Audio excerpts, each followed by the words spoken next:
Fuck a kid, like her own kid's friend or something like that. Something like that, right? Do you know the details, Hans? Yeah, he was 18. Wow. Friends with her She son. found an whole new Fresh Prince. You know, if you got a trapper keeper, you could probably pass for a kid. Yeah, exactly. 100%. The Fresh Prince of South Korea over here. Hell yeah. Hans, were you watching that? What's your take on that? I don't think you should hit people. I think you should talk it out. You know, if he says something offensive, just be like, shake your head. You ever slap anyone or been slapped, Hans? I did punch a guy for throwing his burrito at me in New York. Whoa. Was it because it was a terrible New York burrito, or was it because it was aimed at you? Yeah, he was expecting Chinese food, and I gave him a burrito. Shit.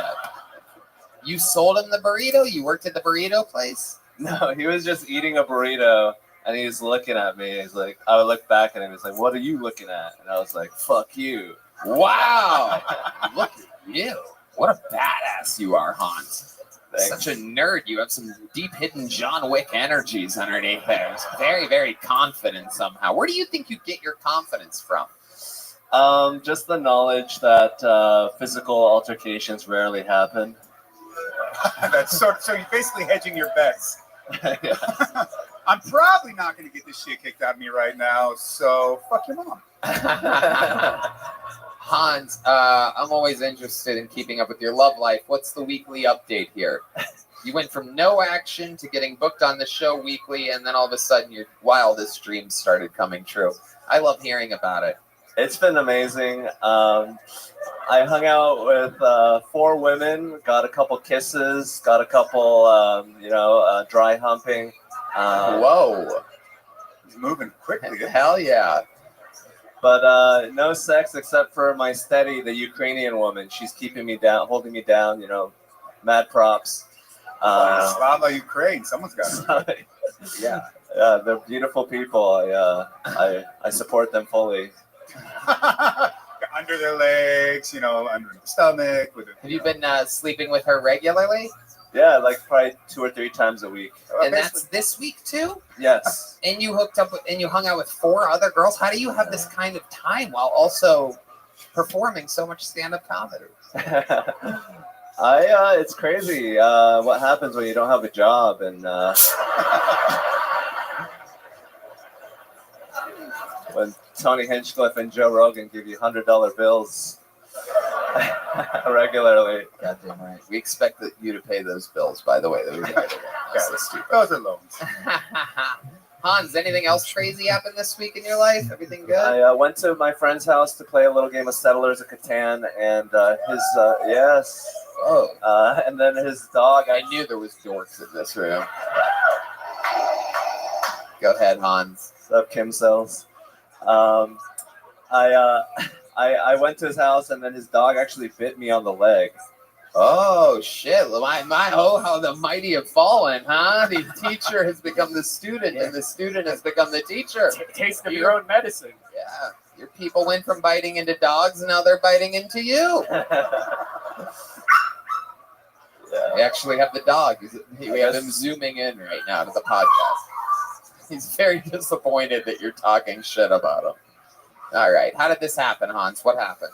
I was like, hey, I'm coming in 15 minutes, but I was right outside their house. And then... Wait, you called the dog on the phone? All right. Obviously, you guys didn't smoke the same strand as weed. Wait, there we go. Okay, very good. Thank you. Hello, is anyone there? Okay. So you called 15 minutes, but you were there, and then what happened? And then I opened the door. I knocked, opened the door, and then he was like nipping at my hand, and I was like, oh. I was like putting out really nervous energies, I guess. Yeah. And then I walked in, and I was like getting this blanket off the floor, and then he like, ark. And then, wow, what'd you do? I was like, oh, that hurt. And then some girl was like, you turned into a gay man when you got bit by this dog? All of a sudden you were attracted to dudes? Oh, God, my ankle. That's a stage left even. I'm just surprised that you're over there playing Dungeons and Dragons. You didn't make a savings throw or something. See, I knew that was going to win.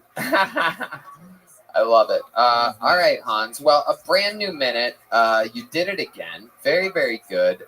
You're just a fucking machine. Everybody loves you. Anything else? Minus the dog. I'm happy to be here with Josh Barnett. I love you, and There you go. Look at that. That's respect right there. Aim higher. That is my advice to you. I'm just really thankful, and I thank you so much. You'll pay for it later, but thanks. There he goes, the great Hans Kim, everybody. Thank you. To the bucket we go. The show begins now when we meet a complete stranger. Always exciting. Anything can happen. Your first comedian out of the bucket tonight. We know this young lady. She goes by the name of Christina Mariani, everybody. Here we go.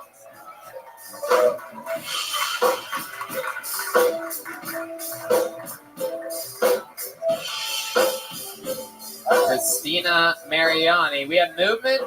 Yeah. Okay, here she comes, everybody. From deep in the upstairs all the way down. It's a big building here. One more time for Christina Mariani, everyone.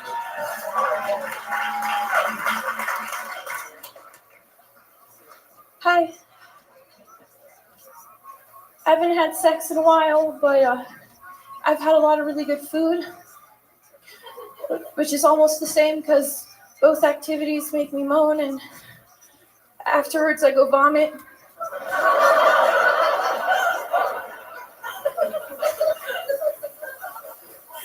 It got pretty awkward the other night because I brought home a really good burger, and the next day my housemate asked if I had an overnight guest, and I felt too awkward telling her I was making sex noises to fast food. So I was like, maybe? And she's like, no, come on, who's the guy? And I was like, well, actually, it was 5 guys.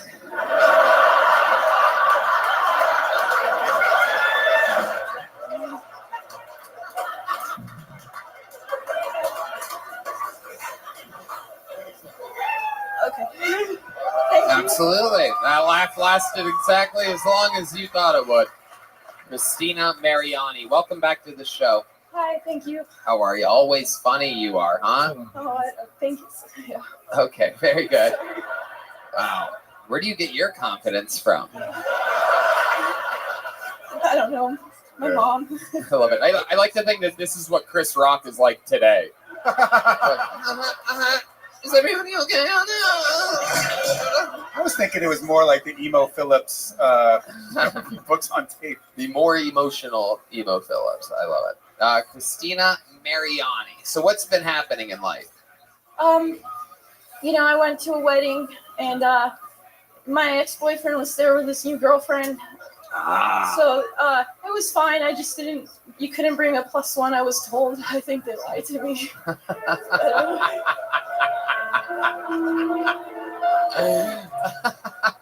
But it was fine. This really happened? Yeah, it just happened just the other day. Wow. Where was this wedding at? In Arizona. In Arizona. So these Yeah. are like mutual friends of you and your ex, right? Yeah. And you're both there. Do you guys make eye contact at all? We were sitting at the same table. Oh my God.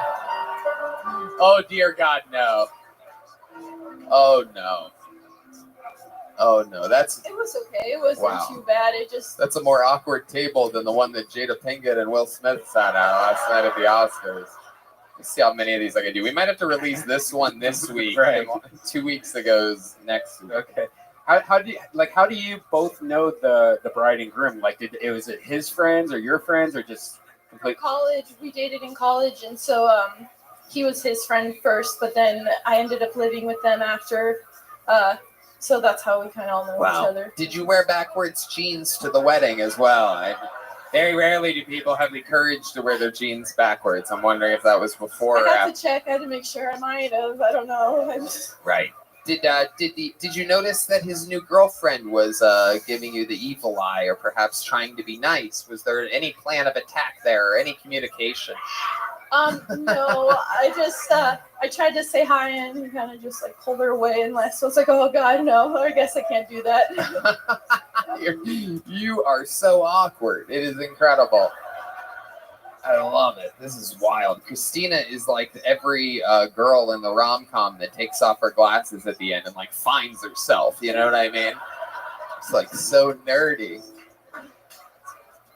What's not nerdy about you? What's like some of the cooler things that you're into or that you do? Well, what do you think is cool?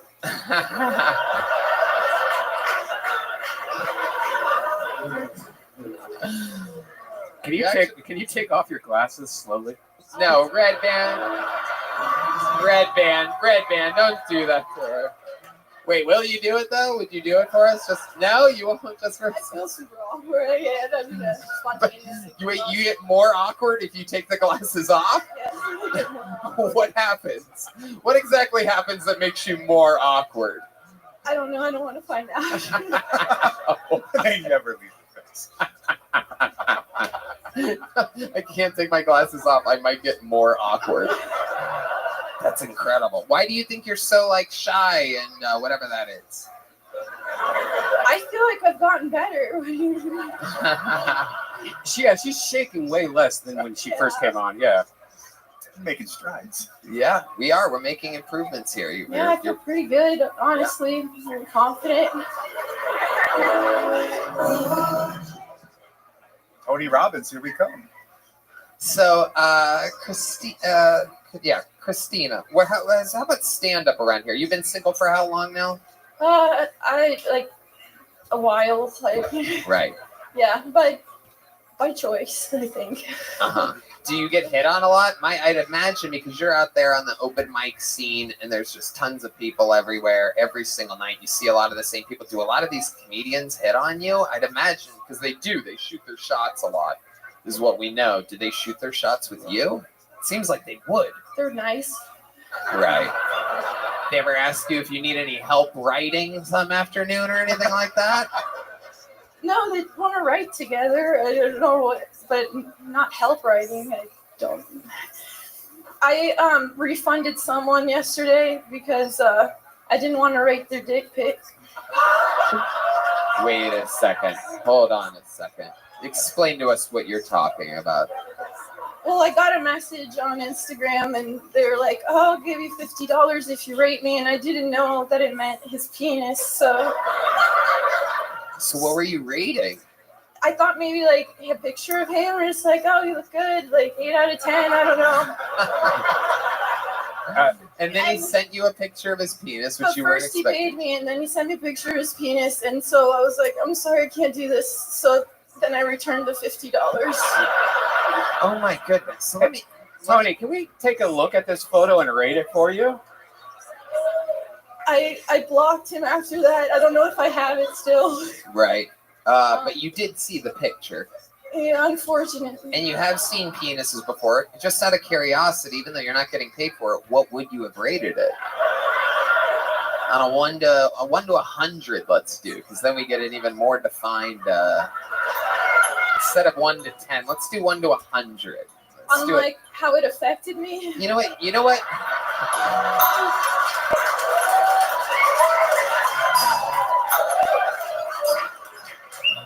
101. Wow. Yeah, I can't imagine how awkward you must have been after that happened. That's an interesting one. Is there any times where your awkwardness gets you into trouble or your shyness? Anytime you didn't say something? Maybe that story was kind of one, but it wasn't like too bad because Right. it was online. I guess. I don't know. I can't think of anything off the top of my head right now. Right. Absolutely. All right, Christina. But All right. Christina, you here Thursday? I would love to have you on the Secret Show. yeah. Whoa, there you go. Look at that. Christina Mariani, everybody. There she goes. On to the next one.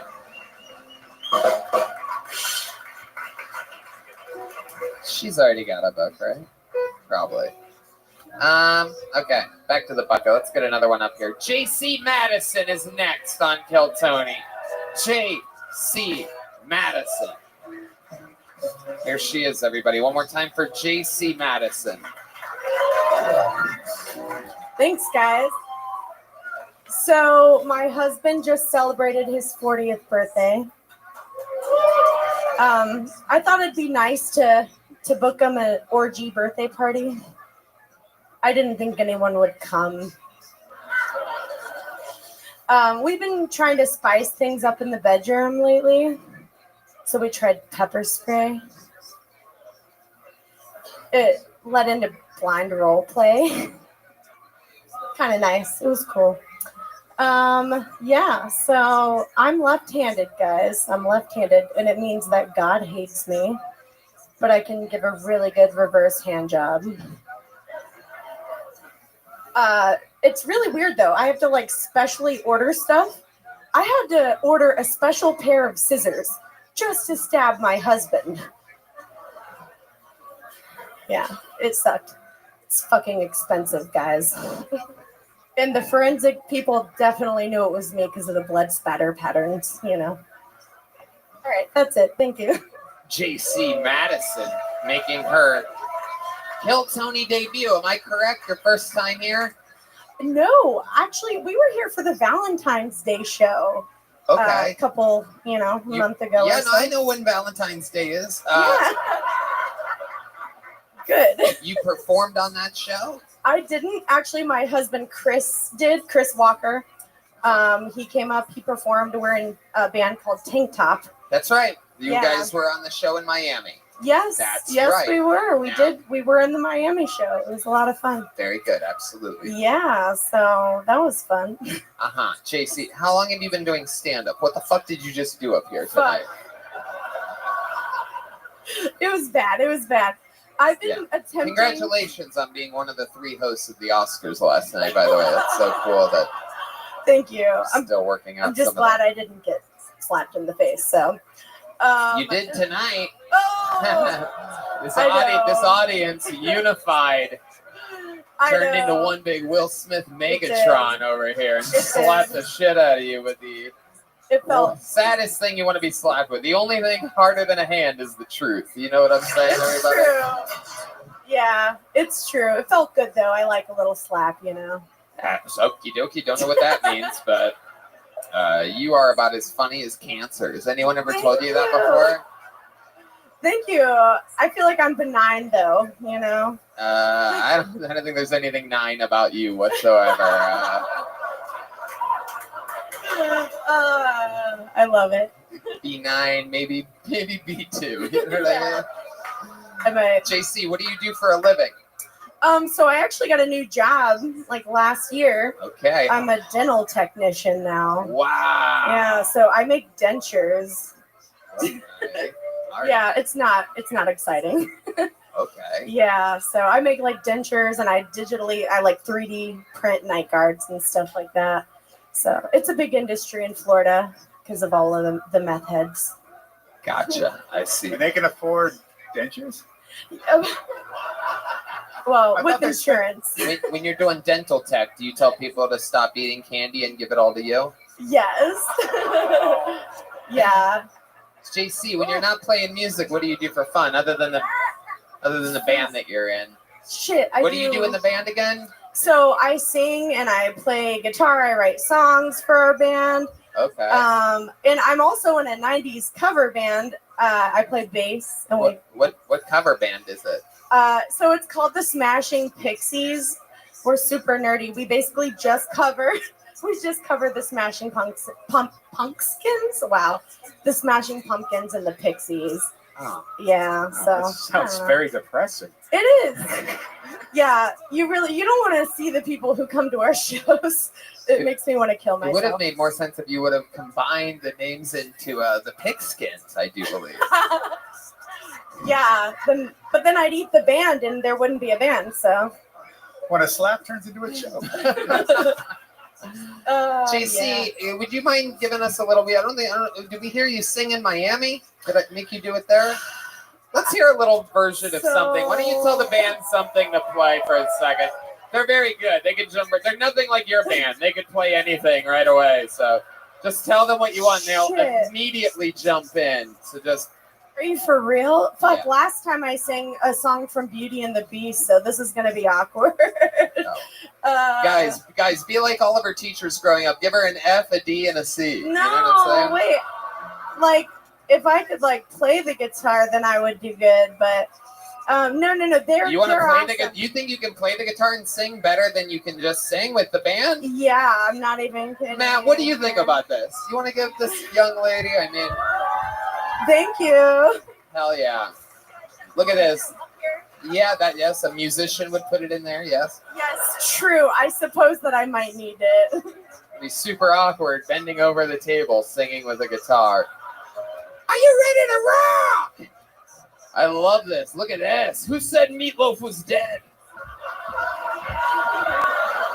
Yeah. Shake your Yep. head. Yes, thank you. Oh wow. Ladies and gentlemen, This is crazy. yeah, you're living your So- dreams. You're in the music capital of the world. It's true. You This just is- bombed. You have a chance at redemption right now. This is Kill Tony. Maybe I could show you guys I'm a little better at music than comedy. So. I certainly fucking hope so. Should I do a cover or an Just original? fucking kill it, Fuck. JC. Go for it. Do you guys like Johnny Cash?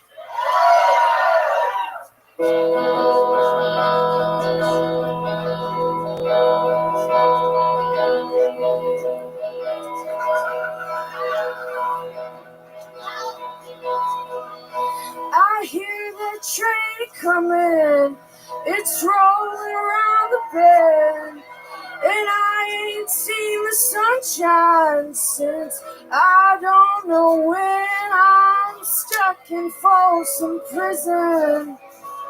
I hang my head and cry.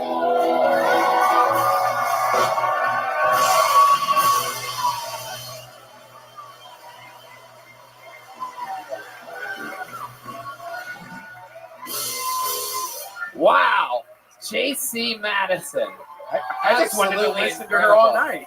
I like your style. I think you should always do bad comedy before good music. I think that's a thing because you lower everybody's expectations. Exactly. Everybody's like, I hate this bitch. Get her out of here. And then all of a sudden you go up there and just fucking kill. You were smashing. You were smashing, and you're shaped like a pumpkin. So it's incredible. Thank you. Yes, Billy Corgan would be proud of me. Hell yeah. I love you, Tony. I appreciate Absolutely. you letting me do You this. absolutely killed. Congratulations. You are Thank you. indeed. You are right. You're a better musician than you are a comedian. JC Madison, everybody. Thank you guys. Take a big joke book. That's from the great Boneseye. He makes those with his bare I'll hands get better. Thank you, Tony. out of real Texas leather. Yes, we do have a very special regular, ladies and gentlemen. I mean, in the history of how many of you are longtime fans of this show? Yeah. Well, you're in for a very special treat right now. This is the return of a young man who absolutely is one of the greatest regulars in the history of the show. Turns out he has a dilapidating disease that straight up kills you when you get it. And so he retired a few months ago. However, he's been feeling sharp the past couple weeks and wants to continue to live his dream. Ladies and gentlemen, it's the one and only Michael Lair, everybody!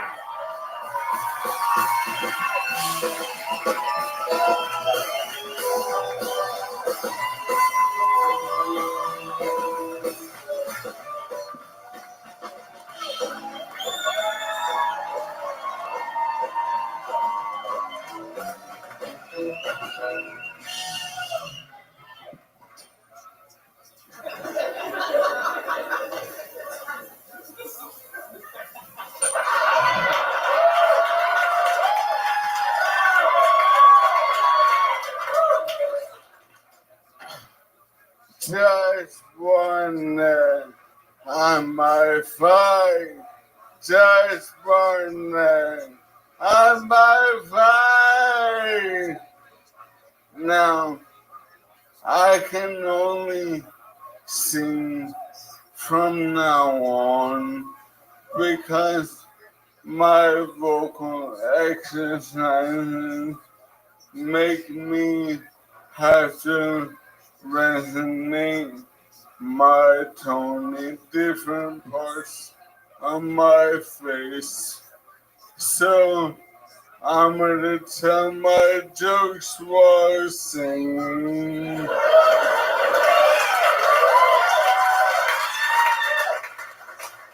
just one on my fight. The ACDC, you fucking retards. 5, 6, 7, 8. Just one Hey, Judge Barnett might be the heavyweight champion of the world, but I would fight his bitch ass. But I'm a cruiserweight.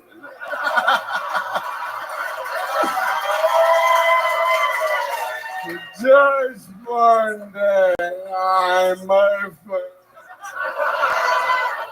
I thought y'all were studio musicians. Alright, now, Tony, I can only talk freely if I sing, and I have an improv background, and if the band get their shit together, What do you want them to do? I'm gonna improvise a song off of an audience suggestion, but then they'll have to start, I don't know, playing music. Hey, Mike, before we go on to this, just so you know, a lot of these songs we have to cut out of the actual episode. I don't.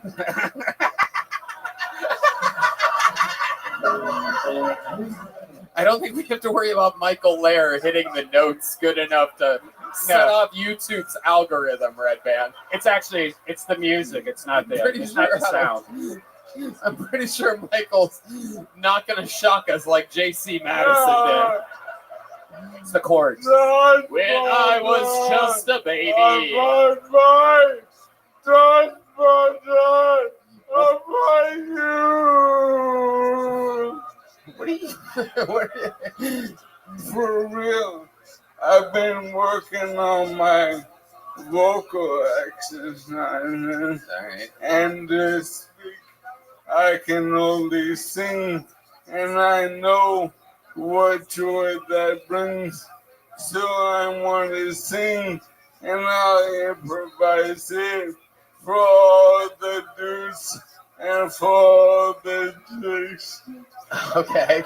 Do you want any suggestions? It's Yeah. All right. Anybody have any suggestions for Michael's song?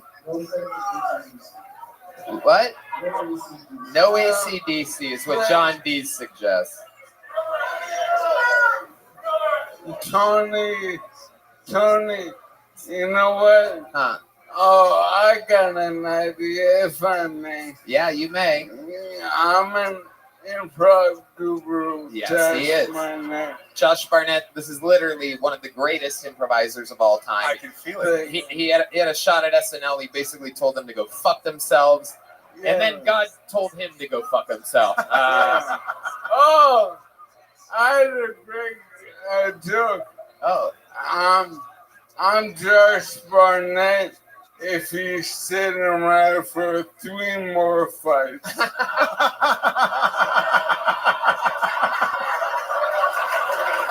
good. That's good.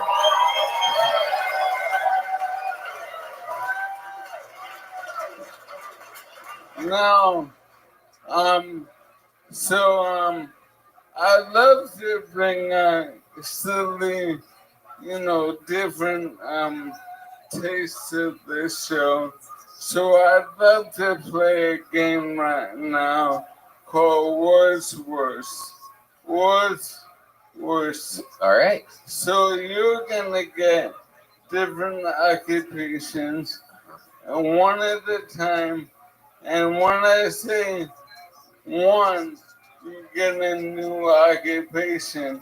But with that occupation, I'm gonna give as many examples of the world's worst version of that occupation. Okay. I think I sort of get it. I don't know. When listening to you, I feel like I just got shot by a horse tranquilizer, but I think I got it. So he's gonna. Speaking of which, if any of you have Centimeter Special K, I'll be in the bathroom after my set. Absolutely. 100%. So he's saying, give an occupation, he's going to give the worst version. Yeah, and when I run out on that occupation, I'll go 1 or 2 obviously, and you get a new occupation. You get this? Yeah. No, welcome to another episode of No Way You Do. No, I also have taken horse tranquilizers before, so. Welcome to an episode of Who's the Fuck Invited This Guy? All right, let's play What's Worse. So I name an occupation? No, you get from them. Okay. Worst doctor. Worst. All right. Who's the world's worst? I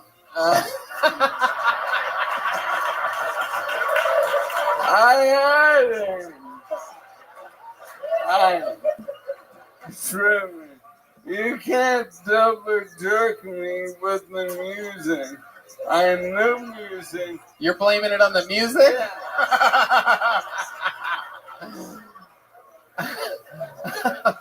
Oh, I tripping. Oh, I hope you don't mind my wheelchair. Next, tripping. Second, my titties. They're minus C cup. Stripper. I hope you don't mind. I store my lunch in my pussy. Stripper. Oh, if you after this dance for $20 more, you can get a dance from my daughter. All right, next occupation. World's worst mortician?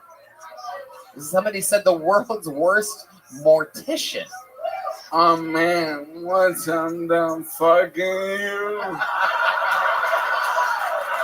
I'm gonna dip my joint in all this my mouth eyes, and I'm gonna kiss the sky, motherfucker.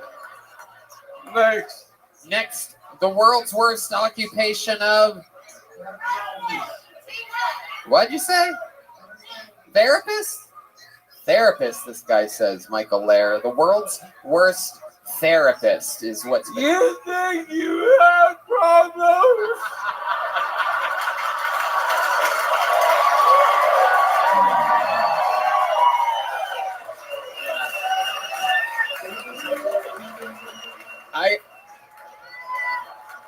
Can we do one more? Because I heard a good one get yelled from the top. Can we do one more? I heard world's worst gynecologist.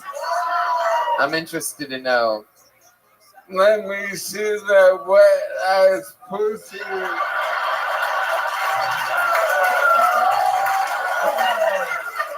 Wow. Unbelievable. Just up here flexing the wildest of muscles. 30 years at the system in Chicago, Second City and all that. I mean, unbelievable. Yeah, but if not for y'all giving me this microphone, all of us wouldn't be having this moment. It's true. That's true. All that great work you just did, you just gave me all the credit, and that's why you get to come back anytime you want, Michael. You're an absolute legend. You come up here, you smash. You know you're always invited. How loud can this place get for the great and powerful Michael Lair, everybody?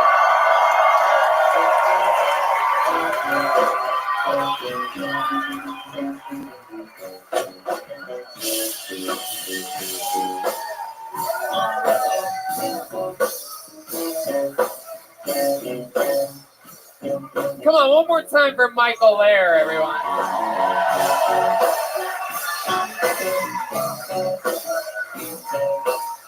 Back to the bucket we go. Your next comedian goes by, we know this young man as well. Make some noise for Trey Pack, everybody. one of the weight loss competition competitors. We've been following his progress for about 6 months. One of the weight loss, he's trying to lose weight. Here's a new 60 seconds of stand-up comedy from Trey Pack, everybody.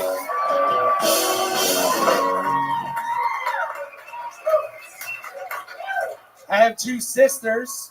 Both of my sisters exclusively fuck black guys.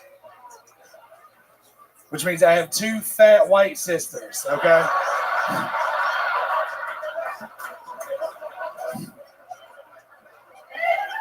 Here's my thing. I think it's great that they fuck black guys, okay? Because that means I get to be my dad's favorite. You know what I'm saying? Like some people get to have brother-in-laws. I get to have brother-in-laws. You feel me? I'm just happy we're finally going to have something good to eat at Thanksgiving. You know what I'm saying? Like, I have a girlfriend. My girlfriend started doing compression therapy. Have you guys heard about this? Have you heard of compression therapy? No? That's just actually what she calls having sex with me. Thank you guys so much. There you go, Trey Pack, 55 seconds, in and out. You've been on the show a couple times before, and also the weight loss challenge. A great set. Before we get to all that, I got to tell you, I mean, I absolutely loved that. It felt real. It felt genuine. It felt honest. They're both huge. It's very genuine. Yeah. And they both love black cock. I mean, Jesus Christ. Right. What do they do for work? What do these big sisters do for work? They just raise mixed kids. You know how fat white girls are. Right. Yeah. Just a lot of sweating and grunting. Yeah, for sure. Interesting. How do you guys think you all got so big? Is it genetic? You have big parents? No, not really. My mom was big as hell, but not like big as hell. Like, that's my fucking mom, dude. We're all picturing. We feel like the whole family looks like Gilbert Grape. Are we close on this? Or wait, not Gilbert Grape's mom. My dad looks like this dude, actually, man. My Really? dad's fucking huge, working in prison his whole life. Why do you hate the fuck out of your dad like that? Dude? No, my dad's in his 60s, fucking jacked. Mom she's lost a ton of weight now. Well, if he was carrying you around as a baby, I imagine he could. Yeah. World's strongest man over here. Yeah, exactly. Especially with your fat sisters in the mix. You know what I mean? That guy's just lugging you guys up hills and shit. As far as I could figure, the dad must be like, man, keep bringing these buff black dudes around because I don't know what's going to happen if either of you should happen to pass out. Who the hell is going to move you? That is true. Trey, what do you do for work? How do you make a living? I work here now. So, yeah, I work security for the Vulcan Gas Company. Oh, wow. Yeah. Look at that. Yeah. You look like you could take a pounding. Very, very interesting. So how's it been working out for you here at Vulcan? Have you had to kick anybody out? Have you had to be the muscle? Not really. I mean, there's some huge motherfuckers that work here, man. So it's I get to come in and just kind of stare people down. And two of the best bouncers in this club are your tits.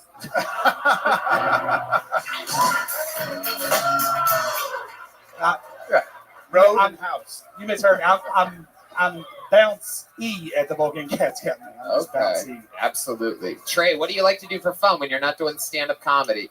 Oh man, I do stand-up every day, man. So it's like I love being at Vulcan. I love coming to work. You also look like you do a lot of sit-down every day as well. I mean, let's face it. There must be other things. There must be a couple other hobbies. Like shooting cannonballs into your belly or something. Right. Something like that. Yeah, just Hans Kim lives inside of me.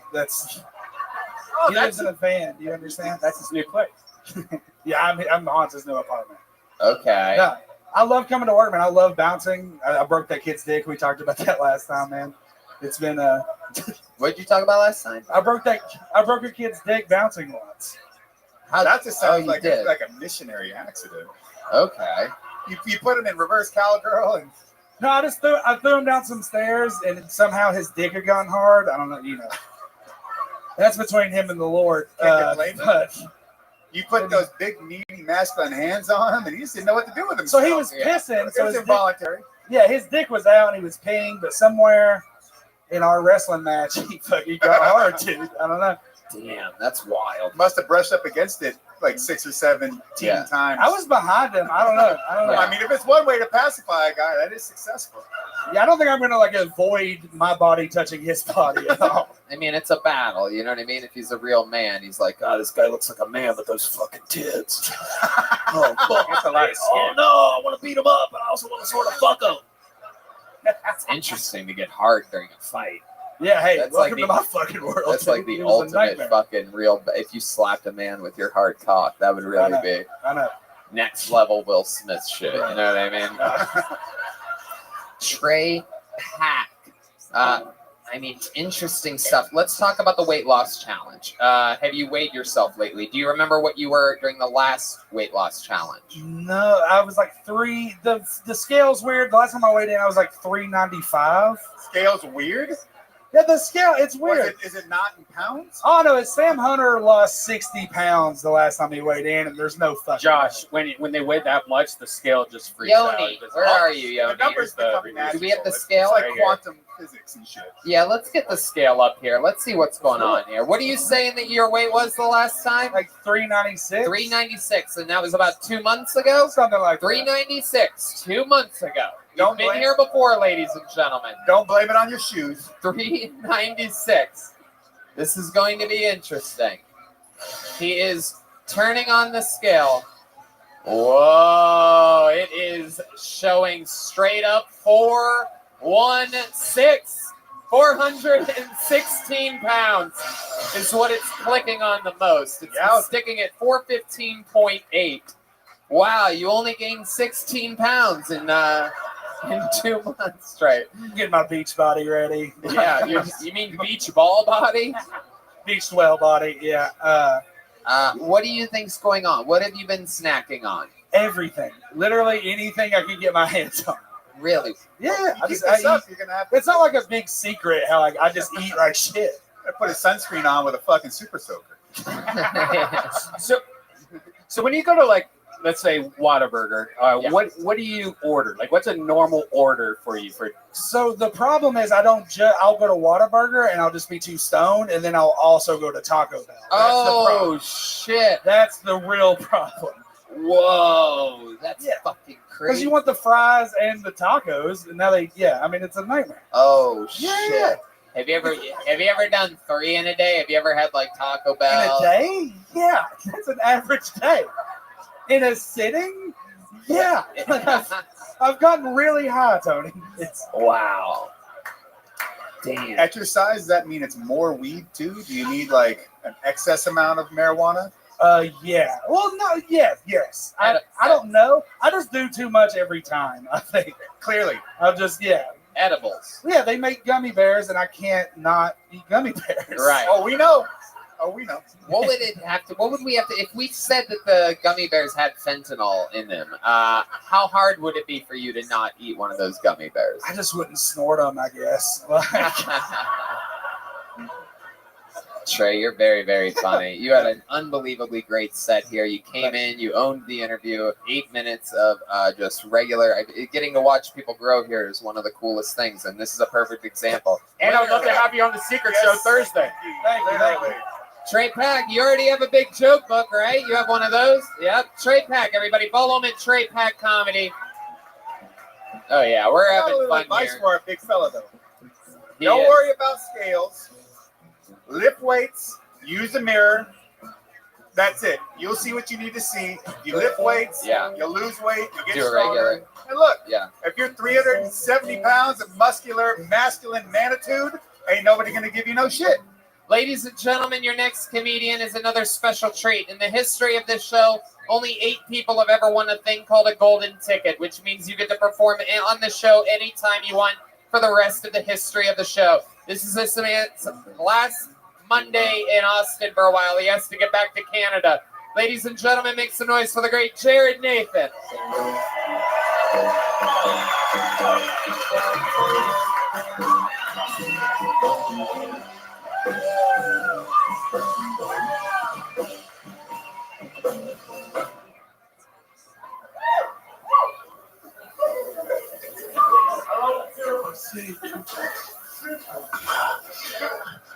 The one thing I won't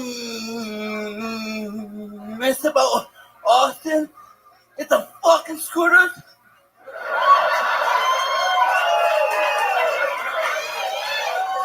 I keep tipping on them because ladies here don't wear any bras. I got attacked by a fucking crazy bird. A ladybird lake.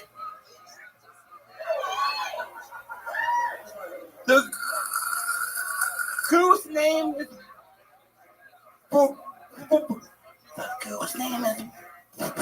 Brian. But I'm gonna change his name to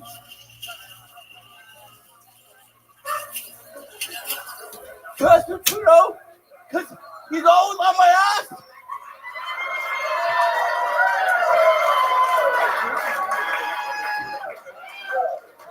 Yeah. Okay, Jared Nathan, absolutely. Justin Trudeau is up your ass. Hell yeah.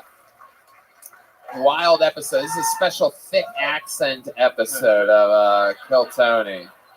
But you did it again. You're just up here, you're smashing, you're the man, the myth, the fucking legend, Jared Nathan. Hell yeah. Looking like a fucking rock star here today. Sunglasses were crawling up your face the entire set. It was incredible. And you're rocking a cowboy hat and an I Love Haters t-shirt. Hell yeah, you look like every tourist in Austin. This is everybody that's visiting from LA. It's got weird. So Jared, another great set. How's it going, my friend? It's going awesome. It's going fucking amazing. Hell yeah. Yeah. Is this your last week here? Yes, I'm leaving tomorrow very fucking early in the morning. Oh no, how early in the morning? I love you too. Wow. My Yep. flight's at 5:40 in the morning. 5:40 in the morning. Yeah. Okay, that is early. Yeah. Let me ask you this: when you get on an airplane, is it an extra small airplane? Like, is it like how it works with buses, or do they put you on a normal size airplane with the? You son of a Hey, bitch. shut up, lady! Right back. Just because you want to suck this guy's cock. Yes, sir. I got right band Poop. Poop. present. Oh, you got me a Wait, present. You brought Red Band a present? Yeah, I fucking made Made it? him a necklace out of Cheerios. Yes. Cheerios? Yeah. Oh, but he was hungry, so he ate it. Oh, Oh, that's oh, disgusting. thank you. Looks like Okay. used dental floss. Obviously, his mouth was all over that Red Band, so, I mean, wow. You're an absolute idiot. But somehow you're the retarded one in this I didn't think it was you. situation. Wow, look, he handed me the steak that he ate Cheerios off of, everybody. Well, Jared, that's very nice. I got you a present, too. I didn't bring it on stage, but it's a book of fire trucks. Fire trucks! I love fire trucks! Wait, you do? Yeah! Red Band, how did you know? That is incredible. Wow, look how excited he is. I love it. So you said that you've been going to Lady Bird Lake. What exactly have you been doing when you go and visit there? Taking Walks. Yeah, I bet. Yeah, I knew where you were going with that one. Taking walks. All right. You ever see fish over there? You ever see any animals or anything? I see some turtles. You see some turtles? Turtles. Wow. Yes. Do you make them little homes out of your Duplos? Wait, out of his what? Duplos. What are Duplos? They're the Legos for little kids. The building Oh. blocks. Oh yeah. The building blocks, Tony. Do you have? Oh, he knows what they are. Ha ha ha. Do you have these building blocks? Do you have Diplos? Yeah, don't be You fooled. do. Oh my God! Everybody's nailing everything. You guys are trying to make jokes, and he's like, "Yeah, no, I do. I love fire trucks, and I play with those blocks." It's most of his check baggage. This is the fucking man right here. This guy's Now, let me ask you something. Have you been having fun being away from home, or are you missing Chroma's home? There's one good comedy fan, 2 good comedy fans, sort of 3, 4.5, 4 real comedy fans here tonight. The rest of you clearly hear from the Oscars audience last night. It's a rowdy crowd we have here. Jared, what else happened to you fun this week since the last time we saw you? Anything else? I went to Golden Corral. Corn and what? Golden Corral. Golden Corral, Tony. Wow. The I went to Golden Corral. You do? Yes. Do you get a discount there? Why would you go there? Yeah. Golden Corral is Special People's Ruth's Chris Steakhouse.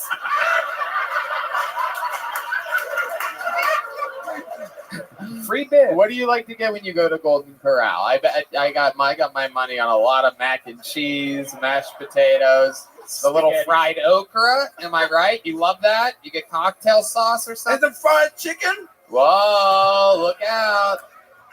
The soft serve dispenser. Yeah, a lot of the ice cream. I'm guessing. Yes. How many trips? What's the most amount of trips you've made to Golden Corral?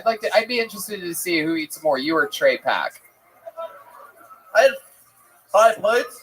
Wow, 5 plates. I allegedly was high, so Jared's one of the only people that literally eats the plates too, and he's nothing goes to waste at the Golden Corral. Nothing at all. I love it. Jared, that's so cool. So you have to fly back to Canada tomorrow. And what's the rules about this? How long until you get to come back again? What do you know the restrictions and everything? Are you looking forward already to coming back? I need to come back end of June. End of June. End of June. Okay. All right. Is there anything you're excited about going back to Canada? There must be something you're looking forward to. Whoa. There's a lot of dumb hoes here tonight. No, from Tim Hortons. Yes, I'm one of my You do miss- double. Okay. From Tim Hortons. Yes, that was the only voice I want in your good head. weed, Okay, too. Very good, Chair. You have good weed up in Toronto. Good weed. Allegedly, yeah, good weed. Let me ask you something. When you smoke weed, does it make you sober? I did. I've You've asked asked him this this. before. I don't ever remember. All right. It makes me level, let's just say that. Right. Yeah. Okay. All right. Well, Jared, I mean, it's been an amazing run having you in Austin, Texas. I'm gonna miss you. Wild few weeks. He's been doing every Monday, every Thursday. We love him. We're looking forward to seeing you at the end of June. There he goes, Jared Nathan, everybody. I pulled another name out of the bucket. This guy's actually Kill Tony Famous that I pulled out. He was on an episode in LA and then on an episode in Dublin, Ireland. Ladies and gentlemen, this is a brand new minute from Aaron McCann, everybody. Aaron McCann is here. What's happening, fuckers? How are we? It's good to be here. My ex-girlfriend was American. Irish girls and American girls very different. You know, Irish girls only do dirty talk. Thank God. With his accent, you'll be used to hijack a vehicle. That's it, you know. But American girls will add audio during sex where there's no need for it. Like, I received a blowjob one time, and it sounded like a Shania Twain song. Just, oh, oh, oh. And I was like, that don't impress me much, though. But I was going down on her one time because I'm a feminist, right? And during the act, it's a fucking Macbeth play. During the act, my lady did say, she said, what's your name, sorry, in the front row? Spencer. Nice. Tell me what you would say here, Spencer. Is this your lady? Well done. So during the act, I'm in the trench with Spencer, right? And she says, Aaron. And I was like, first of all, love, it's fucking Aaron. Watch your vowels, please. She said, Aaron, tell me what I taste like. You're up, Spencer? What would you say? I was paralyzed with fear as well. I was between her thighs, looking like a judge on the Great British Bake Off, just like...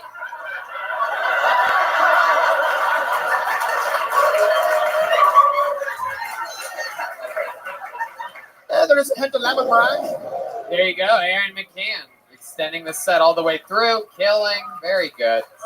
As always, Aaron McCann. Or as I like to call him, Thicky Gervais.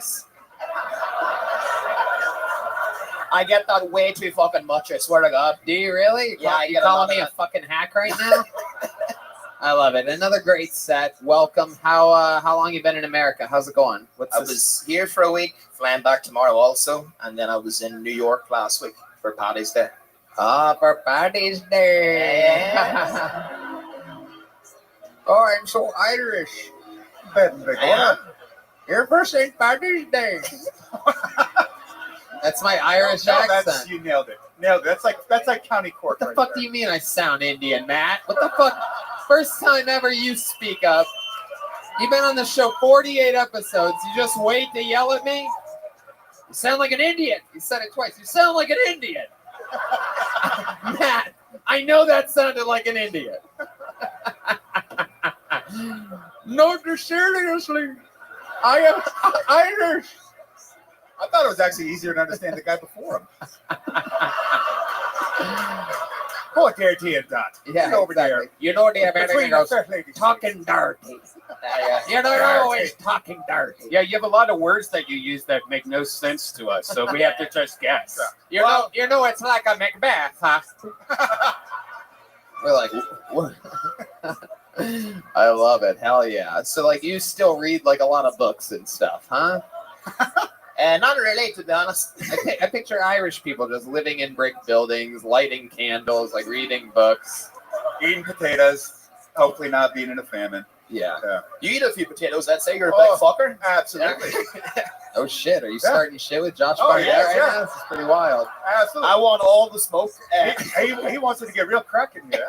I love it. So tell us, what was Ireland like during the crazy pandemic? Pretty much the same. Nothing happened, you know? Really? Yeah. I mean, they locked you guys down pretty hard, right? They locked us down, yeah. But Bars were closed. the bars were closed. So what do Irish people do when the bars are closed like that? What do you Not guys much. do? Just Drink at fucking home. freak out? Right. House measures. It's way better. And ice smashers? House measures. Like you get to pour your own alcohol. House Yeah. measures. Yeah. Got it. Is this how you dance? You guys all dance like Where are you from in Ireland? Irish people always dance like they're on puppet string. Where are you from in Ireland? I'm from a town called Oma. So it's just outside of like Belfast. And what's the name? What's it known for? Oh, you're a Northern Irishman. Yeah. Oh, don't blow us up. Wow. The Protestants. Let's beat the shit out of them.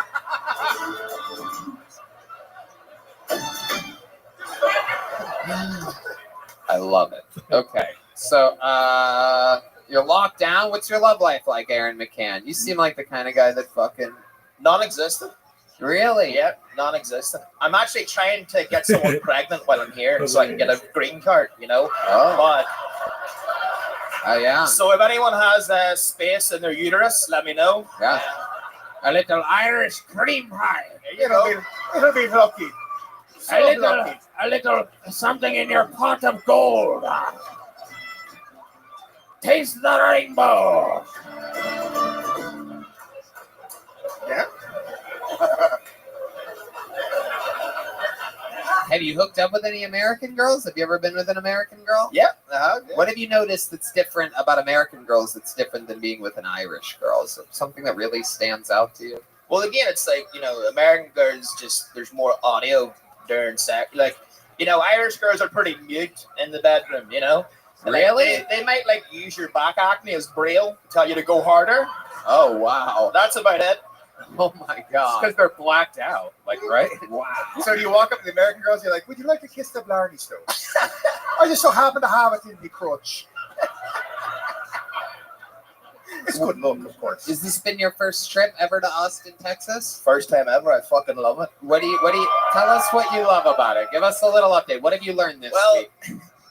Again, I used to live in California, so coming here, I've never heard this sentence before, but I've heard it here like 7 times, which is I'll be outside smoking, and I'll be talking to someone, and they're like, "Listen, man, I don't know where you stand politically, but," and then just say the wildest shit I've ever heard. Wow. Very interesting. I love your American accent. I like to think that your American accent is as funny as my Irish Indian accent that I do. Can you give us an example of some more in your American accent? Can you give us an example of some of the things that these people have said after they say the political affiliation thing? I'm interested to know. He's like, "Listen, man, if I'm listening to Kendrick Lamar in the privacy of my own home, I should get to say it."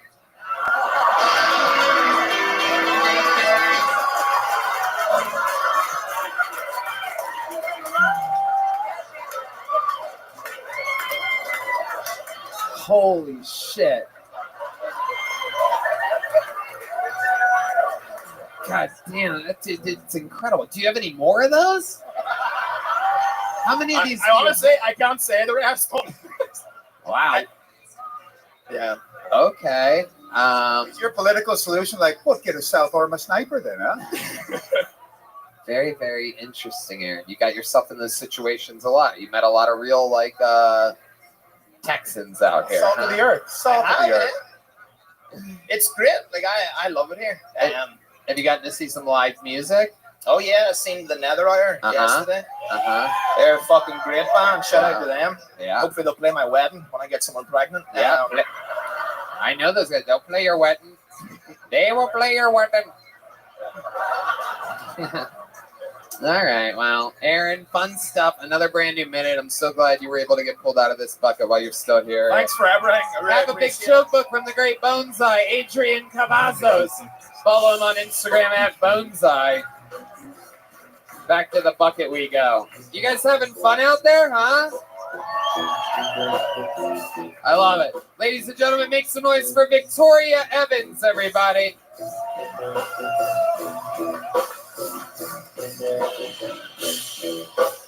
Victoria Evans is the next, taking her time walking to the stage.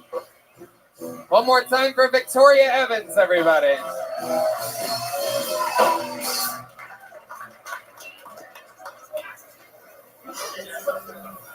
So, want to know a couple things that Oren like about dating a child and an alcoholic? We both piss the bed. We throw temper tantrums. We spill our food. And they've created monitors for both of us.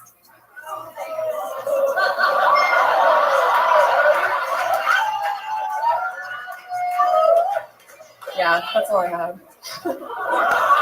Wow, 29 seconds. That was it? It's okay. Talk into the microphone. Nobody can hear I'm you. about to shit myself right now. You already did. On stage. Pretty incredible. It would have been funnier. Victoria, what happened up here? What the fuck? So- What kind of fucking meltdown are we in the middle of right now? You know what? Fuck this. I'm gonna go to Kill Tony and I'm gonna do 28 seconds. So, I'm a raging alcoholic. Yeah. Been arrested. This time around, though, they third-degree felony last week. Yeah. What was that for? What did you do? So I stupidly passed out in my car drunk. Okay. How much did you drink that night?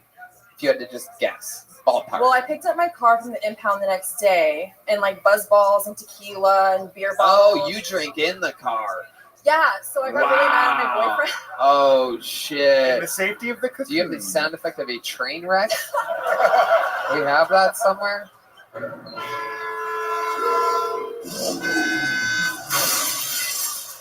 So, you know what's funny? I used to put like in my dating apps, like any guy would hit on me and I would just be like, do you want me to fuck your world up? Because I'm going to ruin your life. Oh, Jesus Christ. But guess what? I'm ruining my own. Right. You seem really proud about this, by the way. Like, why are you so proud about this? For those of you listening from around the world, this is what half the chicks in Austin are like. So this is pretty exciting.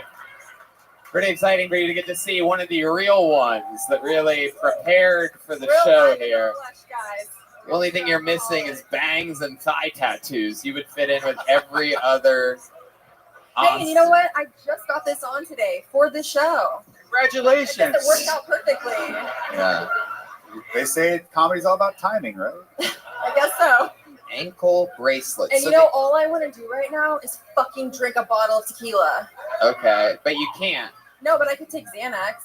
Wow. And I can smoke weed. Oh my God, your life is out of control. What do you No. think? What do you think happened? Are both of your parents still together? Are they close? No. Right. They're not. Yeah. No. I don't think that ankle bracelet's a hand-me-down. You know what I'm saying? No, but you know what? It was your grandmother's ankle bracelet. So it's actually the most expensive piece of jewelry I own now because it's $300 a month. Oh, really? Do you have to pay for it? Yeah, which is fucked up, right? Right. I mean, that's money you could be spending on all that Xanax you need. Yeah. Exactly. What do you do for work? I don't. Wow, you're the worst. Yeah. It's incredible. A non-contributing member of society that has us taxpayers flipping the bill Okay, listen. while you're drinking buzzballs in your fucking Honda Civic. What kind of car is it? What do you got? You know what? I had a Honda Civic. Right, but that got totaled taken it. away from you because No, of I your totaled bad it. I habits. totaled Right. it. And now I drive a Hyundai Elantra. Were you drunk when you totaled the Civic? Yeah. And did you get a DUI there? No, surprisingly, the cop took me home. Wow, Yeah. hell yeah. Yeah. One thing when they put a bracelet on, another when they're taking them off. You know Yeah, what I'm I mean, it felt bad for me because my head went through the windshield. So saying? Yeah. D-Madness says he'd rather drive himself home than trust this troublemaker, Victoria Evans. yeah. Now, very interesting. I mean, you're set boring as hell, but this interview Yeah. is very, very interesting. So let me ask you this. All these guys, I mean, how long have you been an alcoholic for? Your whole life, right? I mean, that's questionable. You know, they tried to tell me in rehab the last 3 times I went, Wow. but There you go, bragging again about everything. Yeah. Like, it's so Fuck interesting. yeah, so much to brag about. I mean, you just at one point have to embrace it. 3 times in rehab? Definitely serving it with a smile. Yeah. 3 times in rehab, and now you have an ankle monitor bracelet on. That's incredible. You're like Lainey Winehouse. Pretty much. Unless Laney. it's the uglier version, I guess. Instead of Amy, I called her Lainey Winehouse. I'm literally shaking. All right. So you know the show? Like, are you you're just a fan of podcasts that No, randomly is like, I'm going out and this is what I'm doing? Like, are you allowed to fucking be here right now? Like, this is I'm crazy. confined to Travis County right now, so I'm within my bounds. Okay. Yeah, and I'm shaking so bad right now, and I don't know if it's because I'm nervous or I'm having withdrawals. Right. Well, yeah, very, very interesting. I think we finally found out something cool about you, Catching a Victoria. whiff off of the bourbon coming out of my drink here. You said that you threatened to ruin guys' Honestly, lives. I thought I was- Victoria, shut the fuck up. Okay. I'm hosting the show that you're on right now. You said that you've threatened to ruin guys' lives. Have you done it? What's the worst thing you've done to a boyfriend or a guy with it that upset you? there. Sure. Okay, that's not the question that I asked you. mean, You're not on the stand right now, Victoria. like tried to punch them and beat them up, and Are you successful? no. That's it. Try I to mean, punch I them don't and know. beat them Dealing up. with me is, like I said, dealing with a child. You know, I pee on beds, I pee on people, I pee on myself. Oh like, my I god. guess you Huh. need to find a person with that fetish. What's one of your good qualities? So I think that was am it. actually intelligent when I'm sober. I did graduate from UNT. I have a degree. But aren't you sober right now doing all this shit on stage in front of everybody on the internet? Like, Wait, hold on a second. Hold on. What? I asked you the good qualities about you. Go ahead. You said you have a college degree? Yeah, What else did you say? I'm loving. Ugh. We know Yeah. you love alcohol, Yeah. so there I'm is some committed. compassion to alcohol. Yes, exactly. All right. Yeah. All right. Well, okay.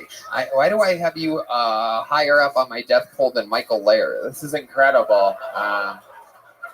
And Trey Pack, actually. You're above Trey Pack, Michael Lair, and David Lucas, which is really, really hard to accomplish. Very, very interesting. How long do you have to have the ankle bracelet on for? I don't know, but I have to go get an in-lock inner system in my car. Too. Did you say that your boyfriend's here? Yes. Is he? Did he sign up? Yes. Really? What's his name? What's his name? Angel David. Angel David. I have to see a minute from this guy because whoever's fucking you, I want to see. I gotta see it. Ladies and gentlemen, making his Kill Tony debut. You stay up here on the stage. You sit right there with that bottle of Screwball. Ladies and gentlemen, this is Angel David, everybody. Here he is. With 60 seconds uninterrupted. Who gave her the bottle? Here he is. Starting now, I guess. Ladies and gentlemen, Angel David, everybody. I'm a first-generation American. Hell yeah. Hell yeah. As you can imagine, immigration is a big issue in my family. That's why 2 of my brothers joined the Border Patrol. We can't have these other Mexicans circumventing the process we had to go through.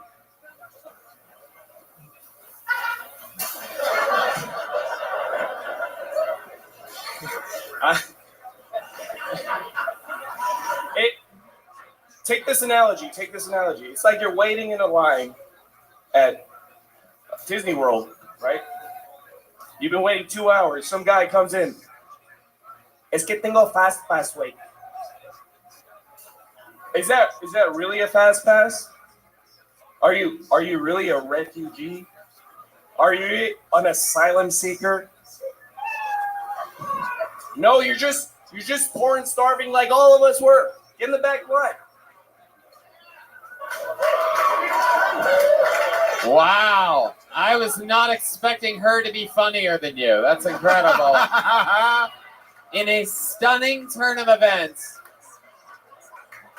Wow. Oh my God. Does she peg you? What is this? What is this relationship? I brought her here. I made her sign up. Did she beat your ass with that cut on the nose? Yeah.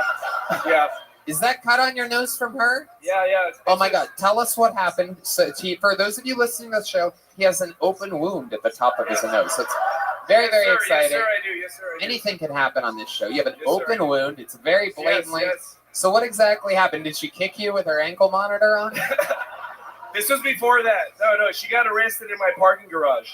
Okay, so before she fell asleep for being drunk, before getting the ankle monitor, before being accused of a third-degree felony, when did this happen? Because the cut looks super fresh. When she said she gets aggressive, she wasn't lying about it. Wow, this is absolutely incredible. This is one of the saddest episodes of Maury Povich I've ever seen in my entire life. The results are in. You guys are going to die in a fiery car crash together. Perhaps killing innocent people at the exact same time. There's no doubt about this. These people will pop up in the fucking one of the comment sections of something. We will find out. Like, hey, Tony, remember that couple you joked about dying? Here it is. Isn't this them? And the pictures are going to look just like you with that fucking shirt you're wearing, whatever that is. Oh my God! Does she just stare at that to get drunk now? Yeah, psychedelic. Holy shit! Now, why do you stay with her? Look at these shoes to go with. She said she has a big heart, and it's true.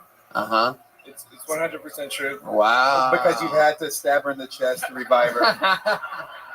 Couldn't miss that motherfucker. Yeah.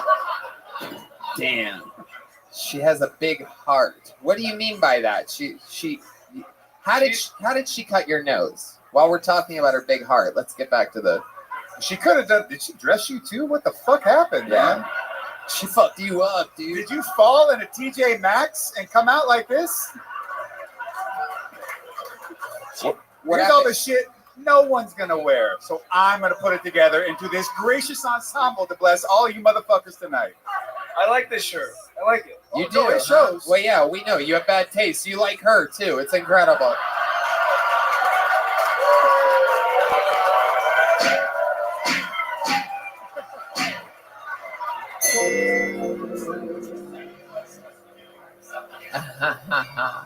How'd you get the cut on your nose? Coming too fast. What exactly did you do to get the cut on your nose? I don't remember. I was drunk. We both blacked out. So you guys black out together a lot. And when's the last time you two drank? Last show, last Tony. Last Tony. Yeah, There you we go. were sitting right there. Wait, are you trying to pass this on to him? Hold on a second. I'm not blaming. Hold on. I'm not blaming it on Hold him. on. You were here a week ago? Is Yes, that what you're sir. saying? Are you We- we guys were sitting- visiting from somewhere? No, I live here. She's visiting from Dallas, Fort Worth. Wait, your elbow's all fucked up too. Did she drop you to the floor? Oh, yeah. What happened to your elbow and forearm? Chalice. More open wounds have been found. That's a different story. That's a different story. I got my own problems. With Did you fall off your Razor scooter? Yeah. Hold on a second here. So when's the last time you drank? It was a week ago, and then what happened exactly?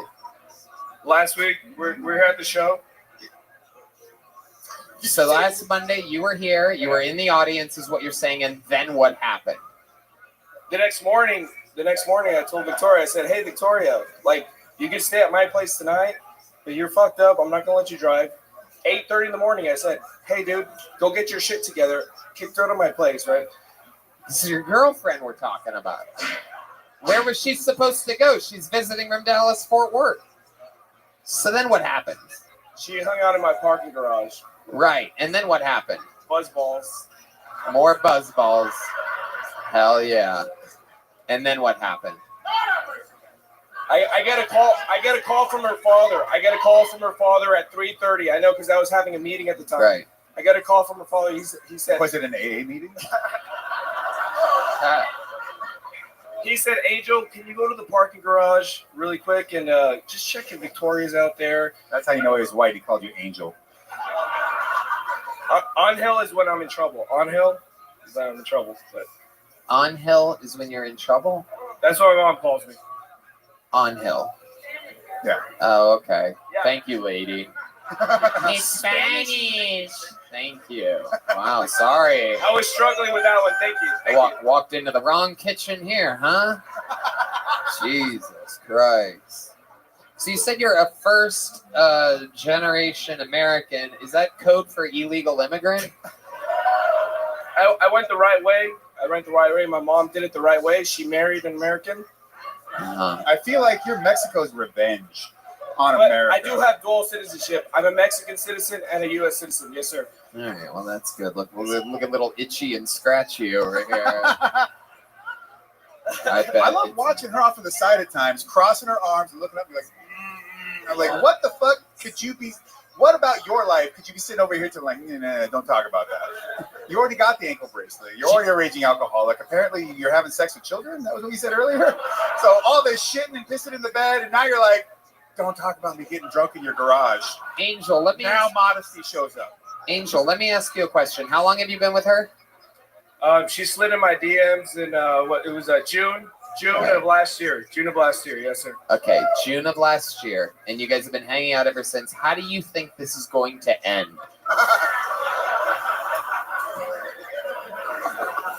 Tell the truth, Angel. Close your eyes and speak into the microphone. You're on a live podcast right now. Daddy will take care of you. This is a moment for greatness right now. Don't fuck this up, Angel. Okay. Close your eyes and tell the truth. Okay. I'm a lover at heart, and I know Victoria has a really good heart. Okay, hold on. Let's let him go. Get back behind that microphone. I love her when she's sober. Look at her. She's so lovable when she's sober. Look at her. What are you talking Yeah, about? we're seeing her. Crazy. She has great personality. She could talk shit. She was talking shit to you the whole time. I respect you, but like she was holding her own, right? She What? told What us are that you talking- pee on Are you her. drunk? What are you talking about? I love this. Come on, just pull some chente out of your ass. Sure. How do you think it's going to end, Angel? Let's get back to you. Let's close your eyes again and tell us. We know you, the big heart. We get it. We're both blacked out. We're both blacked out, and I get on one knee.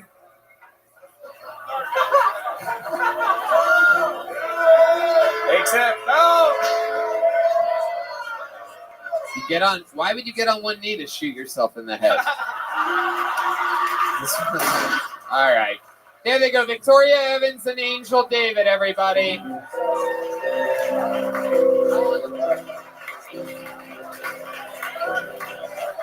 Really?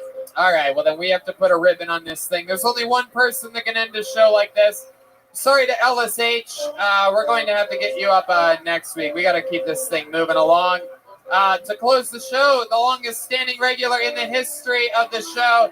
Ladies and gentlemen, make some noise for the Big Red Machine, William Montgomery.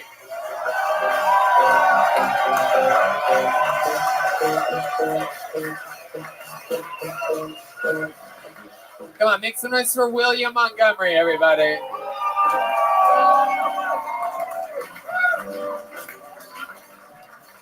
God, who the fuck were those people? First and foremost, if anyone says anything about my bald head tonight, Tony's going to come out there and slap the shit out of you.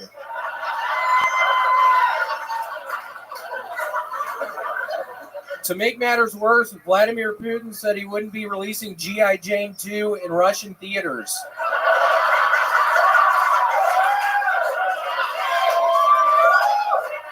Okay, let me see if I can read it. Chris Rock made a joke about Will Smith's wife last night at the Oscars.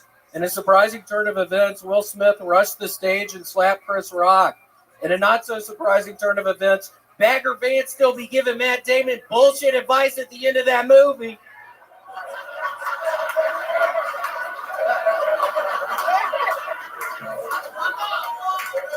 Will Smith slapping Chris Rock at the Oscars was a stunning departure from the Will Smith audiences have come to know and love. He helps Tommy Lee Jones save the universe of Men in Black. He gives Kevin James the confidence to find love in Hitch. And then he somehow lets Matt Damon get a penalty at the end of that fucking tournament. What the fuck were you thinking? You're his fucking caddy. Will Smith's caricature of black people in The Legend of Bagger Vance is almost as offensive as Will Smith allowing Matt Damon to pick up his ball on the 18th hole. When he's neck and neck with Bobby James and Walter Hagen, $10,000 is on the line. It's the start of the Depression. He just got back from World War I. Full disclosure, I had never seen The Legend of Bagger Vance. I took part of an Adderall earlier and smoked some weed and just started reading about Bagger Vance for 2 hours. I could have watched the fucking movie with the amount of time I spent researching that fucking thing. 2 fucking hours. I was reading the Wikipedia thing over and over again. I could have just watched the fucking movie.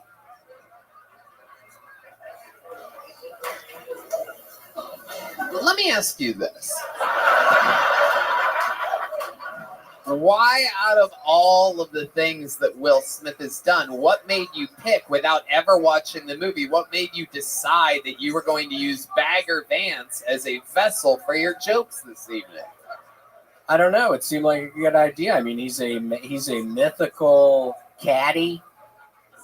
I mean, literally, it's like World War I times. He comes back from battle. He was pretty catty last night, too. Yeah. He's got a thing for newsboy caps, I guess.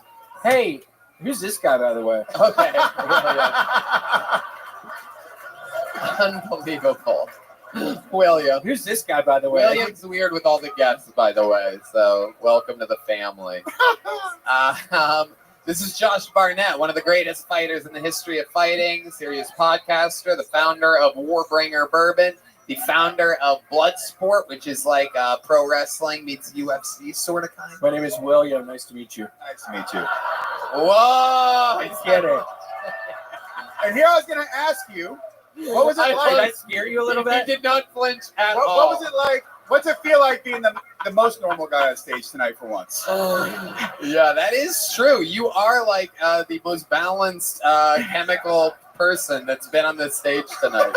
It is interesting. Normally you're the wild one, but turns out tonight was fucking wild. Yeah, I mean, literally, who were those fucking people up here before me? Yeah. the Some fuck lady was with- going on? Nothing better than pulling someone out of the bucket with 29 seconds and an ankle bracelet. I mean, it's fucking incredible. We got a dissertation on a whole life's journey, boyfriend, immigration. It went everywhere. Who do you think would win in a fight between you and I if I told you I've been training a bunch recently? It's a good question. William Montgomery, 0 fights to his name, Yes, by the way. right. Used to ride bicycles back in Tennessee when he was in high school. Used to. Used No, to. look at us. Doesn't- Strong doesn't- quads. Strong yeah, quads. doesn't do that anymore. Yeah. No fighting experience None. whatsoever No. versus a man with a second-degree black belt. Am I correct? A secondary black belt in Brazilian Jiu-Jitsu. Yeah. Multiple world titles. Yeah. So who do you think would win in a fight? Hold on. I'm gonna give this some thought. Let me confer with my other compatriots over here. This is actually a pretty serious question. I think it's you. Yeah, I think I do. You see how bald he is? I do. Hey! Shut the fuck up, right, man. That'd be good. People, that clip would do something if I slapped the shit out of you. Keep Janice's name out of your fucking mouth.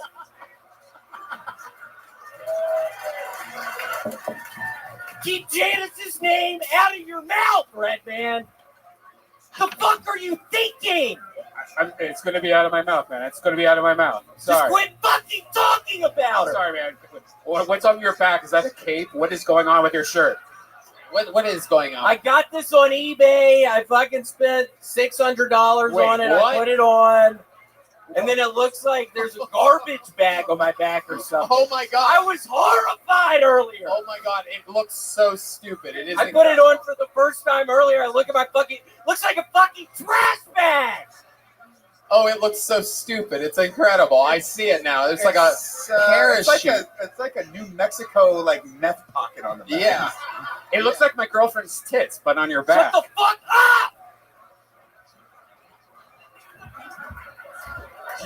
He said it looks like his girlfriend's tits are on your back.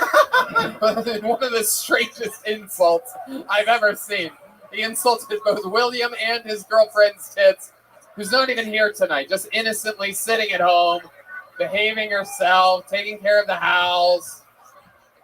Yeah, I mean, it's The drummer just touched it. Hey, lay off! Who the fuck are you?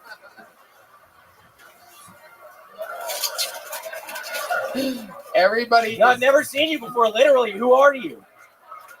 Oh my god, there's a button attached to that. Is there a button in the Yeah, there's a button! It's for speedy deployment. What?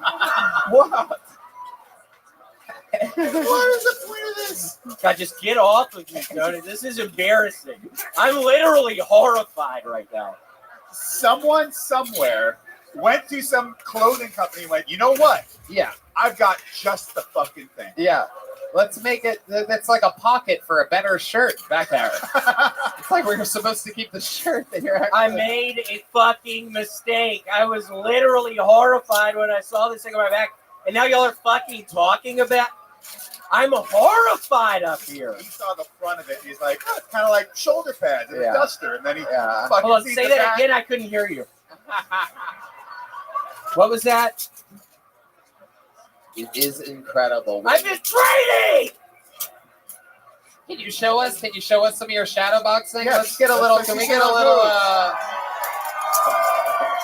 Here he is, William. Put the mic in the mic stand. Let's see a little something here. All right, here, Thunder Lips. Let's go. The crowd wants it. Oh shit! Something's about to happen here, ladies and gentlemen. He's about to show us some of his new training, some of his fighting skills.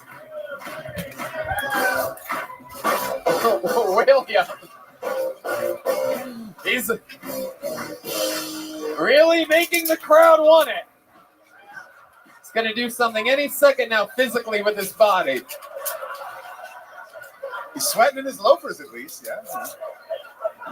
It was pretty. I mean, I could see maybe if you do that long enough, I could see maybe Josh gets dehydrated or something like that. Just I drink enough whiskey, I pass out. Yeah. Like what the fuck? yeah, something could happen here.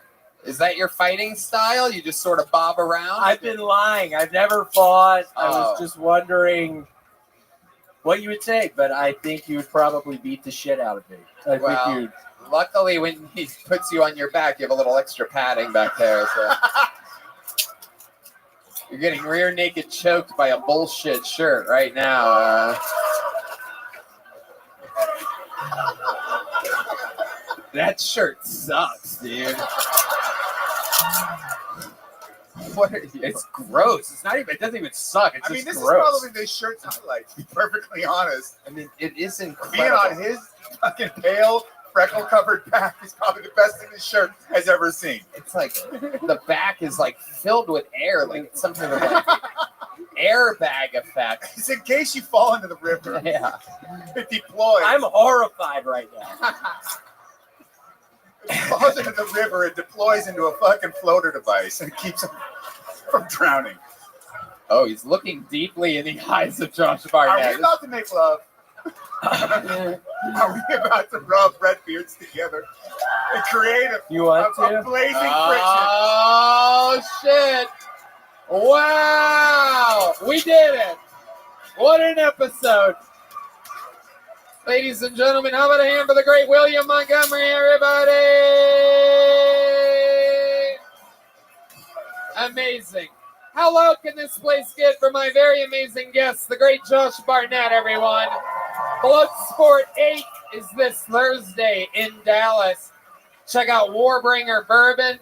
It's an amazing drawing, as with every other episode. Tonight's drawing from Ryan J. Ebelt from Los Angeles. All those prints are available at RyanJEbelt.com. Josh, you have fun here tonight? I always have a great time here with you, with our fucking red band. And the whole part of this whole process was I basically just hit up my buddies and go, I'm coming to Austin. Let's just hang out. Let's Simple do as it. that. We're going to do it right now. The official after party starts right now. How about one more time for the band, everybody? Thanks to Screwball Peanut Butter Whiskey, Matt Mueling on guitar, D Madness on the bass, John Dees on the keys, and special feature today, D Watts on the drums, while the great Michael Gonzalez is on tour. There's going to be merch for sale. I already see it set up over there in the corner. You can unlock your phones, hang out. Thank y'all so much. We'll see you again soon. Good night, everybody. Thanks, everyone. Sorry, Janice.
Hey, this is Rabbi coming to you live from the Vulcan Gas Company here in Austin, Texas, for a brand new episode of Kill Tony. Get up on Tony! Austin, Texas, it's fucking 4:30 in the afternoon. Are you guys ready to do this shit or what? Huh? Yeah! How about a hand for Red Band, everybody? Hey, everybody. Welcome to Kill Tony, brought to you by the Yellow Rose and the Red Rose, which just so happen to be the two best strip clubs in the entire world. They're both here in Austin, Texas. How cool is that? Guys, how about a hand for this band, everybody? Does it get any better than that? Matt Mueling on guitar, Michael Gonzalez on drums, and that right there is the great D Madness on the bass guitar, everybody. Good morning, fellas. Yeah, it really is. We had a blast here last night. We're here again. South by Southwest is happening, and for some reason we decided to do daytime shows with the sun out. Liquid IV, though. Hell yeah, they are the very best at what they do. And so is Red Bull, White Claw, and the W Hotel, where now if you come on a Sunday or Monday night, use the promo code KILLTONY, save 25%. So many cool sponsors that keep this machine running. And here's a little bit more, but the amazing sponsors that made this episode available for you here right now. Hey, y'all, I'm back out on tour doing stand-up comedy. Come see me live, April 21st to the 23rd. Come see me in Miami, May 5th. Through May 7th, Phoenix, Arizona. I'm back with you. And May 20th and 21st, I'm back in Salt Lake City, Utah, a place with an unbelievably great sense of humor. So come out, see me on tour, and maybe I'll give you a high five or I'll spit in your mouth or something. Hey, y'all, I'm telling you, I am loving the year 2022. Things are happening. We're getting back on our feet. Everybody's doing live shows. I'm back on tour. And most importantly, I'm happy about my health right now. I've been doing a lot of crazy exercises, a lot of hydrating, and I'm able to do that because of amazing Liquid IV. What a game changer. One stick of Liquid IV and 16 ounces of water hydrates faster and more efficiently than water alone, with amazing flavors like watermelon, lemon, lime, strawberry, pina colada, and more. It helps me stay healthy. I'm doing intense, long days in the sun out there golfing, doing a little bit of fucking hot yoga as of late, and Liquid IV is a game changer. I don't even drink normal water anymore. I mean, I mix it in, but Liquid IV is what I use to literally survive these hard hangovers, hard exercise routines. Liquid IV is a godsend. Red Band, you do not exercise, but you know exactly about Liquid IV. I drink, and I tell you, it helps me with that. Every night before I go to bed, Liquid IV. When I wake up, I go to that refrigerator. I get one of those big bottles of ice water, freezing cold. I put my golden cherry Liquid IV in there, and man, it is so refreshing. Yeah, absolutely. I agree. Liquid IV is also really good people. They've donated over 19 million servings of their product globally to the people that need it the most.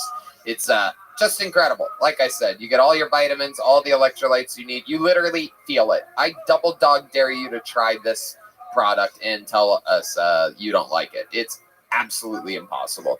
The stuff works. Literally the best sponsor of all time. A true supporter of the art form. Grab Liquid IV in bulk nationwide at Costco, or you can get 25% off when you go to liquidiv.com and use code TONY at checkout. That's 25% off anything you order when you use promo code TONY at liquidiv.com. Experience better hydration today at liquidiv.com. Promo code TONY. Are you guys ready to start tonight's episode or what? You're the #1 live podcast in the world right now. I don't think you realize how lucky you are to be here. I'm going to ask one more time. Are you guys ready to start this fucking show? All right. Every single episode, we have two of the funniest comedians in the world on. This week, no different. Two of my favorites, two of the best in the world. Two ladies that I've been doing this with for over a decade. Two of my besties. Two of my favorites. It's the great Punky Johnson and Dicey, everybody. Wow. Saturday Night Live, Punky Johnson, and the Los Angeles Gangster, the Dallas Murder. Hello. Hi, Dicey. Come on in. Sit down. Make yourselves at home. Hell yeah. Welcome to the show, ladies. How are you? Oh, shit. Punky just found her father, everybody. This is exciting. I said that's your dad. I miss my own disc. Fuck. That's my dad? Yeah. That's my uncle, asshole. You're like, Get it right. You're like she madness. That's Tony. D madness. Tony, I don't want to start with you today, okay? Oh, shit. Don't make me start with you. All right? Uh-oh. The fuck are you doing? Look like you should be flying a helicopter. Where you going? Oh, Stupid come on. God You're in the damn wrong it. part of town, Tony. Oh, the band's gonna jump in on this too? It's an extra long fucking rim shot there. Matt Muelling's doing his own guitar solo on this. You gotta be fucking oh, the helicopter noises. Alright. Welcome. Punky, you've done this show. Dicey, this is your first time. Dicey has a podcast called The Imperfection. We've done gigs. You ladies have worked with me for years on the road, opening and featuring and whatnot. So we're gonna have fun. You guys know what you're in for. We do have one more special treat. There's a massive festival going on. So you guys want a special treat? Sweet. Joining the band tonight, former band member of the show for hundreds of episodes. Here for this episode, right now, ladies and gentlemen, the legendary Jet Ski Johnson is here, everyone. What? What is happening? Holy shit. The stone cold assassin. The picker of moments, the chooser of words. What's up?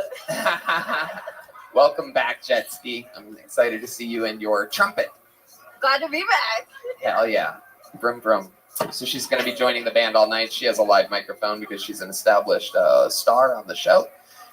And you guys know how it works. A bunch of people signed up for the opportunity to do 60 seconds uninterrupted stand-up comedy. Some people get big breaks out of this. They get work out of this show. Some people just fail miserably right in front of our eyes, and it's incredible. And it just is so, it fills apart. It's like bone marrow.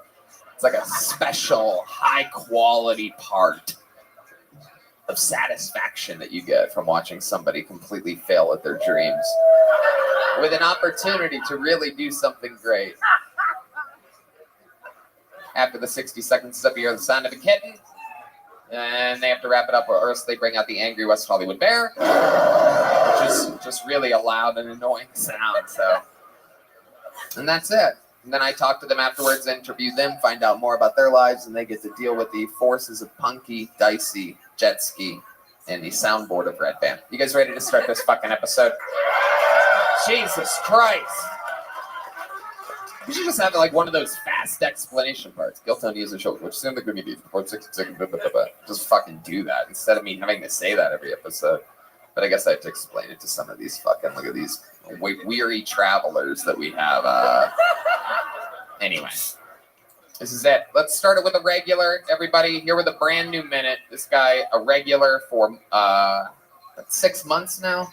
Make some noise for him. The legendary Hans Kim, everyone. All right, here we go. It has begun. 60 seconds uninterrupted, new material from Hans Kim. Hey. It's good to be here in Texas. I've been dating a lot more conservative women, or as I like to call them, the daughters of the Confederacy. They keep trying to break up with me, but I win them back after 4 years of bloody struggle. They keep making statues to their ex, and they won't take it down. Kind of annoying. I don't understand conservative women. You're just going to let men tell you what to do with your body. That sounds like a liberal thing to do. You should try to win instead of just letting men win. I don't respect people who don't try to win. But good to be here. I accidentally came on this girl's sheets, and she was like, oh, I have to wash these now. What a hassle. But if she came on my sheets, I want to wash those things for days. I'd wear it as a cape, go to a bar. Everyone thinks Asian women are sexy. Not everyone thinks Asian men are sexy, which doesn't make any sense, because how do you think Asian women are created? Me fucking. I'm a crucial part of the sexy process. Please stop trying to skip me. All right, thank you. Adorable. I mean, is there anything cuter in the world than a brand new minute from Hans Kemp? Welcome back, sir. Thank you for having me. Indeed. Okay. You sort of lost everybody for a second at some point, which is a rare treat coming from you. Yeah, I went political and at 4 p.m. Hans.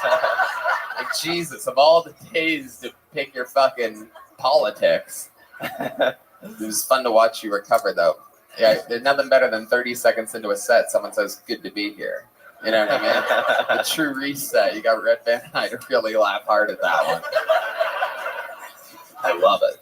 So, what's been going on, Hans? How are you enjoying the festival? I've been having a great time. I've been socializing till 4 a.m., talking to beautiful ladies and walking them to their car and watching them drive away. Wow. How many ladies have you walked to their car? Just one. Is that like your move? Or are you like, can I walk you to your car? Yeah, I mean, whenever I can, I try to get them alone. Ladies, Hans has a little bit of trouble closing. Punky is a closer. All right. I don't know if you know. Yep. Yeah. They have their own entourage, of course, everybody. This is how it works. Having Punky and Dicey on the show special. One of the members of their crew brought a baby with them, everybody. Just to let you know. Just to let you know what kind of thug life we're living here. My gangster friends, Dallas is Dicey, New Orleans, Punky. I mean, it's my way of saying your ghetto is fuck, ladies. I'm happy to have you here. You're canceled. This is how you raise children, okay? You raise them to come to bars and go get your goddamn packs of cigarettes. That's the way. Bring it back, okay? These soft motherfuckers, bitch. Go down the street and give me a goddamn pack of Cool 50 cake. The baby's in a stroller. I don't think it can get cigarettes. They roll it down like a wheelchair, nigga. Come on. Hans, have you ever been with a powerful black woman before? I actually lost my virginity to a PBW. A PBW? Are you placing an order right now? Oh my goodness. Did you say PBW? Yeah. What the fuck is a PBW? Powerful black woman. It sounded like a peanut butter jelly sandwich. Yeah, that's what I thought. That's where I thought it. I thought it was peanut butter wafer for a second. I thought it was peanut butter watermelon. Okie dokie. This is why Hans can't close, everybody. Sometimes you can just see it publicly right in front of your very eyes. He's a motherfucker. Because the whole time he was talking, I was looking for some compound chicken, nigga. I'm like, you ain't bring no spring rolls, no appetizers, nigga, no garlic noodles. What the fuck? You were useless. Dicey, what do you think about this? What's going on here? I just keep seeing Road Trip. You know, when he got the black bitches draws, the big oh shit. cheer. Yeah, that's just what yeah. Thank you. Now, have either of you ladies ever been with an Asian? No.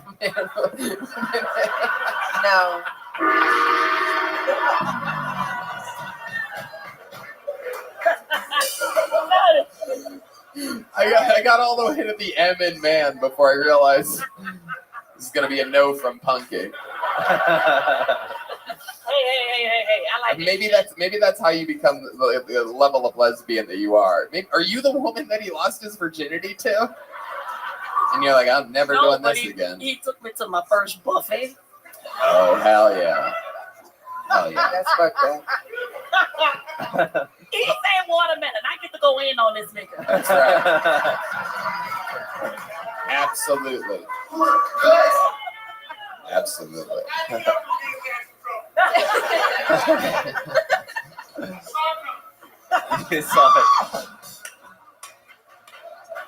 Hans, did you go to college? Yeah, I went to Georgia Tech. Graduated with a Bachelor of Science in Mechanical Engineering with a 2.6 GPA. 2.6? Yeah. What the fuck? My heart wasn't really in it. Wow. How does that happen? How does an Asian have a 2.6 GPA? We've never heard of anything like this. What a waste of an Asian man. You know? Yeah, exactly. We could have sent Dicey in to get a 2.6. You know what I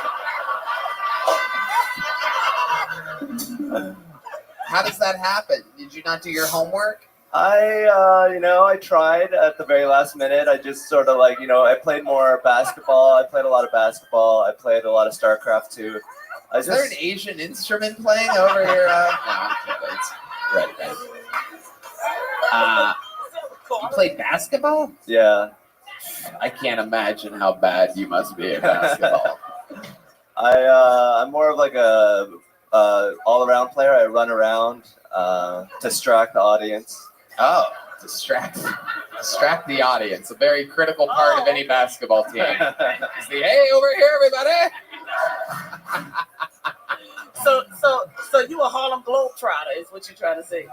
Yeah, I'm like a Chinatown Globetrotter. Wow, look at that. A CTGT. Oh shit. Well, Hans, you got the show started. We love you. You're a legend. New minute every single episode's not an easy job, and thanks for coming in. Thank you very much. The great Hans Kim. All right, this is where shit gets a little bit crazy. I'm gonna pull a name out of a bucket now. Could be you that signed up, perhaps to do stand-up for the first time. Could be someone who's been trying to get up for months, hoping to break through into the scene. Anything can happen. Your first comedian going up out of the bucket tonight goes by the name of Alden Schaub.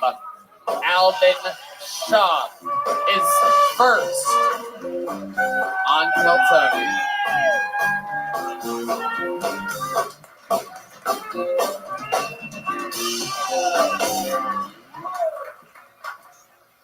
Hey, they say one in the hand is worth two in the bush. Unless we're talking about big fat cocks. They say the journey of 1,000 miles begins with a single step, but it takes a lot longer when you're dragging a big fat cock. Yeah, I walk through the valley of the shadow of death, but I fear no evil, for I cast a long shadow. From my big fat cock, you guys get it. Hey, I had a very expensive auto repair lady, very expensive, yeah. Cost me an arm and a leg and a big fat cock, guys. Yeah, they say a Little Caesar's pizza can feed a family of four, but so can my big fat cock. Yeah. Oh, ma'am, help me remember my password. 10 letters, rhymes with Matlock. Yeah, it's a big fat cock. Anyway, that's it for me. Thank you very much. Wow. An amazing piece of art right there, ladies and gentlemen. I mean, we've seen Michelangelo, we've seen... That's all right. They're pretty funny. Yeah. Wow. You are the fucking rookie of the year. Look at you. Stuff Means a lot, having Tony. a blast, talking about his big fat cock. Ladies, what do you think about this? Well, for somebody who can't see their cock, you got a lot to say about your big fat cock. Oh, actually, you missed the joke. It's actually a two-part. Big fat cock. Yeah, 2 parts. Ah, that's the level. People Like if it make was that an mistake a elevator, lot. that would Yeah, be the yeah, different levels. Wow, look at you. I didn't miss the joke. I'm just Oh, saying, yeah. I know you don't have a big fat cock. That's part of the joke, I suppose. Yeah. You have this laugh that he does after he says things. Your laugh is so contagious. It's crazy. People are referred to Like it as that. chortling. Yeah, it's like, I'm gonna tell you fucking something right now. huh? What? Well, maybe after the show, yeah. Oh, right now we can't do this. This is YouTube. We can't do that. Hunky wants to see it. I mean, technically, you could. Well, I mean, Dee's blind, so you could face that way and just pull your pants up. I'm just kidding, Dee. I'm kidding. Covering your ears isn't going to protect you, by the way, from a big fat cock. It's more of a visual. What can you do? Dee would just pretend it's a big fat pussy. Wow, he took his sunglasses off, folks, ladies and gentlemen. Very cool. Makes sense. It's like seeing the neighbor from Home Improvement for the first time. You know what I mean? It's like when you finally popped his head over the fence. It's like, oh, hey, there it is. I've always wondered. All right, let's talk about you big, likable, jolly motherfucker. Yeah. You have a voice that I find to be so unbelievably comforting. Can you just like say anything, just for a few seconds in a row? Can you just like do like the Pledge of Allegiance or something like that?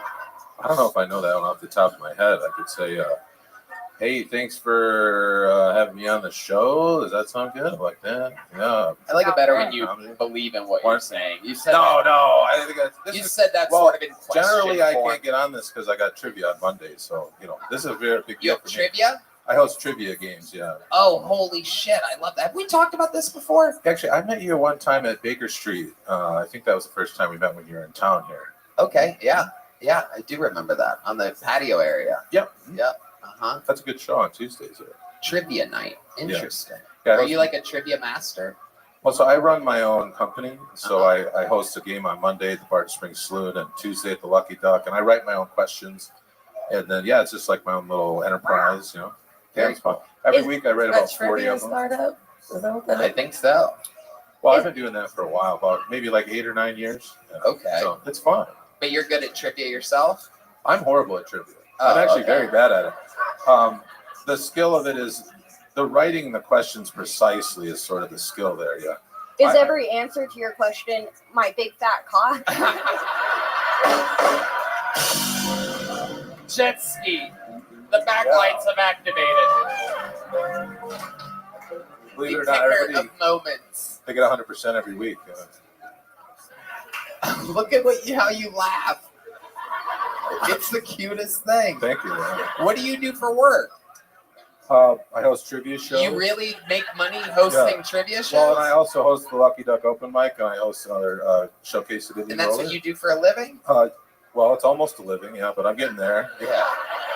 A lot of people come back to play trivia. Believe it or not. Yoni, get your handheld camera in close on this guy's laugh. I've had. I need the people to really get in there so that the fucking YouTube can see what the fuck I'm talking about. No, don't lean into it. Come back over here. Come back over here. Normal interview. Play it cool. Welcome to Hollywood. There we go. I love it. Tony, I can only see him shaking. I'm really afraid he's gonna fall on me. No, It I got is. strong legs.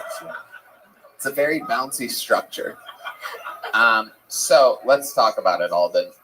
You do that. You do trivia. You have fun with that. What else? What else about Alden? What would surprise us about you? Any special skills or talents or hobbies other than hosting trivia? I guess I make my own homemade hummus. What? Oh my God! Yeah, it's Probably very from your popular, big fat cock. Yeah, that's how I get the fat part. Yeah. Oh yeah. Yeah, I make it at home. Yeah, it's pretty easy. You make homemade hummus? Oh yeah, all the time. Yeah. Fucking disgusting. No, it's so good. I just picture a kitchen sink filled with fucking frothy hummus. No, it's so easy. Do you have an And just Instapot? you sweating over it, just like, It's just going to be good hummus. No, I let the machines do all the work. Yeah. You have hummus machines? Do you have an Instapot? Yeah. What? Do you have an Instapot? No. Oh, well then it'll take a lot longer for you there. Yeah. No, you got and if you have an Instapot and a food processor, that's all you need. Yeah. What is an Instant Pot? Well, it's like a pressure cooker. Yeah. And then you just like cook things faster in there. You just put a bunch of dry garbanzo beans in there. Oh shit. And then you take a nap. Wow. I think a lot of people have been wondering what kind of diet did they have to go on to look like you, and this is what we're finding out. If you want to become a big man, oh yeah, garbanzo beans, I guess.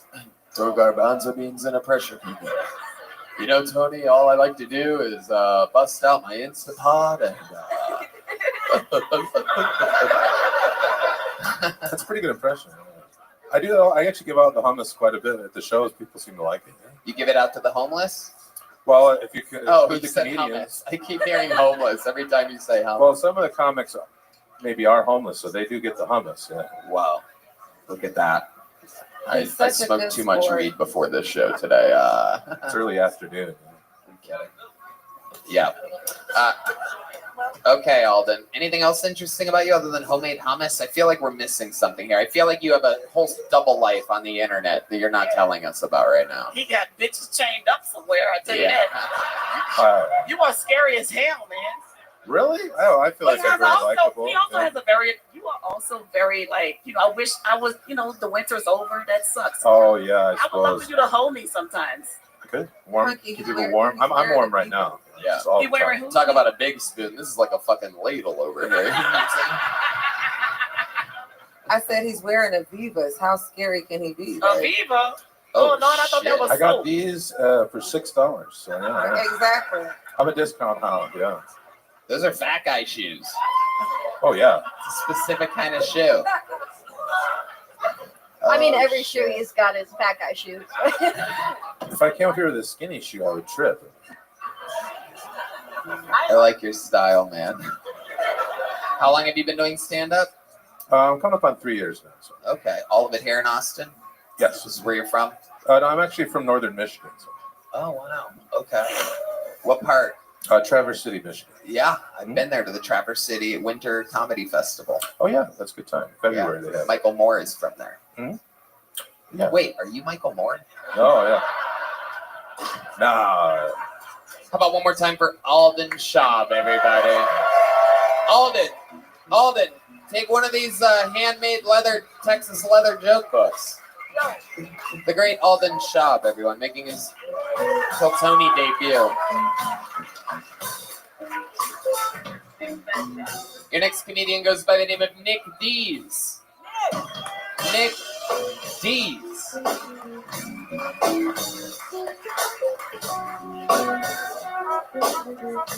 All right.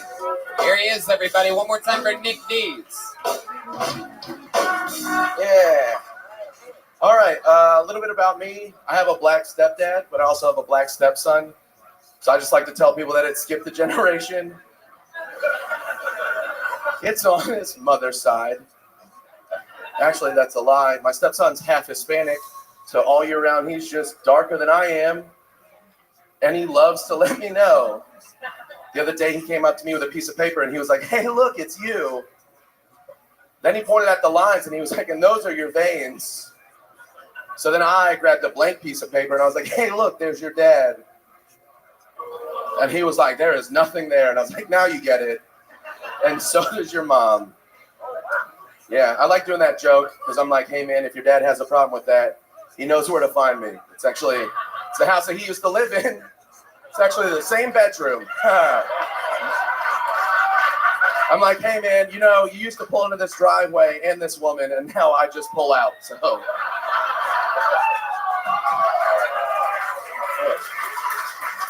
Nick Dees, everybody. Being very mean to this child. He's not mine. Well, I mean, geez, Louise. Is that what decides if you're mean to a baby or not? It's not mine. All right. Nick, welcome to the show. How long have you been doing stand-up? 4 years last month. Awesome. All of it here in Austin? No, I'm actually Ant got on yesterday. I'm one of his friends from Virginia. Oh, yeah. You guys took a big caravan from Virginia out here. How many of you came? Three of us. Oh, okay. It's not quite the caravan I pictured. It was 3 dudes. Okay. Very cool. How's your trip been so far? It's rad. I've never been to Texas before, so it's pretty chill. I like it. Okay. Where have you been? In general, or like? Yeah, I mean, if you've never been to Texas before. I've been to Denver, New York. That's 2. Carolina. Okay. Both of Carolina, that's sort of. We lost him on the third one, by the way, everybody. All you guys were like, "What does Tony mean? What a weird question." I was like, "I don't know where he's going." And then we lost you on 3. Denver, New York, Carolina. Carolina? What the fuck are you talking about, dude? Name the 4th place you've been. Florida. Oh, that's pretty broad. Yeah, dude, Are you just guessing at this point? I'm like, I know there's like 50 states I've been like to, ones where kids are, I don't know. I love it. So you're really, what's the deal? It's I could barely keep up with the whole story. There was so much moving at once. So you're banging a girl that has a kid? Yeah, I was. I actually just moved out like a month and a half ago. Okay. You moved out. Yeah, so we broke up. I don't know. Ask her. She did it. I left. Oh, okay. I mean, that got sad, but like, Oh no, she didn't tell you why she broke up with you? You have no idea? maybe it's because she heard the jokes about the kid, but like, oh, the actual baby is crying, everybody. The actual baby is crying. I thought Red Band was over here going crazy on this sound effects button again. I just, There's your baby. Oh no! Yeah, it's always good for podcasting to have a baby around. It's always, I don't know, all the best podcasts are doing it nowadays. Just have a baby. It makes it more organic, you know what I mean? We were all once that crying baby. Anyway, I love it. Nick, what else? What do you do for work looking the way you look? You work at you work at a cell phone stand? fuck yeah, dude, I work at T-Mobile. Yeah. So Ant works at Verizon. I work at T-Mobile. Yeah, Holy no shit. Yeah. How did you know that? Tony? Nasty. Wow. Yeah. Well, They have good benefits. Fuck you. It's dope. I have hand tattoos. Where else can I go? I don't fucking. You're exactly right. I got cell phone vibes from you. I feel like you'd be good at Well, that. yeah. Punky, what did you just ask? She said I could be a chef. well, I'm keeping secret conversations. Yeah, I know. Also, he's white, so he would be fine. You know what I mean? He would be In fine. life, But just in also, life. you could do what all the other rest of the people do with all those tattoos. You could be a chef. They'd be in the back. Where I belong. That's cool. Yeah. I used to cook. What would you do? Put garbanzo beans in a pressure cooker? No, Take a nap afterwards? I love it. So you're not with her anymore. Have you gotten any action in the month and a half that you've been single since you got your heart broken? No. No. Wait, excuse me. Yep. I'm sorry. So I have to. You are not. You are attractive ginger. Thank you. I person. appreciate that, Punky. Yes. You hugged me last night. I appreciate that. I did. Yeah, we had a moment. Oh, it was Lord. upstairs. For real. Yeah. I need to stop drinking this shit. It's okay. Okay. Damn. That's not an insult. I'm just saying I need to start remembering shit. But you're a cool guy. I know they got some single bitches in here. Now where y'all hoes at? Now come mend his broken heart now. Raise your hand, hoes. I said hoes with your mustache having ass. The fuck?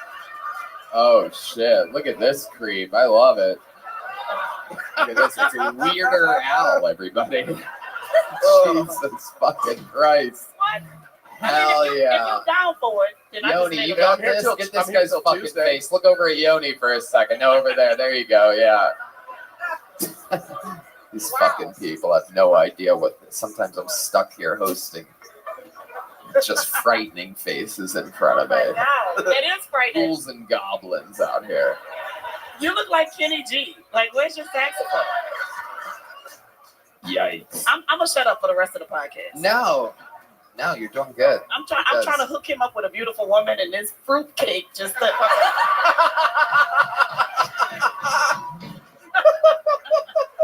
Hey, I'm a fruitcake myself, so that's not an insult. So, Nick, I love it. Any other hobbies? What else are you into for fun? You're covered in tattoos. You must be into something cool. Yeah, I mean, I like to draw and stuff. You can draw and I like stuff. to cook and I like to draw. You like to cook and draw? I mean, yeah. Dude, you're going to be single forever. Yeah, I know, dude.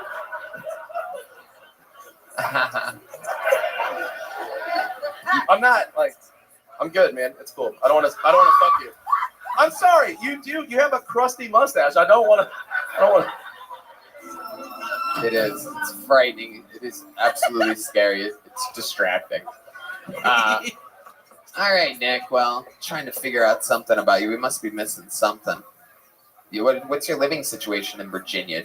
So now I'm on a couch, but I was in a house. You're on a couch. Yeah. I live with a buddy of mine from work. Right. So Isn't it like a house or an apartment in Virginia like a couple bucks a month? Like, he won't let me pay him, which is weird because he has a kid and he won't take my money. Oh shit! So Which you're is- on a couch and there's like a kid being loud and fucking running Which is around cool. and shit. Yeah, well, yeah. I love it. I feed both of them. Like he lets me buy nurse? Yeah. Okay. Thank you. I'm done with it. All right, Nick. You have the energy of a guy that traveled here from Virginia for this. All right.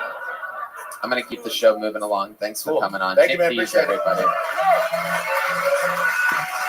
We don't have any joke bugs. We're running out of big joke bugs. You know what? Let's have a special treat. You guys like special treats, right? One of the regulars on this show, ladies and gentlemen, is here. An absolute icon, a joke writing wordsmith, a roast legend. He's here. Flew in today from Los Angeles, California. Make some noise for David Lucas, everybody.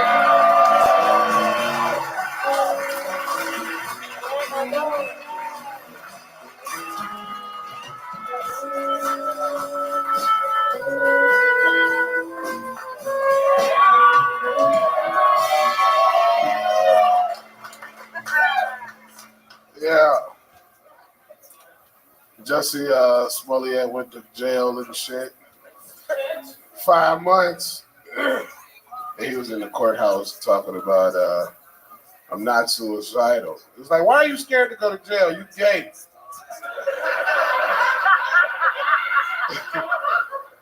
That's a vacation for you, nigga. What are you? He gonna be the first person to go to jail and walk into the showers backwards. It's like you're gonna drop the soap on purpose. I never believed Justice Smollett to begin with because he said that 2 MAGA supporters tied a noose around his neck and sprayed him with bleach. And it was -degree weather in Chicago. And one thing I know is I've never been called a nigga in the snow.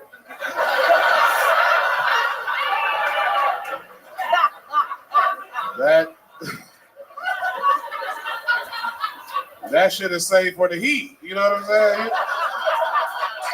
Ain't nobody racist in the snow, nigga. That shit don't happen.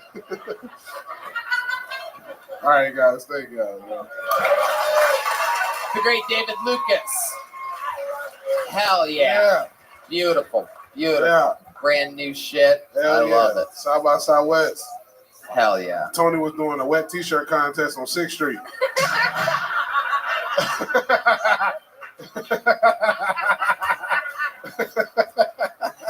You were doing a wet t-shirt contest?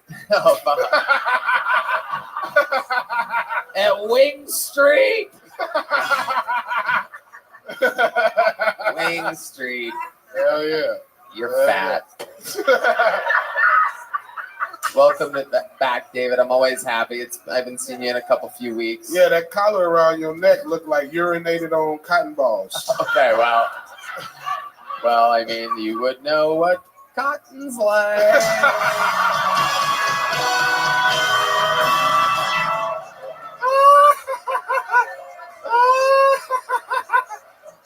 I was born and raised in an all-black neighborhood. I'm allowed to do those types of jokes. You're not allowed to do those types of jokes. You're not allowed to do those. I hate you so much. I hate Tony, bro. That motherfucker. That was bad. Yeah. I'm just kidding. If he was alive back in those days, David would have just picked cotton candy.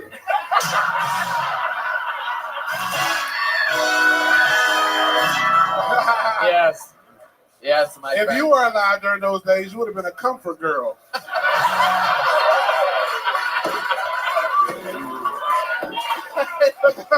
don't even know what that means, but I love it. That means the woman that takes care of all the white people that come to the plantation. Take them to the back of the house, sucky real quick. Wait. Oh, shit. I wanna. This seems like fun. I wanna get roasted too. Oh shit. Tell me something about me. Judge me. You carry condoms next to your tampons.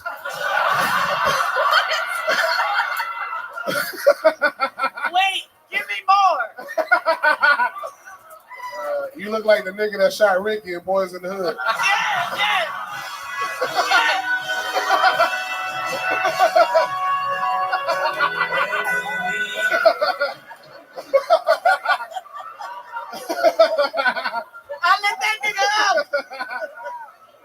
love Ricky. I lit up Ricky. Yeah. I love you. David Strong is a bull. You have the roasting club, right? Yeah. What else you been doing? What else is going on? I just did Zany's this weekend in Nashville. Nice. Yeah, I was late. I was supposed to be here yesterday, but I was drinking at the bar and threw up when I was boarding. They wouldn't let me get on my flight. You threw up when you were boarding the airplane? Bro. No, for real, bro. That shit was real, man. What the hell happened? My dog Brian had to take all my shit. He flew in here to Austin before I got here. Your dog Brian. Yeah. It's a service dog. My homie. That's stupid. Oh shit. Yeah, bro. I was fucked up yesterday. Okay. So wait, were you throwing up like before they started boarding? During boarding? Like when exactly? Like tell us what happened. You know Jelly Roll, the musician? Everybody know Jelly Roll, the musician out of Nashville? Yeah. Who? Jelly Roll. He's a big time like gangster country singer / rapper. Okay. Pretty big. And I was drinking with him all weekend. And then I got to Atlanta, and you know what they say, like, if you want to get rid of a hangover, like, drink more liquor. So I drank more liquor. Yeah. Oh, hell yeah. Oh, they don't? Hair of the dog is basically like one beer, one shot. You drank? I was drinking. Oh, yeah, you was fucked up. Yeah. Damn. So when did you start throwing up? I felt sick when I left the bar, but I was like, you know what, I'm going to just tuck this shit out and swallow it. Right. Yeah. Yeah. That's a fat guy thing to do. That's how you know David's not a bulimic. He'll swallow it back down. He's like, I'm not wasting this. Yeah. And then when I got to board, bro, it was like, fuck that. Right. It was like a well spouting. Oh no! So you were just spraying everywhere. There was no chance they were gonna let you on. Jesus, David. What if somebody had video of that? What if you went viral like that That's one what guy I at the said, baseball man. park that was throwing up on himself? I hope nobody did. I mean, when I'm at the airport, I dress pretty incognito. You know what I'm saying? I be incognito. Yeah. David, were you wearing a mask when you were throwing up on the airplane? No, I don't wear masks in the airport. That's the one time you should wear a mask, when you're throwing up in the airport.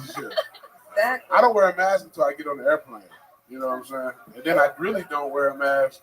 It depends on where I'm flying. If I'm in coach, they make you wear the mask. But in first class, they don't say shit. Right. Yeah, COVID is for poor people. Yeah. It's It true. really is. They never say shit to me when I'm in first class. But when I'm in coach, if that shit drop to the middle of your nose. Put that mask up. Yeah, they be tripping, bro. Oh my God. Yeah. It's so true. Yeah. In first class, if you fall asleep and your mask falls down, they just come over. Yeah. They don't say shit, bro. They say zero, dog. I have my mask off on the table.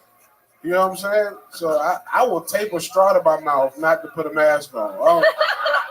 I always look like I'm drinking. You know what I'm saying? But, right. I fuck with it. But the mask about to be gone, what, mid-April? On the airplanes? On the airplanes, mid-April, I think. Great. Mid-April. Fucking pointless bullshit. These things, yeah. Anyway, David, what else is going on? You excited about anything at the festival this week? I don't really know. I'm just here. Yeah, I guess you're right. You're out there puking in airports in Nashville. I guess you don't really have any plans. Shit, but I'm in San Diego this weekend. I'm at the Laugh Factory Friday for 2 shows, and then sometime San Diego. Yeah, they got a little bullshit ass Laugh Factory. Oh, that's why I Oh wow. Yeah. And then Not only does he perform at the Laugh Factory, he also performs at the Chocolate Factory.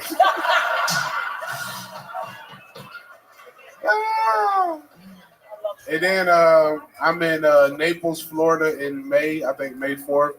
And then May 8th, I'm at Side Splitters in Tampa. Side Splitters, that's fitting for you. What you got, ass splitters? Oh, you son of a bitch. How dare you? How dare you? I love it. All right, David. Well, another unbelievably great performance. Yeah. So much fun. Roast Lord. Great comedian. One of the newest touring headliners. David Lucas. You know what? Let's do another special treat back to back. Let's just go right into it. We have another one. In the history of the show that's traveled all around the world, hundreds and hundreds and hundreds of episodes of this show, there's only been 8 or 9 people ever that have won something called a golden ticket, which means they get to perform anytime they're at that show for eternity. This guy is here. He's from Canada. This is Jared Nathan, everybody.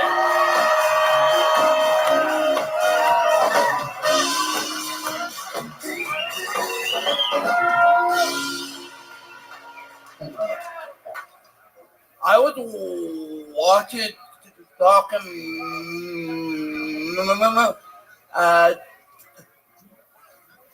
documentary on cannibalism.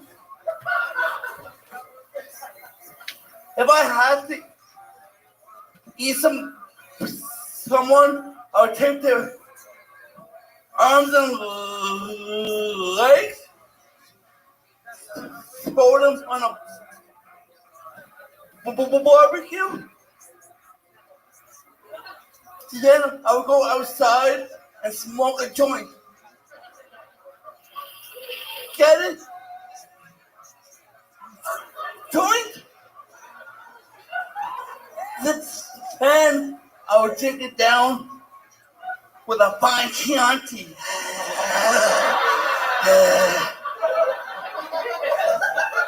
Okay, that's a minute from Jared Nathan. Hell yeah. You got through it. Little hard to understand today. I love it.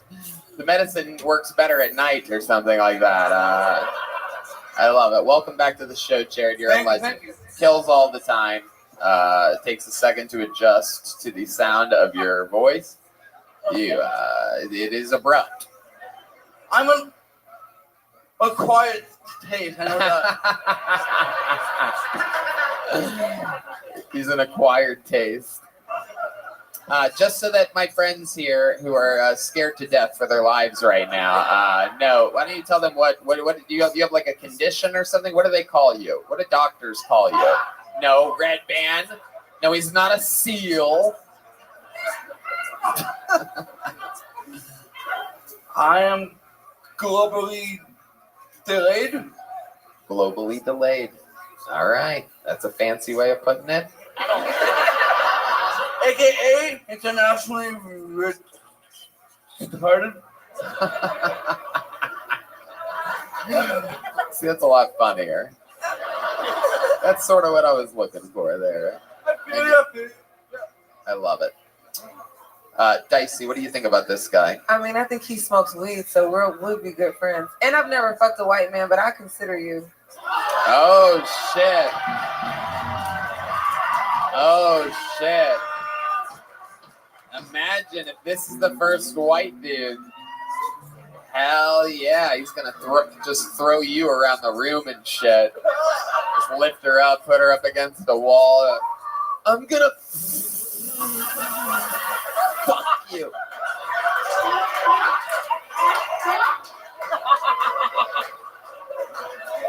Sonny, he gonna be done fucking up before he can say it. Yeah. I'm gonna. I can't. Hell yeah. Jared, have you ever been with a black woman before? I have. Whoa.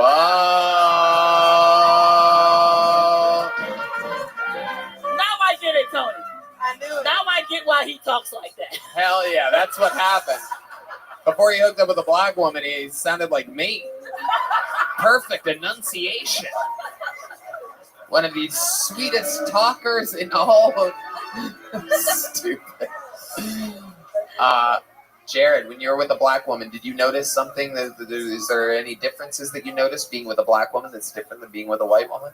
A lot more open. A lot more open? Like a lot more. Wait, how did the Migos get in here? Okay. I think what he's trying to say is the black of the berry, the sweet of the juice. Yeah. Oh shit! This bitch is about to throw her baby off the balcony up there. D Madness is leaving. He's literally seen enough. No,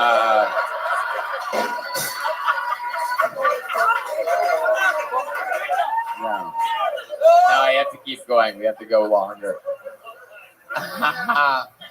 Jared, if you had a chance at hanging out with Dicey, if she wanted to get romantic with you, right? What would be your first move? Where would you start with a delicious dish like Dicey?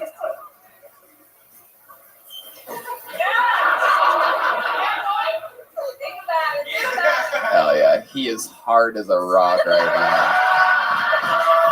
Speechless. Truly thinking about it. I like it when the guests actually listen to the question and think about an answer. That's what Elon Musk does. I know how to use my tongue. Good. So we're not whipping it through the glass. I'm sorry, Tony. Nigga, no, you don't. Oh, you don't. You don't know how to use your tongue. But that's true. Punky is the decider of who can eat pussy and who can't. A lot of people don't know. She's the judge. She's like the Gordon Ramsay of that shit. She just comes over your shoulder and yells at you. Jared, can you show us maybe a little bit of your pussy eating technique? Perhaps you could face Yoni. Where the fuck's Yoni at? This guy, our camera guy's never anywhere to be found. Here he is in the darkness. Just look right at him, right down the barrel there. Oh, okay. Well, no, don't go that way, Yoni. Go in the middle of the room. Jesus, Yoni, go get in the middle of the fucking room. Why do I have to tell you this? How are you talking? I want the audience to see how his pussy eating face. We need a camera for you, Yoni. We need a camera guy that just films Yoni filming the show, just so everyone can see how silly his movements. His instincts are just wrong. All right, Jared. Whoa! Oh shit!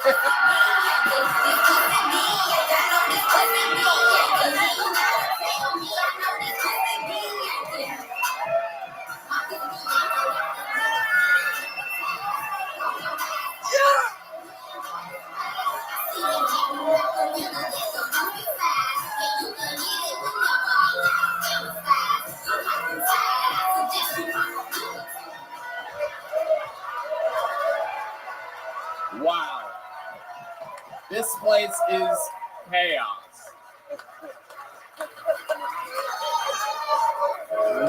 Look at you. The Canadian convoy himself, Jared Nathan, is here.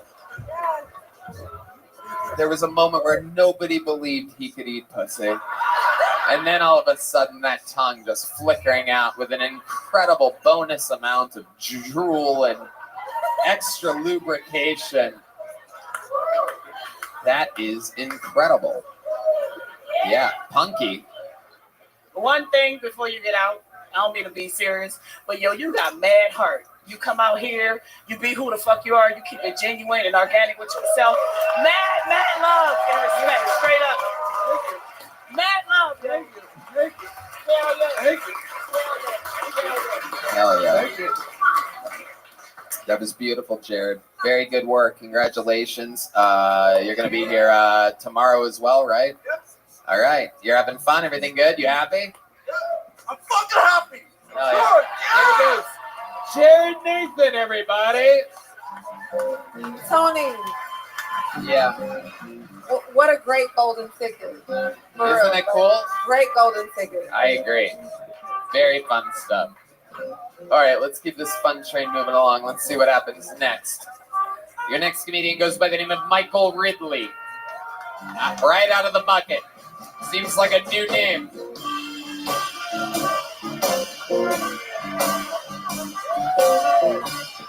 Yo, what's good? I'm Asian, but I'm also half white. I'm a fortune cracker. So half of my family talks like this, and the other half talks like that. I'm a Filipino Southern Asian from Virginia. I'm 3 of 3. What's good? What's good, Austin? Motherfuckers really out in Austin, dude. I went to Tennessee to do some work for the CDC. They didn't even have vaccinations out there. I just stood in the line and coughed in people's mouths. Just an Asian ass cough in all the rednecks' mouths. The yeller feller done coughed in my mouth. I'm safe. They don't even have vaccination cards out there. They just go. You just go down to the Office Depot, get you some card stock, and go down to the library. We'll just print them out. Scribble something on there. Joe Biden don't need to know about that. Woo! What's up? There you go, Michael Ridley. What's He did good? stand-up comedy. Hell yeah. Welcome to the show, Michael. Yeah, dude. What's up? How are you? This is your first time on here, right? Yeah. Awesome. How long have you been doing stand-up? 8 years, baby. Wow. Yeah. You, where What do at? you want me to do? It Virginia takes a Beach, lot of Newport energy to News. stay this sexy. Fucking Another one from Norfolk. Virginia. Did you come with the crew as well? Yeah, I did. I You're the invited. third person? Yeah. Oh, wow. That's incredible. Yeah. Hell yeah. So you're friends with the redheaded How's guy your with the studying been? tattoos? Yeah, kind of. Whoa, shit. Yeah, you better Probably be. not anymore. Wow.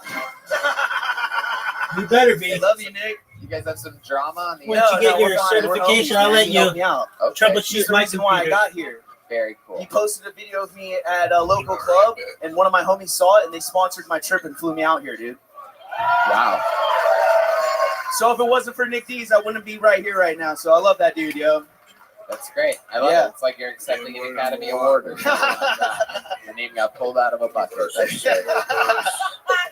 So 8 years, all in Virginia Beach. What keeps you there? What do you do for work? I'm a purchaser for a body shop, so I buy the parts and shit. I'm a parts manager. It's a nightmare. Yeah. It's a logistical nightmare. Yeah. Okay. How did you get into that? I was doing oil changes and getting tired of that, and I just hopped around from auto shop to auto shop.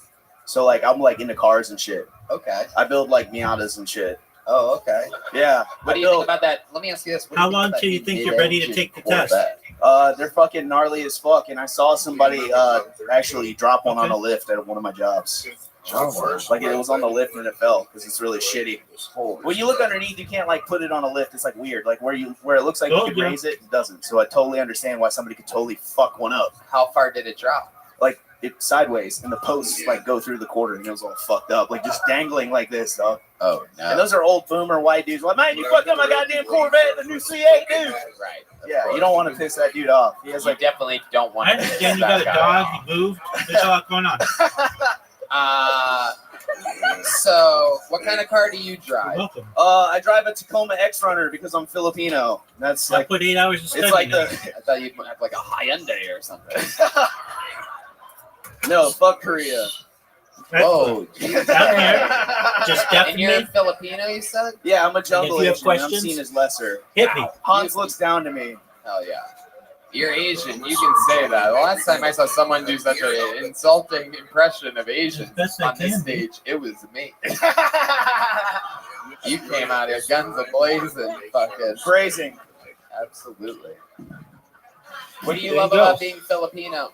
I love how I'm basically like Absolutely, the that's what I'm vatos of the Asians. Go for it, big dog. And white people love lumpia and pancit. And it's just like I don't know. Every time there's like a holiday party at work, they're like, so Ice you're gonna cream bring is that frozen? pancit. You're gonna bring those egg rolls, with the pork in it. And I'm like, all right, whatever. Good job. Let me hit up my plug. Right. Cause I don't know how to do that shit, dude. I'm half white, dude. Egg roll connect. Okay. Very, very interesting. Yeah. You seem like the kind of guy that watches Fast and the Furious on your phone all the time. Nah, dude, I saw Tokyo Drift and then I moved to Japan like a year later. So Are you serious? Same situation, like military kid flies out, gets kicked out of school, flies to Japan to go live with his dad. Really? Like a month after I saw Tokyo Drift, I was living it, son. That is the most Asian shit ever. You saw Play that Tokyo fucking theme Drift song, and you're like, dog. I gotta get the fuck out of here and go live my dreams. How long were you in Tokyo? I was actually in Okinawa. Okay. Yeah, Okinawa. it's a small island off of Japan. Indeed. It's I know like the about Hawaii. it. Tori Hanso is from there. Fuck yeah, it's dope as fuck, man. I want to buy a condo there one day when I got hella monies. Okay. I got the big dreams. Okay. It's It's a a good hard, strip club. hard S at the end of that monies. And monies. I love it. Yeah. What? Oh, my mic. Oh, my mic. Yeah. What's up? I saw you last night too. Oh, shit. What's good, bro? Oh shit. Oh, okay. No, hell no. She had to touch me like that because I'm patient zero with COVID. She don't want to touch me like that. The way you was coughing in that mic, nigga, I feel like I need a nose swab. Yeah. Where my unvaccinated people at? Let's make out. No, but Get you some antibodies real quick. But Jesus Christ, this guy's out of control. I've never seen an Asian on crystal meth before. This is exciting. Yeah, dude. Facts. I have hyperhidrosis, Tony. Jesus. Excuse me. Yeah. What happened last night? What happened last night? I don't know. We got drunk as fuck and watched a bunch of homeless people fight in the alley. Shit was dope. I didn't tell you nothing crazy last night. No. We We're was just friends. japping up and yeah, it's just like drunk shit. Like, hey, what's good? Okay. Yeah, what's All here? right. Yeah. Let me put I don't know. Well, I appreciate you. Yeah, I appreciate you. I love you. I love you. I love you too, Punky. No, I respect anybody in this goddamn game. Anybody in this comedy game, yeah, man, this is one of the hardest jobs out here in the street, man. You got heart. You got heart. Yeah, and bro. I just You love working. when Tony roast everybody. Is that a mullet? Is that an Asian mullet? Yes, it is, dude. Oh, God, it's Asian mother. It's Theo Gong. Motherfucking. It's what? It's a fucking Asian mullet, dude. I get pussy, dog. Wow, the bullet means Yeah, bro. Oh, wow. My Riddle Pony, dude. I love it. My Riddle Pony, dude. That's me, baby. I'll be clapping cheeks. Hell yeah. Wow. My fucking wife loves this motherfucking mullet, dude. My wife told me, she's like, keep the mullet. I was debating on cutting. She was like, no, keep the mullet because it's like this character. And I really just want to buy a race car bed so you can fuck me in it. And I was like, all right. Wow. And I sent that to my barber and he posted it on my story of me like sitting in the chair getting all edged up and shit. And it cuts to that message from my wife. I love you, Chelsea. Hey. Jesus. I'm married, man. I'm fucking Asian dude with a white wife, dude. That's a flex. How long have you been with her? 6 years, dog. That is incredible. And to think you have all that and have a downsier face than Jared Nathan. I mean, they're half Filipino, Yeah, it's half gross. white is just a white guy with full-blown Down syndrome. Yeah. Getting motherfucking retarded in Texas, baby. How long are you in town for? I'm here until the 22nd. What's that? I don't know what day it is. You want to do a quick set tomorrow at the Secret Show? Yes, please. Wow, look at that. There he goes. Michael Ridley. How cool is that? Yeah. You just got a spot out of all this. Wait a second. Is that really your Instagram handle? Chinky Sweat. Yeah, that's me, dude. Are you serious? Yeah, I'm chinky. I'm sweaty. Little Caesar's hot and ready, dude. I'm Whoa. Holy shit. I'm a Eat your Greek. mom's spaghetti. What up, big dog? My knees are weak, bro. My arms are heavy. Fuck. All right. We're spinning bars, Is this dude. shit going down right now? Are you going to go all the way? I'm kidding. There he goes, Michael Ridley, everybody. Yeah. He's on Instagram at... Yeah, try. Well, you heard what he said. Pulling another name out of this bucket. We having fun out there? Contact us so we can do it. Make some noise for Rodney Smith. Here we go, Rodney Smith.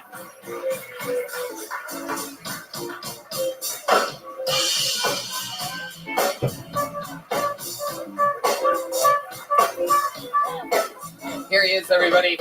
Rodney Smith. How's it going? All right. I think they should reserve the pronouns they, them for fat people and not the mentally ill.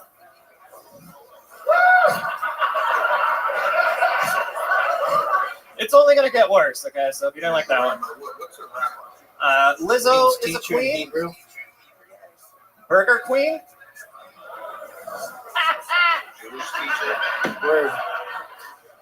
They told me I'm way too scrawny to make that joke, and they said never make a joke about somebody unless you've walked a mile in their shoes. But let's be honest, Lizzo's never walked a mile in her own shoes, so I can get away with that shit.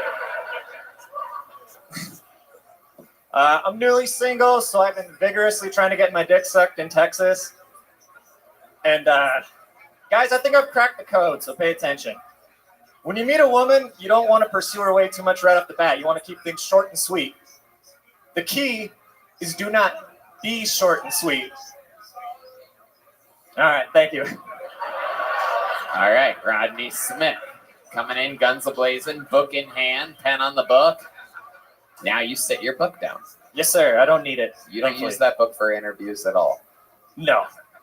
How's it going, Rodney? I'm good, man. I'm kind of nervous. It's weird. I don't really get nervous, but, you know. Makes sense. It's a big, really, really big deal to be on the show. Yeah, no, You didn't know it was going to happen, but there was a chance it was going to happen, and now it's happening, and anything can happen. And you're in that moment right now. But if you think about it too much, it'll freak you out, so don't think about it. Yeah. Anyway, how long have you been on stand-up? I just started about 2 weeks ago taking it seriously. Wow, that's great. Congratulations. Welcome. Very cool. What made you want to start this? I've been making memes and doing music and stuff like that, so I just kind of, you know, I was tired of being a meme lord and getting called a pussy online, so... Right. Now you want to be called a pussy right here, to your face. Hell yeah. There's a lot of bullies here tonight. Did you have any like famous memes that we might know? I did. I've had a lot of viral memes, and I sound like such a douchebag bragging about that because it's such a loser thing. Yep. Yeah. I made the one, maybe you saw it, was of Joe Biden's face, and it said, me at the grocery store, I don't need to write this down, and then it had Joe Biden's face, and it went super viral, like a lot of famous people reposted it. Like who? It's your meme, you know exactly what famous Donald people. Trump Jr. reposted it, he actually follows me. Wow. Oh, come on, this is Texas, grow some balls. I mean, Don't fuck this place up too, all right? Shut up. After he did that, did you go to your doctor and have plastic surgery to look like him?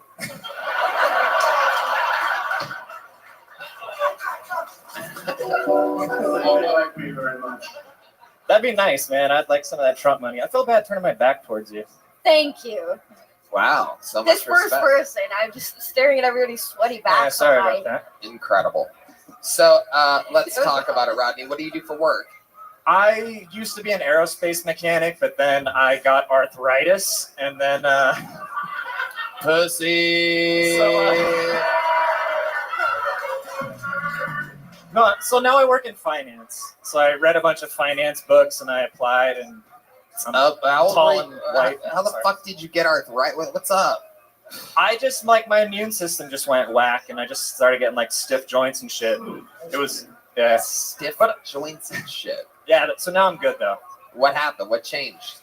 They put me on some medicine initially, and luckily I'm young enough to where, so when old people get arthritis, they're all old and fucked up with their immune system. Yeah. But so if you catch it when you're young enough and you kind of kick it in the ass, you can kind of... Wow. How old are you? I'm 32. 32. Yeah. Okay. What is this? Oh, he was playing the streets of Philadelphia. Because Red Band thinks that arthritis and AIDS are the same thing. Everybody, if you're wondering what's happening here, it's because Red Band is uneducated. In unbelievable ways. Perfect reference. Everyone will get the AIDS song is for the arthritis guy. My immune system's not that good. You know you're a pussy when Red Band's roasting you about your health.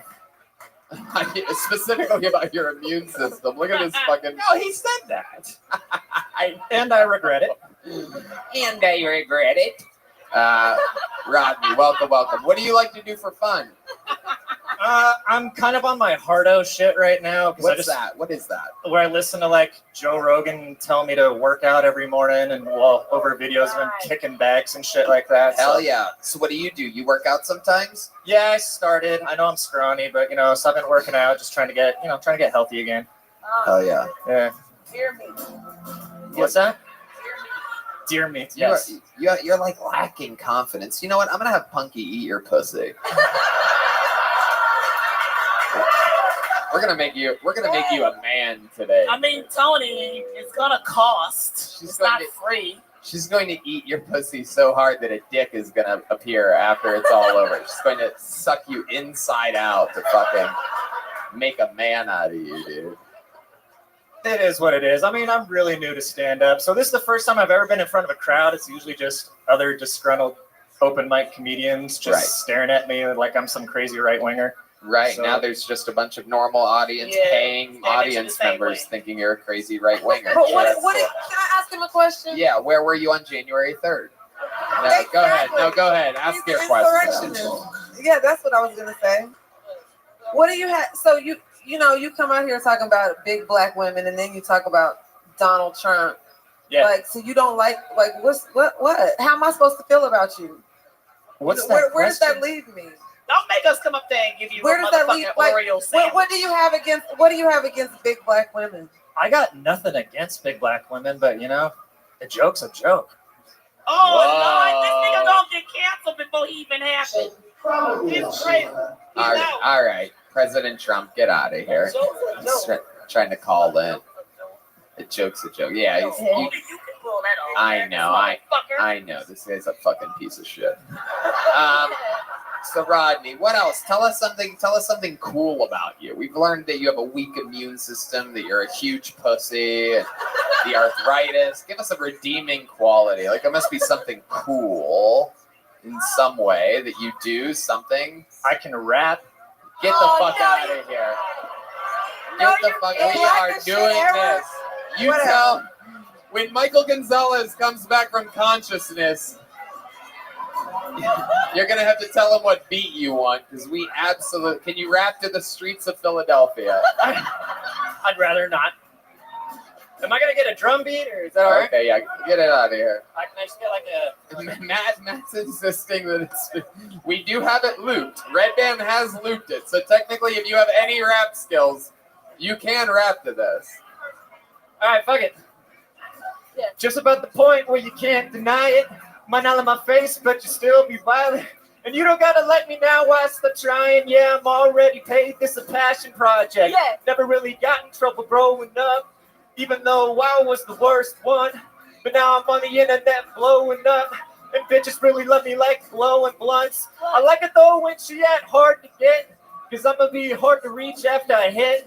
And I ain't really shit, yeah, it's not a secret. And I don't like to brag, just for modest reasons. And I can make slaps with sticks and pans. And I can push a coupe in the rain in Japan. And I can make your boo say, ooh, goddamn.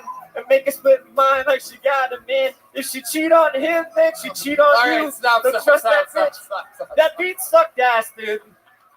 That beat was fucking terrible. I think gotta you give did me good. something for that. I think you did good. That was great. Oh, they clapping for that shit? You did a lot better than I thought you were going to do. Are y'all clapping for that shit? That wasn't rap. That was fucking country music. Are you fucking serious? Come on, you're not gonna give me anything for that beat, for the shit that I got accused of being. You could have at least fucking rhymed gingivitis with arthritis or something like that. We wanted to hear something true to you. That was. Yeah, man, a joke's a joke, a beat's a beat.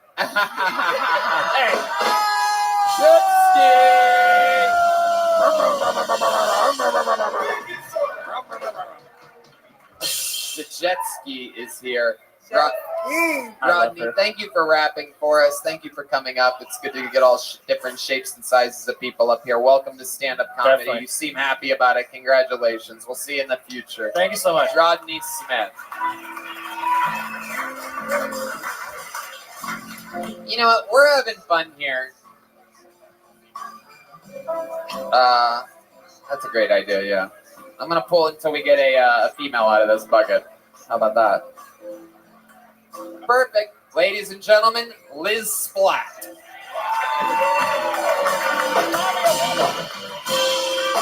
You know her. She's been crushing. She's been on this show before. This is a force. Hey, what the fuck is up, fellas? Have you guys ever had dick so good you start saving up for the abortion? Sometimes people in Texas don't like it when I do that joke. And I'm always like, man, I'm sorry, I'm going to keep doing these jokes because I'm killing it. You know what I'm saying? If anything, Cowboy Hat, that's a Second Amendment joke. You know, and sometimes after those two stellar fucking jokes, people still don't like it. And I'm like, man, what are you guys, babies?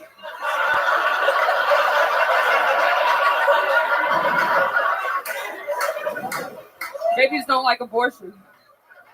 Those are my 3 back-to-back abortion jokes. I'm done, I guess. All right, there you go. Wow. Thank you. You had a few seconds left in your set, but you know, it's good to end things early sometimes. And She was done after the first one. That was beautiful. You almost brought the whole set to term. I would never bring anything to term. Liz Splat, you are a fucking force to be reckoned with. You come up here every time just smashing, commanding the audience, complete different fucking confidence and swagger than that lanky vitamin D deficient moron. I hated that guy. So unlikable. By the way, he was a great rapper, but he's so unlikable. Nobody gave a fuck. I think it's kind of a stretch. Like literally nobody wanted to be like, yeah. No, we were applauding on the demise for We're like, sure. yeah, he's lyrically talented. Yeah.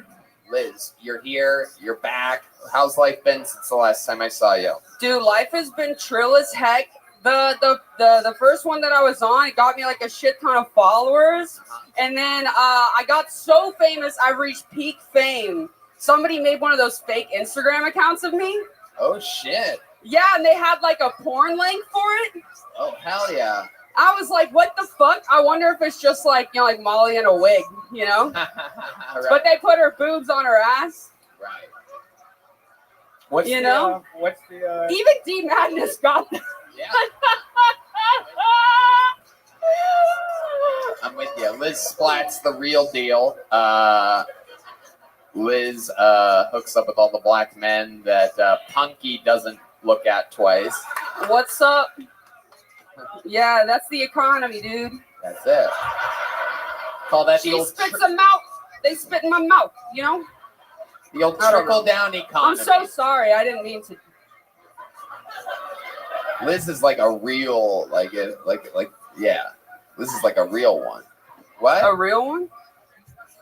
Wait, what are you saying? What did she say? I don't want secrets. Punky has this weird podcast. Wait, I want to trick know. where she talks to you without a microphone. Literally, I mean, why don't we just bring 2 babies to the show next time? I mean, what is going on here? Why don't we have a little daycare? I want to know. Kill Tony. I'm just confused. Who's spitting? No one's spitting in my mouth. I was trying to do a thing and it didn't go well, and it was just like awkward afterwards. You know, my dad watches this. I regret it every time. Every time I talk about fucking black guys, they don't know what I do at night. You know? Right, your parents don't know what you do at night. Yeah, man. And you sneak know what? out. Do They you don't know still you live with put your black parents? No. I'm from Dallas. There's Right. some man in prison right now for raping your ass at 16, and he really didn't do it. She one of them white chicks. Wait, what?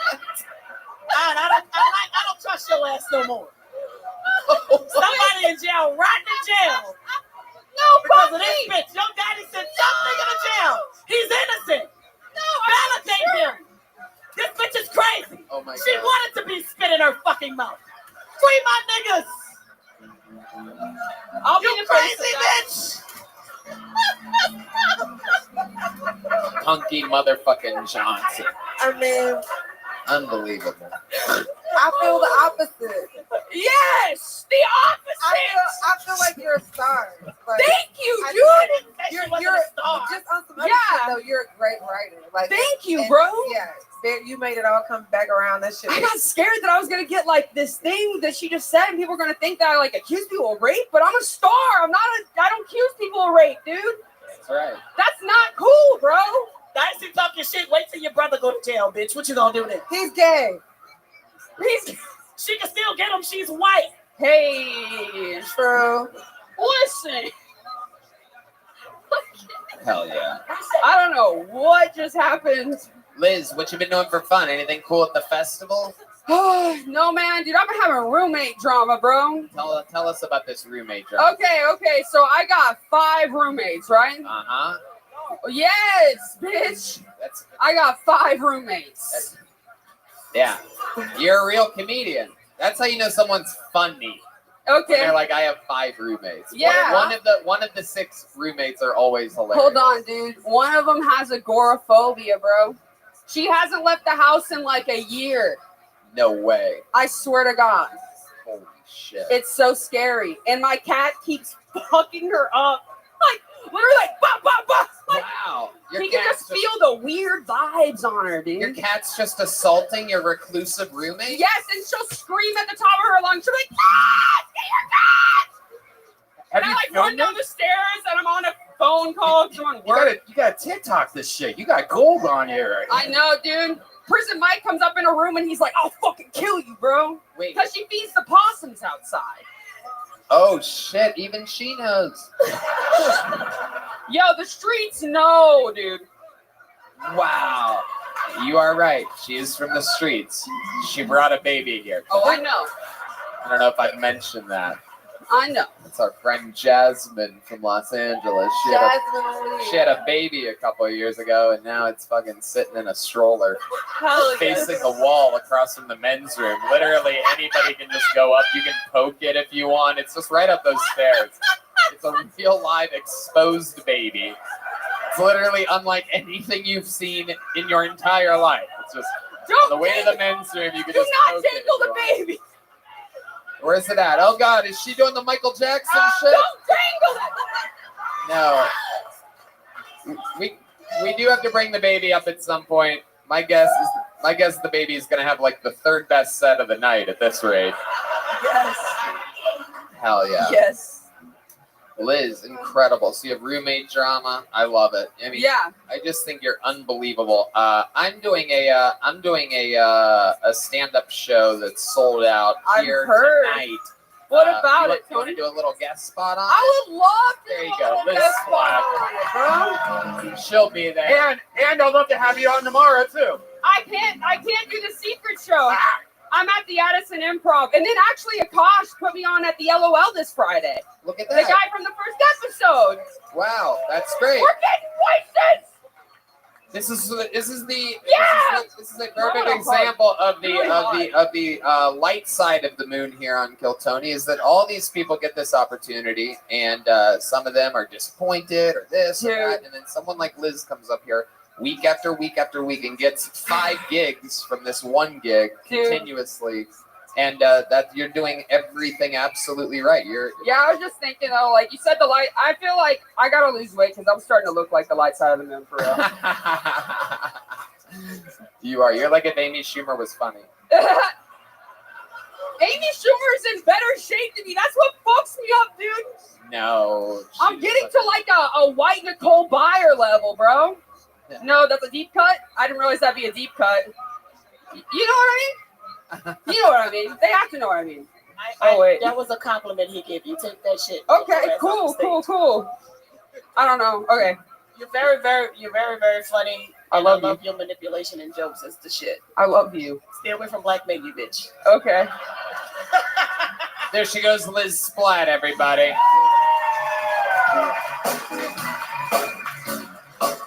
Punky got mad at her. Liz Splat. All right.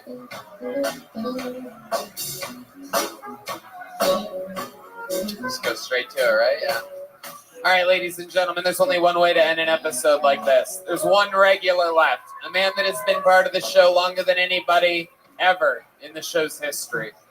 With a brand new minute, just like every episode before, opening for Rogan, been opening for me on the road, everywhere, touring the country.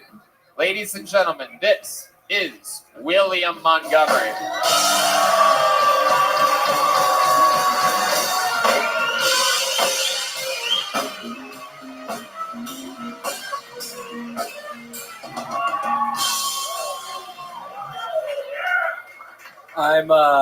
I'm Asian, but I'm also half white.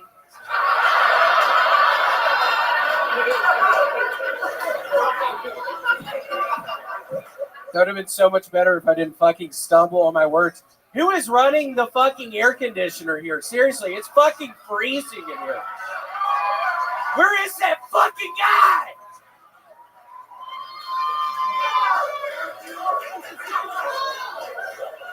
Here's a bad idea. Lego condoms.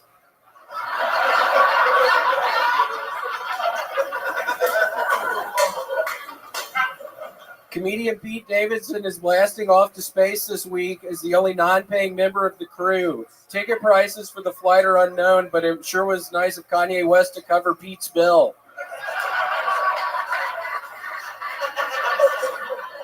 More like sin good. I thought that last one was going to go so much better. William Montgomery, ladies and gentlemen, with a brand new minute. It's so nice to be here. I had a real busy morning. Yeah, well, tell us about your busy morning.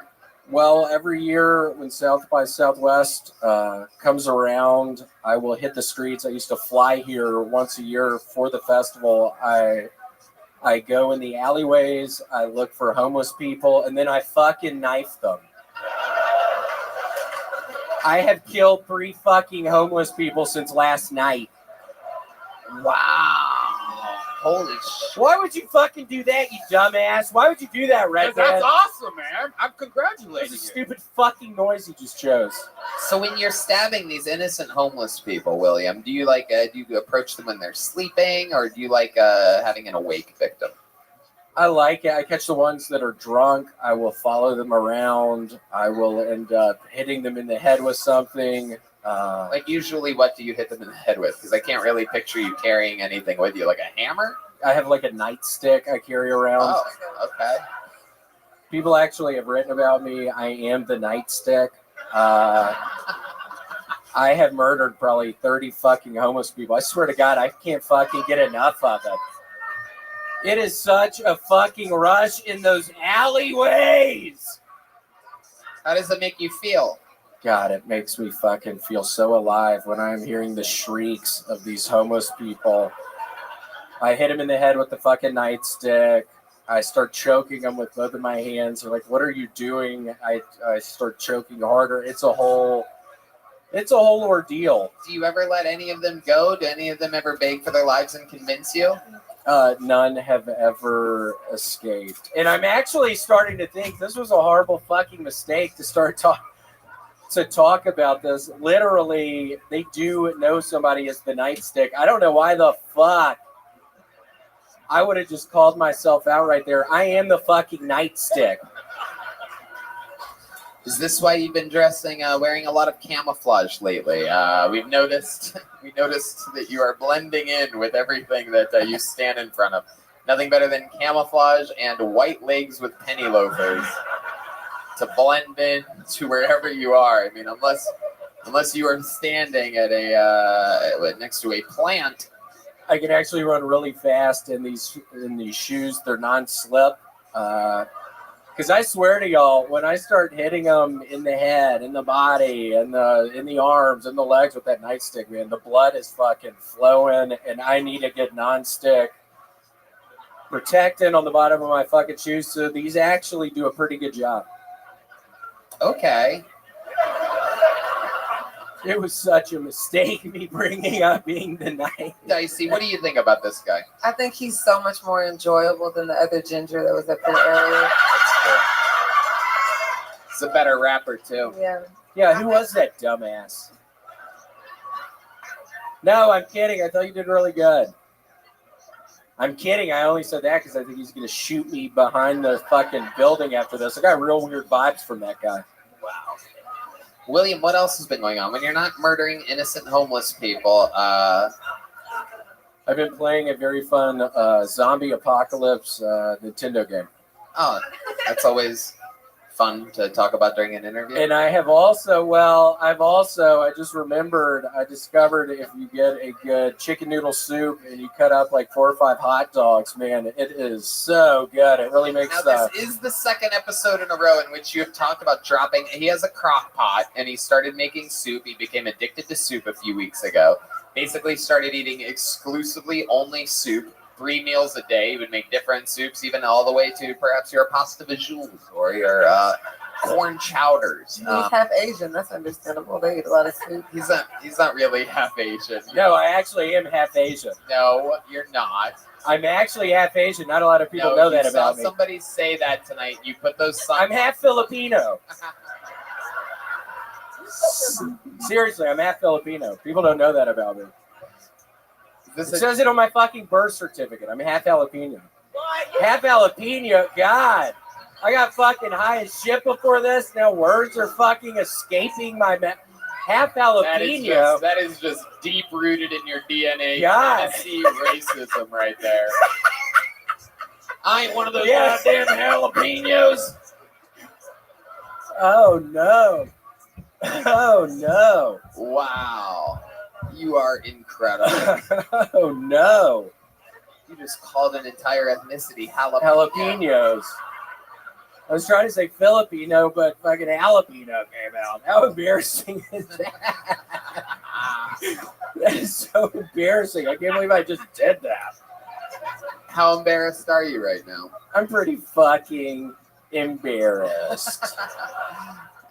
I tried to fucking call a whole fucking race of people a pepper!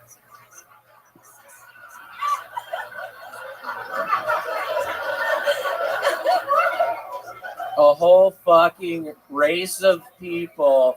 A jalapeno pepper! How did I mess up like that? Quit fucking doing that. It really is embarrassing. I'm not fucking around. It really is embarrassing. Quit fucking doing that. Tony, Yes, Punky. can we get security? This is dangerous. They're not even a race of people. But you know what? I'm not even gonna go there. I don't Yeah, know. hold on. I get Tiger King vibes for you. That's what I get. Tiger King, who should be like on the ski slopes or some shit, you know? What is Tiger King? I have heard people talk about. Punky, I'm kidding. I know exactly what Tiger King is. He's actually a big inspiration. I love that guy. Well, when did you? Where is that guy? Here's another jalapeno that you like. Where is that guy? All right. William, I noticed that you've been holding the microphone extra gently with your fingertips as of late. You just had both hands on it a second ago. Is that a Yeah, new I way do that you're- sometimes. Did you do that a lot where you hold the microphone like a piccolo? It doesn't look like that. It doesn't look like that. It does. It's like There's no way it looks like that. Yeah, it doesn't does. look like that. Yeah, huh? It doesn't look like that. Yeah, it does. For sure. I don't think it looks like that. Yeah. Punky's pulling up people playing the piccolo right now, and she's going to show you pictures. I don't think it fucking looks like that. William looks like a fried piper.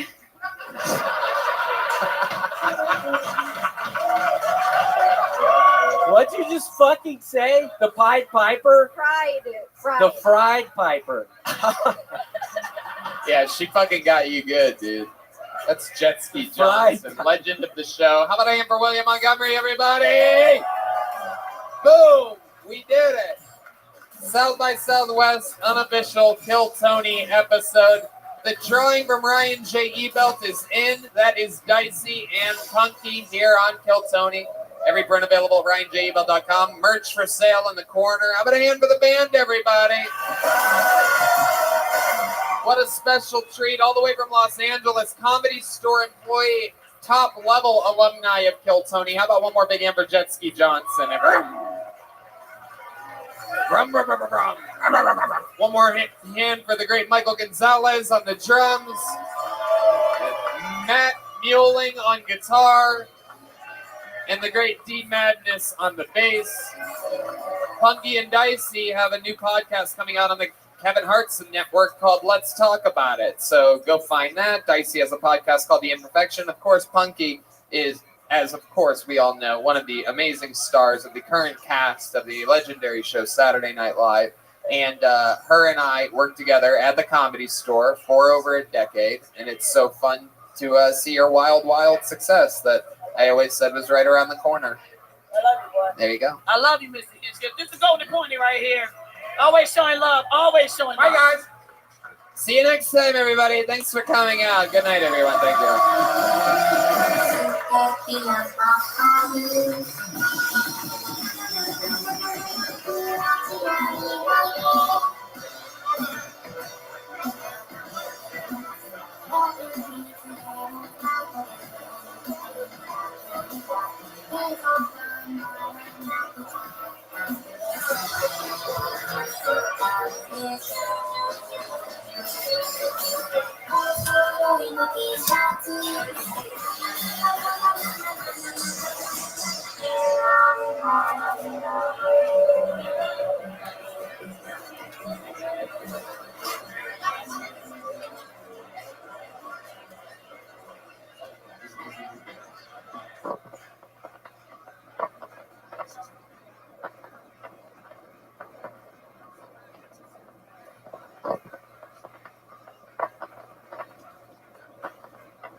Hey, this is Rabbi coming live from Vulcan Gas Company here in Austin, Texas, for a brand new episode of Kill Tony. Get up, Tony! Austin, Texas. It's like 2 in the afternoon. Are you guys ready to have the greatest night of your lives? Yeah! Guys, how about a big hand for Brian Redband, everybody? He's here. We've been doing this together for almost 9 years. Good morning. You're at the #1 live podcast in the world, Kill Tony, brought to you by the Yellow Rose and the Red Rose. Ladies and gentlemen, how about a hand for this band that you were just listening to? As you sit there, lucky, in the greatest city in the world, Austin, Texas. South by Southwest is happening, so there's a bunch of people that flew in from other cities that are out here nerding around, fucking dorking it up, feeling important with their badges. I'm sick of it. I hate it. This is my first time seeing South by Southwest from the viewpoint of an Austin citizen, and it is hell. It's the worst. These daytime shows were a bad idea. Everything's a bad idea. I regret everything. The sun is out. I see the sun peeking through the cracks of doors and holes in the walls that I didn't know existed at Vulcan Gas Company. It's like being in some weird, like Indiana Jones style cave or something. You see that there's just literally holes. Guys, that's Michael Gonzalez on the drums. It's the Screwball Peanut Butter Whiskey Kill Tony band. The great Matt Mueling on guitar. And that's our friend D Madness on the bass there. Some beautiful vocals. Beautiful vocals here tonight. We're also sponsored by the great W Hotel, where now, if you stay on a Sunday or Monday night, you can use the promo code KILLTONY and get 25% off. And Red Bull and White Claw. And the Yellow Rose and the Red Rose. You guys ready to start tonight's episode? I know you are, but before we do, here's more about the amazing sponsors that made tonight's episode available for you here right now. Hey y'all, this spring, revamp your daily routine with Bespoke Post and their new seasonal lineup of must-have Box of Awesome collections. Bespoke Post partners with small businesses and emerging brands to bring you the most unique goods every month. I love this stuff. I've gotten sent some really cool suit cover, like travel bag things, some amazing stuff to make some Manhattans and old fashions and whatnot. Really classy, cool stuff. No matter what you have going on this season, Box of Awesome has you covered. From camping gear essentials to cookout must-haves like hot sauces and barbecue rubs, Box of Awesome has collections for every part of your life. Red Band, you know all about this stuff. And it's real easy to get started. You just take the quiz at boxofawesome.com. Your answers will help them pick the right Box of Awesome for you. They release new boxes every month across a ton of different categories. Each box is valued at around $70, but you only pay a fraction of that price. Plus, with each Box of Awesome, you're supporting small businesses. 90% of everything that comes in your Box of Awesome is from a small up-and-coming brand. It's free to sign up, and you can skip a month or cancel anytime. That's right. So get 20% off your first monthly box when you sign up at boxofawesome.com and enter the code KILLTONY at checkout. That's boxofawesome.com, code KILLTONY for 20% off your first box. Boxofawesome.com, code KILLTONY. Did you know that according to the latest research, 90% of employers plan to make enhancing the employee experience a top priority in 2022? After all, a happy workplace is key to attracting and keeping great employees. And if you need to add more employees to your team, there's ZipRecruiter. Their matching technology helps you find the right people for your roles fast. And right now, you can try ZipRecruiter for free at ZipRecruiter.com/KillTony. And, you know, it's unbelievable how employers can make their employees happier, you know, just by focusing on company culture, offering more learning opportunities, allowing for more flexibility in work schedules. And ZipRecruiter is helping companies do this, right, Red Band? Yeah, ZipRecruiter uses its powerful technology to find and match the right candidates up with your job. Then it proactively presents these candidates to you. You can easily review these recommended candidates and invite your top choices to apply for your job, which encourages them to apply faster. No wonder ZipRecruiter is the #1 rated hiring site in the US based on G2 ratings. ZipRecruiter's technology is so effective that 4 out of 5 employers who post on ZipRecruiter get a quality candidate within the first day. Find the right employees for your workplace with ZipRecruiter. Try it for free at this exclusive web address, ZipRecruiter.com/KillTony. All one word. That's ZipRecruiter.com/KILLTONY. ZipRecruiter, the smartest way to hire. You know, guys, I'm a lot older than I look, which means my mom is a lot older than she looks. She's 75 years old, lives in Youngstown, barely gets around at all. Anyway, my point is, since she doesn't travel or come out to visit, and I can't go back to Youngstown to visit, I mean, I'm busy being one of the top young rising you-know-whats. So I bought her a skylight. Look, it's super cool. It's a digital frame that has pictures of me and my life and my new cars and guns and things like that. I get to send her these pictures via my own email, and it's super close. Nowadays, staying in touch with those we love is more important than ever, and the Skylight digital photo frame makes it easy. You can either email photos or upload them straight to the app anytime from anywhere. Red Band, you know about this. Yeah, I think my mom's in the same boat as your mom. Like, she doesn't know how to use her phone. She doesn't know, like, computers scare her. And, you know, this is a great way to feel close. When you're right, it sets up effortless. Tell your mom, like, hey, Mom, I want to send you something now. And she can, like, just do nothing. Just look at it, and it appears. It's magic to her. She thinks there's a magician in there or something. It has a gorgeous 10-inch touch screen so her old eyes can see it. You can swipe through the photos with your finger, or my mom probably just uses a walking stick, and even tap to thank the person who sent the photo. There's also a 100% satisfaction guaranteed. If you don't, when your moms don't love that skylight, you get a full refund. Wow. Preload it with your favorite photos for a special Mother's Day gift. Surprise them with photos they didn't even know you had. You can tap the heart button and it will let the sender know you love the photo. This makes the frame interactive and fun to use. My mom loves all the photos because she's so lonely. And now, as a special holiday offer, you can get $10 off your purchase of a skylight frame when you go to skylightframe.com and enter the code TONY. That's right. To get $10 off your purchase of a skylight frame, just go to skylightframe.com and enter code TONY. That's SKYLIGHTFRAME.com and use code TONY. Hey y'all, the show's about to begin. Now's a good time to remind you that Kill Tony is brought to you by Freeze Pipe. Smoking that good stuff doesn't have to hurt your lungs. With Freeze Pipe, you can get an ice cold hit every time. Here's how it works. The pipe comes with a detachable chamber. You freeze beforehand. When you're ready to rip, the smoke passes through the frozen part and cools down the smoke as you inhale. It's just like putting ice cubes in a bong, but better. It's non-toxic, freezes faster than water, and stays frozen longer. I have been using this. I have the little bong one. Red Band has the full size bong. I have the little bubbler, I do believe.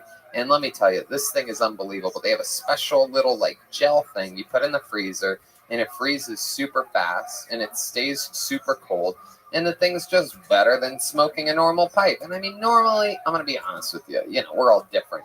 Normally, I am loyal to the soil. I'm a blunt guy through and through. I was born and raised in an all-black neighborhood. Not that that affects anything, but it does. And but with this specific pipe, I've fallen in love, and it makes me feel comfortable and cozy watching Harry Potter movies, hitting this ice-cold bubbler. It feels absolutely great. Red Band, how's the big bong? Well, it's great. And what's weird is when we're from Ohio. I don't know if you did this. I used to take my bong and stuff it with snow hits. But that was gross. You'd have like acorns in there and Band-Aids and whatever was in your yard. It's gross. Right. So this just makes a lot of sense. And whether you hit a pipe, bubbler, bong, or dab, they got it all. That's right. So go to thefreezepipe.com and press in code Tony to save 10% off your first order. Get your bong, pipe, or bubbler today. That's freezepipe.com and press in the code Tony to save 10%. If you can smoke from it, Freeze Pipe makes it. So go to freezepipe.com and press in the code Tony to save 10%. Wow, that took fucking forever. Worth it though, because it's going to help pay for the hotel stay of tonight's amazing guest, everybody. Ladies and gentlemen, tonight's guest, a young woman who I truly believe in my heart, not only one of the funniest characters in the history of Kill Tony, former band member, but truly, I watched her set last night on a stand-up show, and I truly believe this woman is on her way to being, or possibly could already be, literally, the funniest female stand-up comedian in the world. Make some noise for her. She's a legend on this show. It's Jessie Jetski Johnson, everybody. Comedy Store royalty, current employee, former full-time Kill Tony band member. This is the Jetski, Jessie Johnson. Hi, Jessie. Welcome back. Thanks for having me. These last 3 days, I literally went from the bucket to the band to a guest. You did it all. It was crazy. That is the trifecta here on Kill Tony. That's pretty. Not in 3 days. Not in 3 days. Yeah. No. Good question. Matt asked it. Yeah. People who don't know me are gonna be like, "Damn, she worked up that ladder fast." Yeah. Exactly. People think there's no equality for women. Meanwhile, you get hired. You only last 1 day at each job. Yeah. Just shattering that ceiling. That's it. Absolutely. You're doing everything that Hillary Clinton didn't. Jetski, you know the show well. We're going to have fun here. We're going to watch a bunch of comedians. I pulled names out of a bucket. We watch them do 60 seconds of Time's Up with a Kitten. Wrap it up or What's Hollywood Bear. And then I interview them and ask them questions, and we talk about it. We can find out more about them. We have a few regulars. You guys ready to start tonight's show? Sweet. We'll do it with a regular, one of the best out there. Starting out tonight's show with a brand new minute. Ladies and gentlemen, the one and only Hans Kim.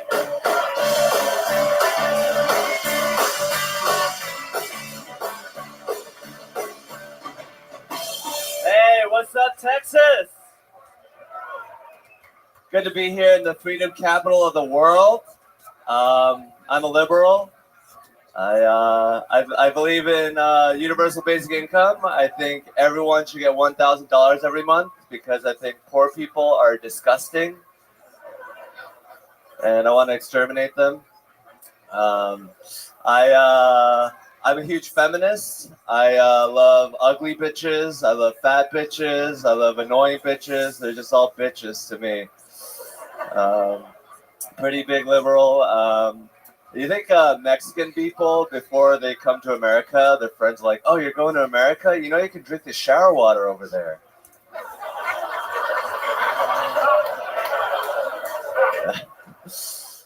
It's tough being Asian. You know, every race can kill us. You know, white people can kill us. Black people can definitely kill us. Even sometimes Mexican people. You know, that's why I'm not worried about mental illness. You know, I'm not worried about panic attacks. I'm worried about Hispanic attacks. I'm not worried about depression. I'm worried about Deshaun's son. All right, that's my time. Thank you. The best close in the game. Laughs at himself and excitedly says, thank you, that's what I love it. There you go, just attacking poor people and Hispanics tonight, huh? And women. Oh yeah, and women. Women. Or as you call them, bitches. Hans, how are you? What's going on? I'm doing pretty good. South by Southwest is pretty fun. I've been hanging out with a lot of couples. Okay. Third wheeling it up like a rickshaw over here? Is that what's going on? Yeah. I'm carrying the relationship. Socially enriching, but sexually frustrating. I also I'm a proficient slinger. I'm really good at slinging. What are we talking about? It's a little sling that I have right here. I use it to slay giants and destroy my enemies. Wait a second. What the fuck is that? What do you do with that? This is like a little sling, and I use it to, fling rocks really fast. Are you serious? How do you do it? Hans is autistic, for those of you that didn't know. So he always has like little toys and gadgets. Oh shit, are you loading that up? What is that, a mushroom? It's a little paper towel, just so that I don't want to hurt the audience, but... You really... Whoa! Holy shit. This is like when his little helper got into Indiana Jones's bag or something like that. You call him Dr. Jones. I Indiana now. Wow. Wow. Wow, how cool your life is. Incredible. You can do that anytime you want with little paper towels? Yeah. Wow. I think we're finding out why you get to hang out with a lot of couples. I'm not a threat. You really aren't. Absolutely. Now, is there a game or a sport to it, or are you just like throwing rocks around? I'm throwing rocks really hard at things, and it just makes me feel like a man. Really? Yeah. Wow. That's what you... Okay. What's the most dangerous thing that you've slung? Probably like a rock that's like that big. Yeah, where do you do that at? I used to camp in the middle of the desert during the pandemic, and I was just slinging rocks all over the place. He's trying to sling pussy, but he's slinging around. Yeah. I hope you do find the girl, Hans. You just gotta get out there and shoot your slingshot. Yeah. You ever skipping stones? Did it start off with that? Or? I mean, no. I don't know. I mean, skipping stones is like, not really the same thing. But yeah. It's a whole nother art, Red Man. Come on. Yeah. Yeah. Plus you have to keep it dry. Like the women's pussies that are around you at all times. From carrying a sling around. Hans. What else is going on? What else have you been doing for fun when you're not out there slinging rocks? Literally living the life of a caveman. I am, what am I doing? I'm playing basketball with the comedians. I am longboarding. I longboarded here tonight. Wait, what do you mean? Oh, this the type of skateboard. Yeah. Okay. Where'd you longboard from? From under the bridge where I parked. From under the bridge where you parked. Yeah. Down the street. I-35. Oh, wow. Oh, you parked under an I-35 bridge? Yeah. Wow. Yeah. Are you going to sing this or something? I don't know what's happening here exactly. But Take it, huh? the band's just taking it and running with it.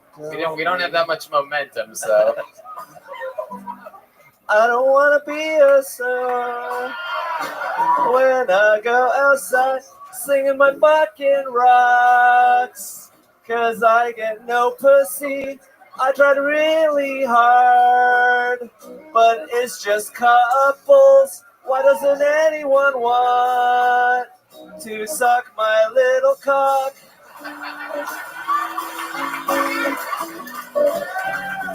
Hans Kim. Thank you. And not easy to do a new minute every episode of this show, especially when we record 3 in 1 week. Ladies and gentlemen, make some noise for him one more time. That's Hans Kim, everybody. That was impressive. It was impressive. He brought it together in the end. He didn't really rhyme that well, but the lyrics were funny. He did try to rhyme couples with little cock there at the end. For those of you that were paying attention, I like to consider myself a bit of a lyricist since I've been in the Writers Guild for over a decade. Anyway, your next comedian, first comedian out of the bucket tonight, goes by the name of Rachel Oakes, everyone. We're going to meet Rachel together all at once. How cool is that?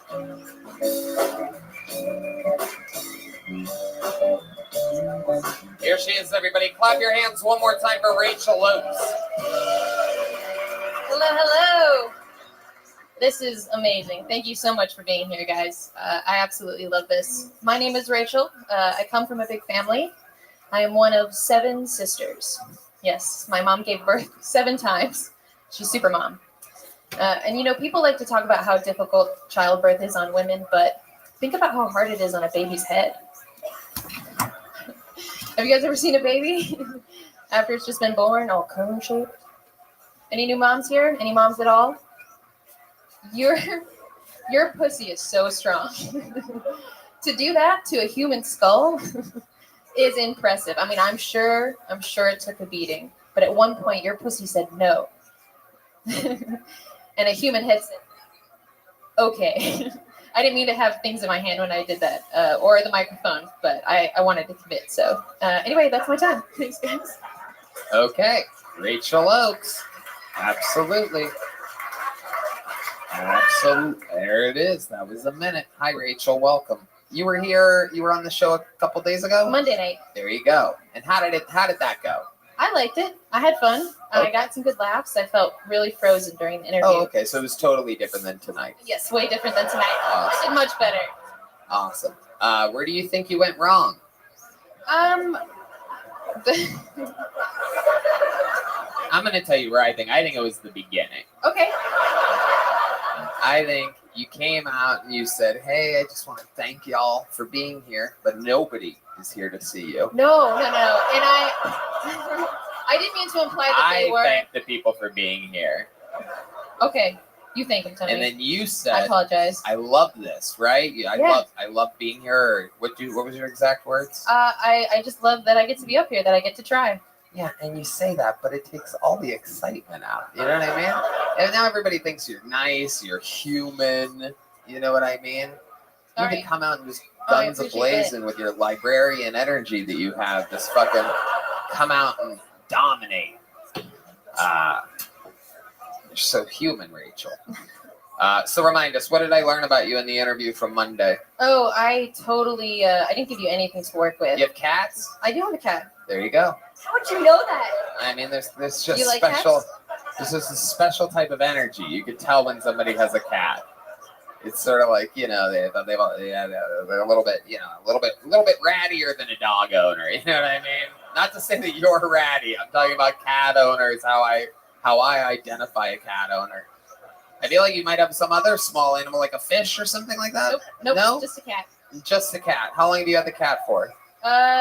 Just a couple months. Okay. It's a new cat. Oh, new cat. But you've had old cats too. No. Just my first cat. Wow. Yeah. That seems interesting to me. Okay. What's the cat's name? His name is. Don't hate me. His name is Cat. What Please the don't hate me. fuck? Serial killer. What's wrong with you? We gave him a lot of names, but me and my husband just call him Cat. Oh, okay. Husband. How long you been married for? I got married last year, just a couple months. Same Wow. time I got the cat, actually. Jeez, look at you making big moves. Hell yeah. Was it your one idea? pussy closes, another one opens. You know what I mean? Was it your idea to get the cat, or was it? No. Oh, No. your husband? Yeah. Because he wants you to shut up after every minute or so. Red pants. Be nice. So he's saying that the cat meowing would somehow stop her from doing that. It came out wrong. I Weird. see what you did. I see what you did. No, but your husband likes cats? Yeah. Oh, we just wanted to hang out with another creature. It's pandemic, so we That's wanted great to that pick you're up in a a cat. gay marriage. That's so cool. How did you know that? I love it. So what does the husband do for work? He's going to school to become a doctor. Ooh, what kind of doctor? He doesn't know yet, but you guys made a gynecologist joke last time. Gotcha. So And what do you do again? I'm Welcome, traveling Mr. right now. I'm Aquarius. helping my friend Amberly open How you up her. Miss Aquarius.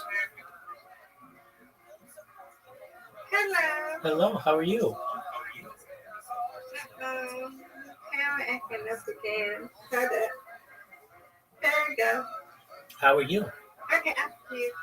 I'm good. Just shut up and get ready to go eat and stuff. And just thought I'd say hello. I went on the Nemo TV. I went to some people's rooms. How did that go? Then I went on Big Up for the while. Yeah, it was okay. I don't know if they be on, some be on, and I think some be on other, I think some like the DJs, I think they be on like YouTube or Twitch or somewhere. I don't know, or they might be just replays. One of them was like a replay or something. I could see that. I don't have a lot of trust in that site just because I know, like, when I first started there, I had 0 followers. No one knew that I was on there. I mean, I don't even pay attention to it. But right when I started, 50 people were watching me. And I mean, that just never happens on websites. And the same with Big O. Big O is like, you're nobody, and then you just start up a room, and it's like 50 people, and they're talking with you, but they're bots. They're just like, how was your day? They're very open-ended. Which one? Big O. Oh, okay. And they're very open-ended questions. They're not like specific. People will be like, I really like your stream, when it's like, I'm not even doing anything interesting. Like, and like, you'll get that quite often. So anyway, would you like to play some bowling? I like Big O. I was on Big O. I did the physical lives. I was in physical therapy. I did.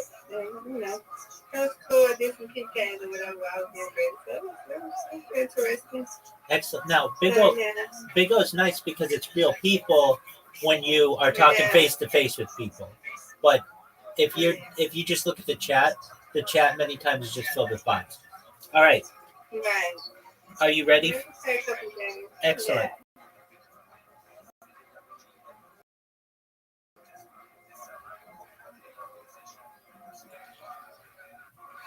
Psychotherapy. Yeah, he was telling me about that because my left arm is, but I'm working on my right arm. And when I do the lift in the weights, the right arm, the left arm, like he said, I don't have no, like he said I got a small bicep in the right one, but I don't know. I'm not doing no more, I'm not doing no MRI. All right. I'm not doing it. But I'm just kind of wait. I'm going to work on the right arm. I'm not worried about it. It's not in pain. Get it.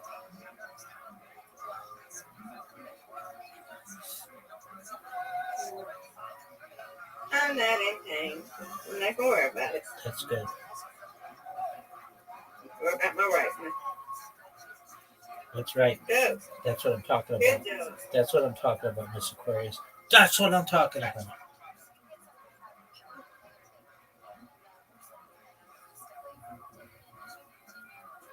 Nice and slow.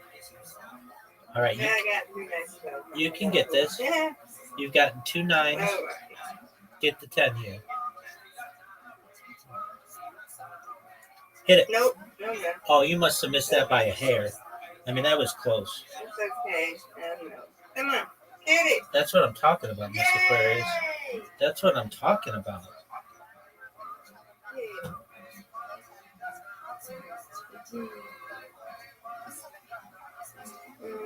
Okay. All right. We're gonna take it.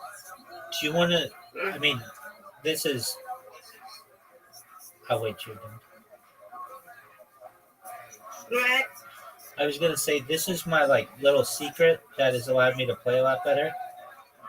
I mean, it's obviously not working right now, but You do. okay. So what I do, is I like when I first started playing, I would just kind of flick it, but now what I do is I take the ball and run it all the way to the pins. There you go, like that.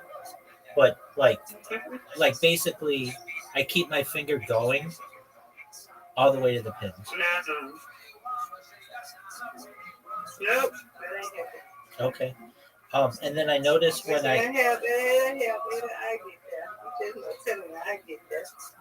I have these ones on the side, one thing that I was doing was like trying to hit it from the middle here.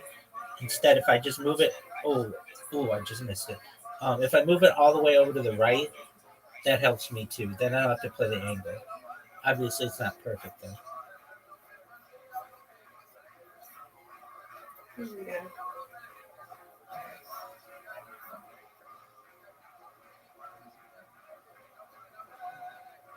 Get it. Come on, Rabbi.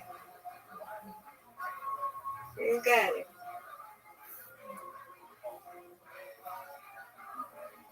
This is a tough one.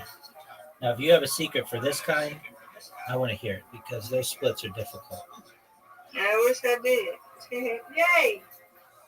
All right. One more. Yes, ma'am. I'm approaching 100 wins. I don't know if that's good or bad. Tells me that I got a lot of time on my What's hands. good, bad? You do got that good. I'm at 94. What? The level? How many wins I have? Oh, good.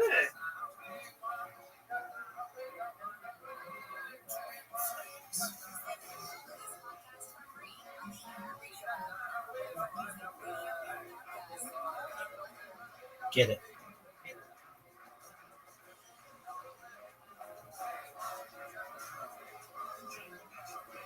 Get it.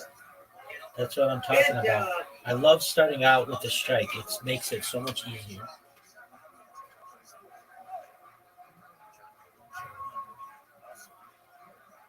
Almost. It's better to start with a strike than end with a strike, I think. We're going to win because I already missed it. That's okay. You still have the lead. The Nope, reason, not when you got to do it. the reason why I think it's better to start on a strike is because you get all Yeah, the you got to. points afterward, as opposed to if you end on a strike, you don't get any of those points at the end.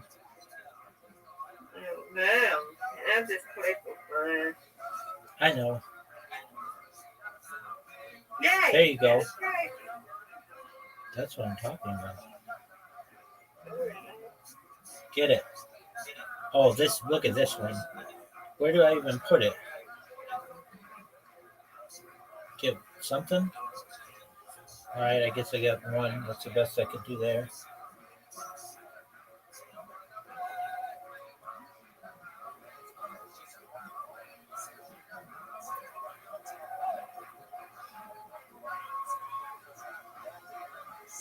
You got it.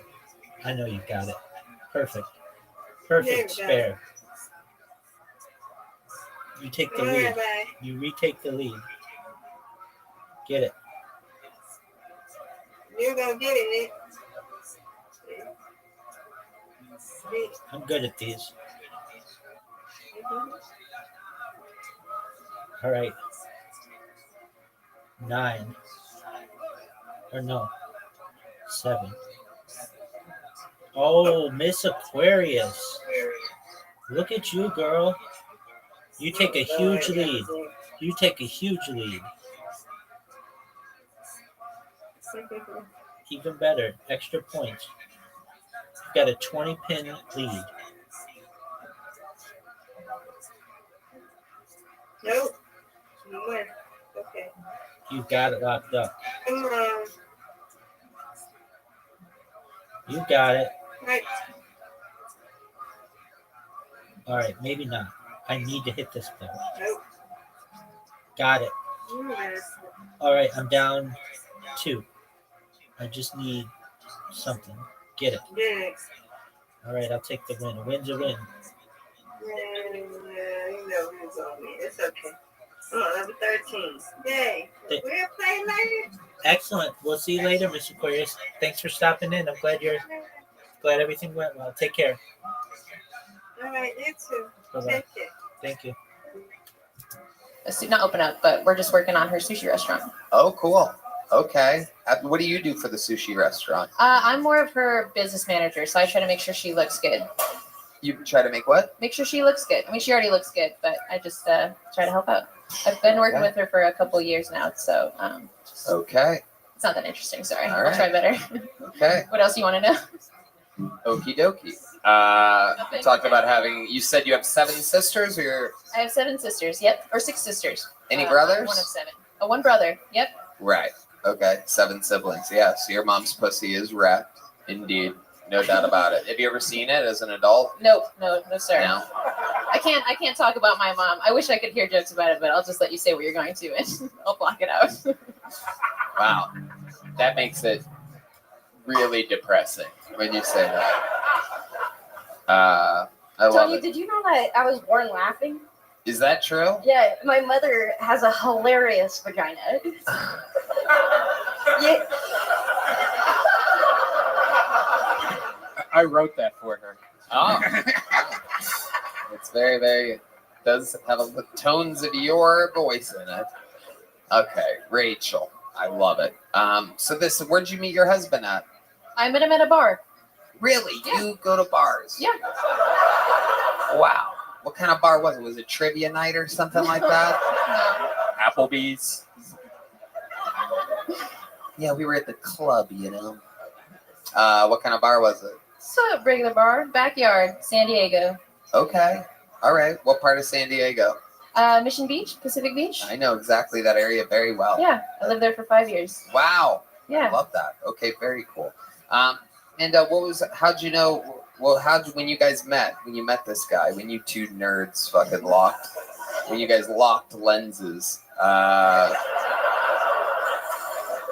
what was his opening line?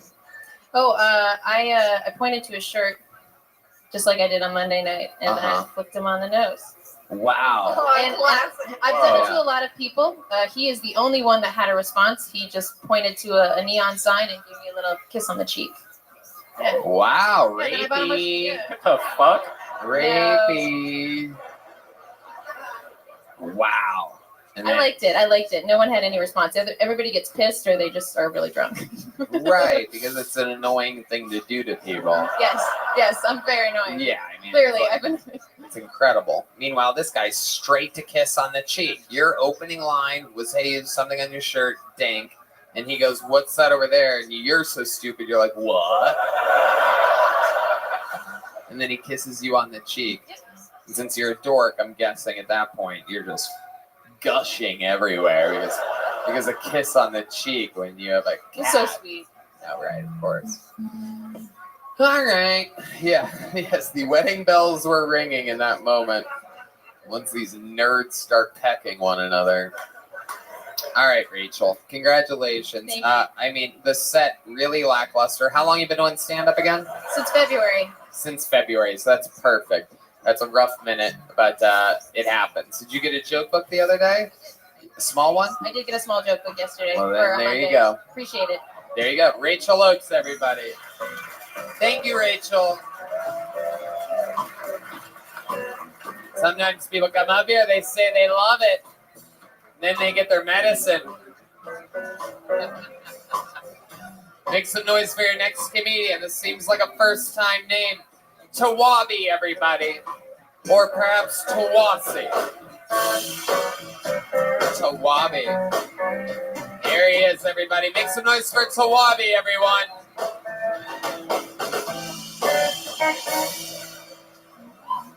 Oh, Jesus.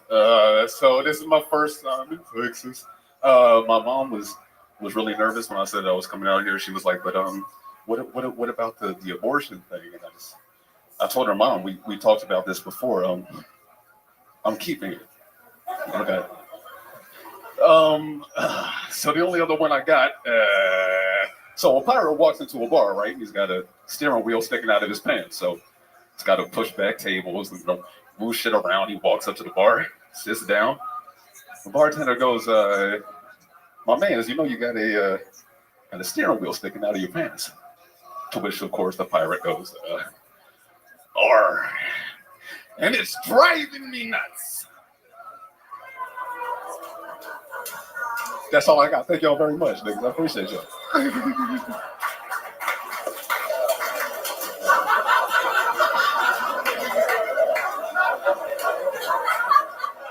you guys fucking clap at that? What kind of audience is here tonight exactly? Are you guys all right? 4 o'clock.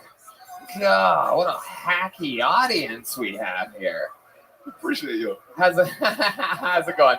One more time for Tawobi. Tawobi, everybody. Here he is. The first time of Tawobi. Looking like if Ludacris was a public defender. You're like Reservoir Doggy Dog. That's hard. I never get to do that joke, Reservoir Doggy Dog. I've been waiting for someone like you. Tonight was the night. I appreciate it, mate. I love it, Tawobi. Where are you from? I'm from Philly. Philly. Born and raised on the playground is where you spent most of your days? I've only been to Bel Air once, but yeah. Was it West Philadelphia? Yeah. Goddamn right. Absolutely. So, what brings you to Austin, Texas? I make music. I rap and produce on it. I'm getting a little show out here. So we've been trying to do this since I was a kid. So we said, "Fuck it, let's hop the plane and go do this joint." Go do what? This joint. Joint is like a Philly super noun. It means any person, place, and or thing. Okay. And Yeah. what are you saying that you came here for South by Southwest or? Yeah, I got a little show actually like down the street at Teller's at 8. Really? What are you Yeah. doing on your show? I rap, sing, produce. Yeah. Really? Yeah. Can we hear a little bit of your rap right now? Yeah. All right, sweet. Let's get a fucking tell these guys what you want. They're geniuses. They can literally in absolute seconds. You want me to just start? fucking- No. Cool. All right, here he is making his musical Kill Tony debut. This is Tawobi, Holy shit. everybody. One more time for Tawobi.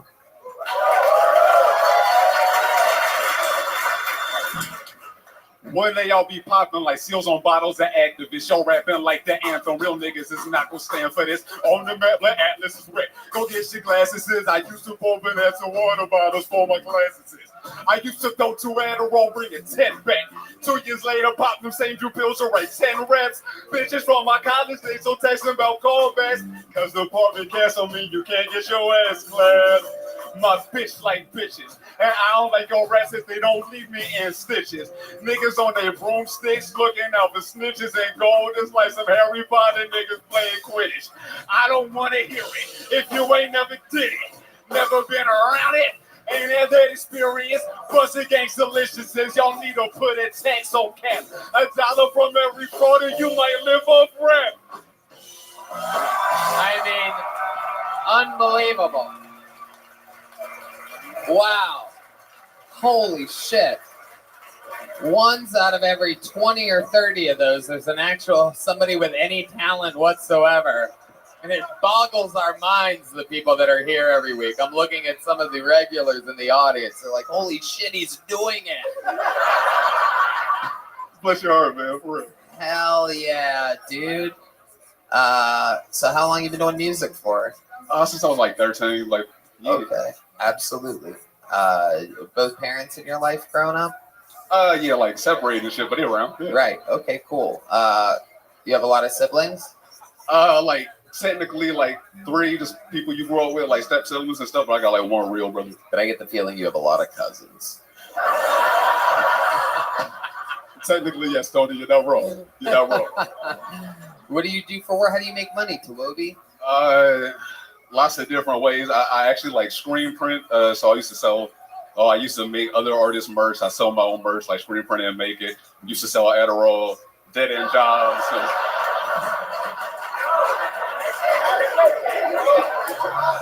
I appreciate you, man. Wow. You used to sell Adderall. Yeah. You opened with I do lots of different things, Tony, and the second thing you said was Adderall. We got to Adderall real quick there. I'd be real interested to know what other things you have. I get the feeling that if you opened one side of your jacket, we would know. Oh, fake Rolexes. Very good. I got everything done. Hell yeah. I love it, Tuobi. What do you like to do for fun? What is a guy like you? So much charisma. Oh, man, smoke, drink. I really just do that and make music and fuck around, man. I really do. You don't have any hobbies, like daytime bullshit? I mean, honestly, I love stand-up. Like, I've been watching your show for, like, the past year and some change. One of my favorite genres to turn on now. I've been watching stand-up since a young bull, and it's like, yeah, man, it's one of my favorite genres. Calling it a John? John, Jawm. Jawm, a John. Yeah. Kill Tony's a John. No. Yeah, but you don't want to call like yourself a John because you only call Johns like bitches. You call bitches Johns. Dudes is bulls. It's weird, man. Bulls? Bulls, yeah. This is all too much for me. I understand, man. I get it. I didn't know. I didn't. It's deprived from the word joint. I didn't realize black people are turning into transgender people with all their different words and everything. Oh, that's a bull over there. This is a John. She be a John would be proper vernacular. Am I correct? Wait, say that one more time. She be a John. You just say like that John over there. Or I could say she is a John. Yeah, that's a good John. You can do that too. Okay. That's a bad John. But there is no he is a John. He's a bull. Oh, yeah, he is a bull. What the fuck? Wow. I didn't make it up, you know. Is there an I am a John? I am. Yeah, you can say that. Okay. But like, can I say that? You can do whatever you want, dog. I support you. You got it. Okay. You're our new ghetto linguistics expert, our chief linguistics correspondent from the great city of Philadelphia. I'll help out whenever I can, man. I love it. Are there any other words that us white people wouldn't know about from Philly? I feel like I brought like 2 big secrets today from the city, so I feel like, you know, I gotta sprinkle it out, not everything at once, you know. Right, not everything at once. So you're literally gonna keep some slang words secret from us. Just if I ever come back, I gotta toss another one in, you know. He's a salesman. Other than cracker, are there any words that black people use to make fun of white people? Honky is my favorite one. Oh wow. I do a new thing now where it's like honky or cuck. I just like calling white people cucks now. Yeah, that's what I'm doing. See, I'm so glad I asked this question. There's a second where everybody's like, where is he going with this? And then all of a sudden, you fucking catch a good one. We're out here finding out that black people are just calling us cucks for no reason whatsoever. Now you know. Holy shit. I love it. Tawobi, you're so charismatic. You tried stand-up. Next time, you know, go for it, man. Instead of trying like a street joke. There's a lot of amazing personality and definitely a natural entertainer down there. Talk about like real shit. I think now that you've done it once, you'll know like, oh, maybe I could do that. Maybe I could, you know what I mean? Something, and you'll mix it in with whatever amazing art you're doing. You're doing a show 8 p.m. where? At Tellers, man. There you go. So if you're bored at 8 p.m., go see Tawobi at Tellers. There you go. There goes Tawobi. I'm going to give you a big joke book, my friend, from the great Bonsai. That's handmade leather. Absolutely. There you go. Definitely. Seems like a nice guy. Those cornrows are the rattiest, though. I don't think I've ever really seen. We need to get him some weave or something. He's the only man I've ever wanted to buy weave for. The black people are laughing at that. That means you should all be laughing. Your next comedian goes by the name of Nat Rogachevsky, everybody.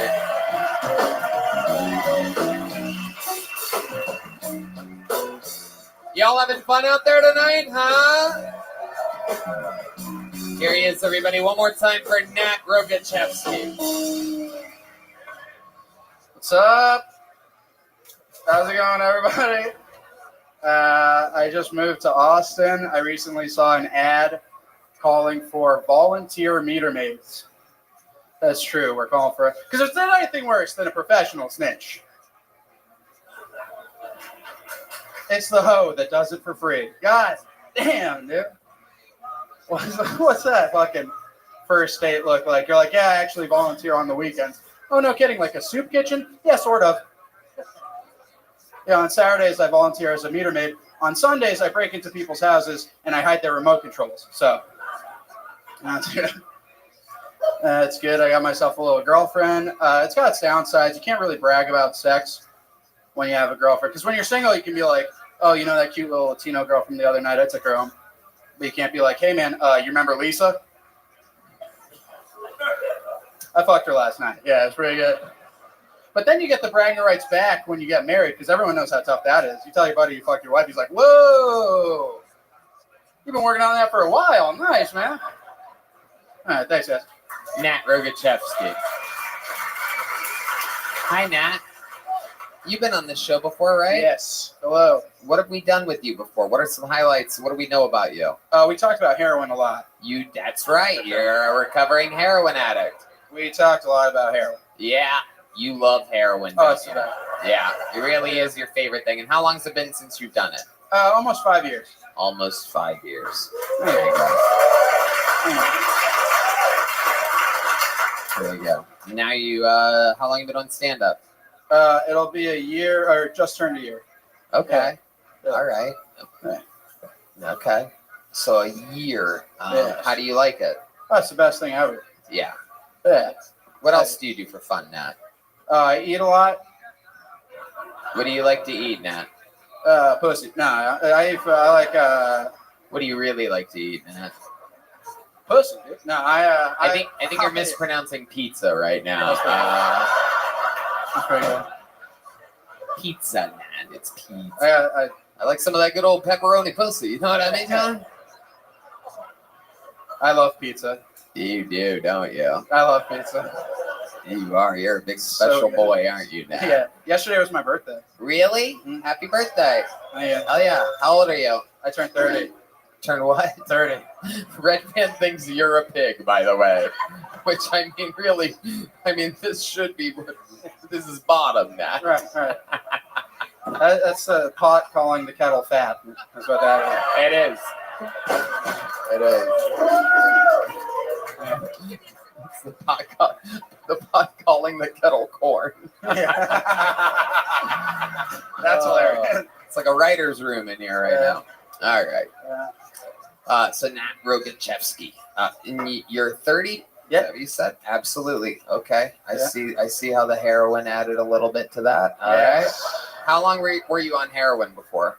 Like 5 years. 5 years of heroin use. Yeah. Holy shit! Wow. Yeah. What are some lows or highs or whatever that we didn't talk about? So I'll tell you. So this is one time when we were really desperate. Me and my buddy tried to stick up this meat truck.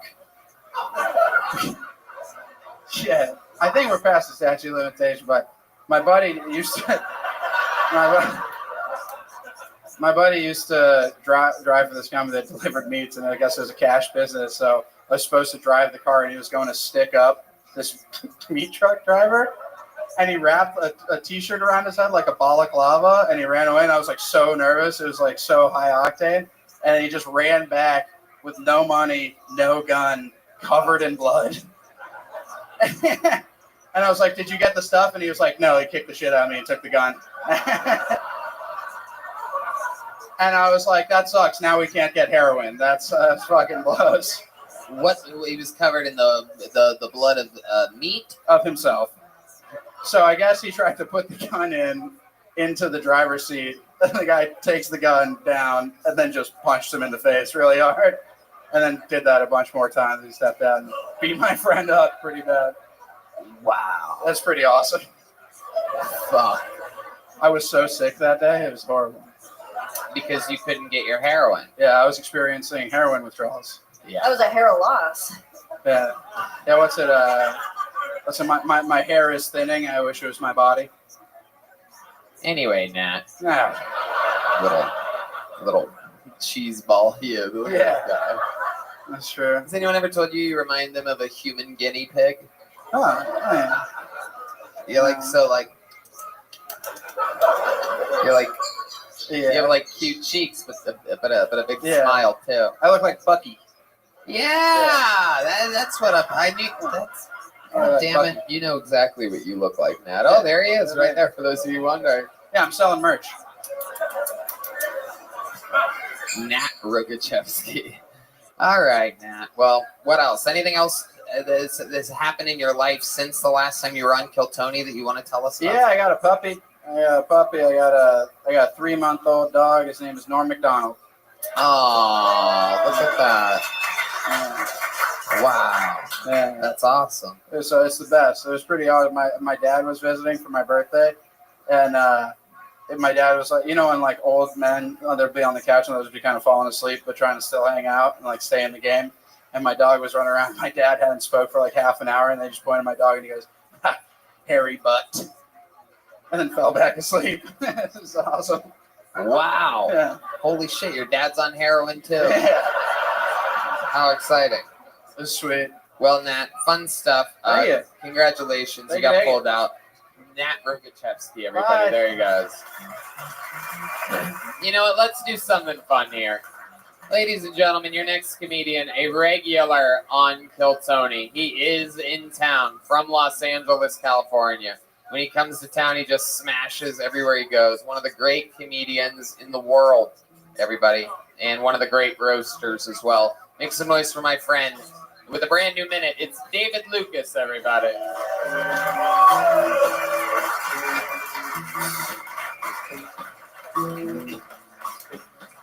You guys should be very excited about this. David Lucas is here, everyone.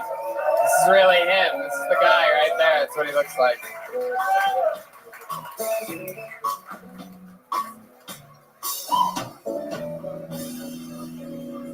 Yeah.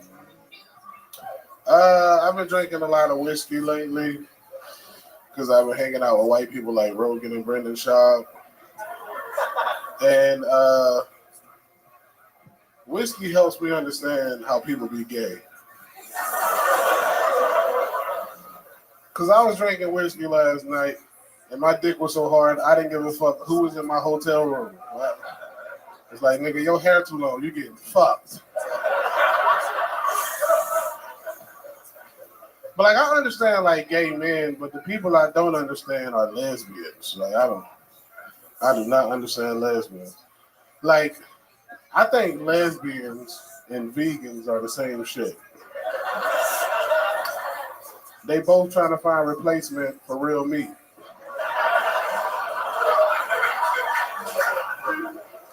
But what I don't understand about lesbians is that lesbians say they don't like men, but they go and get a girl that looks just like me. That's the weirdest shit. It's like, bitch, what kind of voodoo is this? Yeah, I do be fucking a lot of gay bitches though, man. I really do, because I got the best of both worlds. I got titties and dick. You know what I'm saying? Bitch, this strap on don't come off. All right, thank y'all, man. The great David Lucas, everybody, with a brand new minute. Yeah. We out here. Absolutely right. I agree with you. When I drink whiskey, it makes me want to be gay too. That probably make you want to be straight. You know, you be soberly gay. You know what I'm saying? How many sleeping bags did you have to stitch together to make a jacket like that exactly? That thing looks fireproof. Yeah. That thing is hideous. Look at that thick ass. So nice of you to wear the diabetes quilt here today. Your boyfriend must be a bad boy. You got your hat turned to the back today? What the fuck going on? Your new boyfriend must drive a motorcycle. Your ass out here acting mannish, nigga.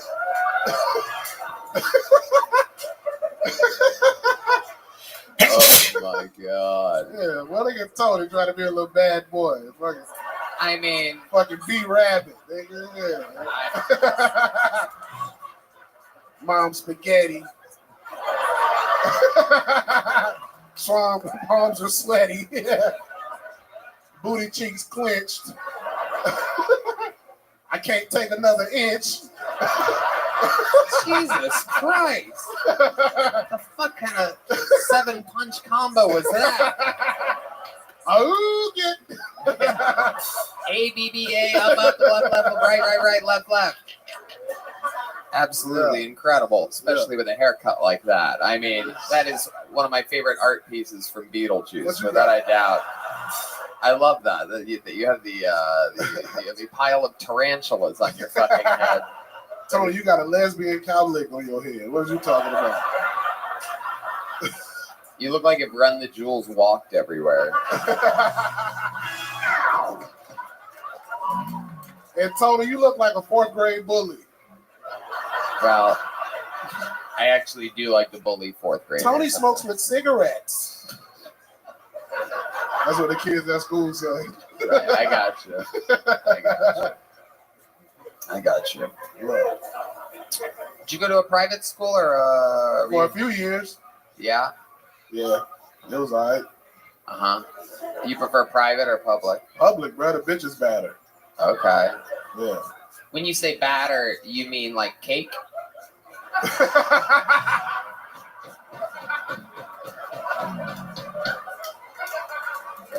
That was a good one. Yeah. Hell yeah. You just want to go to a high school where y'all dress down for PE. So you have locker time. Okay. I don't know why you have to say it like that. We're not doing anything naughty near the lockers. As soon as y'all start stretching for PE, Tony be like, anybody want to hit the showers? Showers? Like, we ain't even did shit. Who want to shower already? I can't wait to get in the showers, and you can't get out of the shower. Tight squeeze in there. Tony, if you drop the soap, you just try to pick it up with your toes. Tony, you so skinny, you could probably shower with a spray bottle. What do I put in the spray bottle? I say you so skinny, you could probably shower with a spray bottle. Like you shower with a cup of water. Oh my God. The same spray bottle that you spray butter on all of your dishes with. Some of that fucking... Jesus Christ. We are here. Absolutely. It's South by Southwest bring out the beast in everybody. I guess so. Yeah. We found out last episode that you got sick at the airport. You drank too much. I heard last night you got sick again. It's true. We're finding out you might have early onset stomach bug. You cut me off there. Yeah. You knew where I was going. Yeah, motherfucker. Stomach bug. Yeah, okay. That's one way to put it. Whatever bug is running that stomach is it's a bug's life, dude. That's fine. That thing. I can't even imagine. So what happened last night? You got sick again. Tell us about it. I wasn't really sick last night. I was more so tired. Right. Tired. That's what people say right before they die. Unexpectedly. I was TIDE tired, bro. I was tired, dog. Okay. Black people tired. Did you puke? Nah.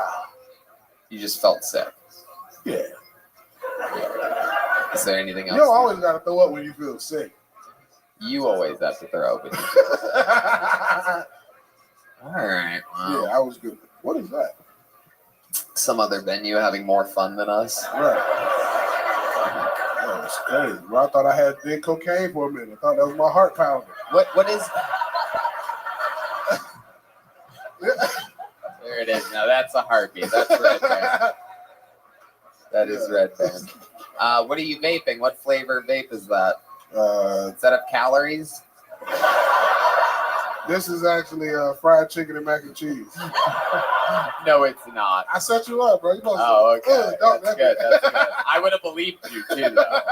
It just goes to show that I really believe that you would have. What kind of vape you got? Latex flavor? Why would I want the flavor of latex in my mouth? Nobody uses a condom during a blowjob, David. No, I do have a latex flavored one that I use. I already know, bro. I inhale with my butthole and I blow the smoke out of my mouth. Tony, the only person that buy his vapes from Trojan.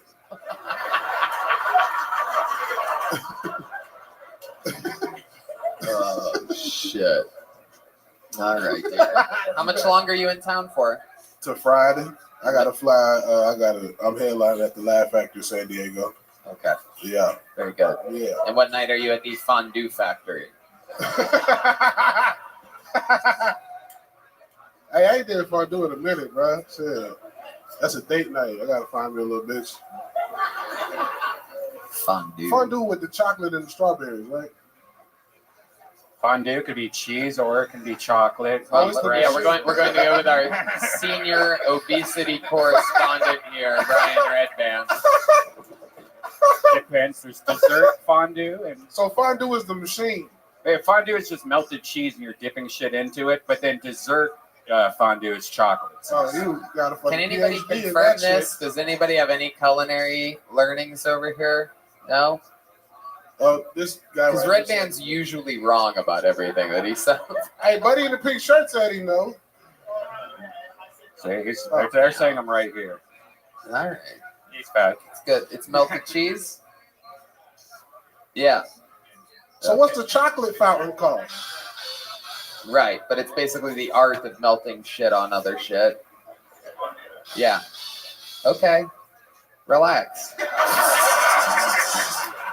Not all of us are fucking line cooks at Applebee's, bro. Sorry. Double Jesus, Applebee's. this asshole over here. Yeah, bitch. Yeah. Yeah. You better don't ask me about this again. Stupid. David, you're an absolute icon. I mean, you know, you come here, you smash, and then you smash, smash, smash. Yeah. We love you. The great David Lucas, everybody. Follow him on Instagram, Twitter. Go see him live all around the country. He's headlining. He's opening for everybody. Me, Rogan, Shaw, fucking Louis C.K. He's been opening for all around the country. You know what? You guys want another special treat back to back? Should we do that right now? All right.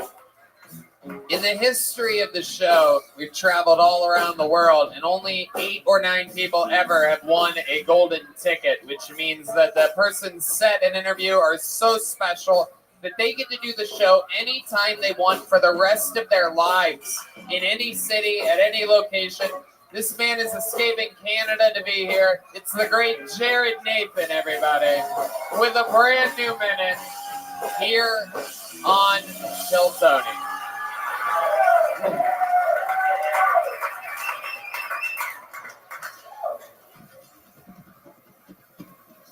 People ask me if I can drive a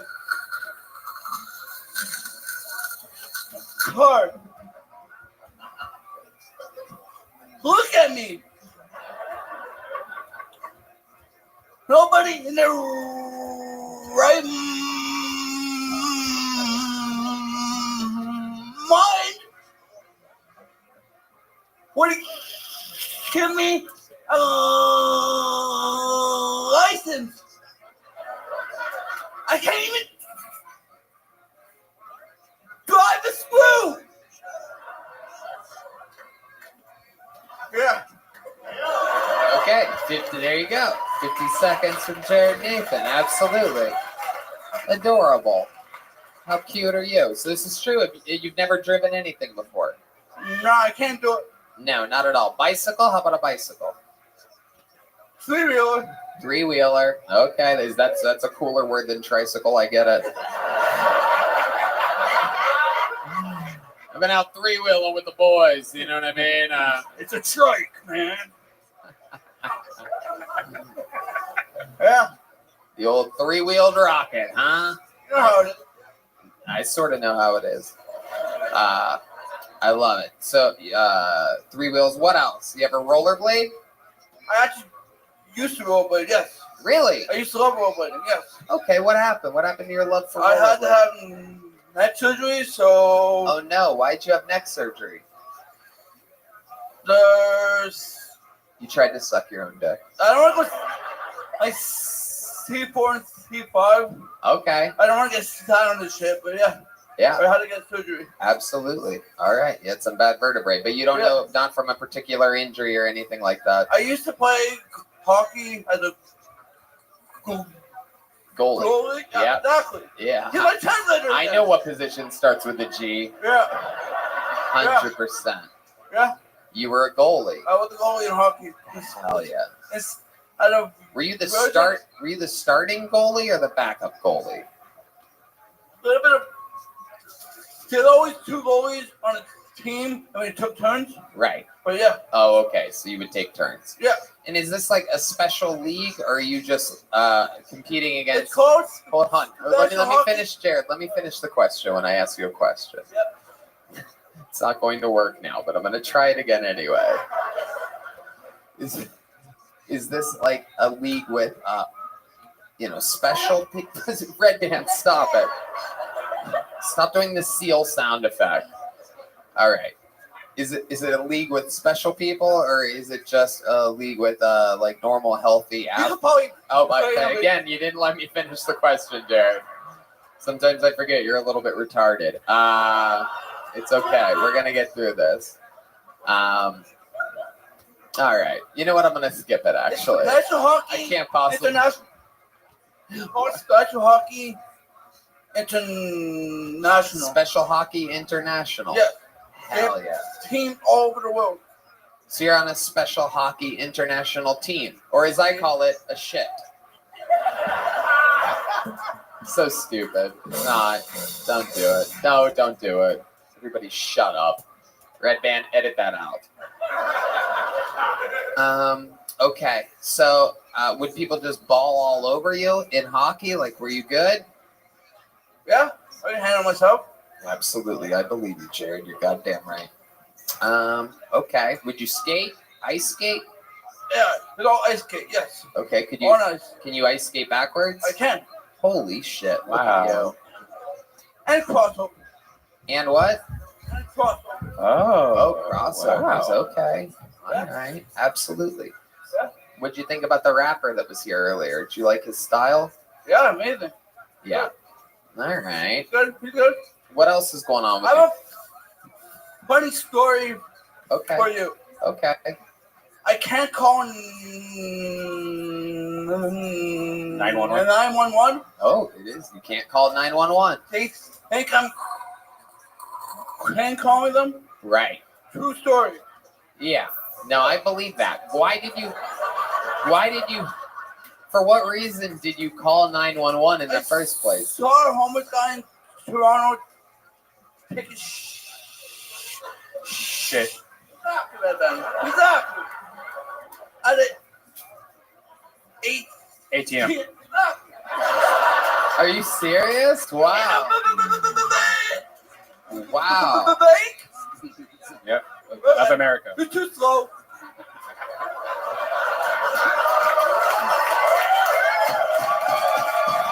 There you go.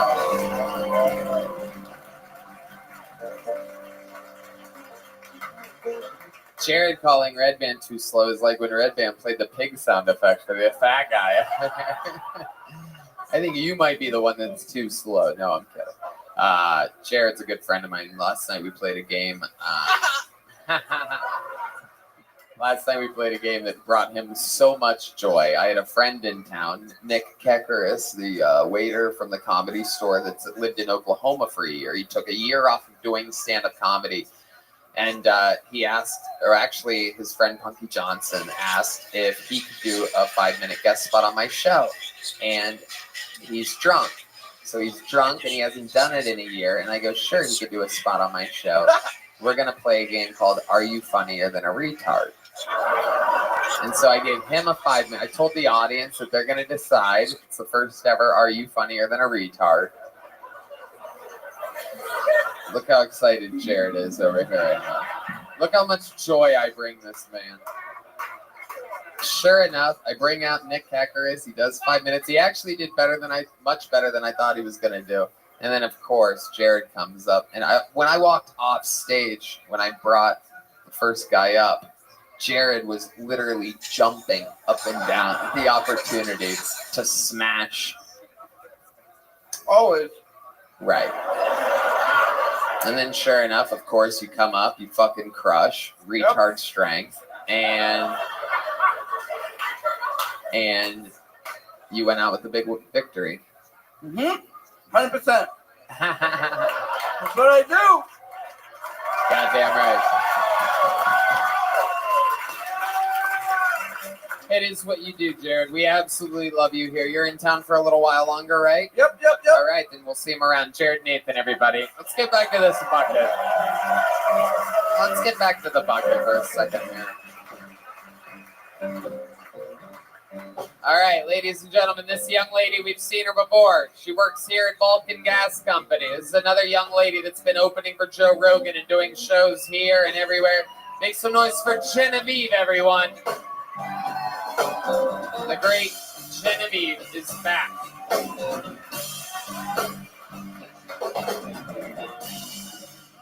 Yeah. What up, though? Yeah, make some noise if you're religious. Exactly. I don't know if y'all know this about black folks, but it's a compliment on the holidays when they say you put your foot in something. I know you look like, what the fuck? Yes, it's like, who made these greens? Well, you put your foot in these greens. Who made the macaroni and cheese? Well, you put your foot in the macaroni and cheese. Well, that got me to thinking, you know, God made Jesus through Mary without sex. Savior of humanity. God put his foot in that pussy, you know what I mean? Praise him. So the other day I went to masturbate, but I was reluctant due to some Christian hangups from my childhood. Pushed through and went to watch porn on my phone, and my battery was on 69%. I was like, God wants me to come. I don't know why, but lately my YouTube algorithm been showing me flamingo dancing. Hey, you. Was there more to that? I was gonna try something new, like crazy. Okay. All right. The great Genevieve, everybody. One more time for Genevieve. Appreciate it, man. Genevieve. Fucking love you, man. Love you, man. Absolutely. Always smashing. Genevieve is a beast. One of the real players around here at Vulcan Gas Company. Out here working all the time. How's life going, Genevieve? Okay, man. We coordinated today, man. I got my Griff Nation on, you know. What up, fool? Okay. I have no idea what you just said. All right. Very good. 100%. Pretty sure that was shout outs to Jesus Almighty or something like that. Indeed. I agree. Genevieve, welcome back. You have a very cool fanny pack on. Yeah, man. Joe Rogan hit me with this fanny pack. I was scared as fuck because I thought I broke it one day, but then I zipped it up and it healed itself. That's what everything that Rogan is connected with. That's how it operates. Did he give that to you before or after the compilation video of him saying the N-word came out? So I'm really curious if he just went around giving it to all the black employees around here. I can get one. Yeah, he's been telling me he's going to give me one of these fanny packs for over a decade. I swear to God. Meanwhile, Genevieve. Not to brag, but he actually gave me two. I was too fat to fit the first one. Whoa, that's got to be the truth. No one would ever lie about that. Damn. Too much fanny for that fanny pack, huh? So you really did. He got you a second bigger one? Yeah, this is the bigger one, you know what I'm saying? That's so it cool. holds all of my philanthropy. Is that code for weed and tampons? No, bro, What are we talking CBD, what up? I think it's a bunch of undercover cops in the audience tonight. I love it. Genevieve, what's been going on in your life? Tell us about it. Man, working at the hottest comedy club in the fucking nation right now, Yep. bro. No doubt about that. Yeah. Never played sports before. Well, I did. I sucked. You know, I made a very disappointment. I can't play basketball. I'm sorry. I know y'all looking like, damn. Yeah, I did do it, but I ain't never been a part of a team like this before, man. It's dope. It's sports. Oh, very cool. I see what you're saying. Absolutely. So you're working a lot here. How about for fun? What do you like to do for fun? Anything interesting or cool or something that relaxes you or brings you joy? I need to figure that shit out. Yeah. Maybe that would help a little bit. You know what I mean? I need to really figure that shit out. Nobody will go racquetballing with me. You know what I mean? Oh, you racquetball? Let's fucking play racquetball. Wow.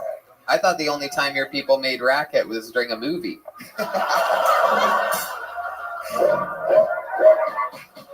Black people are laughing. They're laughing. I think only one of them's laughing, actually. I'm sorry, sir. I'm kidding. All right. Do you really have a racket? I don't have one. I was back in Michigan. Oh, okay. Yeah, I didn't bring one. All right, Genevieve. Yeah. And we know that you have a white boyfriend who works here as well. We've talked with him before, Monfort. You've been coming. Wait, not Monfort. Oh shit. It's not that funny, Red Band. What's his name again? Marcus. Marcus. Yeah. Marcus works with Monfort. It's really not that funny. There's alcoholics that work here that are laughing way too hard at that. How's your relationship? It's pretty good. We're here, man. We got a dream, and we just dreaming together, doing it, making it work. Absolutely. He won't play racquetball with you? He won't play racquetball with me. Yeah, he plays FIFA. Oh, wow. Damn. You said that like it was a racial slur. Incredible. All right, Genevieve. I mean, what else? What else about your life? What do we not know about you? What's a fun fact that we haven't talked about? Genevieve's been on this show a few times before, so. I once cleaned a toilet for a pretty cool celebrity once. Oh, really? What Yeah. celebrity? Dr. Dre. Whoa, shit. It was crazy. I was working at my aunt's salon, and my uncle does security, and B12. Scary toilet to clean, by the way. It's red everywhere because of all the beats. Oh.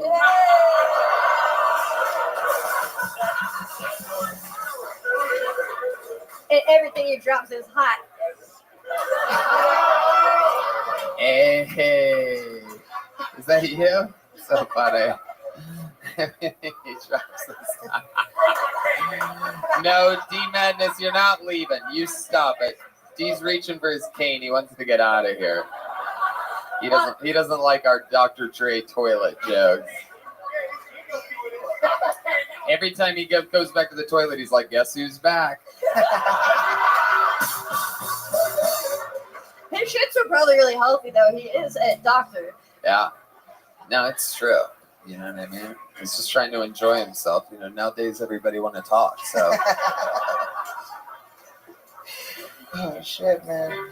No. Yeah, he had a lot of trouble on his. He was constipated for a while. You know why? All the M&Ms. We're just gonna do Dre toilet jokes for about an hour and a half here, and we're gonna let you guys go. But we've locked the doors just to let you know. Those bags that we put your phone in are permanent locked, so there actually is no unlock. They lied to you, and there's no way to break into those bags. And we're just gonna do a few more Dre toilet jokes. Jetski, you have anything in the chamber for us? Yeah, do you think when it's really hard and he's pushing, he's like, I need a doctor? Yeah. Tony, would you like to do another joke? Well, you know what? Since I wasn't going to, but since you asked, I guess I will. Actually, no, I won't. Was there anything interesting about Dr. Dre's toilet? Where was this? Oh, man, it was at my aunt's salon. You know, I threw some Fabuloso in there. You know what I'm saying? I feel like everything came out okay. Did my job. You know what I'm saying? That's what Dre said. Everything came out okay. Yeah, exactly. Yeah, man. All right. Well, Genevieve, fun times. We got another interview with you. Another amazing set. You're out here killing all the time. How about a hand for Genevieve, Appreciate everybody? y'all. Follow her on social media at CGenevieve, all one word. Should we go to this bucket one more time, you think? Huh? These 4 p.m. shows are weird as fuck, dude. All these fucking bottles of sparkling water everywhere and shit. This was a bad idea, Nick. But we learned. Now we know. All right. Your final bucket sign up of the night goes by the name of Brad Thornton. Brad Thornton. Here he comes. Come on, make some noise for Brad Thornton, everybody. How's everybody doing? My name's Brad. And being named Brad's kind of like being an off-brand Chad. Go to a restaurant, you're like, yeah, I'll have a Chad. Like, oh, we're all out. We only have Brad. In that case, I'll have a Kevin. Been working on a couple characters in anticipation of the show. Been doing it for, I don't know, a couple months now. The first one, it's called Promiscuous Dracula. I want to fuck your blood. Been working on another character for a few months now, in anticipation of this show. It's I call it Samurai Scooby-Doo. Rabbi. Could you imagine all the damage that Al Qaeda could do if they hacked into the Roombas of America? Just think about it. Thank you. Okay, there's a minute of whatever that was from Brad Thornton. Holy shit, dude. Fuck yeah. You look like you were going to be a lot funnier than that. You look sort of like starry, but nope, not at all. Like Just all, you can't judge a book by its cover. Yeah, I really like your energy, but your jokes I didn't like. Yeah. Yeah, you have a good It's my delivery. first time, Tony. Oh, wow, your first time ever doing stand-up. Oh, very cool. Yes, sir. Congratulations. Give him a hand, everybody. It takes a lot of courage. And it also takes preparation and execution of jokes as well. I did try. Indeed. I know it didn't land, but I did. Indeed. How old are you, Brad? I'm 27. 27. You live here in Austin? Nope, I'm actually here visiting my good friend Peter over there. No one asked you about that. Okay. Where do you live? I live in Montana. Montana, hell yeah. I bet that shit kills in Montana. God damn it, it's the funniest shit I ever saw in my fucking life, buddy. I mean, I've literally never seen anything else. But that was the best. When you said I want to suck your blood, oh my god. Yeah, when you did that promiscuous Dracula, I was like, oh yeah, this is some high level shit. You should be on SNS. God damn, you're like Montana Seinfeld. Pretty much. Hell Are these Montana accents we're doing? I'm not I'm actually quite from sure. Sydney, Montana. Just you. All right, Brad, what do you do for work? I work in sales now. I used to be an EMT and a ski patroller. Any skiers? Okay. A ski Did that for a few years. patroller? What does that do exactly? You're an EMT on a ski hill, so if anybody hurts themselves, and you do avalanche work and controlling that. That's cool. Why don't you do that anymore? I just it doesn't pay very well. It doesn't pay well, but sales does? Better. What are you selling? I work for a professional services firm, so we sell information basically. Oh, we're supposed to not like you. Wow. I can't believe you guys are doing this now and not during his act. It's incredible. Hell yeah. And what made you want to start stand-up comedy here today? Watching this show. I've been a big fan for a couple of years now through the pandemic, and got an opportunity to come to Austin, and I figured I would. What was the opportunity to come to Austin? I have a week off of work, so. Okay. Very cool. And when did you get here? I got here on Monday. On Monday. Yep. And when do you leave? I leave on Saturday. Okay. And what are you doing for fun? What else do you have planned during your trip here in Austin? Mostly eating. I went to Franklin's Barbecue. Nice. Waited in line. It was unbelievable. Best barbecue I've ever had. Wow. Red Band's getting hungry. Yeah, that's a good one. Red Band's hard as a rock right now. Just throbbing talk down here. I can just see his heartbeat inside of it. Franklin's Barbecue has been called on the field. I love it. Brad, what's your love life like? I'm a single man. You're a single man just out there slaying fucking all that Montana puss out there. Those giant bushes of pubes everywhere. Nobody shaves in Montana. Am I correct? You are correct, yeah. Absolutely. Very correct. Hair everywhere, around, underneath. So much hair. So much hair. Do you have a friend with benefits or a girlfriend or someone that you hook up with sometimes? When's the last time you had sexual relations? Or perhaps there's a boy, perhaps? No, I'm straight. A couple weeks ago, I think, just out of the bar, just friend random. You think? Girl. Yeah. I don't know. Yeah. You think? Did you accidentally drink her drink? What happened here? How do you not remember if you had sex with a girl? No, it was actually a coworker. It was a coworker? Yeah. Okay. Yeah. Hell yeah. Yep. You sold her information, huh? Did my best. Interesting. Okay. And was it awkward the next day at work after you guys banged it out? It seems like you would be like a goofy coworker to have sex with. It seems like she would like not want people to know about that. She'll start up her VPN every time you'll text. He's like, do you want to suck my dick?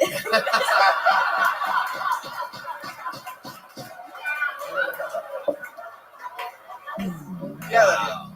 I love it. Do you have any special moves in the bedroom that you do? Anything that you take pride in that you think works? Any any tricks with your fingers or mouth or anything really at all? Impressions.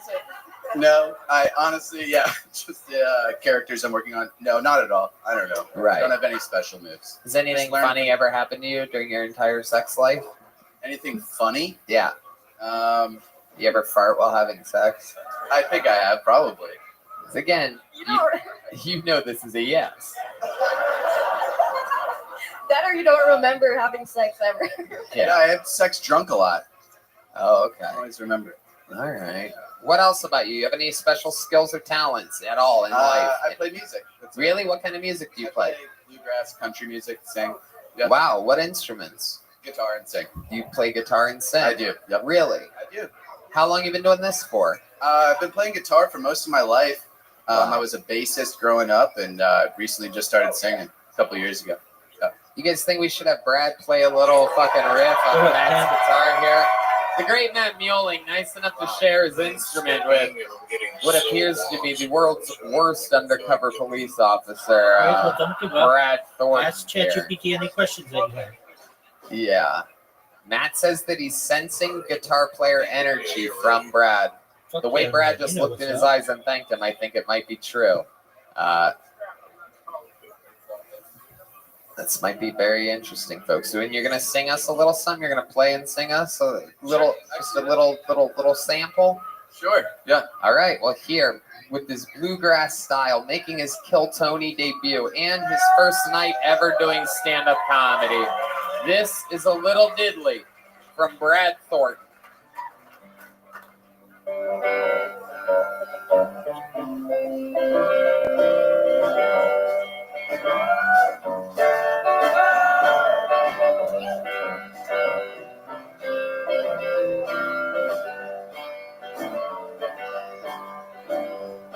Well, figure out my mean motorcycle, wrap a pretty little frame around the telephone pole. All right, now go back to studying. Don't drive her off a mountain like old Arlo. Well, figure out my mean motorcycle. Well, figure I'd go to the liquor store, Thunderbird, 2 bottles, 3, maybe 4. Gone on my feet down Music Road. Pour it on the pavement like you would a tombstone. Like you would a tombstone. Like you would a tombstone. Pour it on the pavement like you would a tombstone. Hell yeah, Brad Thornton, everybody. Yep. That's cool. That was great. That's cool. Hell yeah. You could tell by the way he plays, this guy gets all the asshole.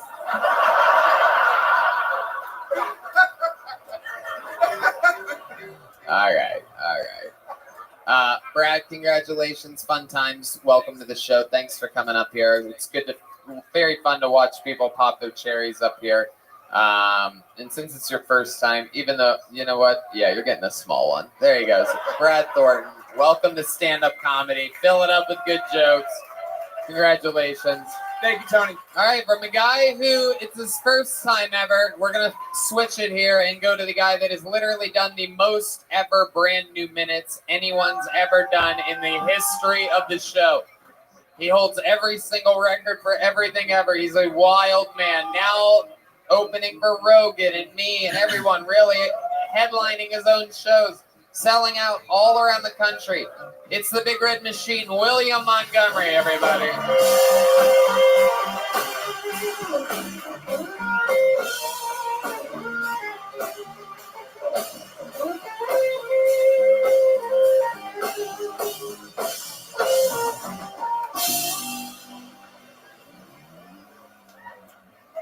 So I have a character I'm working on. He is the Samurai Scooby-Doo.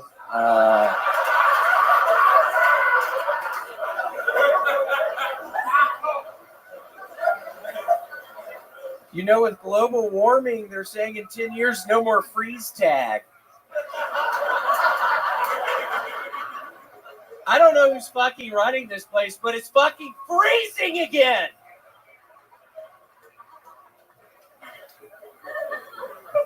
Hey, Redman, you're out here adopting highways when there's plenty of children to adopt.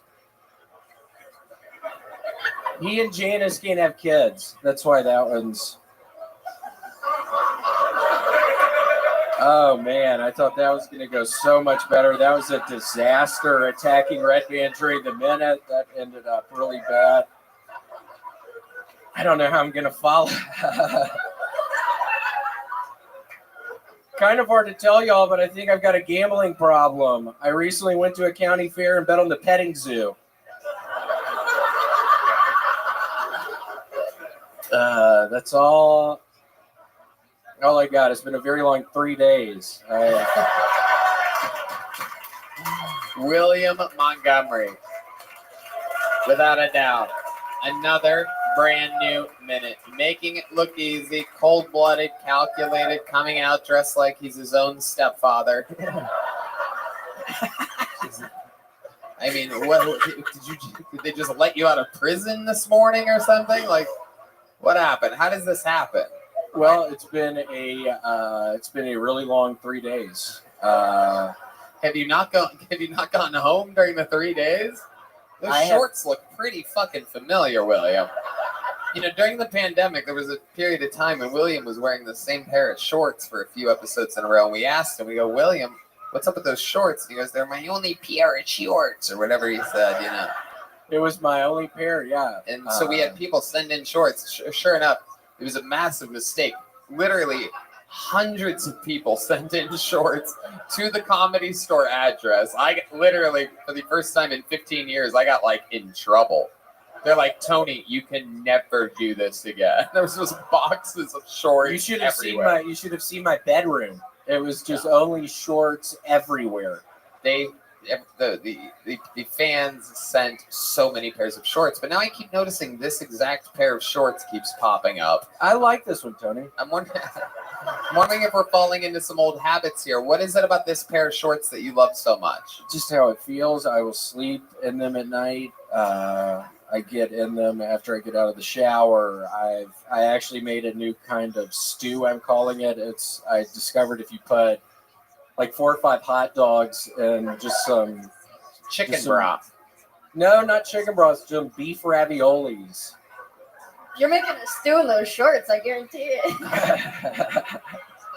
Is that like a doo-doo joke? Something like that. Something like that. What? Something like that. So you're taking beef ravioli. Who is behind me? This is the first ever ghost sighting in Kill Tony history. Whatever just happened there. Yeah, it was behind me. William. And then Tony, look what I was doing. I was just stepping. Oh, I see. I thought perhaps you felt a spirit or something like that. No, Or not perhaps- today. Not in here. I'm looking out at this fucking Bag of Bones crowd. I really was thinking after that fucking Red Band joke, it would go a lot better, but I'm looking out at this Bag of Bones crowd. I don't even fucking... It's like we got a bunch of Bag of Bones in here. I mean, literally, that was my fucking worst fucking set. What the fuck are you pointing at, you dumbass? Oh, it's the 90s. Look at that Bag of Bones. Look at that Bag of Bones. Stand up, dumbass. Stand up, dumbass. Yeah, look at that Bag of Bones. Look at that fucking Bag of Bones pointing at your fucking watch like that. What the fuck are you doing, man? I've had a long 3 fucking days. What do you want to do to that guy, William? I want to fucking meet him in the bathroom. I want to meet him in the stall. Very sweetly caress his back. Turn him around. Whoa. Maybe give him a little kiss. It's so weird you actually just reached out to me right there. I saw you from the moment you walked in here. I literally have been watching you since you fucking walked in here. It's so weird you just try to reach out to me like that. What does that fucking mean? This guy just What? It doesn't makes know when three to of shut us. the fuck up, right? Mr. 99 Cent Bob. Mr. 99-cent bag of bones. Yeah. You bag of bones, Bob. Looks like a Barker. fucking bag of bones. Do y'all see this guy? I believe William had a stroke a minute and a half ago. Everyone just keep saying bag of bones. Bag of bones. William, you do anything fancy with your unregistered guns? I actually found them in the trunk of my car last night. I did go hunting a little bit for homeless people. I go hunting for homeless people sometimes. I managed to trip one up in an alleyway. I got these new things I throw at their legs. It's like the string with these two balls on the end. I tripped his ass up in the fucking alleyway. Got the fucking nightstick out. Started beating his fucking ass with the nightstick. You should have seen his dumb ass on the ground. Tell us. You should have seen his dumb ass bleeding on the ground. He couldn't fucking go anywhere. He had the shit tied around his fucking legs. I had my fucking nightstick at him. He wasn't going anywhere. He literally wasn't going anywhere. He wasn't going anywhere. I love some of the fear in the eyes of some of the new people that I have never seen in the audience before. I mean, just literally like, what the fuck where are we right He now? was fucking tied up! Where did you get this string with balls on it, William? At Target. They sell them at Target. You got it at Target. Yeah. It's incredible. Absolutely incredible. You're such an unbelievable talent, William. Are those sunglasses in your pocket? Yeah. Oh wow. Didn't realize that. Do you want to see them on? Yeah. Do you want to see them on? Sunglasses at night. Wow. I was wearing these fucking things when I was in the guy. It's kind of hard to see at night, though. I shouldn't have been wearing them. I'm in the concrete a bunch, and man, it's like when you hit a baseball wrong with a bat, just shakes weird in your hand. That fucking happens a bunch when you're hitting the concrete, pounding the concrete. Just pounding the concrete. And you killed this guy? He was still breathing a little when I left. A little. All right. When I slowly fucking walked off, he was still breathing a little bit. What made you stop before confirming? Yeah, I think he was like breathing a little. I walked off pretty slow. It was kind of easy to hear him, but yeah, he was breathing a little, and I'm just kind of slowly walking off, and wondering if he's.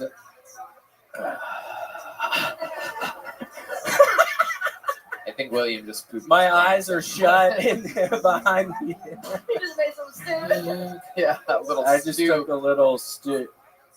Whoa, that was crazy. No, I'm kidding. William, so much fun. He's an insane man, everybody. Follow him on social media. It's William Montgomery. Catch him on tour. He's all over the world. The drawing from Ryan J. Ebelt is in this episode with solo guests. How loud can this place get for the great Jet Ski Johnson, everybody? Follow her at Jet Ski Johnson on the social media. She's at the Comedy Store. She is a current reigning employee of the Comedy Store, a very, very high power position that the likes of David Letterman and Jim Carrey and a lot of the best of all time, Tony Hinchcliffe, a lot of the greats. How about a hand for the band, everybody? The Screwball Peanut Butter Whiskey Kill Tony band. Michael Gonzalez on the drums. Matt Muelling on guitar. And the great D Madness on the bass. The lovely Avery and Bishop are in the corner over there with a little bit of exclusive Kill Tony merch for sale here today. Different shapes and sizes. A very, very limited edition merchandise. So if you want to swing by that on your way out, and that's it. Thanks so much for coming out, everybody. We love Thanks, you. guys. Good night, everybody. Thank you.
You be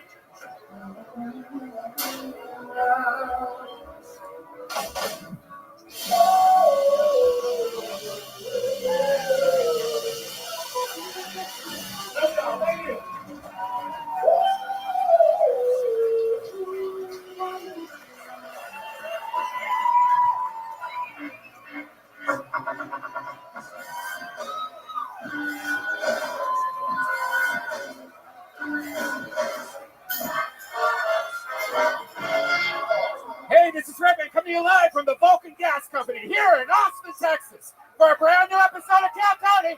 Get up on Tony! Wow, this already feels like a hot crowd. You guys ready to have some fucking fun tonight or what?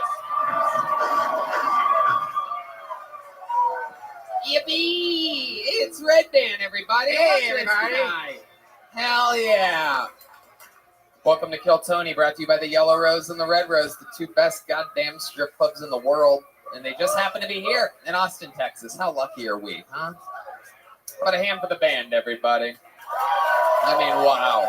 Just incredible. It's the great D Madness on bass guitar, everybody.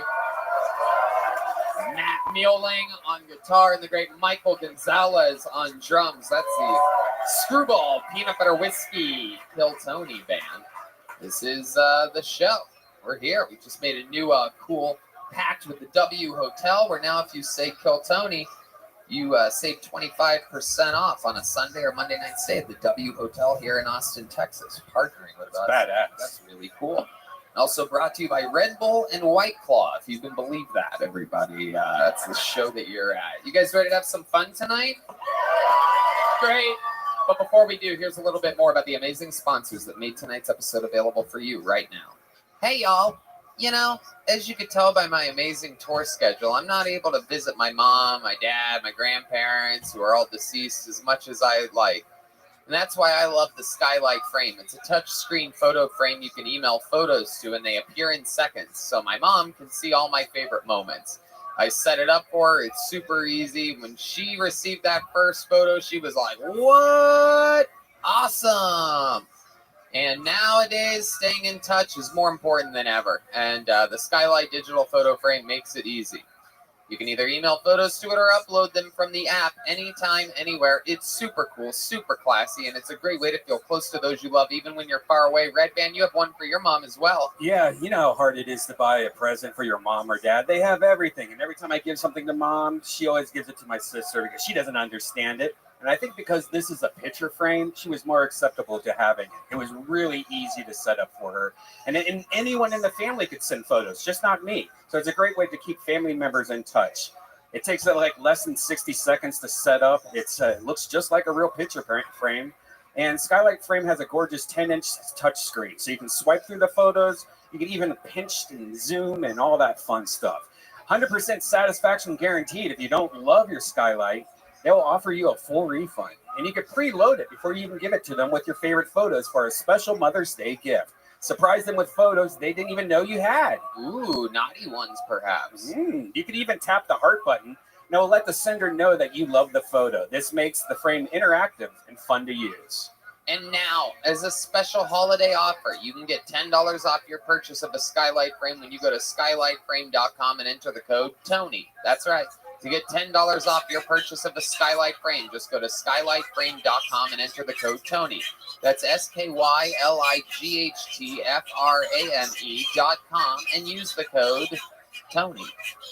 Are you guys ready to start tonight's episode? Our guest tonight, every single week, we have one of the funniest people in the world. This is very exciting. It's his first time as a guest on Kill Tony. This is a paid regular from the Comedy Store. Good friend of mine. Just did Joe Rogan today. Make some noise for him. It's Monty Franklin, everybody. The great Monty Franklin.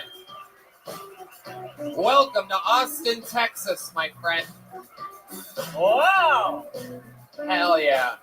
I have no idea what the fuck's going on. As you can tell by the music, he's Australian, everybody. Yeah! We're going to have fun tonight. Can I get another beer? Already ordering beers. I love it. Red Band's already viewed some exciting Australian sound effects that you wanted to hit. So were you waiting Go all on, day for play that? Land Down Under. Haven't heard that one. I was trying to hit that when you ordered the beer. I accidentally made a kangaroo sound. That is inappropriate. You are the first Australian that we've had as a guest on this show since the... Take that, Jim Jeffries! Absolutely. I love it. So we're going to have fun tonight. We're going to watch comedians do stand-up comedy. Some of them are regulars on this show, a very highly regarded position in the stand-up world, where they write and perform a new minute every week. A lot of these people we're just meeting for the first time. You know, their minute's up and you hear the sound of a kitten. That means they have to wrap it up then. Or a few seconds later comes out the West Hollywood Bear, which is just a loud sound to make them stop performing. And then I interview them and we talk to them, find out more about them. It's a big, crazy live experience. Are you guys ready to start tonight's show or what? Perfect. Let's do it with style, everybody. Let's start with a regular. This guy made a regular a few months ago. He's absolutely taken the world by storm, selling out his own headlining shows and opening for Joe Rogan and myself all around the country. Make some noise for the great Hans Kim, everyone.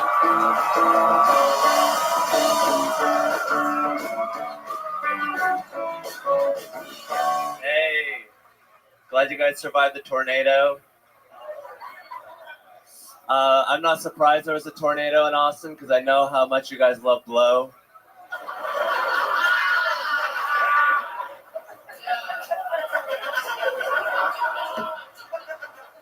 God was just trying to snort up some of that Round Rock cocaine, you know? I've been seeing a Ukrainian woman recently. Every night I drop my Spetsnaz units deep into Kiev.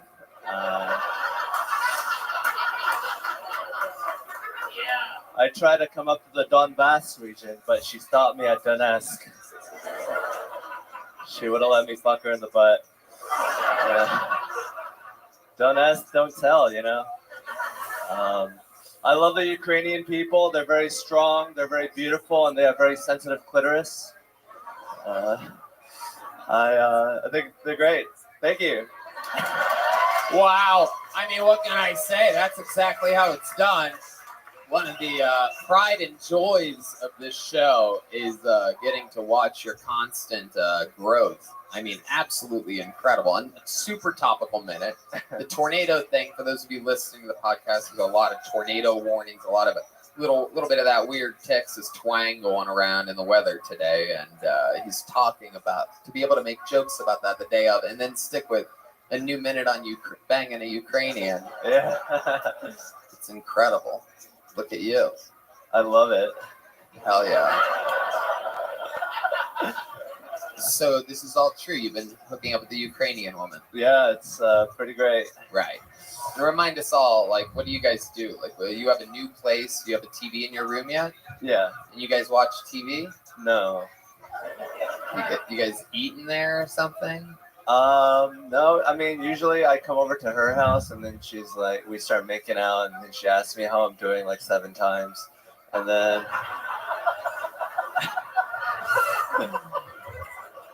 Are you sure she's not saying, "What are you doing"? Then there's a problem. She consents. It's a mutual. She knows I'm coming. And then I finger her clitoris. Why do you finger the clitoris? That's not really, I mean, if we're talking real terminology here, what do you mean by fingering exactly? Like a windshield wiper? The way you said it makes it seem like you're pointing right. Oh, like a windshield wiper. Very good. I like that. What speed? Are we talking all the way up on the stick? Yeah. Do the thing where you pull it back towards you? Spray it? Yeah. Spit on it a little bit. You know? Like intermittent. Yes. Yes. You ever put on the old hazards? You know what I mean? The old fucking. Okay. How long are you doing this for? Are you like really irritating it? Like, is it like hours you're doing Yeah, this? it seems like you would have no idea. It's just like, all right, I came. Yeah, she has to like grab my hand and pull it out. Oh, because shit! Wow. What, your whole hand was in there? Went from I a think windshield you're doing wiper. Fisting. You don't do that, James, No, right? no, What's no. the most fingers that you've put inside of a human? 3. Notice I left it open to perhaps men. 3 fingers. Yeah. Oh, the old 3-finger Hans over here. Look at this guy. The old 3-finger exploding heart technique. How did that go for you? It's like it kind of ruined the penis. What was that sound? Why did you make that sound? Why did D Madness make that? Was that you? Who was that? Oh my God. The old 3-finger Hans. Son of a bitch. D Madness. The great D Madness. Well, let's get back to the 3 madness of Hans's trickery. So what happened when you went with the 3 fingers? What happened? It just sort of like made the penis not seem that big. Okay, I don't know what's happening anymore. What does that mean? Explain yourself. It's like the 3 fingers, she was making a lot of noise, and then my penis went in there, and she was just sort of like making medium noises. Let me see how big your hand is for a second there. Whoa. All right. Creepy. I love it. Hans, what else happened this week in your life? I slept in the same bed with a woman for 2 nights in a row. Whoa. Is that the Ukrainian? No, this is an American chick. Whoa. Look at you. Just jumping fucking countries What over the there. fuck? How much pussy are you getting? What are you talking Yeah. about? I didn't get any pussy. I just slept next to her. Ah. Did she know you were there? Because that could be. This could be another problem. Wow. Yeah.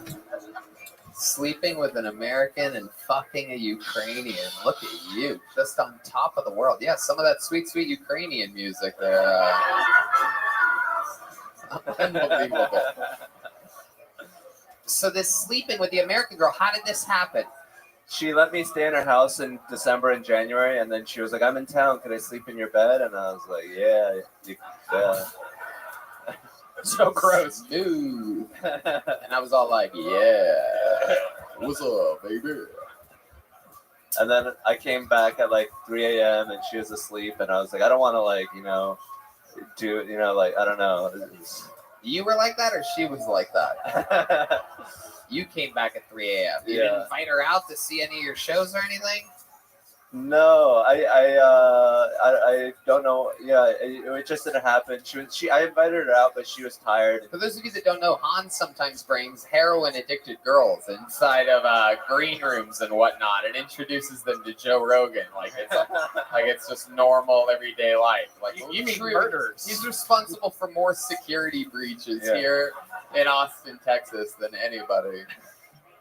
And that girl murdered somebody. Well, It wasn't I was actually talking about a different girl. Those not the heroin addict. The murder is different than the heroin addict. Am I correct? Well, they're all the same in my heart. Or something cheesy like because you don't want to burn bridges with any of them. You know they all listen to the show. I mean, she didn't actually murder. She just shot someone in the torso. Oh, you mean attempted murder? Yeah, she was defending herself. The dude like put himself through her windshield, and she shot him. Yeah, you usually fall after somebody shoots you in the chest. That is correct.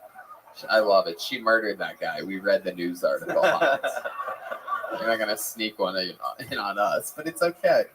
Everybody loves you. That's how cool you are. Is that you can bring heroin addicts and murderers around, and we're all like, "Oh, Hans, see you next week." And we will. That's another brand new minute by the great Hans Kim, everybody. Talking tornadoes, Ukraine. Kids got it, man. Let's go to the bucket, shall we? Let's meet a new soul. This could be someone that we've seen before. It could be somebody's first time ever on the show. Anything can happen. Make some noise for Jacob Davids, everybody. Jacob Davids.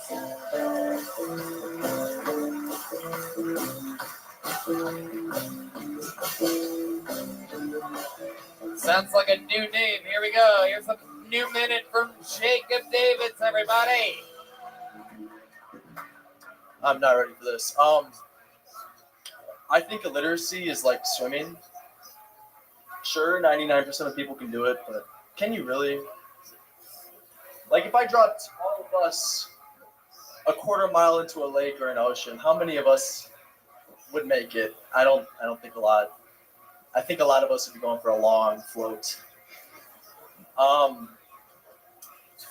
Similarly, illiteracy.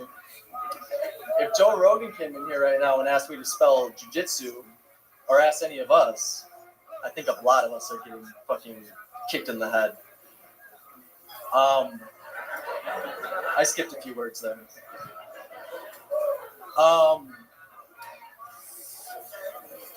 Motherfucking Hans Kim, he had those 3 fingers in that bitch.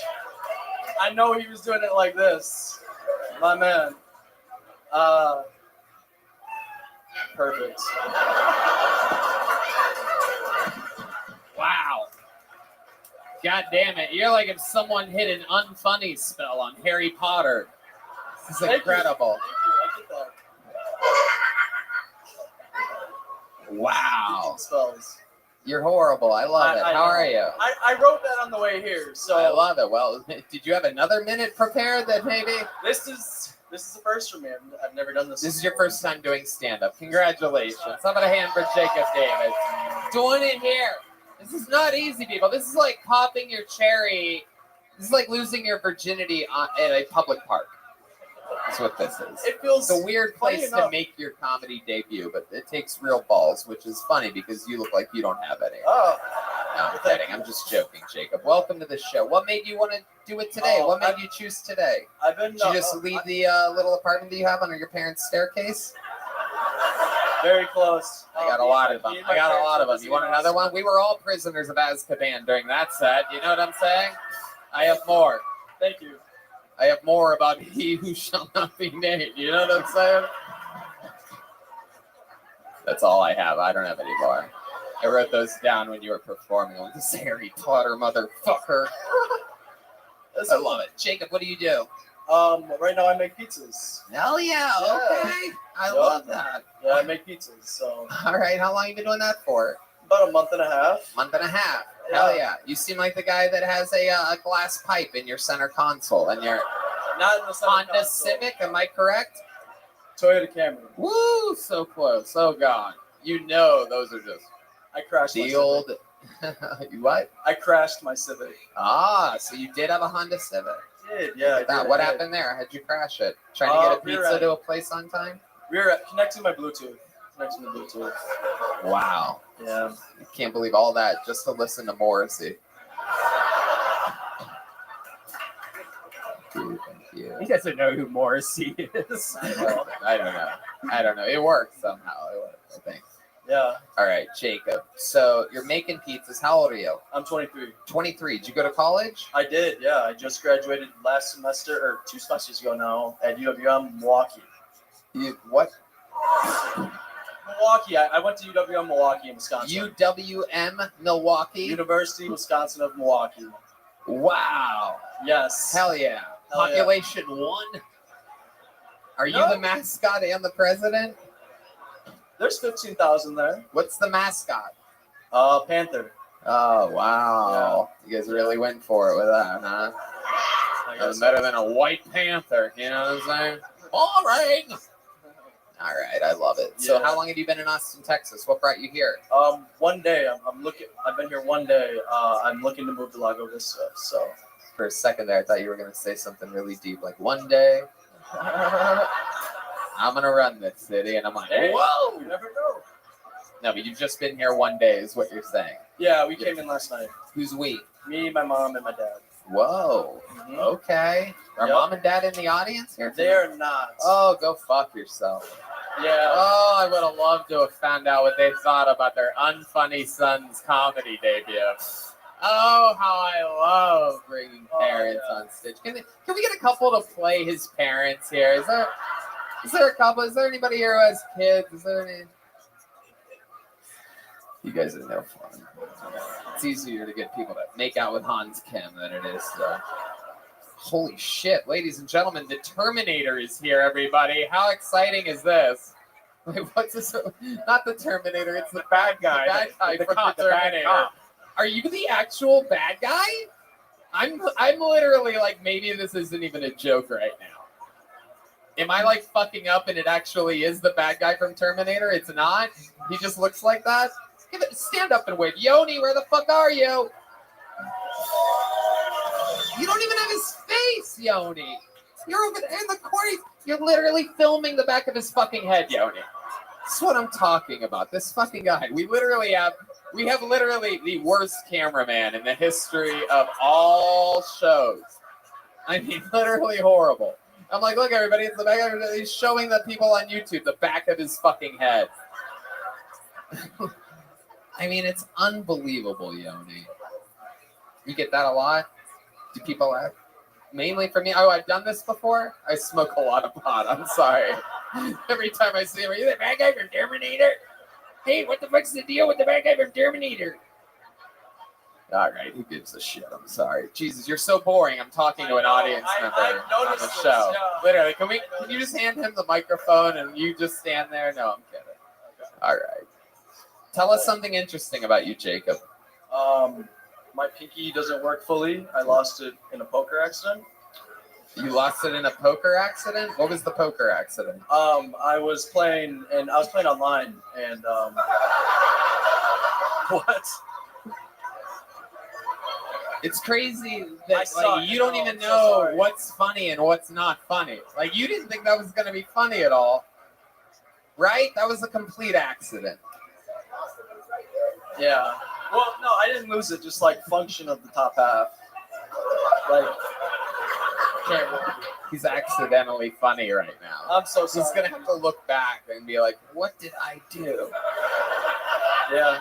I love it. Jacob, has anybody ever told you that you're funny? That you should start stand-up? No. Not once.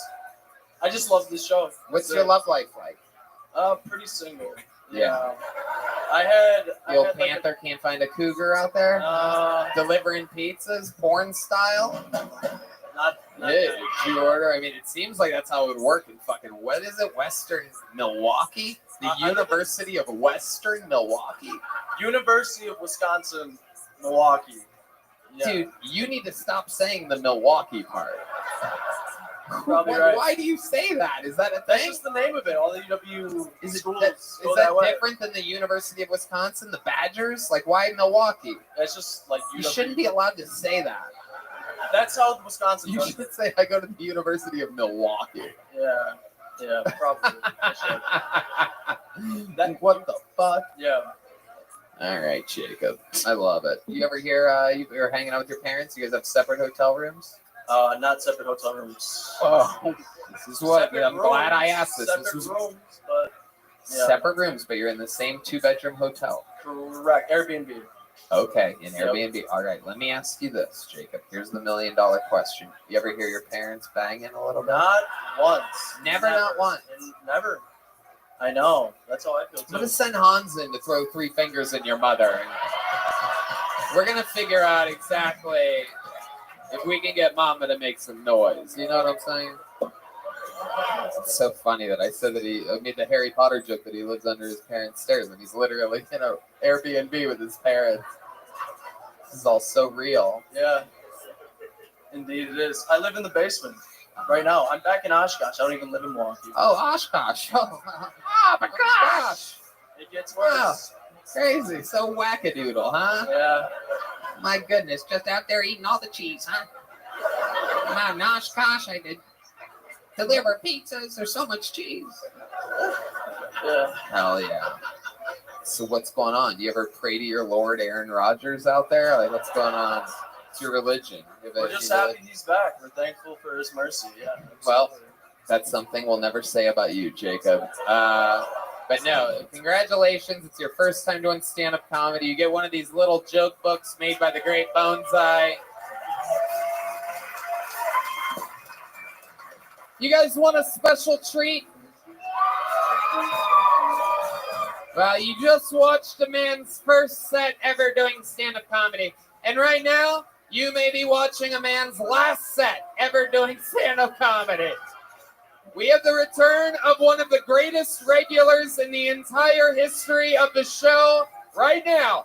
This man has been battling one of the most crippling diseases one can have for years. He got us through the pandemic. An improvisational guru turned stand-up comedian at the Comedy Store, was the first cast member to move to Austin, Texas with Red Band and I. He's been retired for months. He's back for one night only. Make some fucking noise for the great and powerful, the return of Michael Lehrer.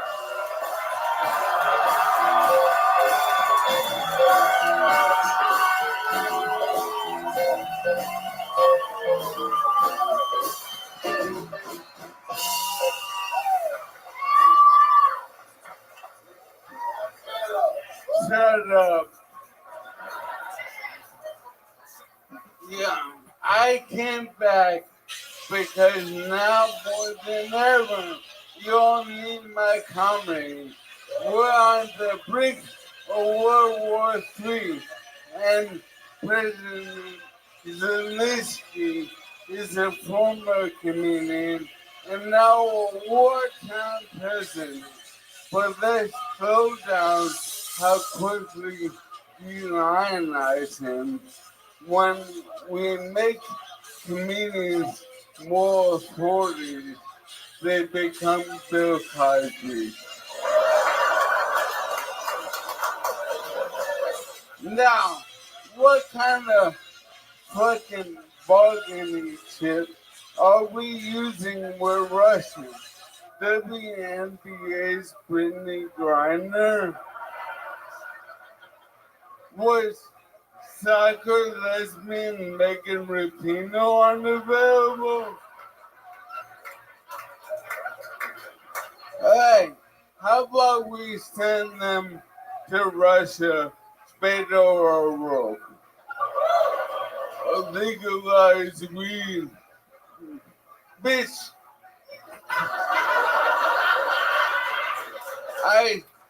I smoke crack on 60. Fuck you legalizing weed, you Ichabod Crane looking motherfucker. Wow, look at that. Michael Lehrer. How fucking cool is that? Unbelievable. This man, welcome back, buddy. He's given us so many unbelievably killer minutes, so many absolutely epic interviews afterwards. Been retired for months, went into hiding, turned into one of the bad guys from the Superman movies. I'm not sure which one. Well, there was a group of them. I'm only growing out my beard because I'm letting birds nest in. It's very nice. You turned into that lady from Home Alone 2 that has all the pigeons for some reason. Gives people little.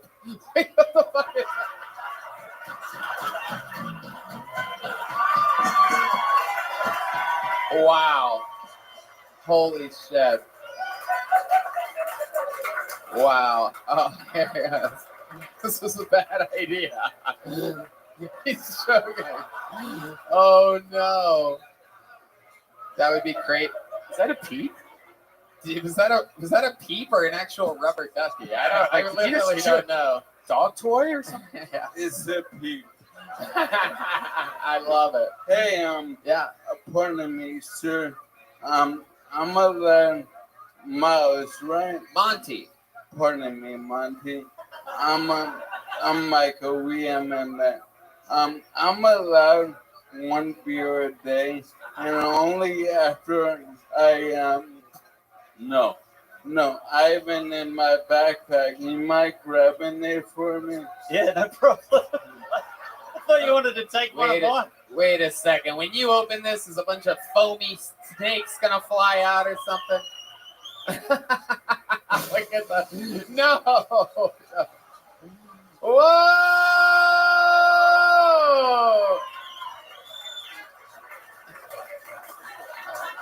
Wow, that's your one beer a day. Ladies and gentlemen, it is the biggest bottle of Modelo we've ever seen. Absolutely incredible.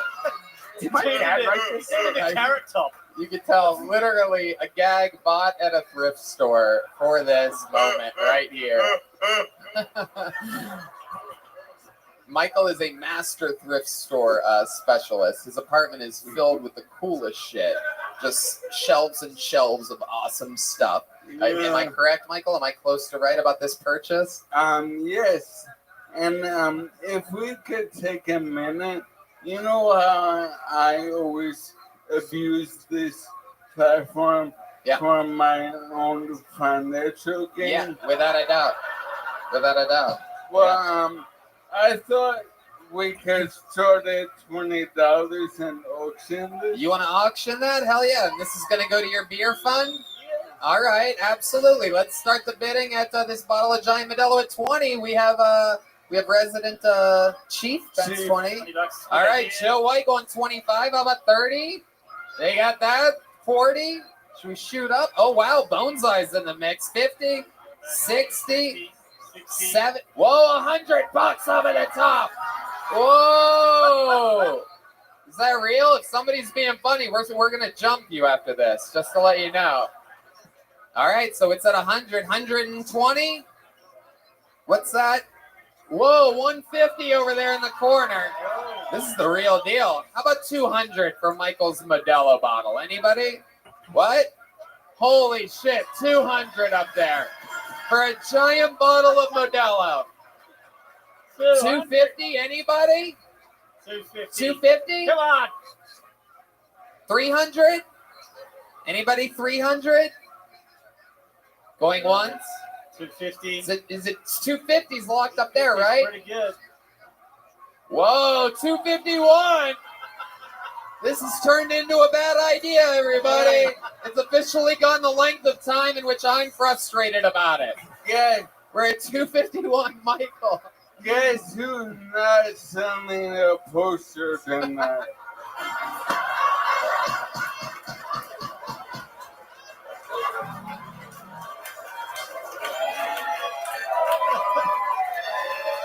Wow.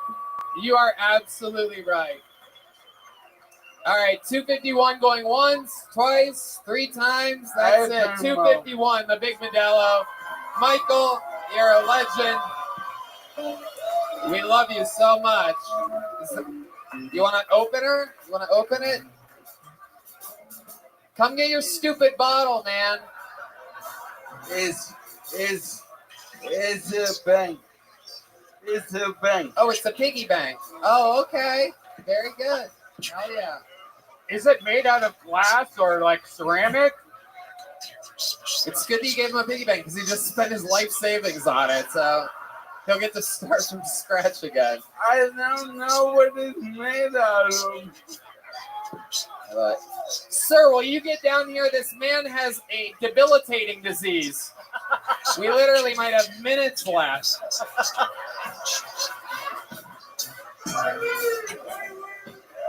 All right, here. Here she comes. Here she comes, everybody. They sent what appears to be wow.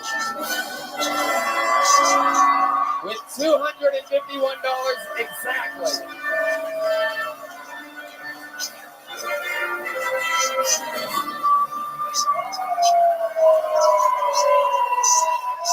Heck yeah.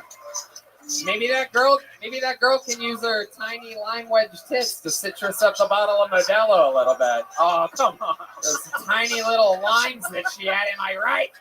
I could say something about everybody that comes up here. It's just that it's part of the thing.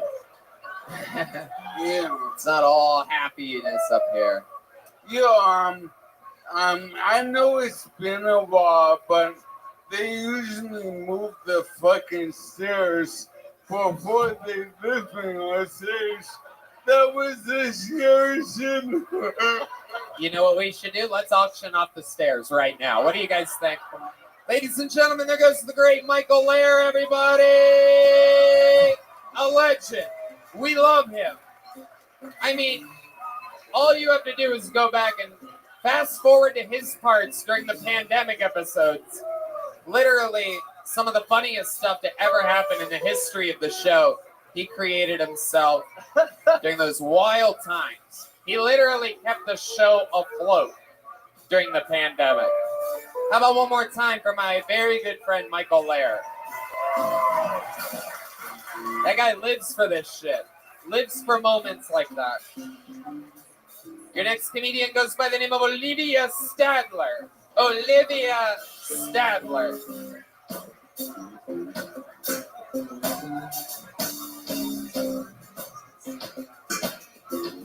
You guys having fun out there yet, huh?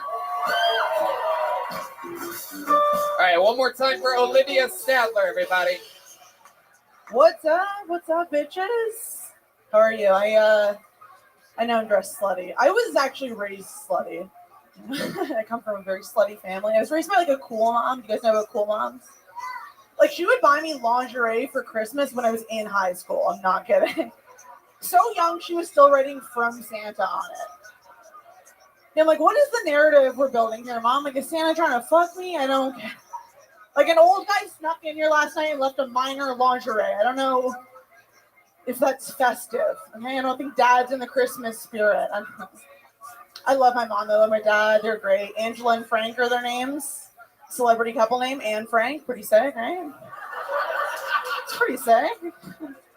I think I can make Anne Frank jokes. I dated a Jewish guy for like 4 years. I almost converted at one point. I was thinking about it. I called a rabbi. I wanted to know about it, right? I called him. He told me it's going to be $5,000 to convert. Yeah, I was like, are you crazy? I'm not paying that.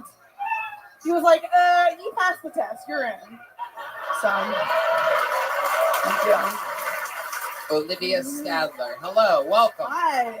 How are you? I'm good. Nice to meet you. I love it. First time on the show. First time on the show. How long have you been doing stand-up comedy?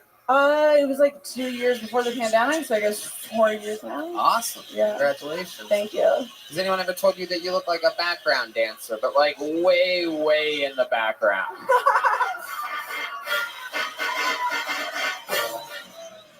That one was for my friends over there. I knew they would like that one. I have a couple friends. I know their exact sense of humor. Sometimes I pander towards it, and it's fun for everybody. Okay, Olivia, let it begin. 4 years in the game of stand-up. All of it here in Austin, Texas? No, I live in Toronto. Oh, Toronto cool. based, yeah. Oh, awesome. We love Toronto. I love Toronto too. We did one of our first ever road gigs was actually, strangely enough, in a theater in Toronto. Yeah. Bill Tony back in 2013. We sold out a theater in Toronto. Yeah. And remember, we used to always go to Puff Mama's house, or where you just smoke a bunch of weed.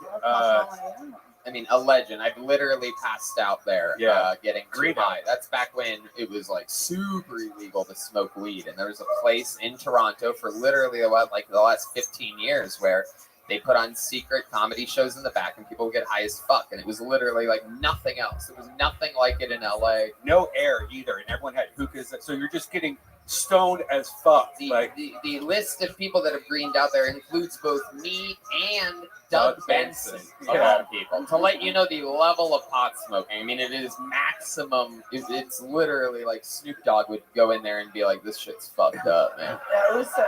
It was so bad that Tony actually, when he got off stage, went outside, just started taking off his shirt and everything, and just sat on the curb. I sat on the curb and it was like 20 degrees or something like that. But who knows up there with their Celsius? You know what I'm saying? I didn't even feel it. I'm kidding. I totally felt it. I felt sick as fuck. Anyway, Olivia, been doing stand-up 4 years, all of it in Toronto. How long you been in Austin?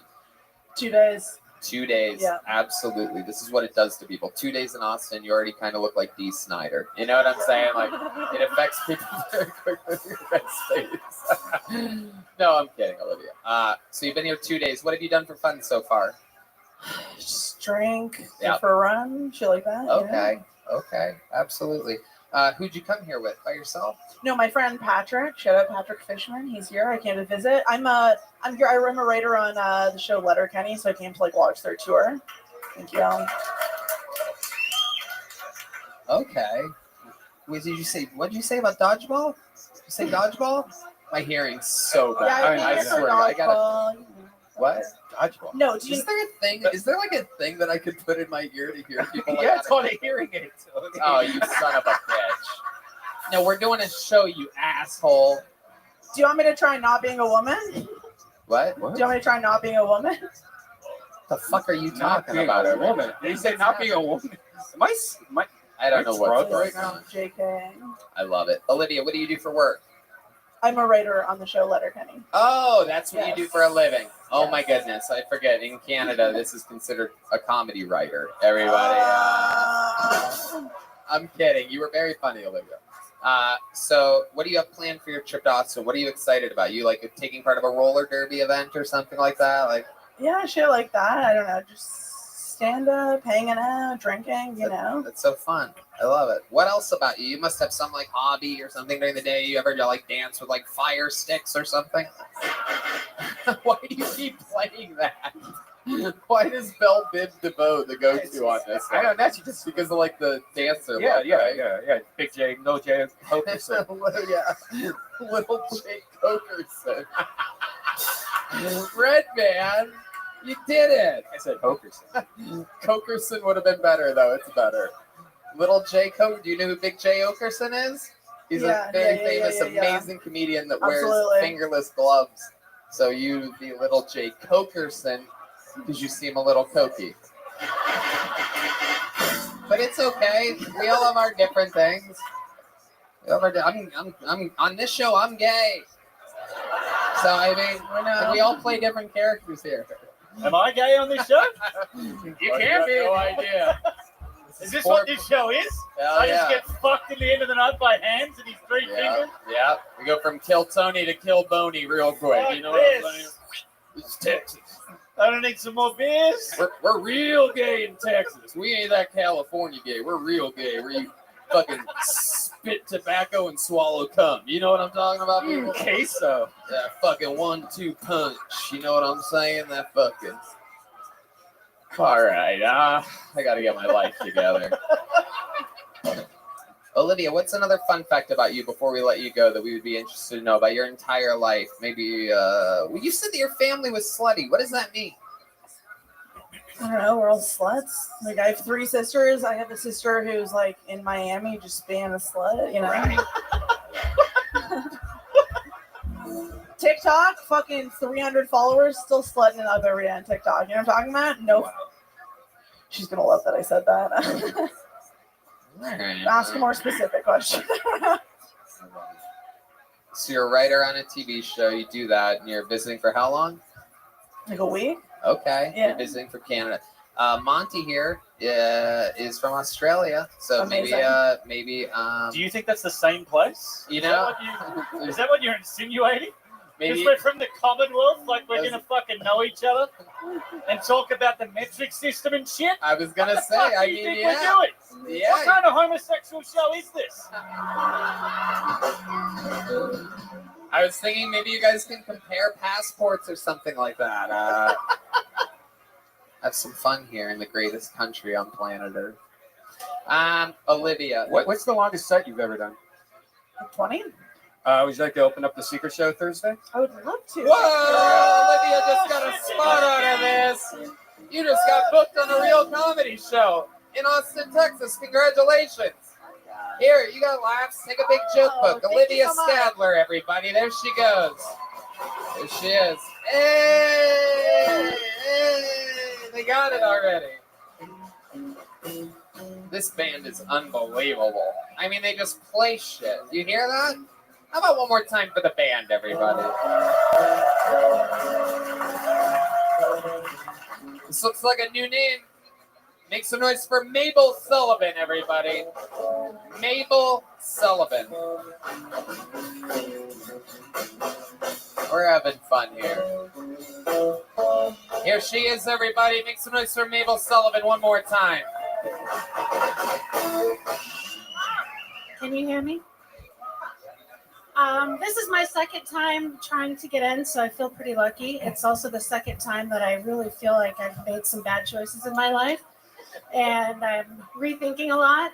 I don't really fit in. I didn't think so until we were talking about slutty dressing and slutty daughters. I am a slutty dresser, and I have a slutty daughter. I would like to give a shout out to Hans. I've seen him a few times and he's hilarious. But not for being funny, but for slaying all of the poontang that he slays. And it sounds like that's quite often. I think slaying means collecting. So, I am a ma'am. I'm identified as a ma'am because that's what everybody calls me. Hey, ma'am. Do you want some fries with that shit? Hey, ma'am, do you want to save the children? Yes, I do. Okay, Mabel Sullivan, everybody, doing a little bit of poetry for us here, everybody. Yes, I do. Mabel, welcome. You have to be one of the funniest gas station clerks we've ever had on this show. I mean, I get the vibe. You've only been up here a minute. I feel like you're already ready for a cigarette break right now. You know what I'm saying? Mabel, grab that microphone. Talk into the tip of that thing. Hello. How do you feel? How's it going? How long have you been doing stand-up? What the hell's going on with you? This is my fourth time. Fourth time. Yeah. Okay. What made you want to start doing this? Kind of a pathetic life. Oh, going shit. that way. D-Madness.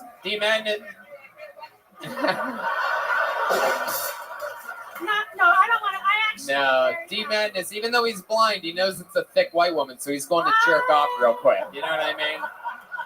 He can hear it in the voice. He can hear that fucking... Please come back. He can hear that fucking ham sandwich in the back of your throat, Mabel. I'm kidding. I'm joking. She didn't even hear it. Hi, Mabel. I love it. What do you do for work? I am a teacher. Really? At a gas station. What I train gas stations. do you really do, Mabel? I'm a teacher. You're a teacher. What are you teaching? I teach special education. Special education. Okay. All right. I love it. Look at that. I always say that seems like it would be one of the easiest jobs ever. You know what I mean? Because who's paying attention? You know what I mean? I get lots of smoke breaks though. So. I bet you do. Mabel, tell us more about your life. You have kids or I anything? have kids. Like I said, two slutty. Well, one slutty daughter and one on her way, an upcoming slutty daughter. And An apprentice slutty daughter. but I love this. All this on the new season of Roseanne, everybody. This is very exciting. I've been married for 20 years. To John Goodman. So cool. I wish. Yeah. No, it's funny. Don't do it, really. And it's. You got married in Vegas, am I correct? I wanted to get married in Vegas. I bet you did. Look at that. That was the dream. Hell yeah. It was my childhood dream, but my husband wanted a fancy wedding. Oh yeah. So where'd you do it at? Just in Michigan at a. Oh yes, nothing fancier than Michigan, everybody. Oh, the fancy hills of Michigan. So close to the University of Wisconsin-Milwaukee, you can almost smell it. Just right across the Great Lakes. They're called that because they're the greatest lakes of them all. Oh, they're so great. No need to look at any other lakes other than the great ones. It was very romantic. I'm cracking myself up over here. You're funny. Thank you, Mabel. Thank you. Now I actually don't know if I'm funny. If you think I'm funny, now I'm questioning it for a second. Can we talk why you think your daughter's a slut a little bit more? Let's see. Hold on. How old is she first before we? No, she's not 18 yet, but. Okay. Whoa, we don't want to talk about why she's a slut. How old is she? I'll just give you a little hint. Not a hint, but I'll air her dirty laundry for her. She. All right, Red Band. Stop pressing random buttons. She has a boyfriend who's wonderful, and she decided she wanted a break. And in her mind, that meant she could go and screw a couple other people while they were on a break. Oh, jeez. And so. Stop it. Red Band's insinuating that it was a black man. It was actually a scrawny white. Was it a black man? No? Or that's what she told you. You seem like the kind of mom that would get really mad about that. You know what I'm saying? I'm going to put the side of this Vans right up your fucking... She's wearing Vans, everybody. They're torn up Vans. You're a little too comfortable for a mother. You know what I'm saying? Yeah. Two different socks. One's inside That's out. trending. That is trending. No, it's not Yes, trending. It's not trending, If Mabel. I say it's trending, it's trending. Oh my goodness gracious. So it's nice to do this. I know. I wanted to do something that scared me every day, and I did it. Have you ever thought about going for a jog? Oh, and you know what? Oh, you're gonna turn on me. Oh, did she look physically fit to y'all? No, honestly, it's fine. I know that I'm overweight. I've acknowledged that. And I thought I would come out and immediately say some fat joke, but I knew that it would come up eventually. You might be overweight, but the wait is over for you, Yes. Mabel. You guys grown now, but I may have just changed this woman's life. I'm going to jog every day. All right. This got weird. You see that? I'm going to become a slut again. Mabel Sullivan, ladies and gentlemen, making her feel sorry to Mabel, come here. Mabel, even though you weren't really funny, I'm going to give you a big joke because I like you. Mabel Sullivan, everybody.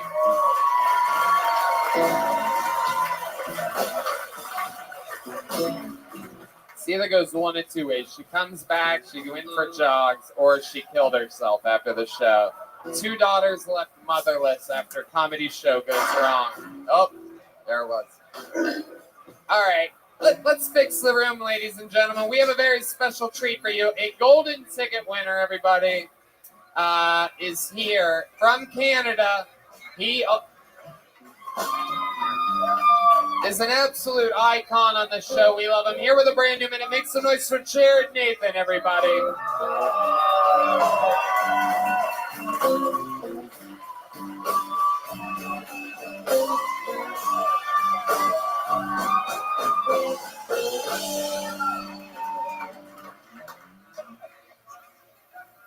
Have you ever asked a stutterer for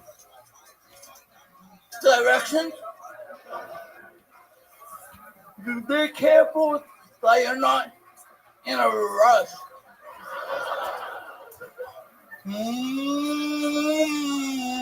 What was this? Had to stutter. Look it up.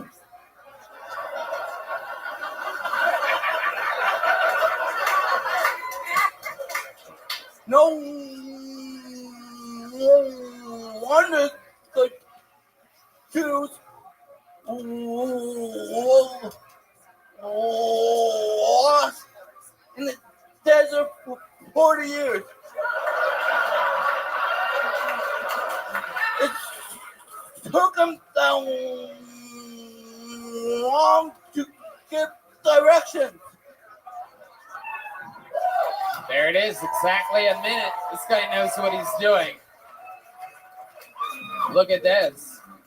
Special ed, the teacher has become the student, and the student has become the teacher. Jared Nathan coming up here, smashing, showing how it's done. Golden ticket winner. We've made you locally famous. How does it feel? Awesome, amazing, great, fantastic, glorious. Adjectives. Very good. You're like a fucking big crazy thesaurus or something like that. 100%. 100% is right. Jared, what you been doing for fun? I tried eating healthy. Whoa. Okay. So what do? We I had stop. a protein shake and went for a walk. You had a protein shake and went for a walk. Yeah. That's very good. That's better than what However, you ate. Oh, okay. You ate 1 box of crayons.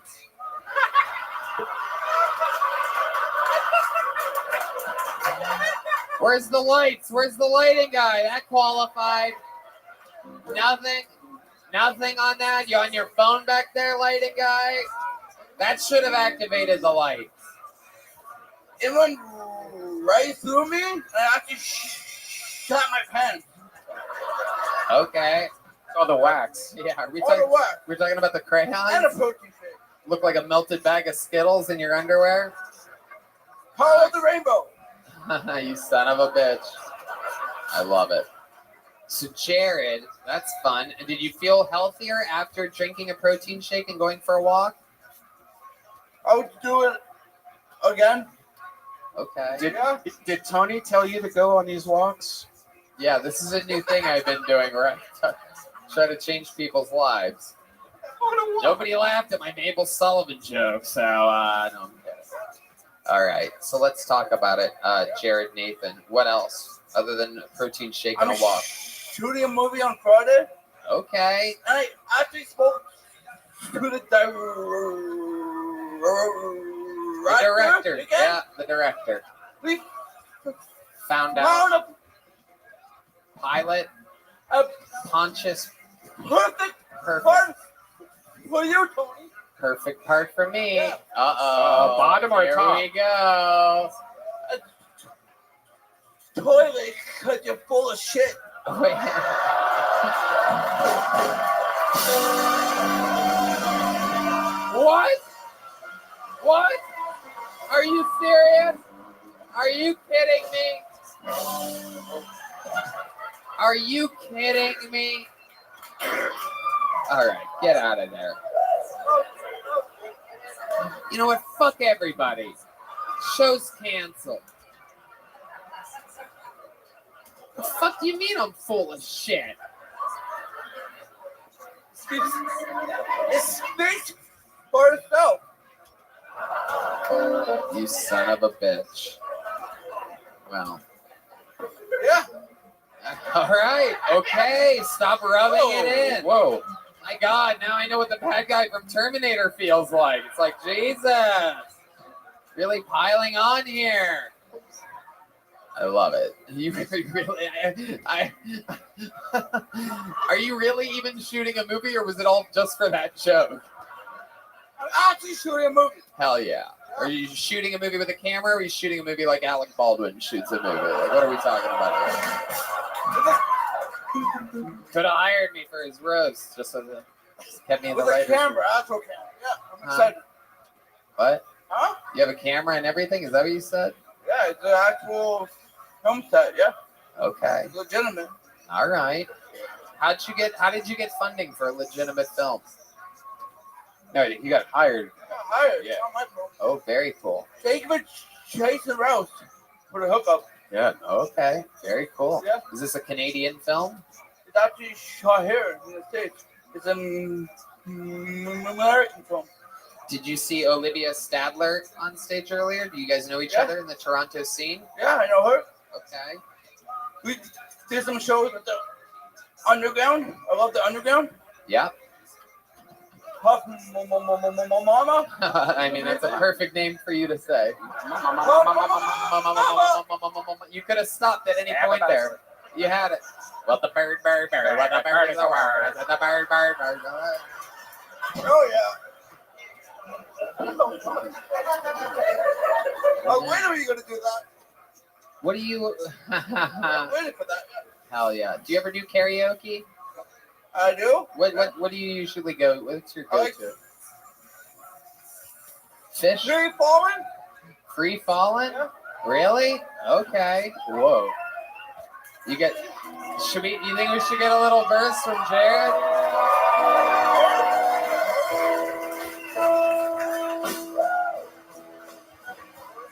I'm free falling. I'm free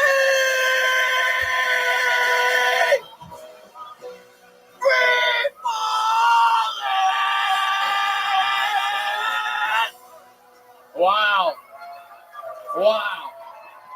Wow. That was so accurate. 9 years. In a couple months, it's going to be 9 years that we've been doing this live podcast. I've had hundreds of people sing a part of a song. Never has anyone been smart enough to start with the chorus like you. I mean, wow, just give them what they fucking came for. Even the musicians are like, even D Madness is like, I've never seen that shit before in my life. I mean, incredible, Jared. You did it so seamlessly. I love that. That's Yeah, thank you. Yeah. absolutely. I'd love to have you on the Secret Show again Thursday. There he is. You got him again. Go see him Thursday. There he goes, Jared Nathan, everybody. Hell yeah. All right, make some noise for Benjamin Sefton. Another stranger out of the bucket. Looks like a brand new name. We're meeting a lot of good people tonight. Everybody's been new tonight. Very interesting. The Bucket of Destiny speaks again. You guys put your hands together one time for Benjamin Sefton. Thank you. Hey, Tony. How's it going? South by Southwest is over, guys. We'll see some good music. I'm here to talk about my favorite rapper, Soulja Boy.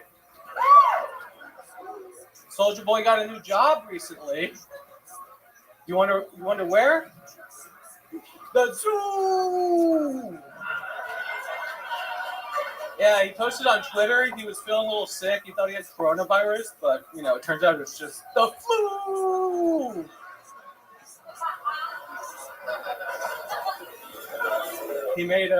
He released a game console recently called the Soulja Game, and Nintendo sued him, so he had to pay all the lawyers and legal fees and stuff. It was Nintendo. I love Soulja Boy. Anyways, he's great. How was your South by, Tony?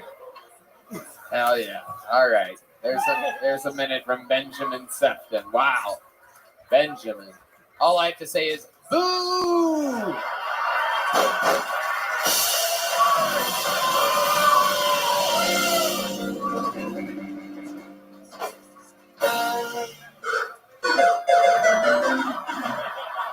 Welcome to the show, Benjamin. This is your first time on. I'd remember you. You have the energy of somebody that's going to kill everybody. I mean, you look like the guy that murders the murders. Like, you look like a serial killer that only gets off on killing other serial killers. I'm really nice. What? You seem like the last... That's how I get my victims. You seem like the last white taxi cab driver. You drive an actual taxi, like in New Jersey or something? I don't have like a driver's license. That's You don't have a driver's license? Yeah. Okay. Wow. Even Jared Nathan has his driver's license. What's the reason? Like you're not allowed to? Or? It expired 2 days ago. Wow. Okay. Is there a 2-liter of Coca-Cola next to your bed right now? No, Dr. Pepper. Dr. Pepper. This is the type of guy that gets 2 liters of soda. I'm not. Yeah, I am correct about this. Am I right? Just last night. You're goddamn right. A 2-liter of Dr. Pepper. It's a very specific unit of measurement. Only a specific type of person drinks like that. Do you even use a cup, or you drink it straight out of the bottle? Tell the truth. Yeti cup. A Yeti cup. Never You have a watched special Yeti. Fuck yeah. You have a special chair that you sit in. There's one TV tray there. Am I correct? Coffee table. You have a real coffee table. Do you have roommates then? Yeah. Yeah, that's the vibe. If you had your own place, it would just be one of those little like, stands with like that you have pull like that. You know what the fuck I'm talking about? Do you smoke inside of where you live? Do you smoke on the inside? Sometimes, yeah. Cigarettes? Yeah, man. That's exactly. You see what I'm doing here. Do you people all see how rare all of these things are that I'm nailing? Just off of a look, I could tell that you smoke inside your own place. A rare thing for even smokers. An extremely rare thing, right? Yeah, Most of 100%. us, 100%. huge smokers. We never smoke. Right. What is it? Marlboro. Oh, wait. That's a good one. That's a good one. I could probably get this. Hold on 1 second. Give me just one more beat. Let me you're gonna say Parliament? No, I'm gonna say Camel Crush. Wait. Don't agree with it. I'm gonna say Camel regular full flavor, not light, not blue, but like Camel old school. What is it? This is like somebody that's on a diet, though. Am I right? That's not your OG cigarette. You went to that because you started having chest pains. I smoked 2 packs of them a day. You smoke 2 packs Wow, of the light that's blue a day. Jesus. Wow. You that wake is up goobery, huh? absolutely I incredible. hate jogging, so I'm just taking out a breathing. Yeah, I'm not even going to tell you to run. I know that's impossible. I really think that Mabel's going to do something, but I mean, I know. Yeah. Deep Madness will beat you in a race. You do a lot of credit card fraud, or You have a very specific look, Brandon. Yeah. You really, really do. Yeah, It is very interesting. You look like the kind of guy that eats the SpaghettiOs right out of the can. Has anyone ever told you that you look like that? Has anyone ever told you that you look like the kind of guy that has 2 angry big dogs? Am I close to right about this? Do you have a pet? Yeah. A snake. Cat. It's a cat. Wow. Look at that. Do you have a room with a bunch of tarps, like all over? My roommate has Savages. Oh, do you have ham and maybe a mandarin orange juice? Yeah, every what morning? is in your refrigerator right now that belongs to you? That is a really good question. I'm gonna take another guess here. Is there a pack of Lunchables in there? No. Okay, but there is a bag of bologna. There's lunch meats. Okay. What kind of lunch meats are we talking about? You seem like a pumpernickel kind of guy. That's not what I meant. What's the pickle loaf? I meant pumpernickel is a bread. Pickle loaf is what I was going for. Do you know what pickle loaf is? No, even you. Okay, I'm a little bit more white trash than you, but I recovered. I pulled out of it. I let go of the ways of my young teachings. But I know. Yeah, pickle loaf, dude. I used to eat pickle loaf sandwiches with American. Yeah, are you a rhubarb guy? Schwabel's white bread. My grandma did make rhubarb pie. Are you a rhubarb guy? I used to eat raw rhubarb every weekend. It's really bad for you. You can die from that. Don't do it. All right, Benjamin. How long have you been doing stand-up? 8 years. 8 years. Holy shit. Oh my God. A woman just screamed for her life. Absolutely wild. All right, 8 years. All of it here in Austin? Yeah, pretty much. New York City just for a little bit. You started in New York? I traveled there to stand up when I was there. Okay, so you lived in New York or New Jersey? I was just traveling there, visiting friends and doing stand up while I was there. All right. Okay. Anyway, so Benjamin, what do you do for a living? Nothing really. Really? Yeah. You collecting like government checks? Yeah, I'm on disability. Okay, what's your disability? I have a mental illness. You do? Yeah. You know, I'm calling your bluff on this one, dude. We had Jared Nathan up here earlier. You're one of the most mentally stable people we've had on the show here tonight, actually. It's actually quite incredible. I suffer from insomnia. So Okay. I find myself laying awake at night just thinking, like, if I could go anywhere, where would I go? I'd go to fucking sleep. Right. There you go. It's Brody Stevens. That's a true comedian with mental illness. This has been confirmed. Okay, thank you, Brody. There he goes. Just like the soundbite. He's left us too soon, everyone. No, that's enough. That's enough. Don't no more. It's just fucking depressing. Anyway, I love it. So Benjamin, that's very exciting. So, have you ever had a real job before? Yeah, I worked in IT for a long time. Okay. I'm trying to get off of disability and get a job. But Very cool. Very cool. All right. Any hobbies? Anything that you enjoy other than stand-up comedy? I DJ a little bit. Really? I make art. Okay. Yeah. Okay. Do a little bit of everything. All right. Very cool, Benjamin. Not good at any of it. How about your love life?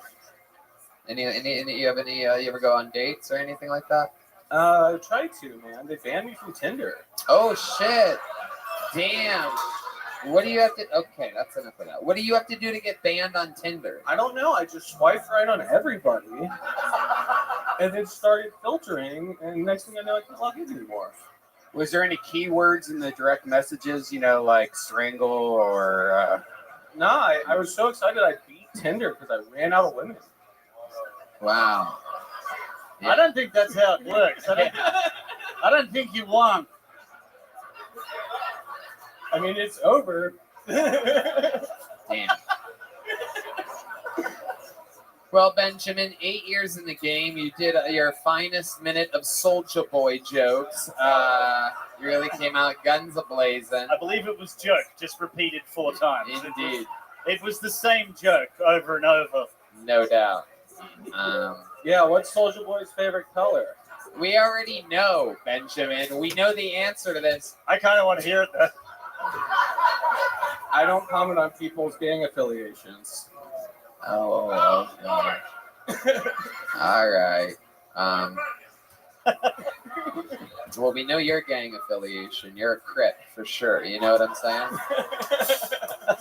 Creep, not Crip. Creep. Make some noise one more time for Benjamin Sefton, everybody. Benjamin, take a joke book with you. Benjamin, take one of these. All right.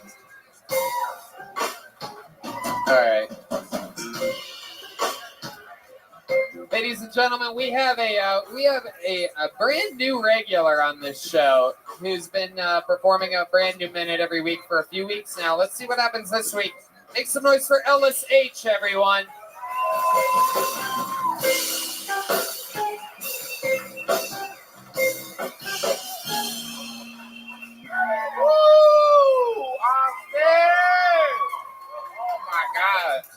Y'all, I was thinking if I went back in time and I talked to Martin Luther King, what do you think you'd be more excited about, like Obama or interracial porn?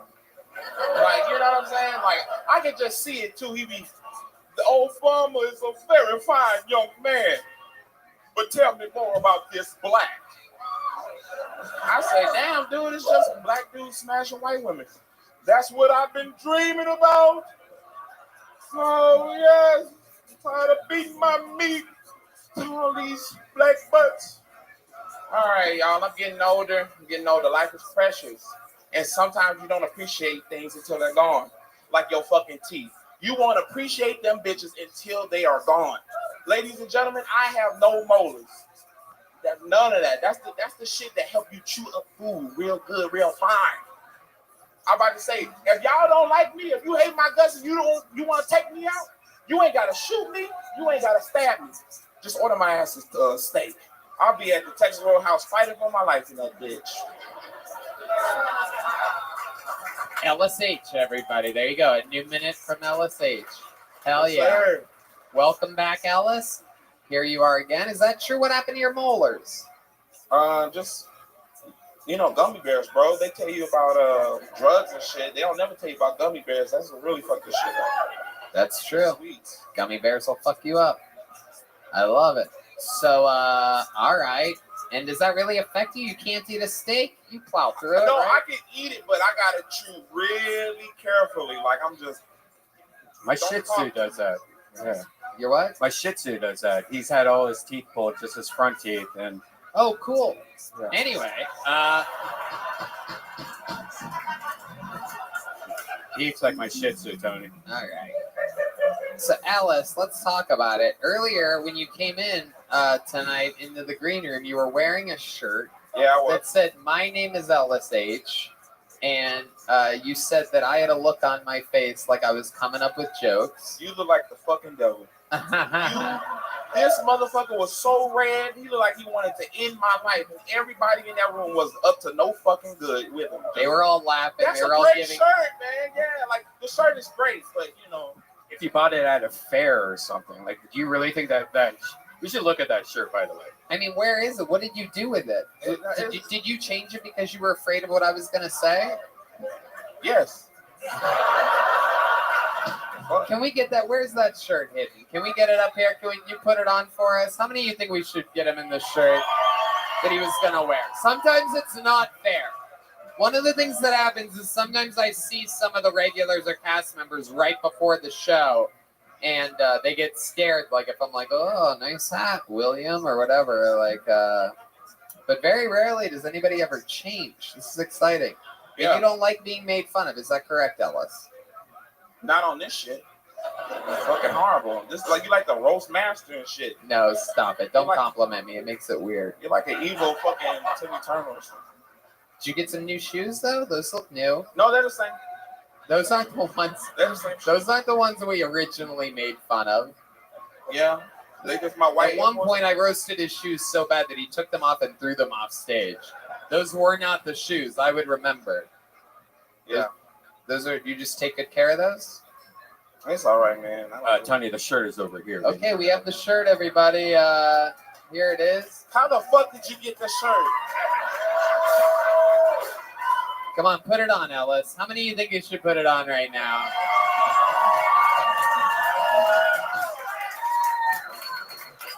I don't give a fuck. I don't give it a peer pressure. Fuck all y'all. I'm just kidding. I put it on. Just give me a second. All right, here he goes, ladies and gentlemen. Putting on his. There's a QR code for a better shirt, as you can see. Already on the thing. Oh my God, he looks so miserable right now. This is like when you put one of those weird outfits on a little puppy dog or something. Yeah. And little shoes, and they're walking. They're just uncomfortable, trying to squeeze out of it the whole time. But that is your official merch. Am I correct? Yes, it's my official merch, everybody. My friend Lashia made it. It's LTH production. Yeah. Wait. Are you giving all these shout outs to the maker of that shirt? No, but look. He has paint Yes, brush. I am giving a shout out to her. But look, here's the deal. First off, I have folded it up and it's all wrinkled, so it looks like ultra shit. But look, it was shit before or whatever. But no, yeah, I don't know. Yeah. Ellis. Everything's okay. I'm your friend. I just like the shirt. I'm not even gonna make fun of it. Yeah. I mean, Bro, it's so cool. Bro, your face was red than a bitch, though. Wait, what do you think? My face turns red when I have high blood pressure, Ellis? I don't know why my face turns red. Like, I heard Bishop, and he was like, "Oh, man, that's the shirt I was telling you about." And I said, these motherfuckers up to no good. They plotting on a nigga, and I don't appreciate it. A lot of people have been mentioning, a lot of people behind the scenes, they go, "Did you see Ellis's shirt the other day? I didn't see it." And they told me, they just kept saying QR codes, QR codes, dude. They just kept saying QR codes. I'm like, what happened? But here it is. Now I see, hi, comma, my name is Ellis H. Yeah, because people keep fucking up my name. So I was just like, hi, my name is Ellis H. Yes, like a letter. Did you design this in Microsoft Word? Like, all right. Okay. It really is. It really is. It's truly, I mean, just incredible. Do you own it, and have people bought it? You sold any? Yeah, I sold 20. Where'd you sell these at? I didn't sell any. I lied. I shouldn't have lied to y'all. I lied to y'all, but fuck it, man. How much is one of those shirts? 40, no. Whoa. Wait, hey, hold on. This auction is going the wrong direction. Hold on, I got 35. $35 is what you're charging? Do you have these anywhere? Did you even make other ones, or are these made to order? Yeah, meet me at Kinko's. Bro, look, how about this? I drive Lyft, gas is higher than a bitch. That's why I got the shirt $35. Okay, shit, guys, I'm trying to live my dream. Help me out, please. Come on. But you haven't sold one. How long have they been for sale? 2 weeks. 2 weeks. Not one shirt sold. What do the QR codes do? It links it to, so you know, Linktree is like a link T. You feel me? Like you just scan that bitch and it goes to my TikTok, YouTube, all that shit. Ellis, you're adorable. It's a fucking stupid shirt. What? Hey, hold on. The only person who's going to buy it is named Ellis H. Otherwise, it's fucking ridiculous. Hey, listen. You have to meet another person called Ellis H. and then hope that they buy your shirt. Listen. Your margin of people is very slim. And not only does it have to be the exact. I haven't said anything in about 15 minutes, and that's the first thing I had to say. Hey, look, man. David Beckham, calm the fuck down. What? God damn. That's oh, a nigga, compliment. so that was gonna get some motherfucking shirt. Ellis Fucking H hell. is the only person that roasts with compliments. Yeah. All right, David Beckham, you billionaire soccer player. Oh, shit, dude. Stop. You global superstar. You suave winner. You feel the burn?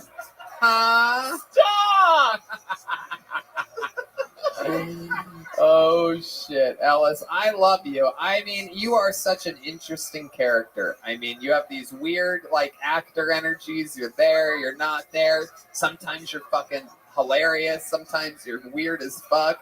I love it. I love the trip. You're, like, very, very human, and I can tell you have a lot of passion. And to wear a shirt like that early on in your career tells me that you really fucking believe in yourself. I've seen this before with people. I've seen this before, and they end up being big stars. I really believe in you. How about one more time for Ellis H, everybody? Hell yeah. Hey.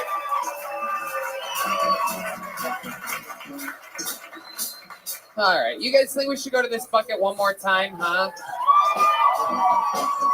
All right, one last bucket full. Let's see what happens out here. Sam Headroom, everybody. Sam Watkins crossed out his name and put Sam Headroom. So this will be interesting. On a very special mental illness episode of Kill Tony, Sam Headroom is next. Anybody coming? Hopefully it's Max's brother. Nobody's moving here. No movement. Okay. Here he comes. Here he comes. All right, here he is. Sam Headroom, everybody.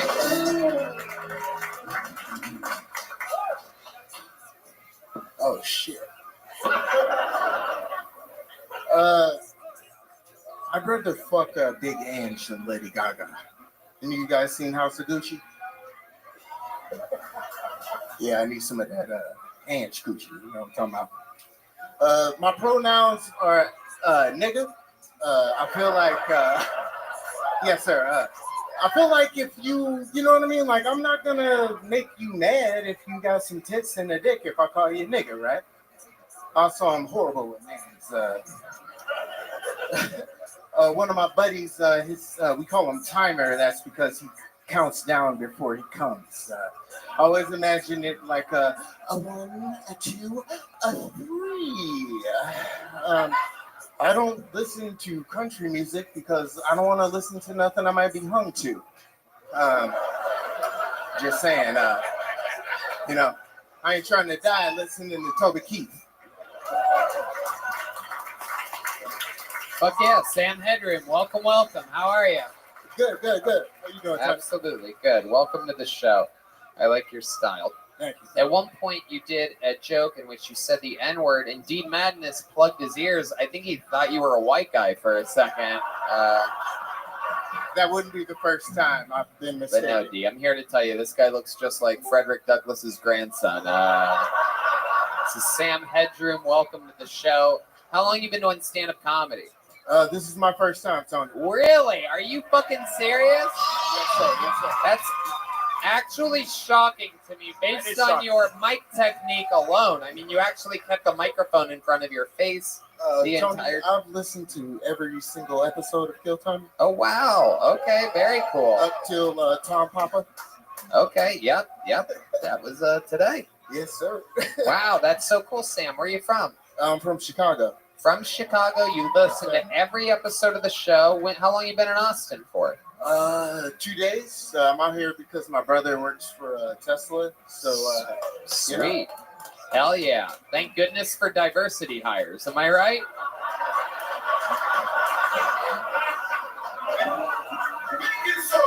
Thank you. I love wanted a baking soda, goddammit. I Wow. really did. You're an actual fan of the show. This is so cool. Yes. I yes, love it. all the way. So what else are you doing up in Chicago? What do you do for a living, Sam? I work for Amazon. I work for Bezos. Wow, look at that. Two brothers, one working for Bezos, one working for Elon Musk, and people think slavery has ended. Isn't it incredible? Isn't it funny how they think? Yes, sir. I love it. Luckily, I know Sam can handle any joke that I say. Tony, I actually drank with you in Chicago. Oh, really? After Thalia Hall? Yes, sir. It was a bad show. I apologize. The It wasn't that good. podcast? But you didn't call me up, so. Wait, what? Oh, the podcast was Chicago. rough? I drank with you after the bar, actually. Wait, what? Yeah, my old lady gave you a shot, and it wasn't good. What do you mean? Complained about it. In Chicago. Okay. Yeah, last time you played Chicago. What do you mean? But when you say she gave me a shot, it wasn't good. What does that mean? It was a shot of something, and she gave it to you, and you said, "What the fuck is this?" Yeah. I'm not drinking this peasant's piss. Exactly. And I said, why would you give Tony fucking Hinchcliffe a fucking shot? She's gonna watch this. She's gonna be mad. But don't give Tony Hinchcliffe fucking. This motherfucker deserves top notch, right, guys? Am I Thank lying? You know what, Sam? You're my new butler. Congratulations. I just got a new penthouse here in Austin that I need a butler for. I'm kidding. Sam, so what exactly are you doing for Amazon? I make books. Wow. Yeah, I make books. Okay. What exactly do you do? Nigga, I literally you like sew them together? You like put them from start to finish. I make books. Oh, From wow. the case to the block. That's what they call it. They call it a block, but that's all the pages that some of you smart motherfuckers read. Very interesting. Yeah. Did you see the Kill Tony book while you were working? I am a broke motherfucker because I work for Amazon. No, Flew but you- down here on points, so that's why I ain't bought it yet. But hopefully he'll buy that bitch for me now after this just happened. I can't believe this is happening.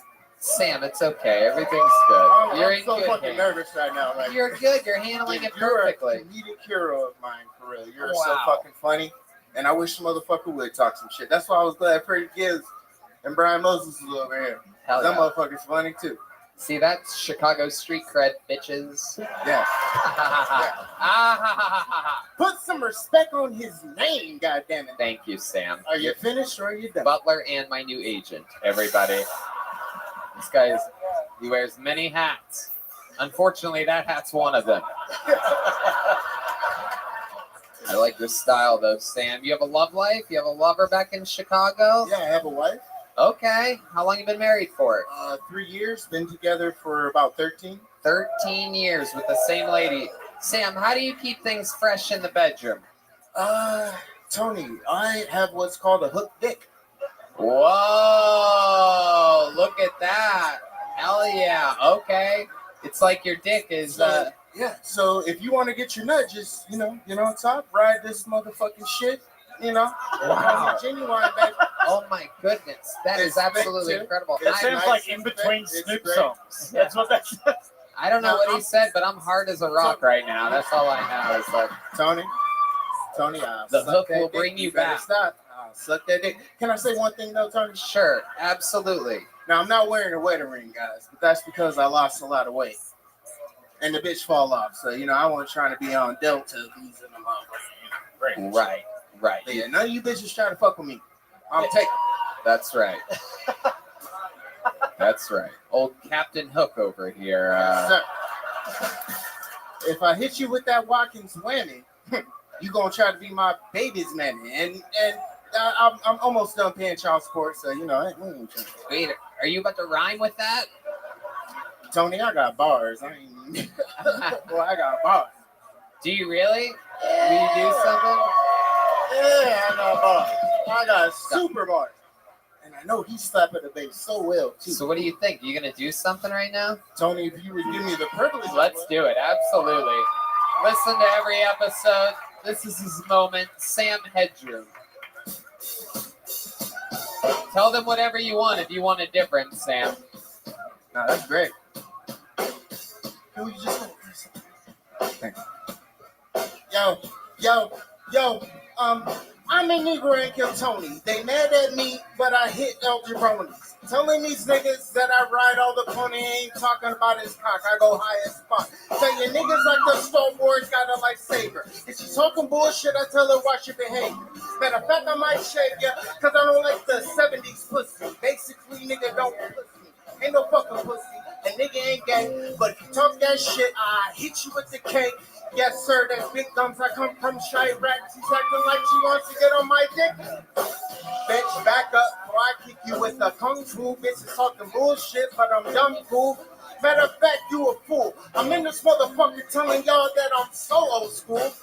Yes, sir, got the KRS-One. If you need some fucking knowledge, never went to fucking college. But if your girl wanna swallow the nuts, tell her that she's out of luck. I don't give a fuck, cause I only talk to one girl that got a nice butt. Yes, she's white, but I'm doing all right because I'm interbreeding and making sure that all these white people ain't gonna be breeding no more. I'm trying to make the white people brown. Y'all mad, but I come through the fucking H-Town just to say that I love all the rappers, telling them I don't care because the nigga dapper. Yeah, fuck yeah. Hell yeah.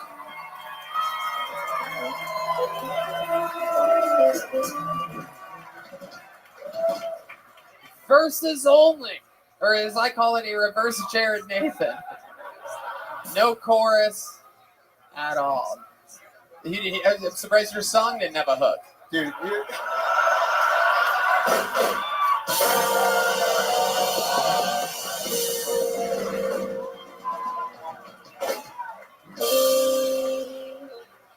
Sam, a great performance. Thank you for everything. Such an amazing energy. you, Tony. Such an Thank you, interesting episode. I love that we were lucky enough to get you out of that bucket on your trip here to Austin, Texas. Take a big joke book from Bonsai. You've earned it, my friend. There he goes. Make some noise one more time for Sam Headroom, everybody. His first time ever doing stand-up. His first time ever on Kill Tony. He's hundreds and hundreds and hundreds of episodes into the show.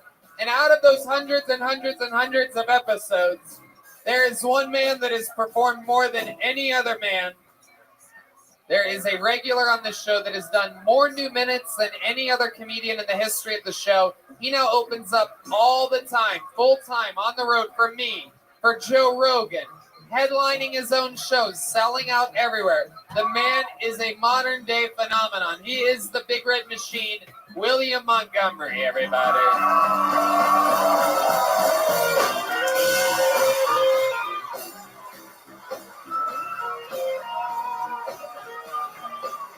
Here he is live in the flesh. It's the real man, William Montgomery.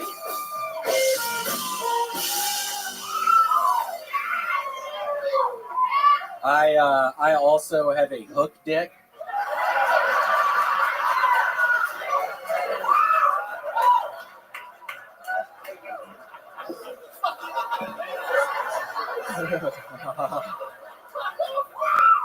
Every Wednesday is Ash Wednesday at my house. That's Martin Luther King after he smashes a white woman. That would have been so much better if I was right after Ellis. I thought, okay, I was looking for an ending to that joke, and I was thinking, okay, that has to be a... Hey, while we're busy defunding the police, can we defund the court system? Specifically the court where the judge ruled in favor of my ex-wife? You fucking took everything! This is not something to cheer about. I don't know why. Oh, God. I'm so far right, I almost fell off the flat earth.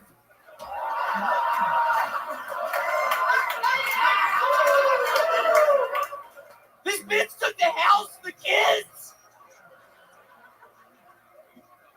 A company in Brazil has invented a new weapon that causes a person's brain to internally combust. They're calling the device listening to Aphex Twin. I only said that because I know Jimmy Carr is a very big Aphex Twin fan. Do you think I'm Jimmy Carr? Aren't you Jimmy Carr? Yes, I am. The famous British Apparently comedian? I'm David Beckham and Jimmy Carr. I swear to God, I thought you were Jimmy Carr. I heard your British accent. I was thinking, what famous British comedian is this? It's Jimmy Carr, isn't it? Great artist. My British accent. It's Jimmy Carr, isn't it? Yeah, no, I am Jimmy Carr. You're right. I don't even know who the fuck I am. I'm Jimmy Carr. Correct. Jimmy Carr. Okay, Correct. that's what I was thinking up there. Correct. Are you Louis C.K. during the pandemic? Hey.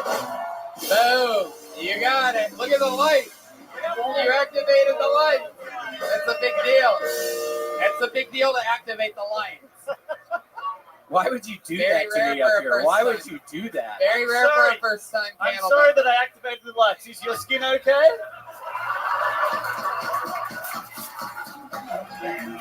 William Montgomery. You shouldn't have called me Jimmy Carr. I was being nice. Why are you all doing night. this to me? You called me Jimmy Carr. Yeah, you've been nice the whole night. Why are you coming after me? Because you called me British. Are you not Jimmy Carr? I'm not kidding. I'm not kidding. No, I am. I'm just being a dick. I'm Jimmy Carr. Okay, yeah, I thought you were coming at me pretty hard. No, I'm Jimmy Carr. You're right. I love it. So, William, welcome. Another new minute. Absolute thunder and lightning. You're always an absolute force to be reckoned with. You come in, you close every episode. It's an impossible job. You're the only person literally wired for this position that can guaranteed come in. Is it true that coincidentally, what are the odds? I've never heard you mention it before, but is it true that you have a hook dip? Yes. All right. Can you tell us times in your life in which you've used this to your advantage? Shit, there were a couple. There was one night I was real drunk on an elevator, and I used it to press the buttons on the elevator. I used to work at a one of the places that will call you making the phone calls about the IRS and taxes. I worked at a place like that. Sometimes my hands would be full eating a sandwich, whatever. And I would use my thing to dial on the telephones. I've used it. Okay. So what direction exactly does it hook? It seems like you're using... This is not what I pictured exactly. It hooks kind of down. It looks kind of down? Yeah, it hooks kind of down. I mean, there was a time I was working at a Borders bookstore, and I would be, eating sandwiches. It was lunchtime, and I was having to do other stuff, and I'd use my penis to, type on buttons, do all kinds of stuff. It's real weird. It's weird. I brought that up. I normally don't even. It's so weird that other guy mentioned the hook thing. Yeah, it is the hook thing. In those sweatpants, I think I can sort of see it actually. It's like there's a little cloud in the blue sky. You know what I'm saying? Looks like there's a little cumulus going on down there. Cloud There's in a the little blue that sky. little bit of that little red machine going on. You know what I mean? A little bit of that fucking Memphis Strangler down there. A little bit of that fucking. I fucking knew I shouldn't have worn these sweatpants. I literally was looking at myself for fucking an hour before I got here thinking, can people see my thing in these things? Yeah, I think my... We can see it. We can see that little fucking paprika package that you've got there. I That think little my fucking- shirt hangs down low enough. I guess it doesn't. That little fucking cinnamon stick you have down there. That fucking... Little cinnamon stick. That's a sweet name. That is a sweet name. A little cinnamon stick. Did you guys know that broccolini wasn't a thing until the 90s? They invented broccolini by crossing broccoli and asparagus. Very That's rarely do I interesting. drop a fun fact into a William Montgomery interview. But Tony, I honestly have... Shut up, fucking Redbean. What the fuck are you doing trying to talk, you dumbass? Whoa, watch out. Oh, look out here. We've seen this before. These two do not like each other. Yeah, it's like you try to just fucking talk and you knew not to talk and you put the microphone down, so put it back down. Well, why don't you wear the same color as all of us trying to Why fit don't you in wear here the on the same table? color? This is a weird blue night. Yeah, or It is blueberries. very rare. This is incredible. Yeah, this one actually matches. I had the sweatshirt. What does not? This matches. No, it doesn't. This totally matches. No, it doesn't. Yes, it does. No, the I was shirt's- looking at it literally for a fucking hour in the mirror. I was looking at my penis, and then I was looking at the colors matching. But They you match. were looking at it in different lighting. The lighting here is show lighting. It's show business lighting, and your shirt's a little more royal than your Purple. pants. Yeah, you know? no, it's not. No, it's not. It's the same fucking color. You can't tell the difference. How many? You make some noise if you think William's wearing two different colors right now. Nope. No.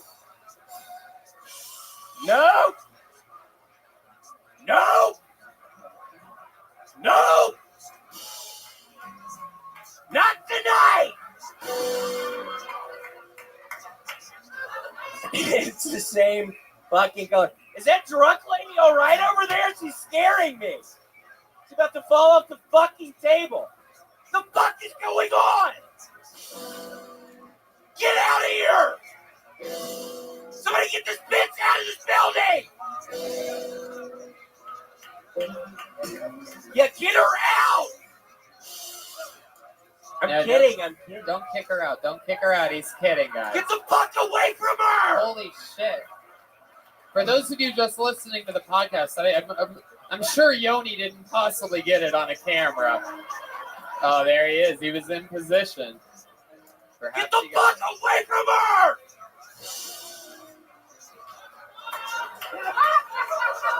That scream is priceless. I mean, I'd imagine a lot of the podcast listeners might not get it, but live at a real live show, that is just fantastic. Yeah, but they don't fucking get it!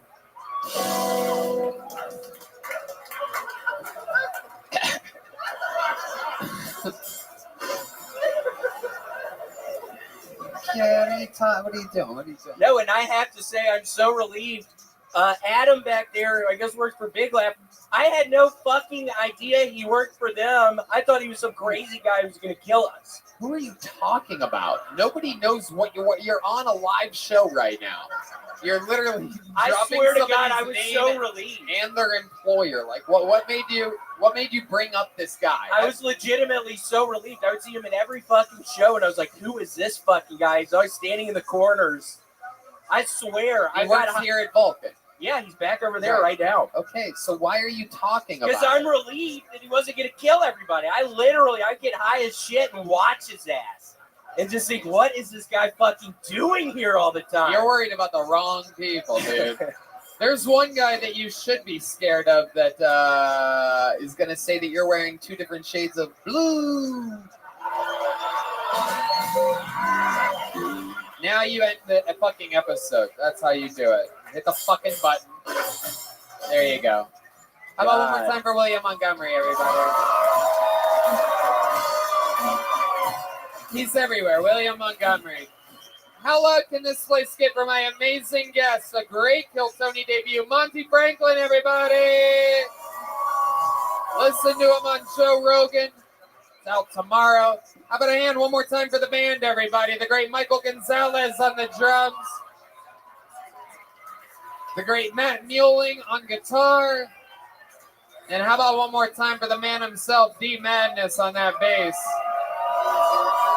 An amazing drawing from Ryan J. Ebelt with Monty Franklin in it is indeed in the chamber. RyanJEbelt.com for all the prints of each episode of the show. And we'll do it again. Special thanks to the Yellow Rose, the Red Rose, Red Bull, White Claw, the W Hotel, and of course, Screwball Peanut Butter Whiskey.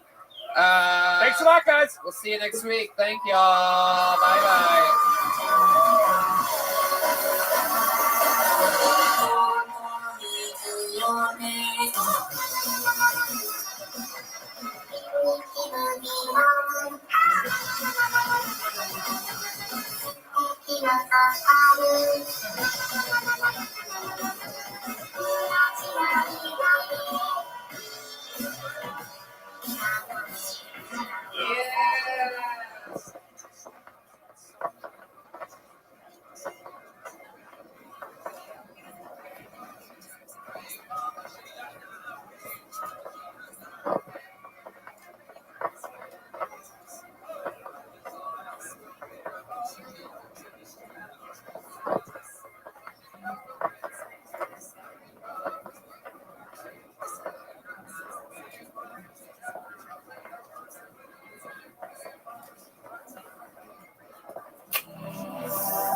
Hey,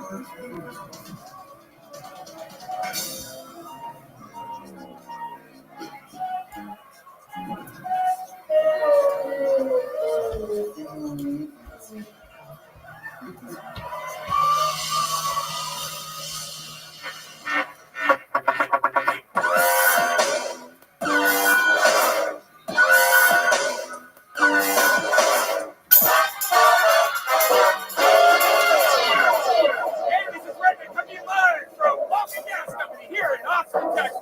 For a brand new episode of Kill Time. Get up! Love that hat, Rabbi.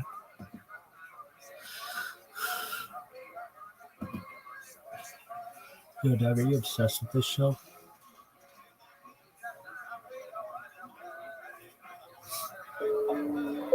Yeah, pretty much. Why? I don't know. It's just repetitive. Come on, you little bitch.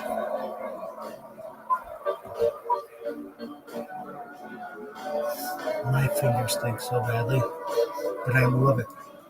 I'm gonna eat some MILF coin purse like that, babe. Come on, you little bitch.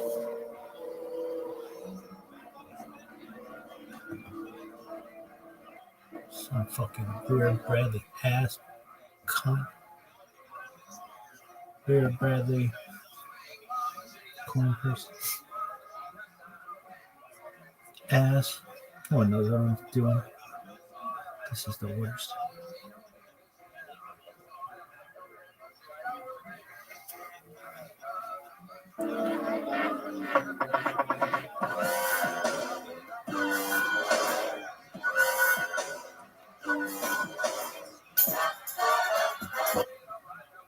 Come on, you little bitch.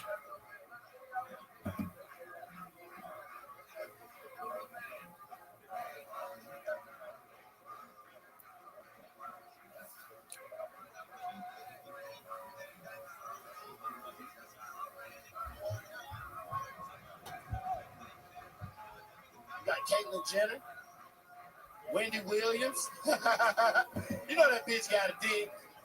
And I know that bitch dick bigger than mine. You know what I mean? Oh. You be fucking that bitch around the back of shit. Slap. It's over?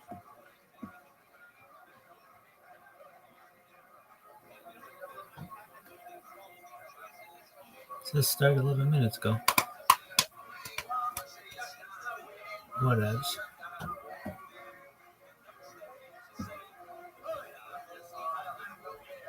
Quit this bullshit, dog. Go.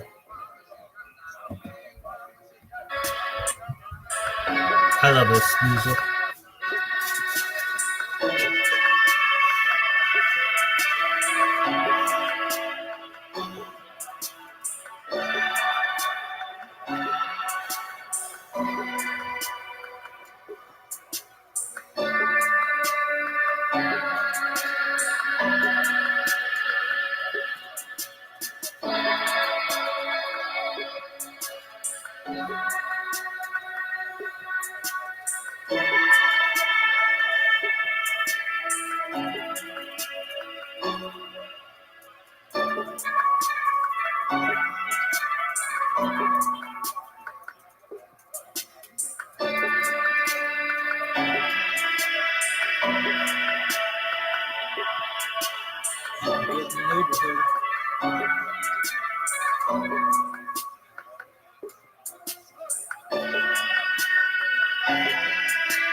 Come on, baby. Eating good milk pussy.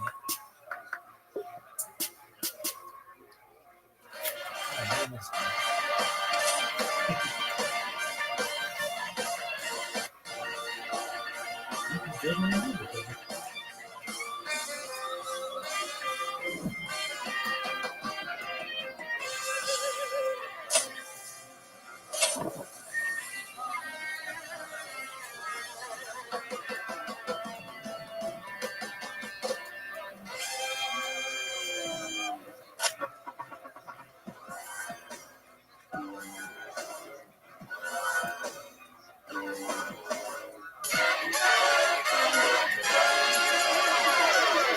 this is Rabbi Cody live from the Comedy Mothership here in Austin, Texas, for a brand new episode of Kill Tony. Get up for Tony!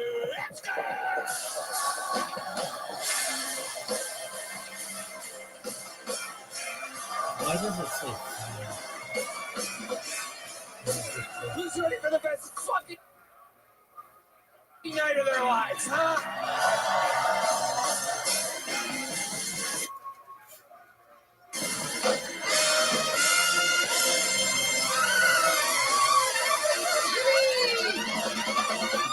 Make some noise for the road band, everybody.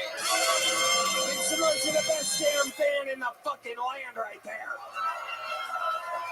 Carlos Sosa, Raul Vallejo, Fernando Castillo on the horns. We have a leprechaun that we found on St. Patrick's Day. We kept him.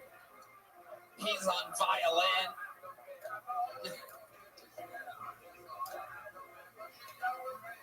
Jay Kinney. Jake Kennedy, everybody, is his name. Wow. One of the Kennedys. Hopefully he gets shot in the head by the end of the episode. How about a hand from Big Mike, Michael Gonzalez on the drums, Matt Mueling on the electric guitar, John B's on the keys, and this is indeed the one and only live in the flesh, the great and powerful D Madness on the bass guitar. This is the #1 live podcast in the world, soon to be an Emmy-nominated television show.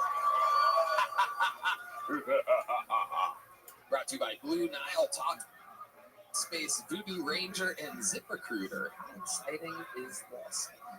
And before we get started, here's a little bit more from all the other amazing sponsors that made tonight's episode available for you here right now.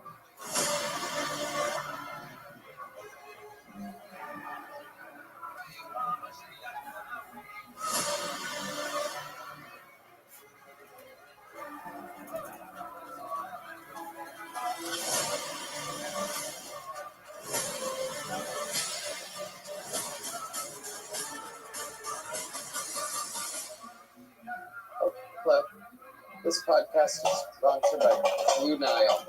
Consider this your official notice that Mother's Day is fast approaching. Sunday, the 11th of May, is the day for all the moms in our lives to show them how much we care.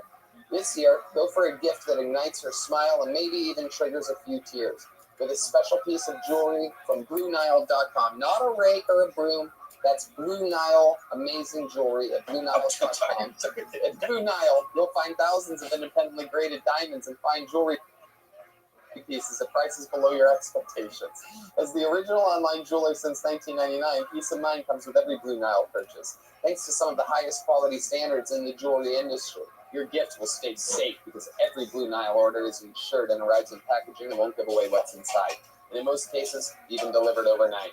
And wave goodbye to buyer's remorse because Blue Nile also offers 30-day returns and a diamond price match guarantee. So treat mom right this Mother's Day. Enjoy the ease and convenience of shopping Blue Nile, the original online jeweler. Go to BlueNile.com today. That's BlueNile.com. You guys ready to start tonight's fucking episode or what? Are you a bull yourself?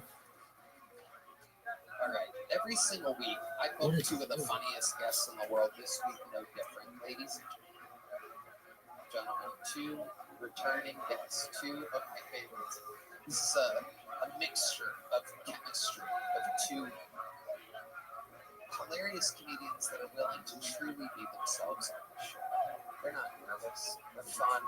We're going to have a blast. I present to you one of the record holders for all-time appearances as a guest on this show, and one of my favorite guests who debuted this year in 2025. Make some noise for Louis J. Gomez and Lemaire Lee. Oh, yeah, baby. Louis. Jay Gomez, the creator of Skankfest, the Legion of Skanks, and Story Wars. Skank cancer in the air. The great and powerful Lemaire Lee, ladies and gentlemen. Huge pro wrestling fan.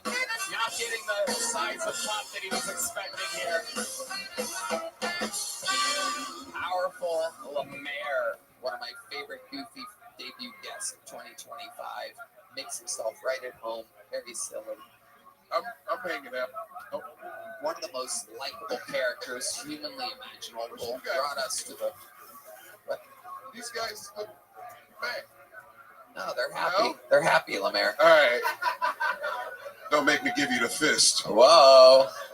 Yeah, they're actually racist. Like a Puerto Rican and a black guy. We didn't pay for this shit. Yeah, exactly. This is Texas. Where's the white people? That's right. In the audience. Luis J. Gomez is here. Truly, I do believe he may have the record now, for sure, I think. I think so. It's 20-some odd appearances. Yep. This is, we're brothers from back in the day. I was doing the show when it was in the Comedy Store Belly Room. 20, 30 people in the crowd. Yep. Look at this shit. You guys are going to Netflix. Holy shit. Not only does he have the record for all-time appearances on the show, he also has the record for the least watched episodes ever. I actually glanced through for the first time in forever. I glanced through our video library today, and it's amazing how few some of these episodes were watched. And I noticed a direct correlation between you and us only getting like a couple 100,000 views. I'm like, wait, how's a 4,200,000? Well, I'm shadow banned from most platforms, Tony. Well, that's your fault for booking me. You're an idiot. That's it. And you know what? I have no regrets because contrary to popular belief, I clearly love Puerto Rican garbage. Here it is. Luis J. Gomez. Proof, by the way. Proof. They could have looked that up. Any of the fucking media outlets could have been like, wait, he seems to really love this guy and Kim Congdon. Truly, like, I mean, just two of the most garbagiest Puerto Ricans on the planet. Yes. And meanwhile, they called me racist. And here I am propping you up while you cost me millions of views every time I have you on an episode. You guys know how it works, clearly, all-time appearances, but I'm going to remind everybody here anyway, about 300 human beings, innocent souls, people that, anything can fucking happen here. And they signed up for the chance to get 60 seconds on this stage. You know their time is up and you hear the sound of a kitten. That means they have to wrap it up then or else they bring out the angry West Hollywood bear. I'm going to have this gas station attendant fucking pull the first one. You don't have to say it out loud, sir, but Jesus. Now we go wrangle that person from next door, and while we do that, while we get our first bucket pull of the night, ladies and gentlemen, I'm going to bring to the stage one of the finest characters in the history of the show. To get us started tonight, this is America's favorite uncle. This is a guy out on the Killers of Kill Tony tour, absolutely crushing it. An old soul, but a young spirit. Ladies and gentlemen, this is a brand new minute from David Jolly.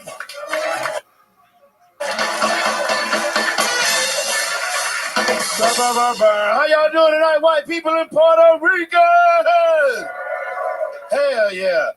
I ain't a political person, but I don't like the way they treat women in the media, you know, like saying women can't be the president and shit. I was raised by a strong black woman. I believe women can do anything a man can do, you know? Clap, bitches. I'm talking about y'all. Have a little faith in yourself. We let you bitches read and write. You know what I mean? You know what I'm saying? The sad part about it is, I don't think we ever gonna see a female president unless that bitch is trans. Them good old boys ain't letting no fully loaded bitch in office. They gotta have a dog in the fight. Like, hey, you a woman, but bitch, don't forget where you come from. That's how they did us with Obama. I get it. They had to have a dog in the fight. You know what I mean? We wanted Jesse Jackson. They was like, be fucking for real. You better get this orange nigga and get the fuck out of here before we change our mind. But if you think about it, this is a lot of strong trans women, you know? You got Caitlyn Jenner, Wendy Williams. You know that bitch got a dick. And I know that bitch dick bigger than mine, you know what I mean? You be fucking that bitch around the back of shit, slapping your kneecap like, God damn. Throw it over your shoulder, you big donkey dick bitch. Hell yeah, that's my time. Thank y'all real much. You big donkey dick bitch. Put it on a t-shirt. David Jolly has arrived. David, welcome back to the show. Hey, thank you, Tony. It's always great to be here, man. Absolutely. Yeah. You know, some good jokes there. I have some beef with your setups. You said that the media said that a woman can't be president, but the media is the only thing that says that a woman can be president. Hey, I usually, well, you know, shit, I fucked up, you know what I mean? 200 out of me, you know what I'm saying? Lemaire. The media, the people. I'd vote for a woman. Yeah, no shit. You're a liberal pussy, Lemaire. We've had this talk before. We've gotten into awkward talks in the green room. I told you to stop before Rogan can walk back in. It's good. I want you to work in this city, Lemaire. Try to save you. Stop, dude. All right, never mind. Yeah, she was a cop that locked up people that looked like you, Lemaire, for having less than a gram of weed. She would lock up Lewis right now for spilling a martini if she was... I was just so upset that he said he'd vote for a woman, Tony.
Incredible. Ridiculous. And look, I like women. We just got to wait for the right one. And I like your premise. I like the whole fucking Caitlyn thing, everything that you got going there.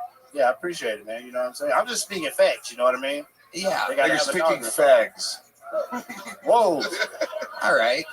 Lewis likes any opportunity to say the word fag, and he found one there. There's going to be a lot more windows that open up before the end of the night.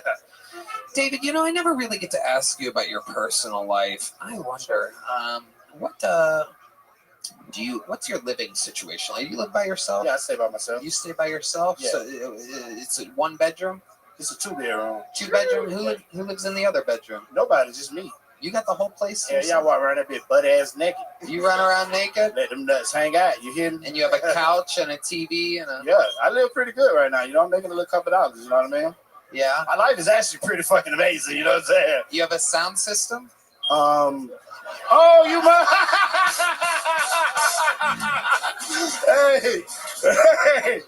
hey! I swear that bitch immune to black people. I ain't hear that bitch out. You didn't hear it at I all. still don't hear. I go home and be like, what the fuck is Red Band talking about? I don't hear shit in here. Goddamn bird loose in here. Yeah, you know what I mean? Oh, man. What do you think, if you had to speak on behalf of all African Americans, on why exactly? I'm noticing John, this was hitting close to home with John Dees. I've never really seen him laugh this hard at something. I swear I don't know. If you had to speak on behalf of all African Americans on why it is that the smoke detector beep goes unnoticed with you people and you people only. And when I say you people, I fucking mean you people. Yeah, I get it. Let there be no confusion here. Yeah.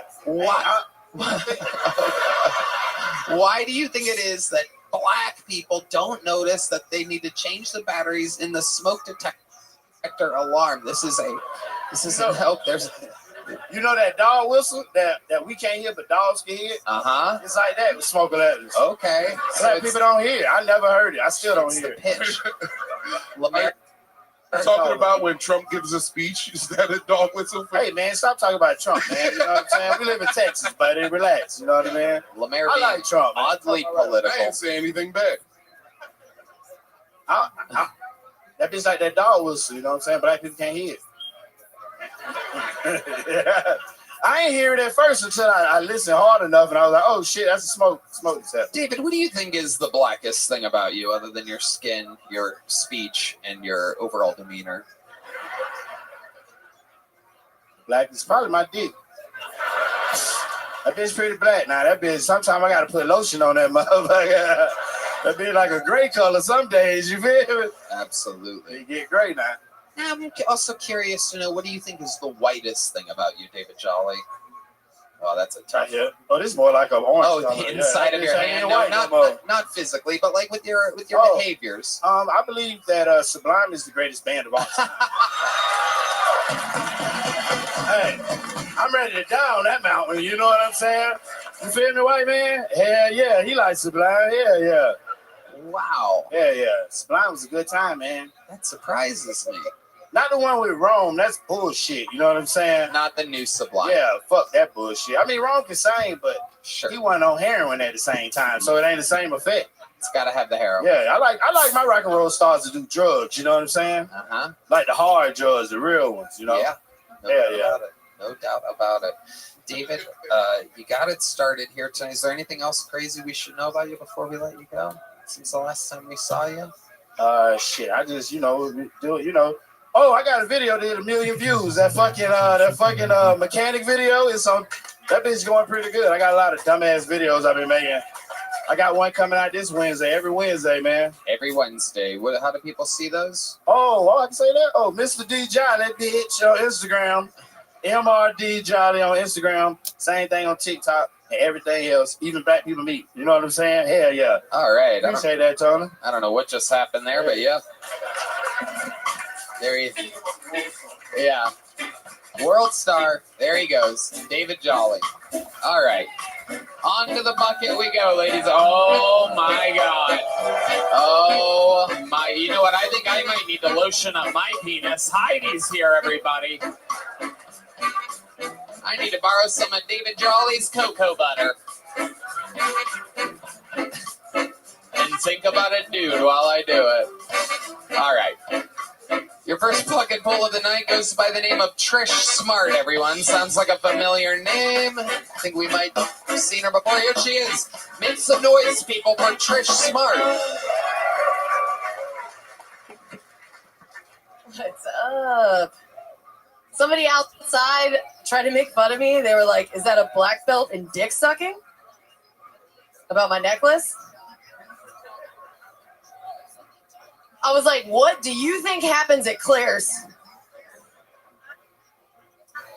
Like, you can't buy this $8.99 3-pack. You got to go to the back and prove it.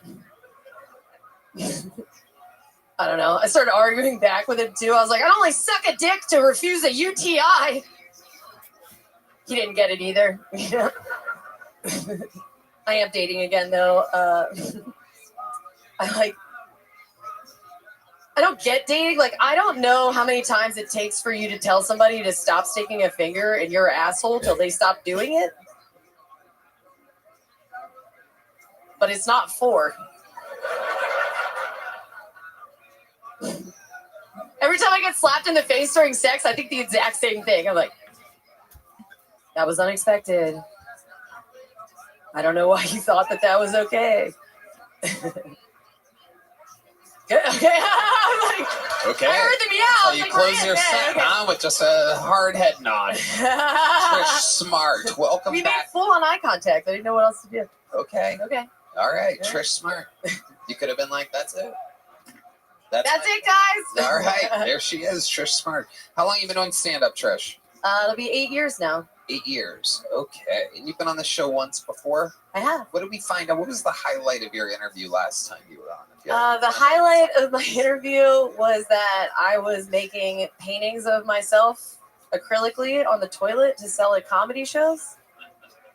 Okay. Yeah. And how much would one of those go for? Uh-oh, someone's about to vote for Trish Smart for president, everybody.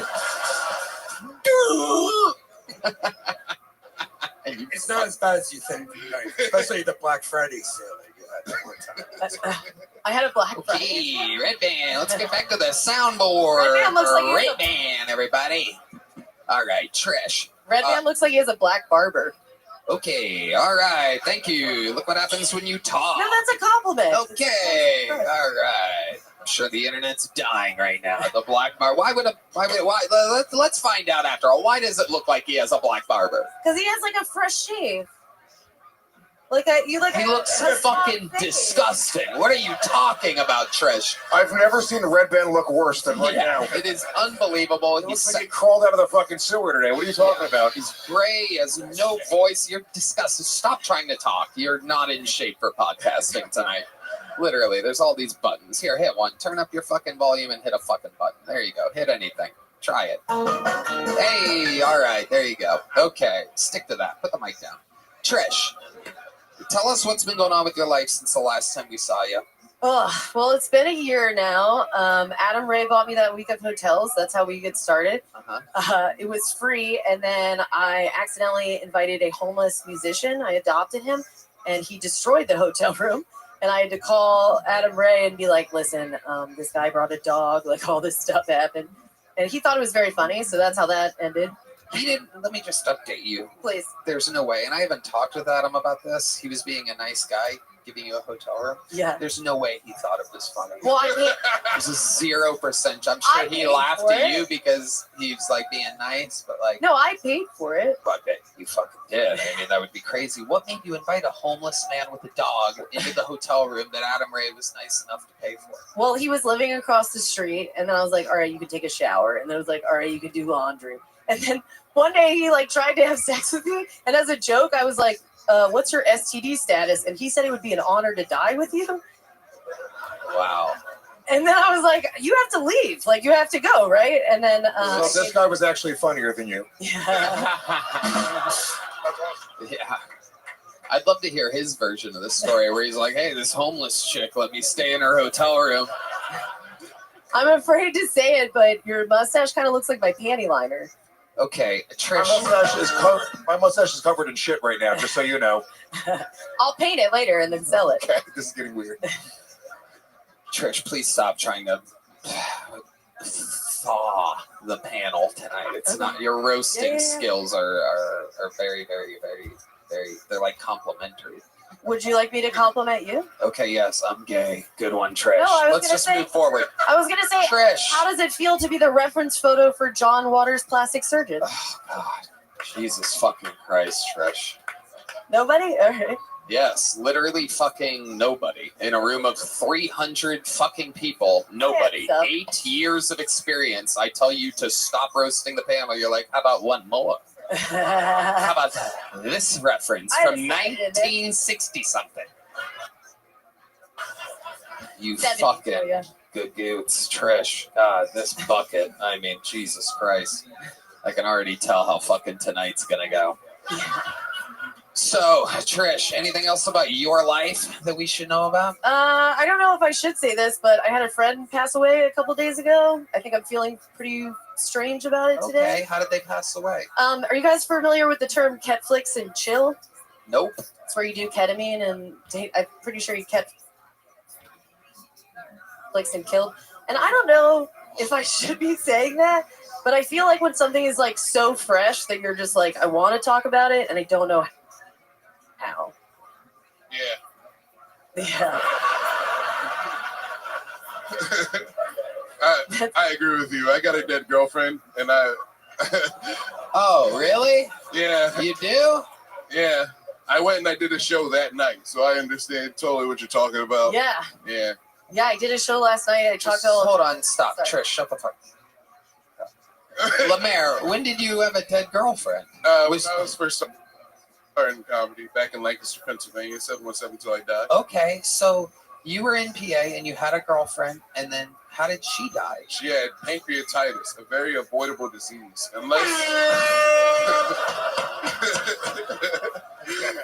Unless you're a black lady, like that's. And then what happened? So she just kind of got sick that day. She got sick, and then after 2 weeks, she passed away. She laid around with pancreatitis for 2 weeks, or did she go to the hospital? She went to the hospital, and they kept sending her back. They were like, "That's not what you got." Oh my God! I'm sorry, dude. It's okay.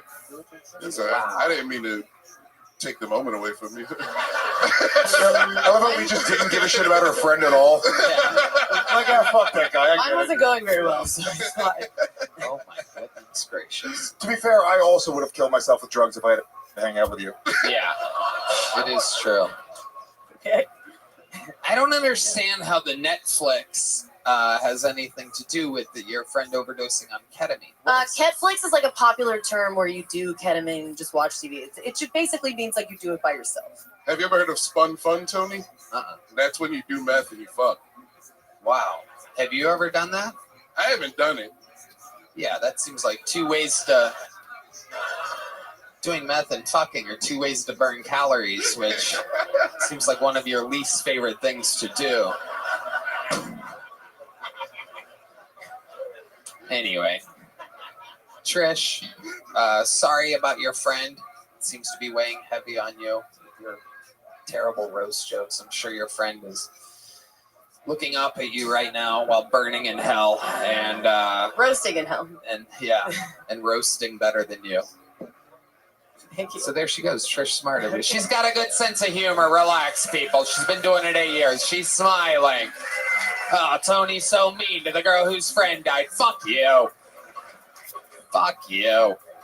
She said I looked like a John Waters thing or something. Jesus Christ.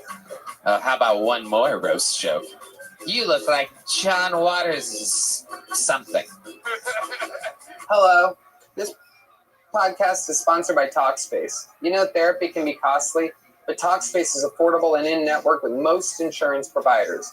Did you know that most insured members have a $0 copay? Red Dan? That's right, Tony. Talkspace, the leading virtual therapy provider, makes getting the help you need easy, accessible, and affordable. I think Talkspace is providing some of the best mental health treatment out there. Yeah, I mean, we seem fine, don't we?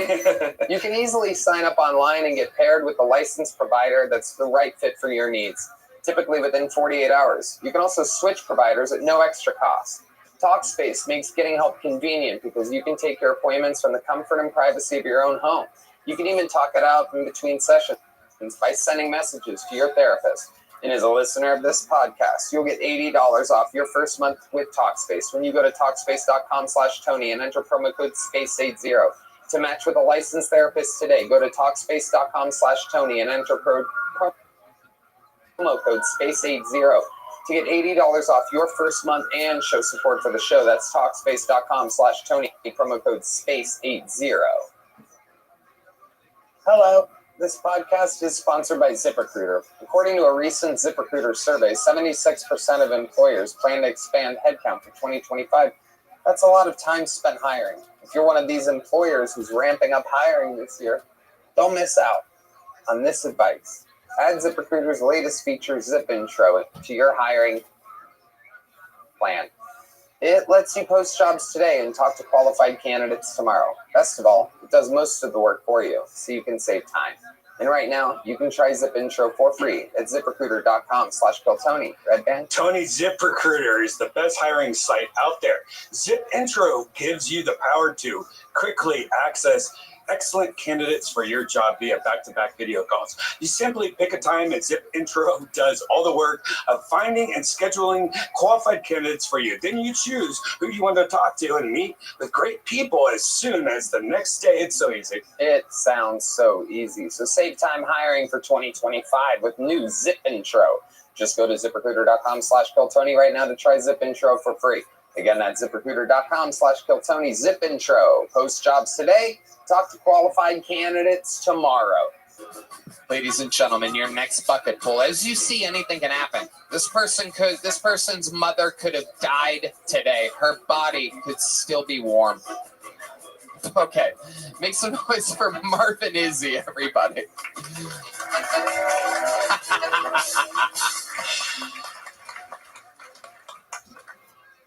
Man, I can't stand managers, yo. I can't stand managers. You ever see at job interviews? They always ask you stupid shit. Like, where do you see yourself in 5 years? I'll be looking at them like, probably in front of another motherfucker asking me, where do I see myself in 5 years, man? I can't stand managers, yo. When they come into the office, 8 a.m., ready to go, energized, hopped up on cocaine and coffee. Don't do that shit, man. Don't come into the office 8 a.m. hopped up on cocaine and coffee, and I'm 15 minutes late high on weed, bitch. Like, we just not on the same wavelengths. Now, I can't stand it, man. As soon as I come into the office, first thing I hear, hey, Marvin, I need you to do me a favor.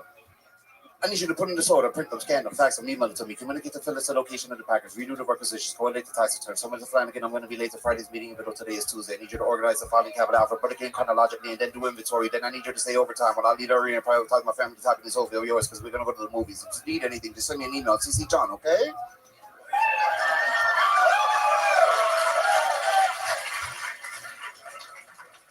And I'm high on weed, like, let me get a pen real quick. Hold on. All right, that's me. All right, Marvin Izzy. You were on very recently, am I correct, Marvin? Yeah, man. This was my redemption, man. Like, the first one was the night of the crazy turbo mode bucket pools and stuff, you know, and then I got caught the very next week, you know.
Oh, but I was really awkward that day. I was like in my shell, acting just not myself, man. Here you are now. Taking corny shots at you and Red Band, so my bad on that. That's for y'all, right. You know? Wow. And I do want to answer Look at one that. question. We just got to see what the last girl's going to say next time she's on. Isn't that exciting? But I did want to answer one question for you, because you did ask me what was one of the most Puerto Rican things about me, and I said I was watered down. By that I meant, like, I don't eat rice and beans, I don't, listen to reggaeton, anything like that. But I am proud when I say I'm Taino. This is Puerto Rican natives. What does that mean exactly? It means that my people were also here before everyone else and got raped as well, and this is why light skins come out. Wait, hold on a second. I always find it so interesting when a culture tries to make themselves a victim. No, we're the ones of the indigenous. No, I want to know more about exactly what you. No, we're the indigenous. Hold on, let me check in with Louis J. Gomez. Yes, sir. My senior Puerto Rican When correspondent. the rapists become the raped. Yeah, exactly. Yeah. Is that the original shankers where the stop fucking raping me, dude. I'll rape you, Holmes. Hey, dude, I think we're just fucking now, bro. Dude, you rape me, I rape you. We're fucking, bro. Dude, Taino. I'm gonna get that shit fucking tattooed on my fucking unathletic arm, dude. I love you're making a Puerto Rican accent Mexican. Yeah, bro. He's just trying to get us deported, bro. You see this shit? No. Okay. Let me see that tattoo again. So Taino, that means like original Puerto Ricans. Yeah, soy Taino. This First of all, let's talk about the health of your arm. Exactly what the fuck do you do? Play video games? Like, what is it? What do you not do? I don't want to bring it up because I said it last time, man, but it's just I'm still in recovery because I had a heart attack a year ago, Oh, so I'm right. Yes. Right. You're unbelievably unhealthy. Have you ever thought about, like, lifting something? Well, I'm going to get into that now because I'm under the weight that I wanted to be. Like, I wanted to stay at 165, and I'm 156, completely, dyslexic. So, Typical so Puerto Rican to try to get in the welterweight division. Hey, I have to make weight before I can start lifting, dude, so that I can fucking rape some dudes, dude. Lemaire. I bet he has abs. Let's see. I bet you. Compared to you, he has abs, Lemaire. All right, here we go. Oh, fucking disgusting, ladies and gentlemen. Absolutely. His stomach looks like your face.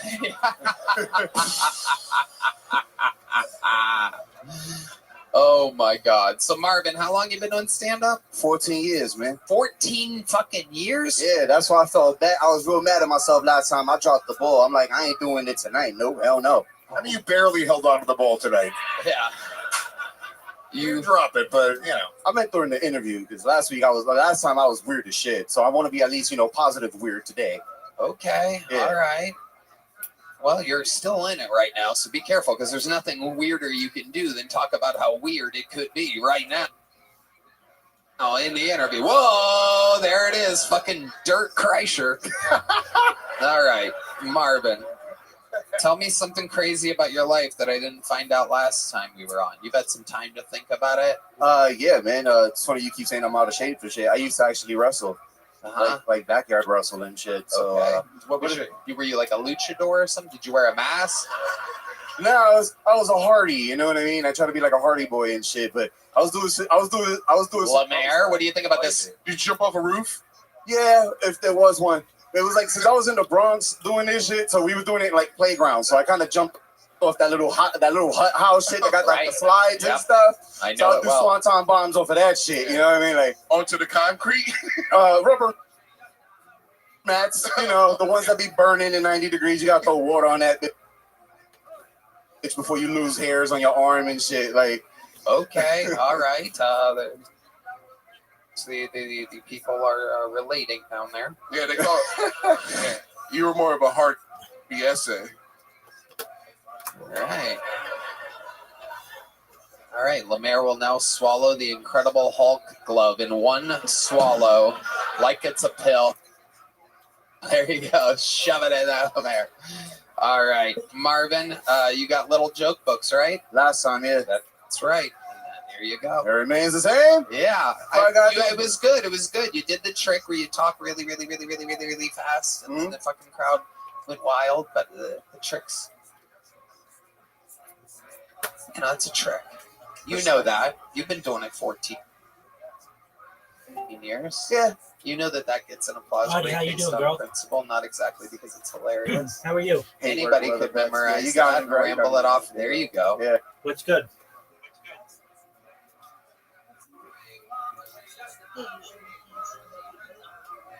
Excellent. Living the dream, girl. Every day's a holiday, every meal's a feast. We're watching Kill Tony. It's a live one. Or I shouldn't say a live one, but a live premiere. And so that's the newest one. And I'm glad that you're here and that we can watch it together. How's that sound?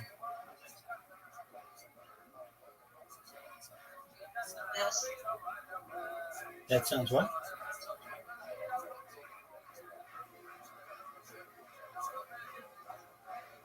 Well, I hope that sounds okay to you. Yeah. There it is. There he goes. Marvin Izzy. Hey, look at the silent crowd like, wait, we got tricked? Yeah, you did. Yeah, you did. That's an old trick. Can I just say, though? What? My next one, I will be invited to the secret show. I guarantee this. All right. May I make a suggestion? Grow a fat pair of tits. All right. The Red Band book show in a very specific.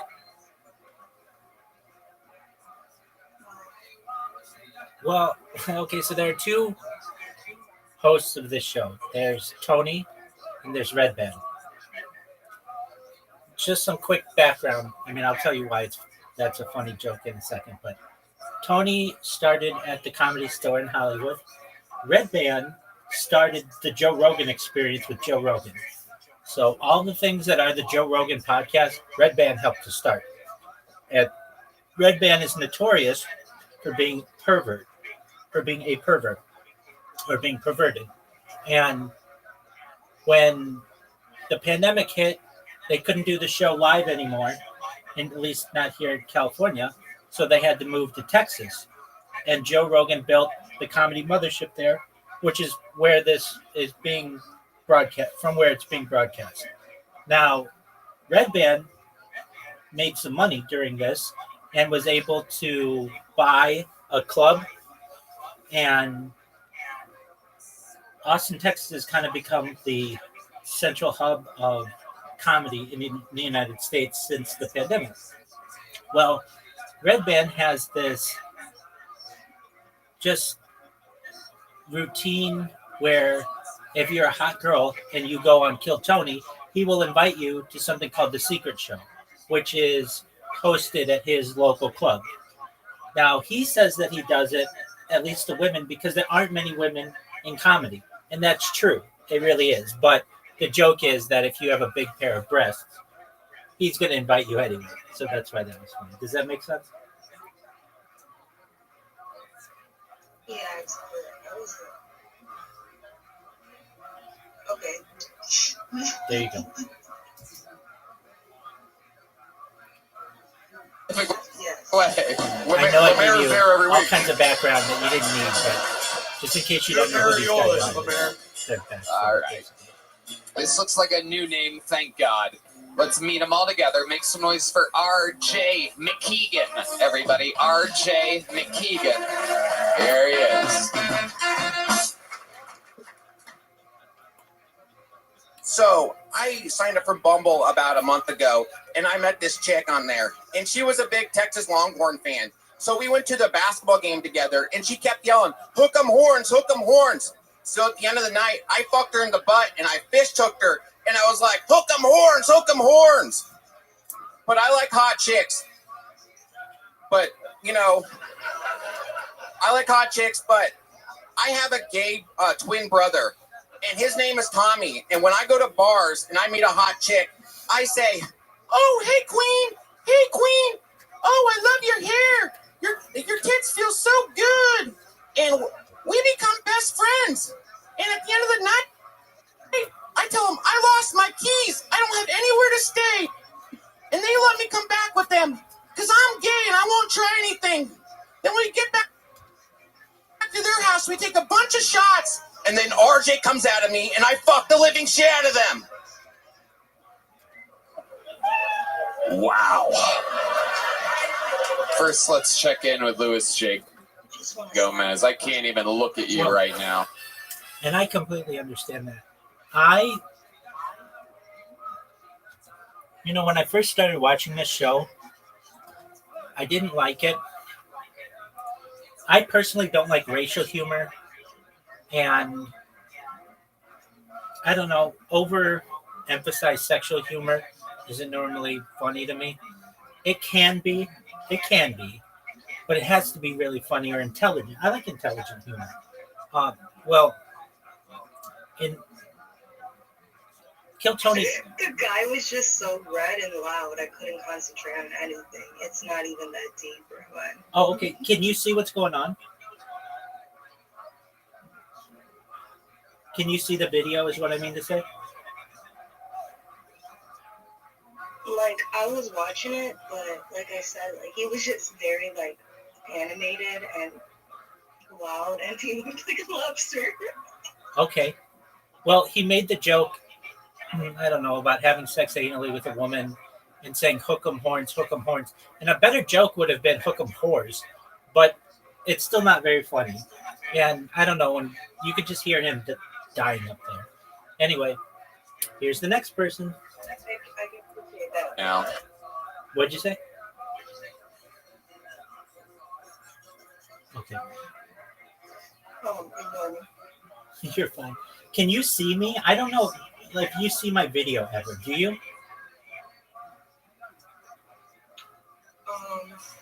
Like, right now, I'm looking at your laptop. Okay, good. Absolutely good.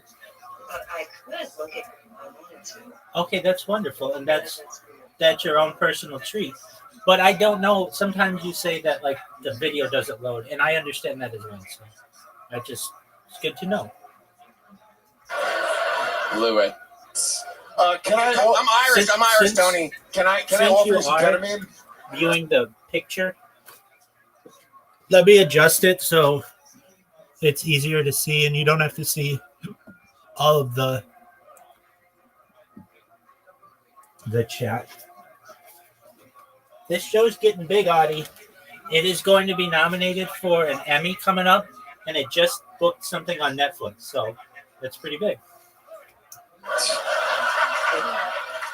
It actually aired on Netflix last week. There wasn't a live one. Okay, Lemaire. Oh, I'm speechless. You got that right, girl. Thank you. In more ways than you know. They forgot about my joke. RJ, you are incredibly unfunny. Let's talk about it. Oh, okay. That's what this show's all about. All different shapes, sizes. I pull a new name out for the first time tonight. You come out just guns a-blazing and absolutely. Hey, Tony, I'm only gay on Monday, okay? So. What? Also, you guys have the same fucking voice. Yeah, well, but he's actually shaped like a man, so it's more embarrassing for him. RJ, were you raised by women? Why do you sound like that? I'm from Seattle. Okay, what else? Let me ask you this. Do you see your gay brother when you look in the mirror? It's my alter ego to pick up women, Tony. Okay.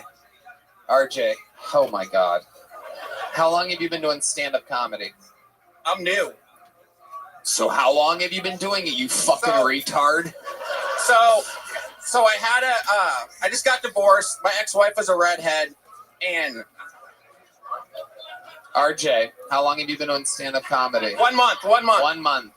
How often have you done it? You do it once a week? I've done it 3 weeks I've been here. I've done it 10 times. So okay. And you thought you were ready for this? I think I am. Okay. Wow. Okay. How old are you, RJ? I'm 39. 39. What do you do for work?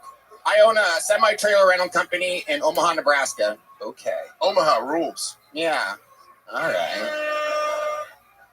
I used to own a big trucking company, but I worked 70 hours a week, and it was too much for me. So I quit that. I met some rich motherfuckers in Nebraska, and they started a semi-trailer rental company with me. Why'd you put the blacks in on motherfuckers? You didn't have the. Is it because I related to you? I don't Exactly. Yeah, we're all related. Blacks and Irish are like the same, same race, No. Why? How? What do you mean? What do you mean? If you're going to say that, you have to follow it up with a fucking thing. Okay, so I was watching this World War II documentary the other week, and I got we all know about the blacks versus the Irish. I got so happy. I couldn't believe Hitler was going to put the Nazis or the Irish in the master race. And I was like, what the fuck? No one's ever believed in the Irish before. And the British, they've treated us like shit for thousands of years. So when the Nazis were fighting the British, I was rooting for the fucking Nazis. I was like, Elon. Boo Nazis, but up the RJ, has somebody told you that you're funny ever or anything like that? What exactly? This is like Red Band trying to get in the NBA right now. Like, this is what are you doing in this industry? Okay, well, I got a lot of pain from my ex-wife divorcing me, so I moved here. Okay, let's stop right there. Okay. Your ex-wife may have been onto something here. Yeah. Okay, well, she was a redheaded. And you know what a redheaded wife gets you when you're a successful businessman? Lots of anal sex. And for the first year of her marriage, we had anal sex. RJ, take this fucking little joke book. Get the fuck out of here. RJ McKeegan. And here we go. Tony, no, RJ, no handshakes. Go. You get to touch people. There's a fucking consolation prize. Louis J. Gomez. This rules. Yeah. I love when they're bad. It's so fun. Yeah, it is. It's part of the show. We love it. Well, we fucking love it. Look at this retard trying to go in between tables to get back to his seat. That's not really the path to take. Hell yeah. I love it. No, you're good. I love it. Everyone's retarded tonight.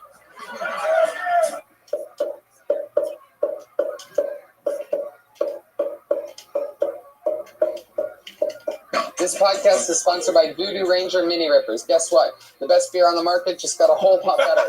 Mini Rippers and mini cans of Voodoo Ranger's highly drinkable Juice Force IPA or Tropic Force IPA. These mini cans deliver a quick, impactful hit at about 9.5% alcohol by volume and are great for moderation, storage, portability, and convenience. Red Band. Tony, I love Voodoo Ranger Mini Ripper.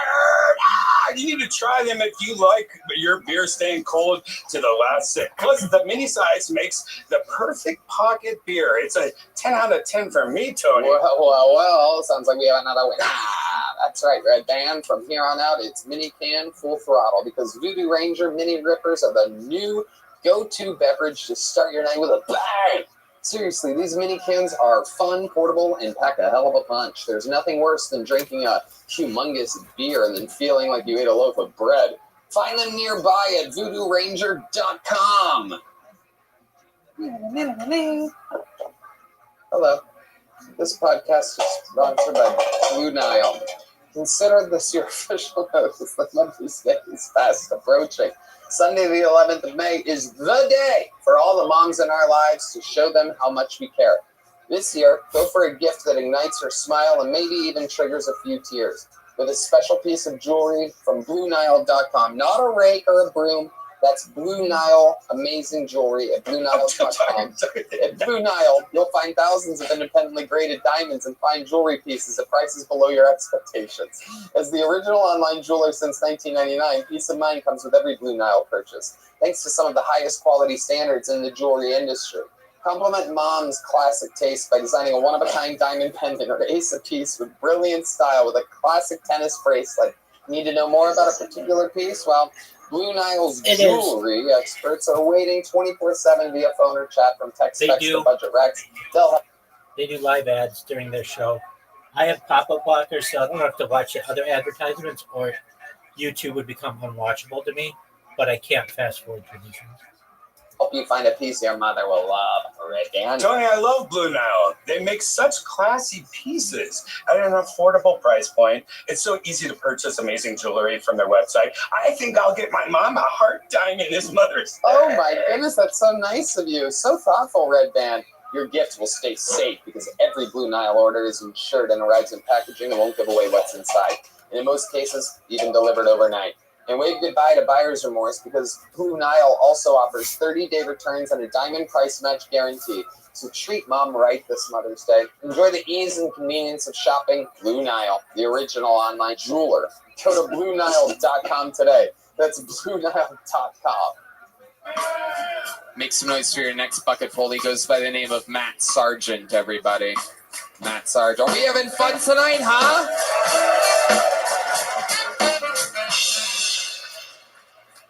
Oh, holy fuck. What's up, bitches? Talking to all the 14 women here in this fucking sausage fest. This is cool.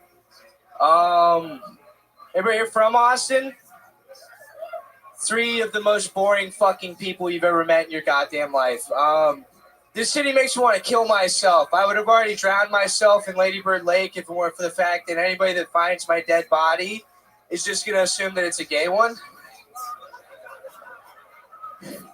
Hey, it's like it's one of them floating queers. He's floating face down. Look at him. Oh, thank God. It's going better than I thought it would. Hell yeah. This place is fucking bright. Jesus. So many ugly people. This is a very Austin crowd. You know what I mean? It's a very diverse crowd. Never seen so many different kinds of white people in my life. All right, well, I guess that's all my time. My name's Matt Sargent. All right, Matt Sargent. You have some extra stuff that doesn't even make sense. You have good jokes. I don't know why you're acknowledging how white the room. You're literally, this is a black, a Puerto Rican, black, Mexican, 3 Mexicans, black, super white. Why do you keep saying gray? There's a gray guy. There's a fucking illegal immigrant right in front of you. Well, but he's with his dad, so it's okay. He's Mexican. Is his dad legal? Don't make jokes. Oh, that's right. There's Mexicans everywhere. There's women everywhere. There's so many women in the crowd. You said there's chicks here. 14. Talk about the lighting. You don't have to be. Look at your hair. God, I wish you told me that 50. How could you be nervous with fucking hair like that? That's absolutely incredible. Good hair on top of my head, and then I got a lot on my ass. So I think that's a okay. issue. Prove it.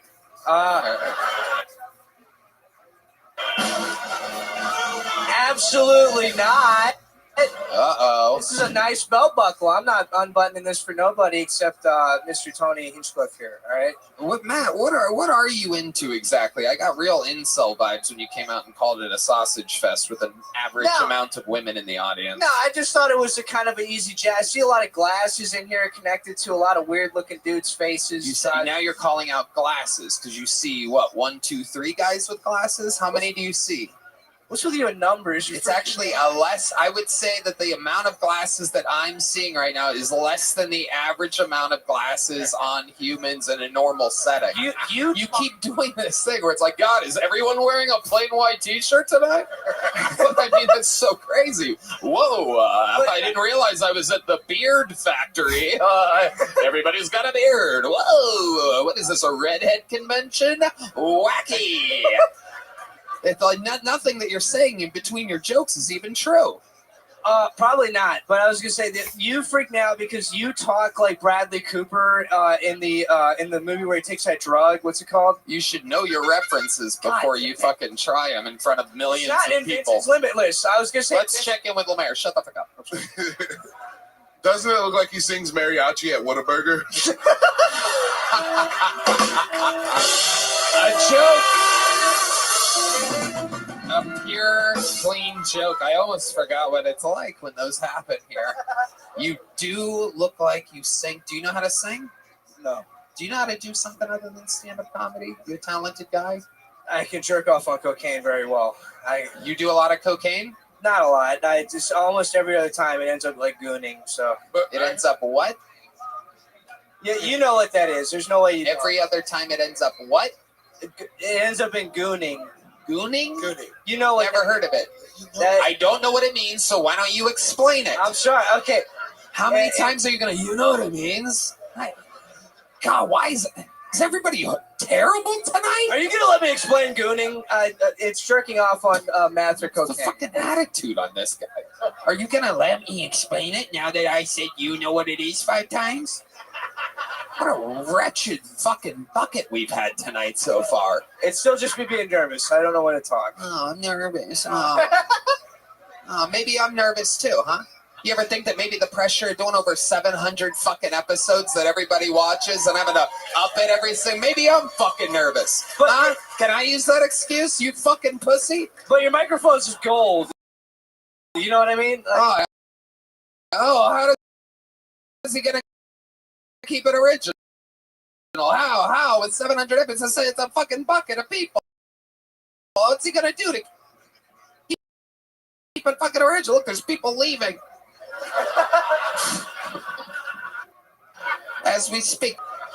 What do you think about you ever hear me acknowledging the pressure on me? Hey, tonight, why is the place filled with blacks? All right, Matt, take a breath. Tell us about your life. What makes you different? What's happened to you? That's such a loaded question, but by easy fucking setup, you are correct. Yeah, I appreciate the layup. Dream question for anybody else. I don't know. Like I dropped out of college and then I went to tech school and then now I'm here. You know what I mean? Like how do you make money? It's really a me thing. How do you make money? I sell boots. Where? I don't think I should say where I sell boots at. You sell boots? They're on South Congress. It's a bar. It's not a bar. It's a boot store. It's like a high-end. You sell boots. Boots. Okay. I'm sorry. I got kind of lingo. I thought he said booths. Yep. Booze. Yeah, I boots. Yep. Boots. It was the third pick. I'm with Lewis on this. I had booths and booze ahead of it. I took a chance, went with booths. Turns out it was boots. Have you ever thought about learning how to pronounce what you sell? Boots. Very good. All right. Are you good at it? They haven't fired me yet, and it's been 8 months. So I think you ever get nervous when you're selling boots? Absolutely. Sometimes it's famous people. Can you sell Tony a pair of boots right now? Yeah, that's a great point, Lemaire. All right. I like boots. Sell me some boots. Here I come. I'm riding.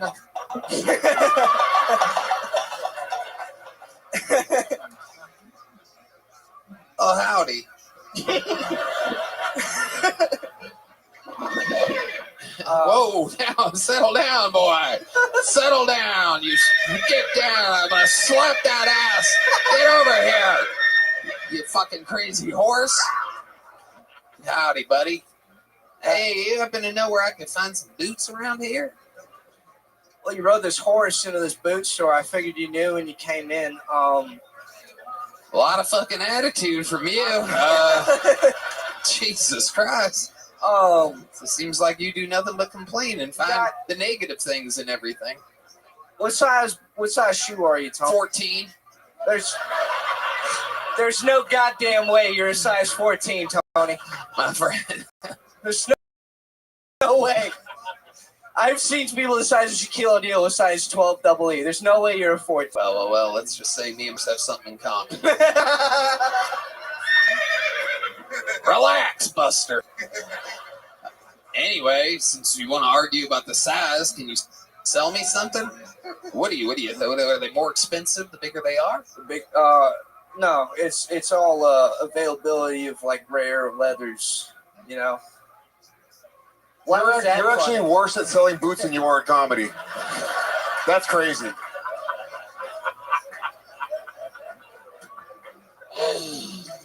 So, do you have any boots available? Of course I do. And Louis J. Gomez is a hater, and that's why he smokes. What cigar is that? Oh my God! What are you doing, bro? Focus. Sell me fucking boots, you fucking idiot. I'm sorry, yeah, Tony. I wish this guy would boot scoot and boogie off the stage. I think you're right. You know what? I decided I don't need boots. I'm gonna wear high heels for the rest of my life. There you go. There he goes, and he drops the book, ladies and gentlemen.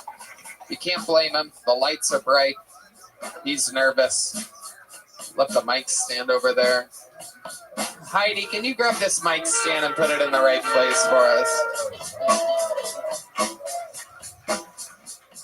All right, let's do this. Let's change the tone in this room a little bit. Let's get a veteran of the game up here, an absolute superstar. Ladies and gentlemen, this is a brand new minute from the one and the only, great and powerful. This is Cam Patterson.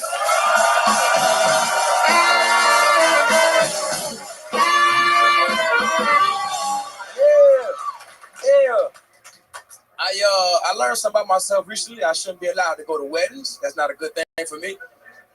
I went to my cousin's wedding this weekend, and I cussed out the maid of honor. She was a bitch. She deserved it, though. Because, like, listen, understand something. My cousin's wedding, all the groomsmen were my cousins and my friends I knew with life, right? And I didn't get to hang out with them the whole time. I wasn't really into wedding. So when we started eating and stuff like that, I finished eating early. I went to go talk to my cousins who was sitting at the groomsmen and the bridesmaids table, right? And the maid of honor called me over and she was like, hey, can you come here real quick? We're all over here eating and you kind of bothering us. So can you come back later? And then I was very confused. So I said, respectfully, get the fuck out of my face, right? And then a fat bitch came out. There's always a fat bitch around somewhere. She came out and she was like, hey, who the fuck even is he? And I went, bitch, Google me, right? The coolest shit I've ever said in my life, dog. And then I walked outside. I was like, hell yeah. But I had to make sure Googleable first, right? So then I Googled myself and it came up, Cam Patterson. That was cool, but I scrolled a little bit. And then it said, Cam Patterson, the worst comedian of all time. I said, wait a minute. Bitch, don't Google me, ho. Don't do that at all. And then later that night, I found out that it was kind of mad at me because I slapped the fuck out you, bitch. And listen, hear me out. Understand something. I never said nothing like that. But if I did, I fucking meant it. I can't thank y'all so much. Hell yeah. Boom. Cam Patterson, you went to a wedding, huh? Yeah, it was cool. I hate weddings. Yeah, old dumbass bitch. It be the fuck off, dog. It really made me angry, man. Yeah. It's uncalled for, stupid fucking sport. People get out of line at weddings. She was tripping, bro. Like, I don't even know who that bitch was. Right. Dumbass bitch. Fat girls at weddings. It's like I don't even know what it's like. I want to eat real bad. Goofy. I should have slapped that. I don't hit women. But if if I was a bitch, I would have beat the fuck out of that hoe. I'll tell you that much. Yeah. That makes sense. Yeah. Yeah, if I was a bitch, I'd beat her ass. But I'm not. Fat girls at weddings, they get That's boring. angry because they're never really gonna, that's Yeah, like nobody that's want that big ass bitch. yeah. They're just always gonna be watched. Nobody want that fat ass, goofy ass bitch. Hope you looking at this shit too, bitch. You dirty ass, fat ass fucking bitch. I'm starting to think that Cam beat the shit out of this girl. He said it way too many times that he didn't. No, didn't do it. I wanted to. I didn't do it though. I didn't do it. I don't hate women. Also, on the having sex with fat ladies thing, let's not speak for everybody. No, I'll fuck a fat bitch. We talked about this earlier. We talked about this before. I'll fuck a fat bitch. Oh yeah, Cam will definitely fuck a fat bitch. I would have fucked that fat bitch. She was nicer. I would have fucked her. Hell yeah. I mean, Lemaire, She would have got some dick. Lemaire, you are one beard shave from Cam fucking you. Perhaps. No, wait a minute. Not far off. Not gonna hold to y'all. Not far off. Hit it from behind. Grab that little ponytail of his. Oh no. Oh, I know. I do look like an auntie with What beard? yeah. Okay. So Cam, what else happened? Whose wedding was this? One of your cousins. Yes, Yeah, I was the next guest. Yeah, my cousin Natron was there. That was cool. So this was a black wedding. Yeah, black and hair. Yeah, yeah. Oh wow, I've never been to a black wedding. That's wild. Black as shit. What are black weddings like? Have you ever been to a white wedding? I never been to. That was my first wedding ever. Is it like a public park or what? Well, where's your sound effect? Give me your. that was good. Give me your sound effect. Where is it at? You know where it is. There it is. Turn it up. Red Band! With barely a voice tonight. The allergies are affecting him. Does that stop him? Does he complain about the bright lights? Does he acknowledge the people in the room? No. He plants his feet and he says the racist joke. It was at a party. Let's talk about it. Have you noticed the smoke detector going off in your apartment? What? Do you hear that? You don't hear anything, do you? What are you talking about? Do you hear anything? That was a piano. That was a piano right there. No, it wasn't. Do you hear anything? Cam, no, you gotta hear it. Wait, do it again. Do it again. No, Lemaire trying to defend his entire race right now. No, don't look at his finger. Look out straight and see if you hear anything. Did you hear something? What was? Yeah, what do you think that is? A cricket.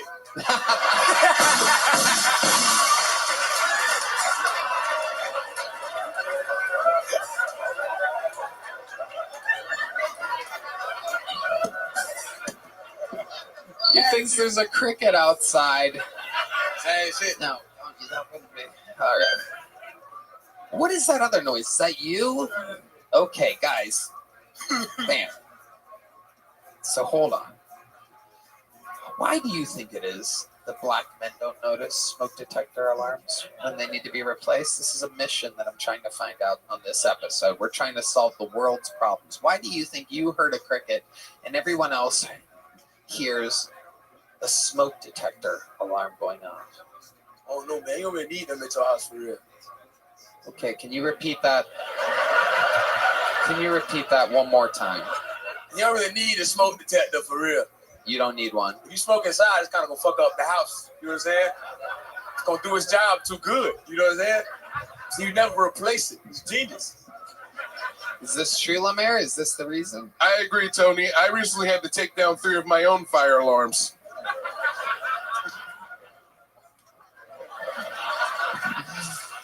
And there you have it. Kill Tony solving the world's issues. Absolutely incredible. So your cousin got married. Now, normally at weddings, people get a little horny. They get a little worked up. They get some drinks in them, Yeah. right? Open bar. Was there an open bar? Yeah, yeah. And so what ended up happening? Did you notice people sneaking away? Yeah, my auntie tried to fuck my homeboy. That was weird. Okay. Yeah, my auntie older. She older. Your auntie is older? Like ballpark, give us an age. Yeah, like 49. Oh, shit. Yeah. Only in the black community do you have to clarify that your aunt is older than you. Yeah. That is a great point. You guys too, dude. That's true. Puerto Ricans, it's true. I have an aunt who's 1 year younger than me. It's also that way with Italian white trash. I can confirm my mom and my oldest sister were pregnant at the same time. I am an uncle to a niece that I'm 2 months older than. This is reality. Mine's older. Not old, but she older. You know what I'm saying? And she got struck a lot. And my homeboy Omar, he a big dude. He like he should be in the NFL and shit. And I'm 25, he's 26. And the whole time she was like, I'm Uncle Omar soon. And that was making me angry. He wasn't moving. He was just standing there like letting her feel him and shit. And I couldn't beat him up. He was too big. So you got to punch that white fat chick in the face again. No, it was a black. Oh, it was a black fat chick. Never mind. Well, that's why you're not gonna hit her. Before she lost weight, that's what she was. Black fat ladies are undefeatable. Yeah. What? There's no way. Dog. They got good armor on it. They've been pitting on their whole life, nigga. You know what I'm saying? Their whole life, dude. It's a strong bitch, though. Strong bitch. They Fat are. ass fucking bitch. And dirty, sloppy, fat bitch. Yeah. And they're loud too. Am I right? Wait up, Tony. Okie dokie. Right. The crowd didn't laugh or groan. They kind of just agreed. Like, yeah, they are loud. Like, okay, it's a comedy show, please. It just turned into a rally for half a second. Cam, I love you. You are the man. You went to a wedding, and here you are talking about it. We're following his life in real time, the places he goes, the things he does. You're watching a comedian's process here. Every week he fucking does it. Back to the bucket we go, ladies and gentlemen. This podcast is sponsored by Built. Folks, summer's around the corner and I'm already planning my next getaway. Maybe I'll go to Italy or Spain with my good buddy, Red Band. I love using points for travel, and I'm always looking for more ways to earn. Here's a life hack. Pay rent with Built to earn flexible, transferable points and unlock exclusive benefits along the way. There's no cost to join. Just by paying rent, you unlock flexible points that can be transferred to your favorite hotels and airlines, a future rent payment, your next Lyft ride, and more. Red Band. Tony, Built is the best. I love Built. It allows you to earn points at home, in your neighborhood, and on travel.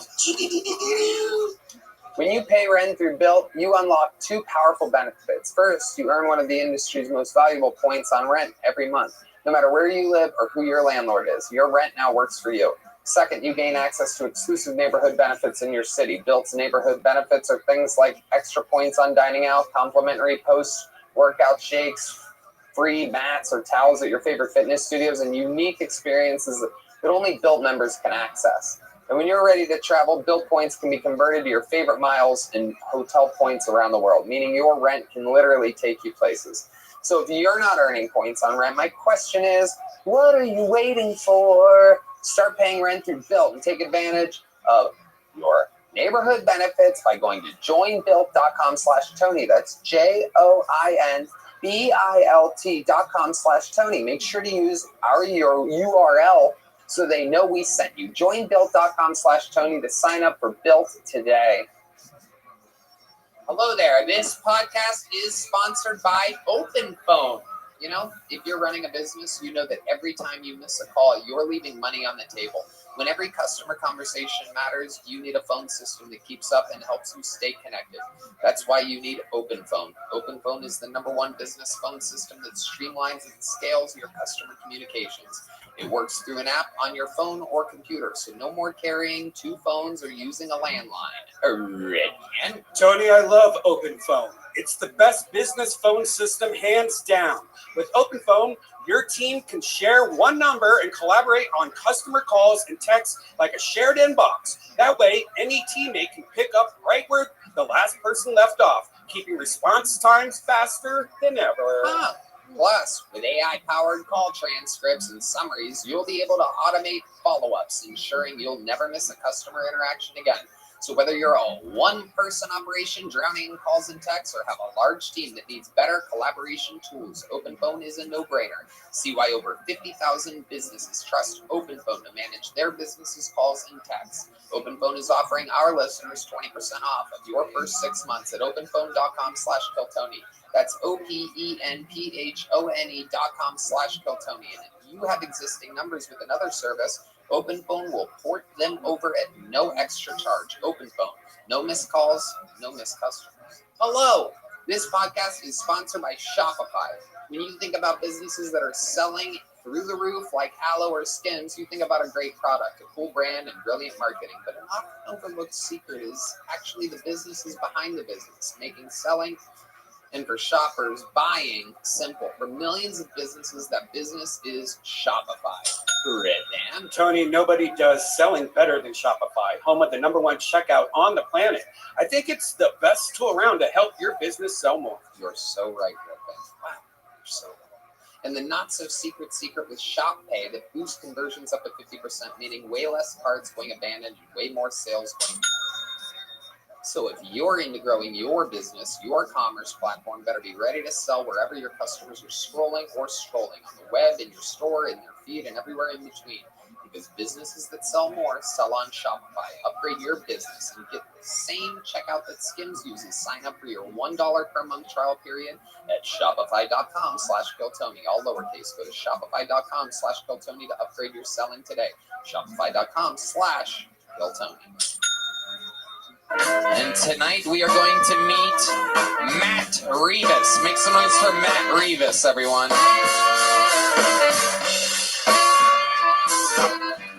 Yo, what's up? My name's Matt, guys. Yeah, I know you guys are looking at me right now. You guys are like, what is he? Yeah, my buddy said I look like orange chicken. Yeah, because I look a little Asian, but I was definitely made by a couple Mexicans. It's true. I got like 30 of my cousins in the back of Panda Express right now. Yeah, I'm Mexican, man. I used to be a simple man, though, growing up. I used to be a big butterface guy. Y'all remember those butterfaces? Yeah, everything's nice about a butterface. Not many of them out here in Austin, dude. All I see out here nowadays is damn butter apples. Y'all heard about them? Everything's nice about a butter Adams apple. Yeah, I saw one the other day. I was like, what the fuck is this, dude? I thought God was testing me. I was like, is this an Old Testament scripture? Am I supposed to kill it right now? I didn't know what to do, man. Yeah, I was kind of turned on. I'm not going to lie, dude. This bitch was 6 foot. Looked like Kim Kardashian, but her Adam's apple was the size of my kneecap. I was like, damn, girl, you got 3 ACLs? Could at least get on a Derrick Rose, man. I appreciate it. I'm done. Matt Rivas doing jokes. I like it. Orange chicken. Good one. Fuck yeah. All right. Sideways 5 from Lemaire to get things started. Hi, Lemaire. You want to say something? We're kind of bros. Oh, you know each other. Yeah, right. We're kind of bros. Right? Yeah. Okay. How do you guys know each other? Because he loves orange chicken. I see him in the drive-thru a lot. Yeah. He get that shit right. It is wild how Asian you look. You have absolutely Asian eyes and no Asian in you whatsoever. No, man, I got a little Japanese in me. Okay. Barely. Yeah, that's the eyes. It's the eyes, yeah. Yeah. The strong 2% is your eyes. Yeah. And the hat. John Dees points out that is how Japanese people wear hats. Normally when rolling dice in the squatting position. Yes, exactly. You know exactly what I'm talking about. What do you do for work, Matt? I work at a smoke shop here in town. Okay, what you just... Yeah, it's a smoke shop, so pot and stuff like that. Get some wraps and stuff. Okay. It's cool spot. What kind of wraps do you prefer? Do you smoke blunts? Oof. Growing up, man, I used to be a big Swisher guy. You're not, now that you've grown up, how do you smoke? Papers, man. Regular white rolling papers? Regular old white rolling papers. Oh, there's a fan of regular joints there. Okay. I like this guy. He's got a swag to him. Like, I think the other comics bummed the audience out so much that he didn't do as well as he would have done. So I blame the other comedians for not. It's true. There's a lot of bucket pulls that were struggling. It was a real thing. There was a guy that said that Uncle Warren's gay brother, he was terrible. Remember that? You guys remember what we've been through? Guy that said there's 14 women in here. Like you could count really fast and see in the dark. Somehow he knew what everybody looked like and the glasses they were wearing, but also it's overwhelmingly bright.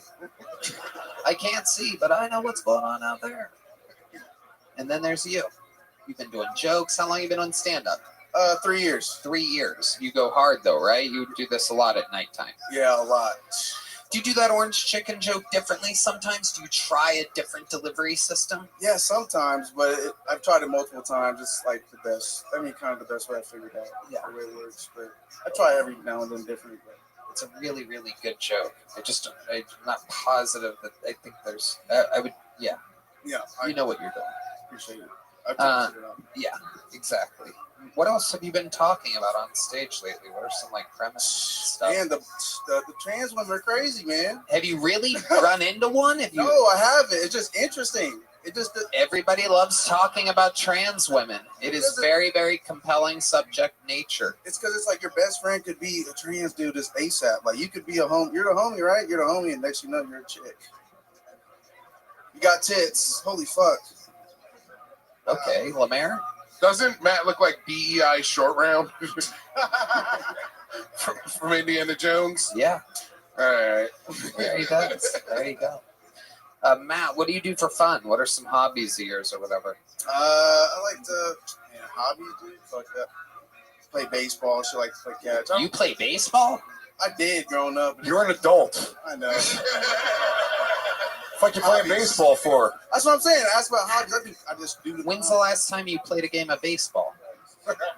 Bro, like 8 years. Like, do you ever go out? Do you go out in the city? Do you do anything? I go to bars, man. I just hang out, talk to chicks at bars, you know. How do you talk to chicks? What's your opening line? You gotta... I just tell them I wrote for Dave Chappelle, and they're like, oh, yeah, cool. Fuck yeah. Is that true? No, I'm just kidding. Right, yeah, that doesn't make any sense. No, that's horrible. But seriously, like when you're at a bar talking to chicks, like what would you say? Would you be like, hello? Yeah, I'd be like, hello, depends on where we're at. All right, hold on. Pretend Tony's a girl you're hitting on at a bar. Yeah, I'm gonna come up on my... Fuck. Hold on, I'm coming up to the bar. Here I come. Hold on a second. Here I come. Here I come. Hold on. Okay, here we go. Oh, Lord. These size 14s are hurting today. Can't wait to get myself a nice sarsaparilla and fucking chill out. Oh, howdy, boy. How you doing there, partner? Good. You mind? A guy like me just want to know what your sign was. Oh, I'm a. You come off mine as a Scorpio. You seem a little spicy. You know what? I am. Oh yeah. I don't know how you guessed that. Huh? Wow. Who would have thought? Hi. What do you say we jump back on my horse?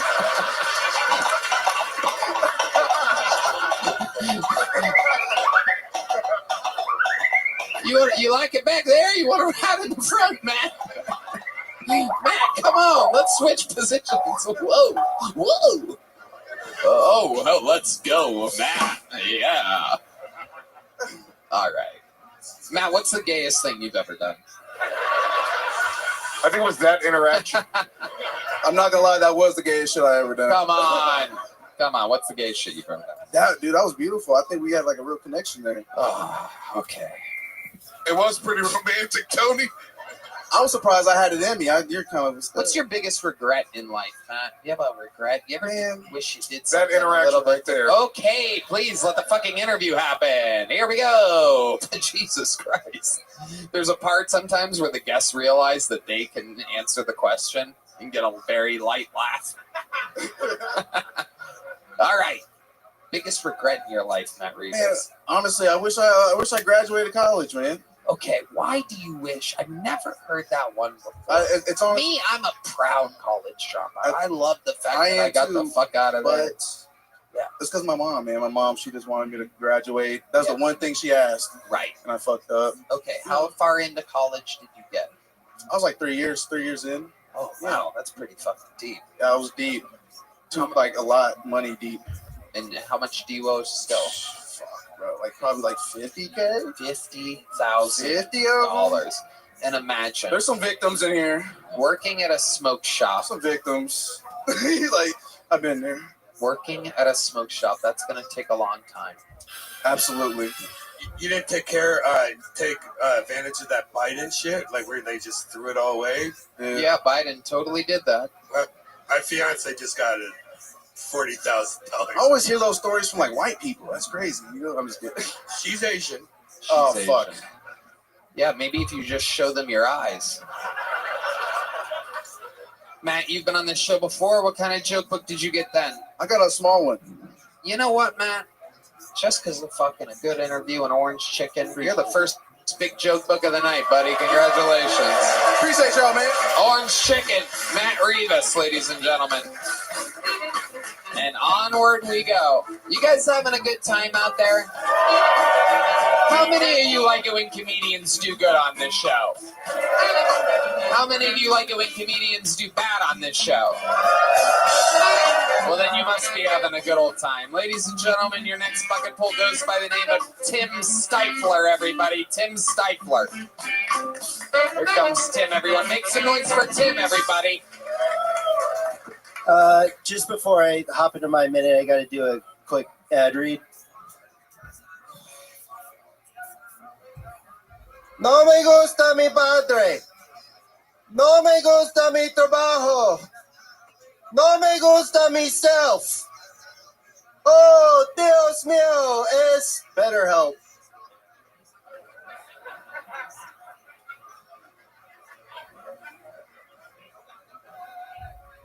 Para 25 descuenta usar code really depressed. Just gonna get the other one out of the way, and then I'm gonna hop into my minute. Do you guys like pets? Come to Pedophiles. Okay, I'm gonna hop into my minute. There you go, Tim Stifler. There you go. All right. Hi, Tim. Well, oh, you're clapping for yourself. I like it. I've literally never seen that before. That's incredible. 700 plus episodes. Oh my god. And little did I know that it was even possible. I thought I've seen it all. And then I turn around and there you are clapping. You're having a good old time. Tim, welcome to the show. How long you been doing stand-up? Just a little over 2 years. Little over 2 years. Where at? I started in San Diego for 9 months, and then I here for the rest. How long have you lived here? A little over a year. Okay, yeah. Perfect. What do you do for work? So I was in advertising, and then I quit that, and now, I'm starting a comedy club. So You're opening your own comedy club. Yeah. Congratulations. Yeah, I love thanks. that. That's smart. Thanks. That's a great way to do it. Yeah, it's called the Sunset Strip 2. Oh, brilliant marketing. Brilliant marketing. I was going to say, it's a bad idea. Don't do it. Yeah. It's got the highest ceilings, even higher than you. Are you really starting your own comedy? Yeah. Okay. For real. Where are you at in the process? So it took us 6 months to find the place. Finally found the place. We're in the negotiations back and forth for the actual contract, a leasing contract. Did you inherit a bunch of money? How do you plan on buying a comedy? I owned an ad agency, and then I got bought out because I found stand-up and just got too obsessed with that. Speaking of ads, you were talking about being depressed, and you mentioned another company, but I want to remind everyone that Talkspace is actually the licensed provider is right for your needs. Typically within 48 hours, you can also switch providers at no extra cost. It makes getting help convenient because you can take your appointments from the comfort and privacy of your own home. You can even talk it up between sessions by sending messages to your therapist. And as a listener of this podcast, you'll get $80 off your first month at Talkspace when you go to Talkspace.com/Tony. Enter promo code SPACE80 to match with a licensed therapist today. Go to Talkspace.com/Tony and enter promo code SPACE80 to get $80 off your first month and show your support for the show. Tony, I love Talkspace. Yeah. Yeah, me too. It's important to remember that Talkspace is the place to go. Yeah. No other company. My bad. Is your club across the street from the Sunset? No. There's another club being built across from your club. Wow, this is. Are you serious? This is amazing. Yeah, I'm telling you, it's a bad idea. No, yeah. There's like 100 comedy clubs here. Yeah, well, that's what happens when here. It's the live comedy capital. I am so nervous. I didn't not know it would be this nervous. Let me tell you something. Let me just cut you off. Relax for a second. Let me talk. Just let me talk. Yep. A lot of people have been nervous tonight. No one has handled it better than you. Everyone's nervous. How could you not be nervous? I would be nervous for this show, and it's my show. If I got pulled out of the bucket, I go, oh, fuck. I thought it was going to be fine. But yeah, no, thank you. Thank you for saying that. What's up, guys? What is going on over there? Everybody's freaking out tonight. He just stopped handling it well in front of our very eyes. Yeah. This is a small stage. I didn't realize it was going to be. It's always, everything is smaller. Everything is smaller than you think. The fuck. Again. Whoa, fuck Jesus Christ. All right. There's literally an audience member that's like, I can do it. I can do this. The bucket pulls have been so rough. There's people trying to be funny from the crowd. Okay. He's got a funny face, that guy. Okay. Stick with me over here. Jesus fucking Christ. This is crazy what's going on in here tonight. How tall are you? Because you are adorable. Oh, thanks, man. You too. 5'10", probably. You're not 5'10". Yeah, you're right. I think with these fucking combat boots, I'm like 5'11", probably. No, for real. It's time for the tape measure. Ladies and gentlemen, there is an absolute 0% chance that he's 5'11". There is no way that he's 5'10" without the boots on. You're about to catch a man in a lie. Everybody, Yoni has the tape measure. This is one of those moments that you'll never forget for the rest of your life. Yoni, make sure that it's nice and level there at the bottom. 5'9". 5'9" in the boots. We're going to call it 5'7" without the boots. And now back to the point that you are adorable. Little squeaky devil, you. 5'10", 5'11" in the combat boots. Oh, holy shit, dude. Damn. What do you think this is, your dating profile? You think you can just catfish the world with humans looking directly at you? I'm fucking 6'6". What do you expect, Tony? Life ain't easy looking down upon everyone all the time. Have you always thought you were 5'11" by No, No, there's no 5'10", but I was like, he's, have some girth, so I thought maybe like 5, I don't know. What the fuck are you talking about? Holy shit. What's your love life like? Nothing really going on right now. That's because you're a liar. You're a catfisher. Yeah, that's my, yeah. You're a fisherman. Yeah, no. So when's the last time you were in a relationship? Had a really quick, crazy thing like a month ago. Yeah, when you say a quick, crazy thing, let's take a breath and tell me what you mean by that. She's probably going to watch this, and that's fine. That's wasted breath and time right there. Let's talk about what happened. So this girl, this has never happened to me. This girl slid into my DMs. Like, literally never happened. And I was like, what the fuck? And then I looked at her, I was like, oh shit, she's pretty hot and ex-model. I was like, what the fuck? And then I met up with her, and she was cool, and like we vibed.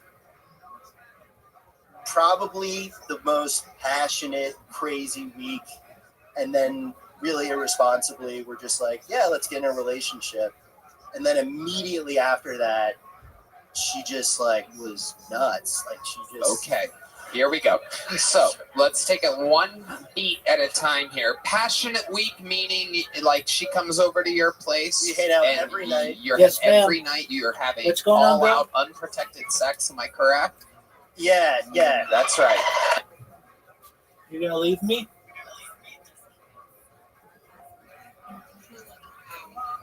Okay.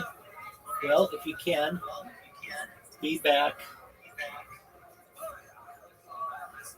in less than an hour because Miss Aquarius will be here, and I want to play with both of you.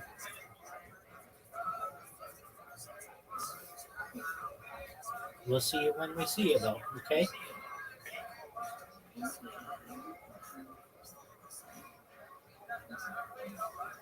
Very good. The cat fisherman caught a dolphin. And there you are. Passionate, unprotected sex. Your bed is covered. Eye contact. Who doesn't love that? One of them, look at the ladies getting wet in their panties at that part. Who needs sex when you have straight eye contact? Unbelievable. Are you sure it wasn't a dude? You homo? No, I'm kidding. Eye contact's gay. That's gay, dude. And I would know. Yeah. All right. So, when you say after a week, first of all, let's talk about how you introduced relationship into this. Were you like, man, I fucking love you? Yeah. It was my I didn't say love, but I did say, yeah, we should do a relationship. And I'm 35. I'm older. Yeah. So she was like 26, and I was super irresponsible. Yeah. Lewis loves bad decisions. He gets a applause break for bad decisions. It's not a bad decision. It's a young hot babe.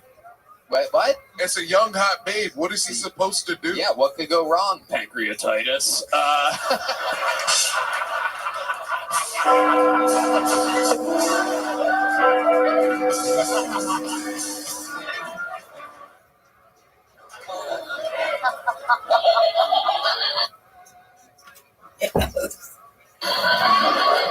Okay, right there. Jesus Christ.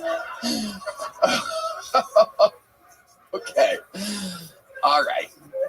So, when you say things start to get a little crazy, what do you mean? You're allowed to talk about it. It's your life. No. This show, everyone All right, does you a win minute, your life. and then I'll it's go a down your fucking rabbit interview. hole. They're being interviewed I love on you, a girl. podcast. No one knows what questions they're going to get. You're not under any crazy circumstance. I'm saying this for her when she's watching. This is all, you just have to be honest at this point. No, honestly, fuck her. She's like, Oh, okay, well, you didn't have to say that. That's crazy to say. You may have been the crazy one, and now I'm on her side. Okay. When she started getting a little crazy, or things got a little crazy, what do you mean? Give us the first thing that happened. Not the most extreme thing. We'll get there. The first where you noticed, like, shit. Like, was there something you didn't like about her? Like, she has like a weird, like, butthole or something? no, she had a normal butthole.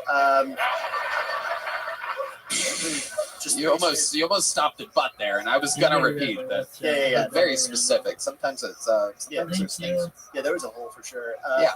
That's what you need. Just needs to be a hole for sure, 100%. That wasn't weird. Good milk. I think the weirdest, the beginning of weird. Okay. The beginning of weird. Was she like, I'll cook for you, and then she like burnt the pancakes? It wasn't that exciting. It was actually kind of sad. Like she that night she like had a panic attack, and she's like all of a sudden it was like Gone Girl. Like she was perfect, and then once it like happened, it was like she didn't take her meds to your place, did she? No, probably not. Right. And I don't judge that. That's totally cool. Totally cool. And if you ever run out, remember Talkspace. And if that doesn't work, try some Voodoo Ranger. And if you lose your job, go to ZipRecruiter. Okay. Let's go back to the fun here. Okay. Guy has a panic attack. Did you guys smoke weed? Is there something that onset the panic attack? No, she was like, I told you this was gonna happen. And I was like, no, you didn't. What are you talking about? I genuinely almost spit coffee all over the front. You can thank me later, you two. It was so close. The I told you this was going to happen is nuts. What day was it when she said, hey, just to let you know, there might be a part where I fucking go fucking crazy? That, by the way, that would have been that would have been the answer to the actual question. The answer to the actual question was at some point, a couple days in, maybe even the first night. When do you think she told you this? I don't think she did at all. Oh, you just weren't listening. You were busy with that eye contact, just fucking. Yeah, dude. Hey, my name's Tim Stifler, dude. Look, I'm out of the advertising agency. I'm getting in the comedy club game. Once these negotiations, more eye contact. All right. So she warned you. She says that she warned you. Lemaire, what do you think about I was this? just gonna say, eye contact sex kind of rules. Lemaire, fucking Lemaire, you're a psycho. Lemaire is using this appearance on this show to try to get a woman to fall in love with him. Look, I just believe in a woman president and eye contact during sex. It rules. Look, we all love eye contact during sex, but you can't say eye contact during sex. It just happens. You can't be like, oh, my favorite part of the sex was the eye contact. No, it's the wet pussy with a dick moving back and forth. God damn it, I'm sick of all this bullshit. And by wet pussy, I mean wet butthole. And he looks back at you and you say, sir, I love you.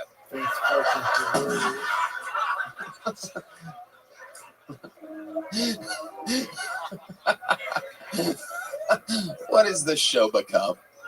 All right, so it's a panic attack. What type of panic attack is this? Is this she's sweating? She's laying down? Is it like wet? She was wet. Right. Hell yeah. Yeah. We were in the shower, and then well, I mean, she should be wet in the shower. Okay. you know that was Yeah, you were in the shower, and what happened? and then she just was like, I'm freaking out. Oh shit. And then how long did that last? And you tried taking care of her because I you're was like, we're I in a was like, "It's really relationship. cool, what's going on?" And then she You're still trying to fuck. You're like, well, it's cool, man. Don't worry. Hey, babe. No, it's all good. Hold on, let's use some of these tears as lubricant, dude. Fuck yeah, dude. I'm fucking Tim Stifler. That's your actual name. It was Stiefler, but oh, it's Stiefler. It's all good. Oh boy, Stiefler, you barely knew her. Literally, you barely knew her. All right. So she says she's freaking out, and then what happens? I mean, we got through it, and then there were, then it was like every day, and she was just like, yeah, this is how periods work. But then the period like never ended. Right. Yes. It was like it was more like an exclamation point. Yeah, it was for sure. Right. And you were like, I'll fix her. Like this hot model. The only reason she's with me, there has to be a reason why she's single. Yeah. And how long did that last? The period? Sure. What like the relationship? Yeah. It was like maybe 2 more weeks, a week and a half after Okay, that. so how did you let her know that you were no longer interested? Was it ever the same after that panic attack? No, it just kept getting worse. Right. Like, yeah, she like definitely lied about breaking into my apartment while I was gone. Oh, within a 3-week span, she broke into your apartment. Yeah, once. then she started dating other comics after we broke. After. Well, yeah, that makes sense. But explain to us how she broke into your apartment. So I left for a trip. She was the only one that had, access to the apartment. And then she said that she went in there and there was like a Whataburger bag and like all this shit. And there was nobody else besides her that could have been in there. Like there's just nobody. Wait, then, you gave her access to your apartment? Yeah, but that's not breaking in, you fucking idiot. You gave her the keys to your apartment. A stranger you let into your apartment who had panic attacks in the shower. That is completely on you. Well, she said somebody else broke into the apartment and then left all this stuff and made a mess. And then, this is gonna make me sound like such a fucking psycho. Yes. I love this. I never lock my apartment. Yes. I never do it. I just am a very trusting boy. And wow. And, by the way, that's San Diego, everybody. It's from San Diego. I never lock it. Never lock my apartment. In a has a gate, so I just. What's your address exactly? Yeah. What size television screen do you have? And then yes, I don't know. I never lock it, and then somebody. Sorry, I don't know what I'm saying anymore. I never lock it. Nobody's ever broken in. I've been there for the entire time that I've been here, and then when I'm gone, and she's the only one that like has access, all of a sudden okay, yeah. That's fair. What were you gonna say? No, I mean it's not that interesting. No, go ahead, finish it. Yeah, I mean she's the only person that could have actually gone in was her. That's right. Yeah. Sorry, I'm a bad storyteller. No, you were a great storyteller. Your interview lasted 17 and a half minutes. It was fantastic. Clap for yourself.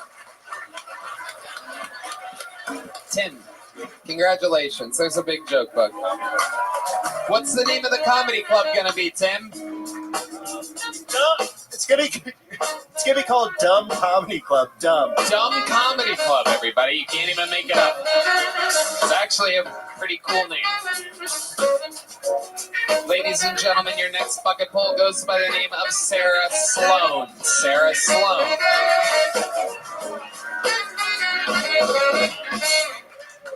So my mom is super Hispanic, and I'm talking like very Hispanic. This is how she wakes me up in the morning.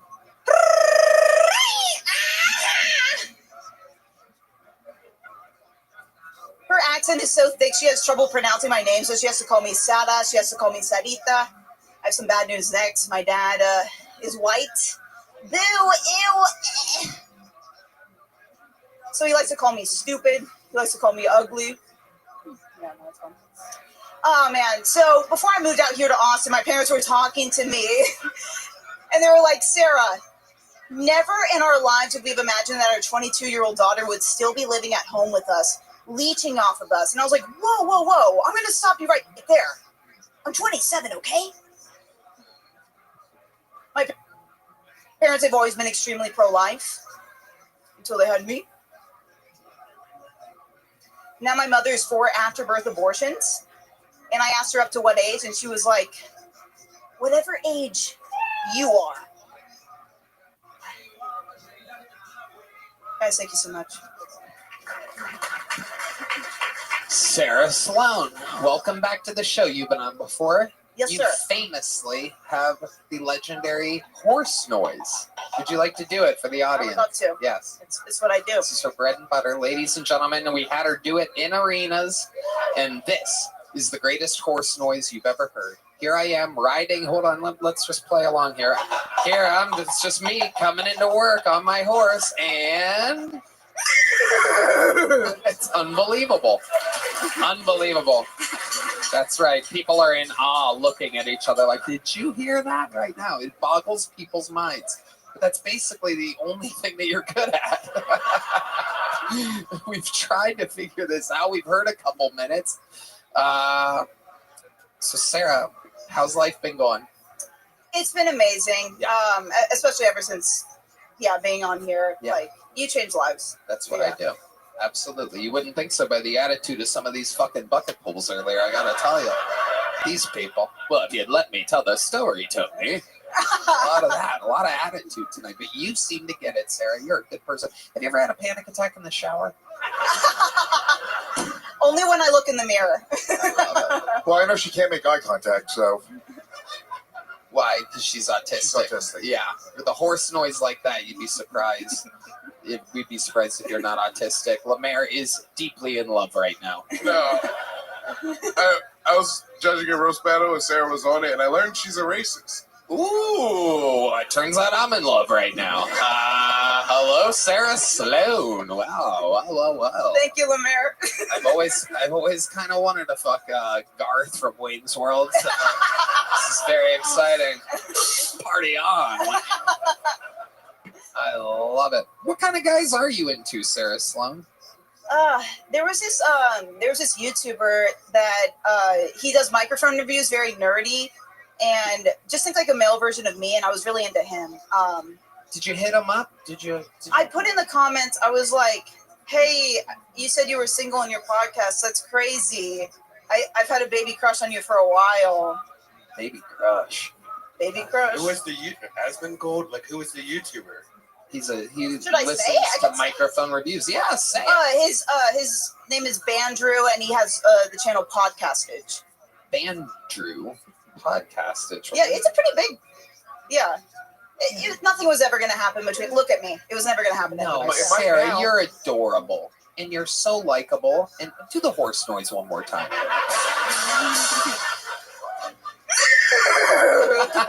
It's unbelievable. I wish I could do that. Almost there, right? With a little practice. Do it one more time. Again. There, you did one. Well, Mary, you did one now.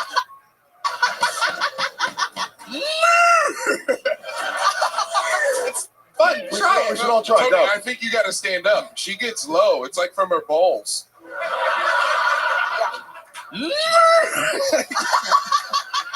You try it, Red Band. You try it.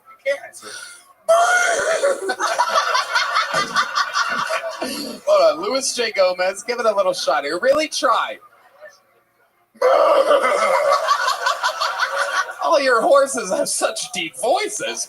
I'm a horse. Lemaire Lee, ladies and gentlemen, here it is. Oh, he almost died. Whoa! Oh my God, a little Black Beauty over here. Holy shit. That's incredible, Lemaire. Absolutely unbelievable. Fucking look at this. I love Mr. Ed, Tony. Oh my God, sea biscuits. When he sees biscuits, he eats biscuits. Lemaire always has peanut butter on his gums. Yeah. He's a big fan of the Kentucky Slurpee.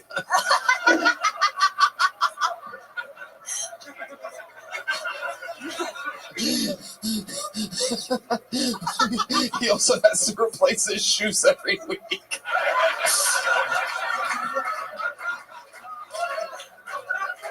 Oh God. Oh my God. Absolutely incredible. So, Sarah, when's the last time you were on a date with somebody? I've never been on a date with anybody ever. Really? Really? Never? Never. I don't get it. You seem Oh, look at me. Why do you keep saying that? You're adorable. Mike, look at Mike. Look, big Mike over here. Is there something you want to Mike? Say it into the microphone, Mike. Then kiss me. Oh, Mike, what are you? I was kidding. Have you kissed? I was kidding.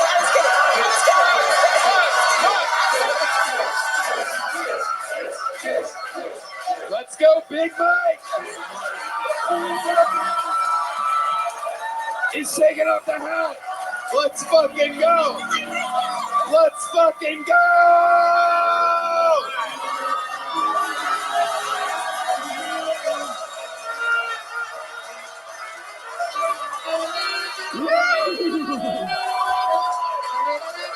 Oh yeah, look at it. Look at the color coming to her face right now. Whoa, this is a new girl. This is a whole new person, Red Band. It's a whole new person. Look at you. You've changed. You just ruined my life. My parents are going to kill me. Your parents are going to kill you for kissing a boy, Sarah? My mother... You need to pull a... If your parents are going to kill you because you got kissed by a fucking... She hated the last time I was on this show. Okay, let me tell you something. Have you ever seen the Menendez Brothers documentary? It might be time for you to fucking ex-nay on the parents' nay. You know what I mean? You gotta have Lemaire kiss her next then. Lemaire, look at Lemaire pretending like he didn't hear that idea. Just like, oh, just sitting along, just having fun.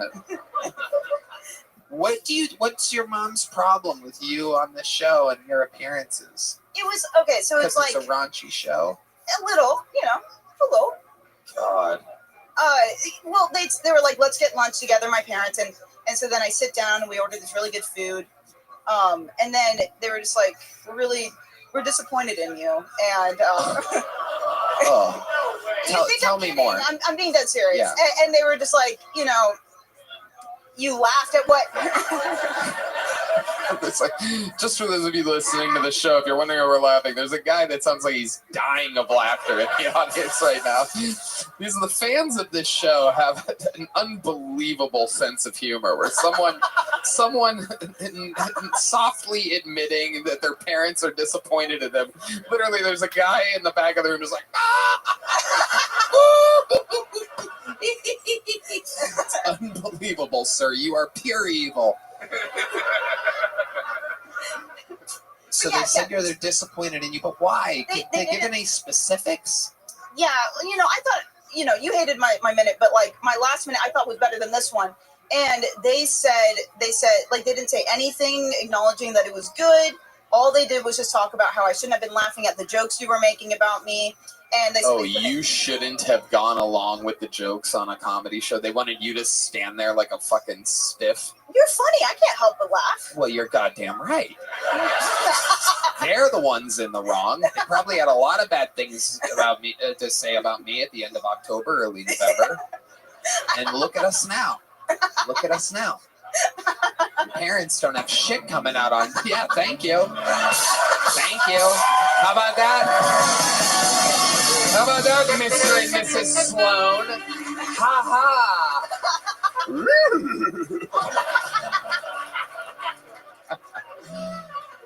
Sarah, what exactly do you do? What are you good at?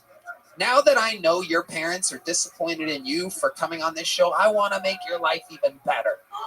So tell me, what do you do? How can I help you? I wish I had a soundboard, or else I would have you here full time making horse noises. I would love to. It's not in the budget for sure, and we have a budget, but I cannot have humans waiting around. No, yeah, I like I really do like doing impressions. What exactly do you do for work? Oh yeah, I'm a front desk girl, so I just very administrative. Hello, all that, yeah, very basic work. Because I wanted to do an easy job so I could focus on this on the after hours. Right. So it's like in an office? Yeah, it's at a school. It's at a school.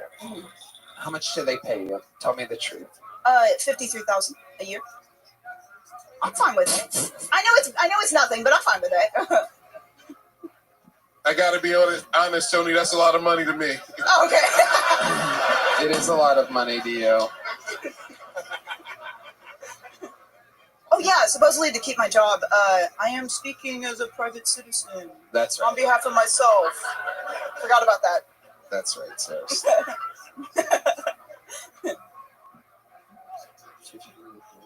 Tony. It's $1,000 per week. Yeah, $1,019.23 per week. Is that wow? I never broke it down. Yeah, your life. Tony, you compare me to the horse girl. Come on, dude. Let her quit that job. Have her be the horse girl on the show. It's a drop in the bucket, Tony. You know what, Sarah? God damn it, Michael.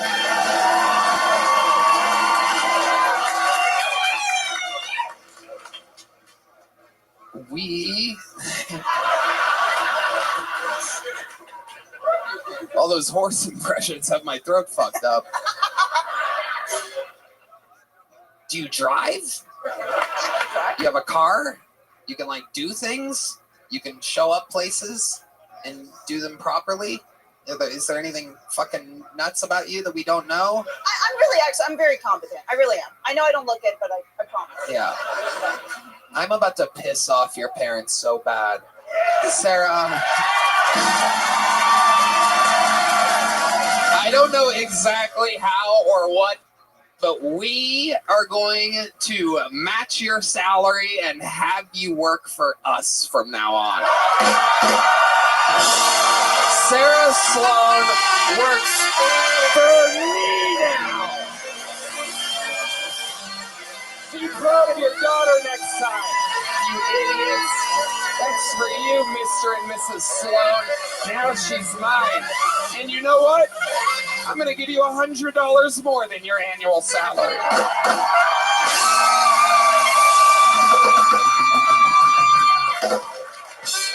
You have to go through a 2-week trial and pass it.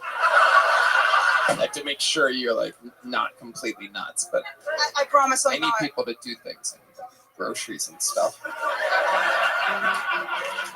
Can you paint? Yoni and Christy will train you. They're very, very good, cool people, and it'll be good. Oh my gosh. It'll alleviate some of their pressures since they're big, fancy television producers now.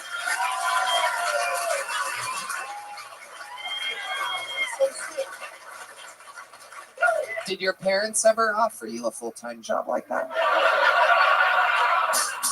Never have. That's right. Well, you know what? I'm disappointed in them. You see that, Mr. and Mrs. Sloan? Congratulations. Here's a big joke book, too. Welcome to the team. Sarah Sloan, ladies and gentlemen. How fun. It's easy. Easy fun. We're having fun now. People just figured out the loophole. They figured out a loophole. Come on the show. Tell me that your parents were disappointed in you laughing along at my jokes. 2-week trial. This guy, it's the same guy, just keeps pissing over and over again. Bend down. There's a fucking camera, you idiot. Sarah Sloan, kick this guy out of here. Get to work, bitch. All right, your final bucket pull of the night goes by the name of Colton Jones, everybody. Colton Jones.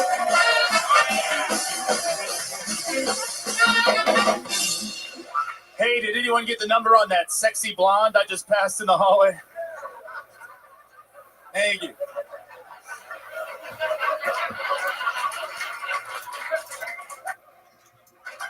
Yeah, my dad is a conspiracy. This guy out of here. Get to work, bitch.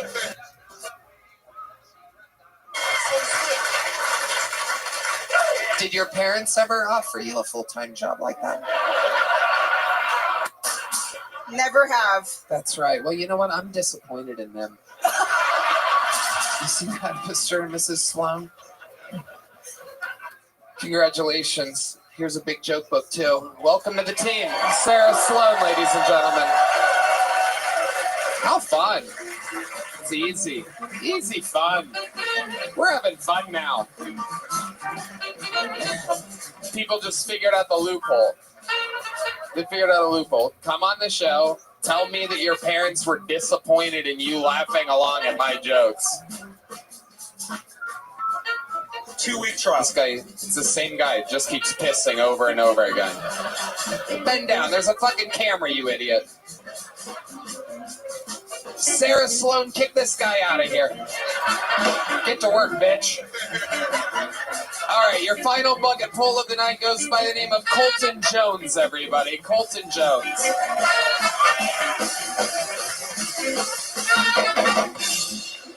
Hey, did anyone get the number on that sexy blonde I just passed in the hallway? Thank you.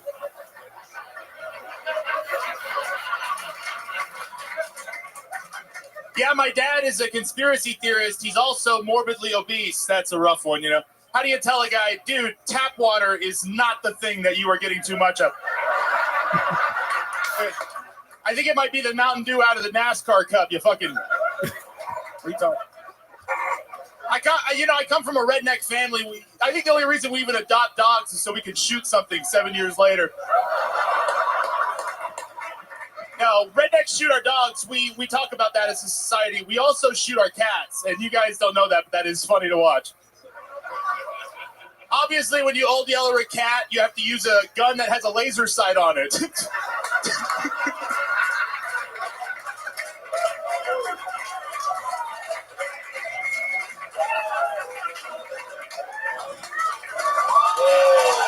Wow, ladies and gentlemen, what a turn the bucket has taken as we come around the final bend. Colton Jones with the set of the night here on Kill Tony. Absolutely incredible, Colton. Very funny man, very likable, very jolly, strong delivery, great, unbelievable writing, perfect all the way around. Welcome back. You've been on this show once before? Once before. And this is your return. It's been a while, a year or two, right? It's been a while. That's right. That's right. How long has it? Last time I was on, Theo Vaughn was the only guest, and you kind of said a few times that I look like a serial killer, but Theo kind of stuck up for me, is what I was. When was that? How long has it been? It's all good. We just want to. It has been like a year and some change, I think. Yeah. Remind us, what do you do for work? I work at Sunset Strip. Ooh, well. Looks like we're all fucking employing great people One of my here. favorite people that works at the Sunset. Oh, that's so nice. It's so nice. It's kind of crazy, huh? This guy, hell yeah! I wonder why I called you a serial killer. That's not creepy at all.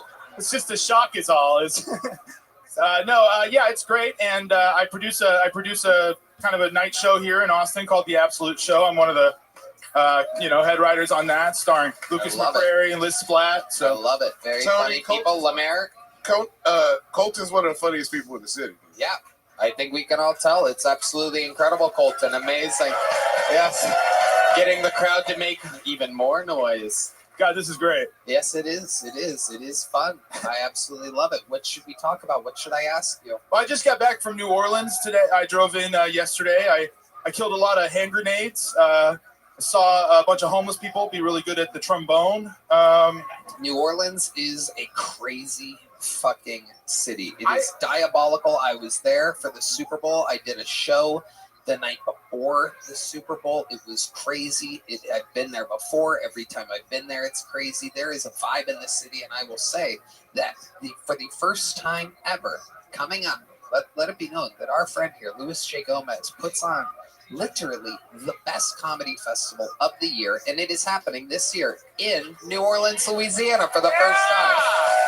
For the very first time. Let me ask you a question. Colton, would you like to go back to New Orleans this November 14th? I would fucking love that. Wow. I would fucking love that. And now we would love to have you at Skankfest this year, brother. He's doing Skankfest. We would love to have you.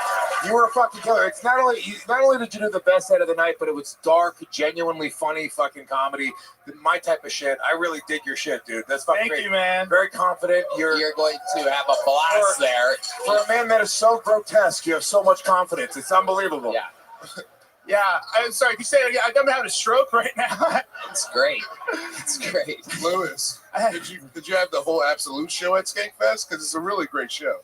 No, that's crazy. Yeah, that's crazy. Let's talk about it. I'd love to hear about it. You're just fucking great, though, dude. You got a great Thank energy. You, man. I appreciate you're it. friends with fucking Redman. You're friends with Lemaire. I know you're a fucking A-class dude, so I'll see you at New Orleans Skankfest. I'll fucking be there. How about Let it be known, you're witnessing history. Colton Jones booked on Skankfest, the most fun and the biggest comedy festival annually now. I used to always say that it was the best, and now it literally is the best. There is no more JFL. Netflix is a joke, only happens every other year. And so, the best annual festival in all of comedy. It's also better than Netflix is a joke, Tony. I know you have a Netflix channel, but let's get real. I mean, we do. Yeah, we... Yes, it's a superior festival. But as far as annual festivals, Lewis, you are truly just, I mean, it's unbelievable. When I think about the amount of money that I get paid for Skankfest compared to the amount of money that I get from, let's just say all I have to do is 9,000 more Skankfest. Actually, probably mathematically more. Way more. Yeah, way more. Just I'll still do it, just to be clear.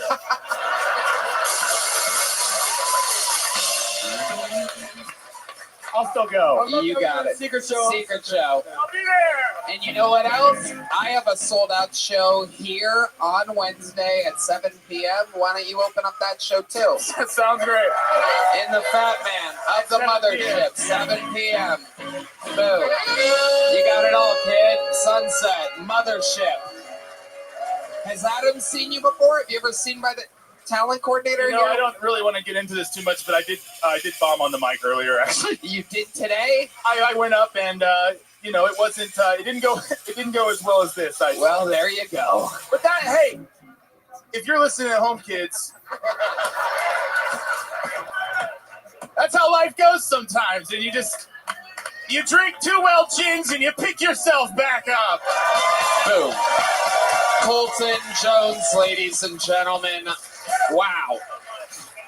Absolutely, Colton. There he goes. And there's only one way to end an episode like this, ladies and gentlemen. And it might not be the way you think. Ladies and gentlemen, there's a young man who, as I text with my fellow administration members of the United States of America lately, I implore them on a daily basis, make this man an American citizen. You'd be surprised how hard the process is. I laugh with my friends. You know, by friends I mean the head of the FBI, the head of the CIA, the vice president, the president, the head of national intelligence, the head of health. There's a bunch more that I'm missing right now. Elon Musk. It's a lot of people that I text throughout the week. You'd be surprised. And I tell them all, we need to make this man a citizen. And they play hard to get. They play hard to get. But goddamn it, I know it's going to happen. One day, he will be known as the American assassin. But for now, he's simply known as the Estonian assassin. This is Ari Matti.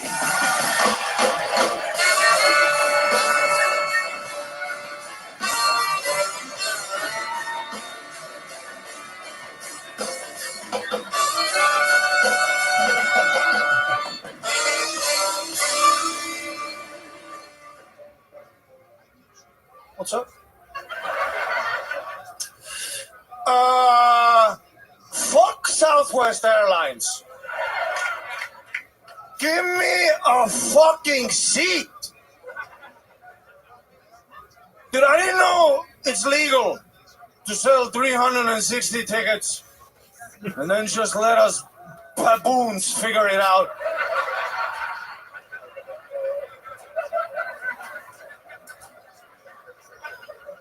Where am I sitting?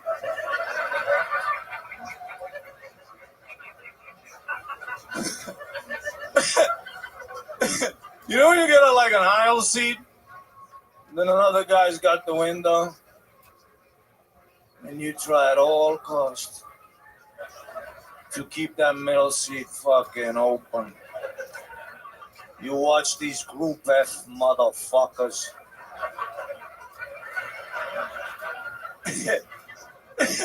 You know when you're covering the aisle and you try to look as insane as possible?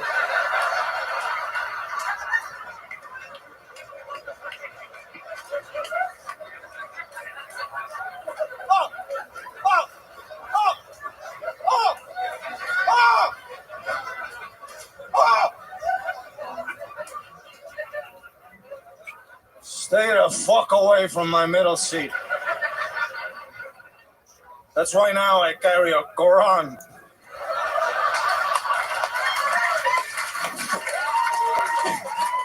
I put that shit down.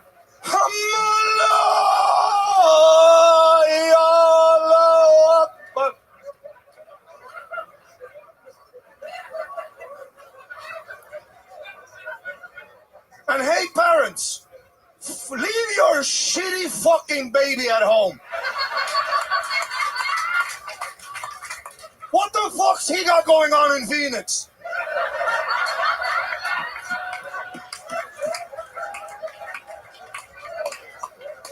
Let me tell you, if you approach my middle seat with a fucking baby, I'm gonna be weird to that baby.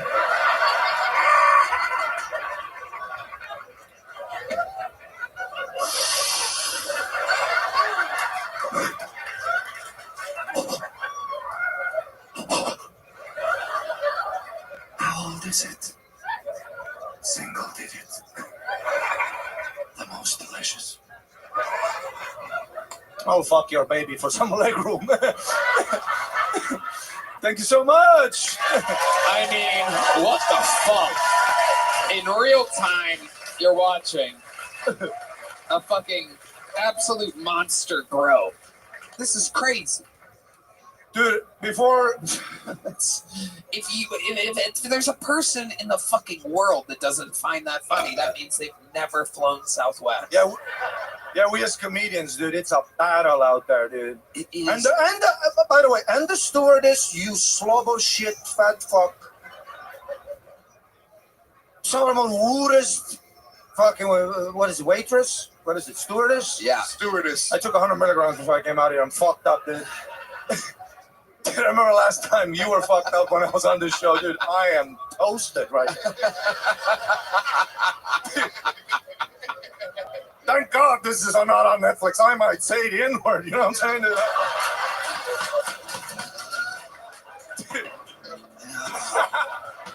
I'm fucking lucid, dude. Dude, when you told me I'm gonna be on today, I already took the edible. You know when the edible is in your stomach like this?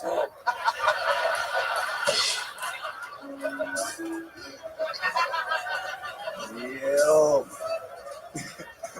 You poor bastard.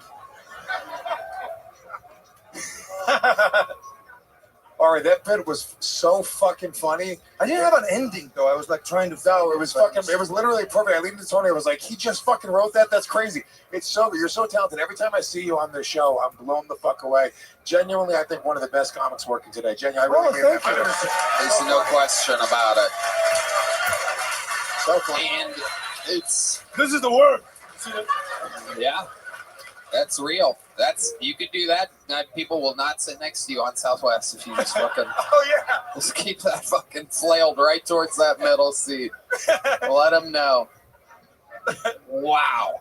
I mean, it is wild. Not only are you, like Lewis just said, one of the best comics working today, but it's just amazing to me that, we've just never had, I mean, it's you and Cam clearly showing the process, showing, every week. I mean, people must be waiting.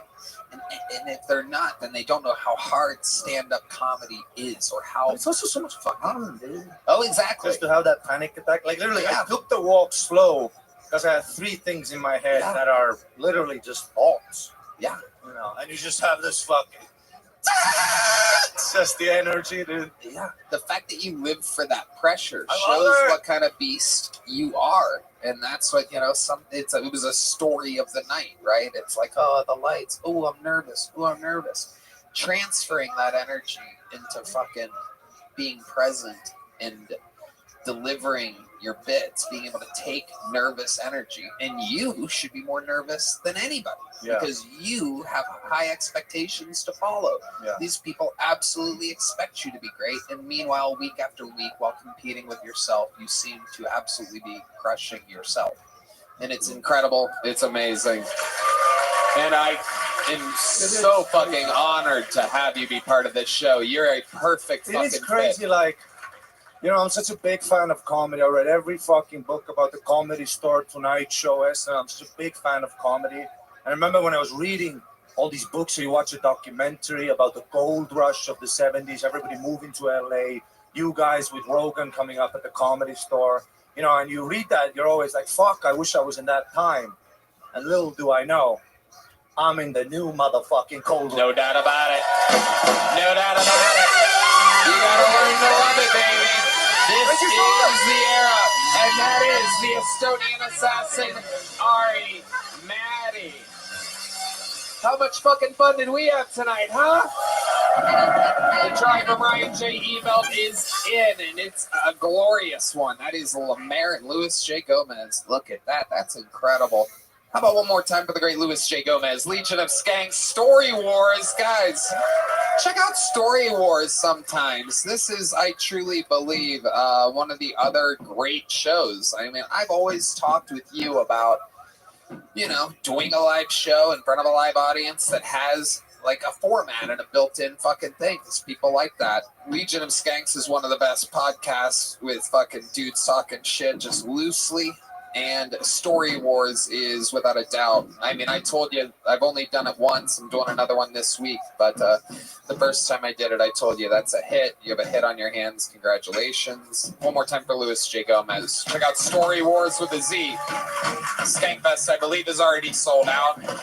No, the general sale for Skankfest is May 2nd. Pre-sale VIP tickets are already gone, but May 2nd, they're going to sell out very quick. May 2nd. You're there in line. May 2nd for the normies is your last chance. Get your Skankfest tickets. How about one more time for the great, powerful Lemaire Lee, everybody? Panties in the Mouth Pod. That is the name of his pod. He's got a backpack that he's holding up like a championship belt. He's Panties in the Mouth Pod. Thank you to Blue Nile, Talkspace, Voodoo Ranger, and ZipRecruiter. Let's see what Chris Rogers arted tonight. Oh, that's me. Look at that. That's me. Hell yeah. Look at that fucking hairline. Better than ever. How about one more time for the best damn band in the land, huh?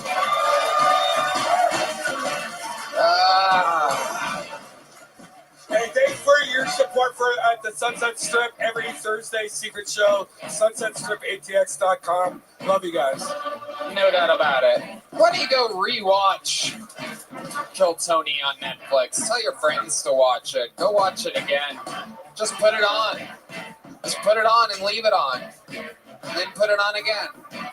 And then watch it again. All right. God bless this audience. We went through the whole fucking range together. The Rough Bucket starts. The Regulars absolutely crushed. David Jolly, Cam Patterson, and Ari Matty. And then from the bucket, we went from fucking... What an adventure. We love you guys. Thank you. Good night, everybody.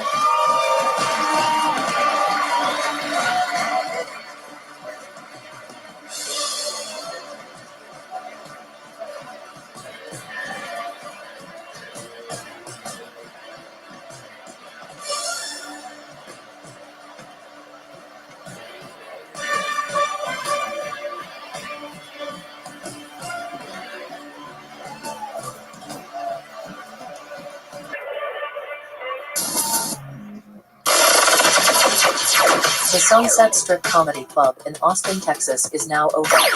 Check out Red Band's secret show every Thursday. Go to SunsetStripATX.com for tickets. Miss Aquarius, how was your evening? This guy he was around, and this dude, I said, "Oh, guy is crazy." This dude kept wanting to follow me, and tell me he was trying. I said, "Look, I'm telling you, you keep following me. I don't need nobody that keep like you could be a stalker. Stop following me." Right. Did he Like that? Did he eventually stop following you? No. Okay, that's good. I need 2 minutes and then we'll play. Does that sound okay? Yeah, because I got to go to bed at the way. I know I got to get up early. I know you do. Have you played any of the new games that they've added to? No, I was looking at that before we got out, but somewhere you can play with people or something. These people, you did? I did not. My friend did, and didn't really understand too much about it. But that's with any game. We played this one game. Yeah. It's called, I think, Blocks. Oh, it was terrible. No, not again. I'm talking about it's like you make your own character and you can meet people out in there and Right. other characters and stuff. Yeah. Right. So my friend did it Yeah. and said it was perhaps not for him. I said, Yeah, no problem. I understand. All right. Just for you, Miss Aquarius. Yeah, I think it's how Yeah, something like that. Yeah. All righty. Oh, Okay, where we going? Okay, Oh. ready? I'm ready. Wait, I don't know. I just started that. I just started that. you should have an invitation. I already got it. Whoop, whoop. Oh, that's good. Okay, then.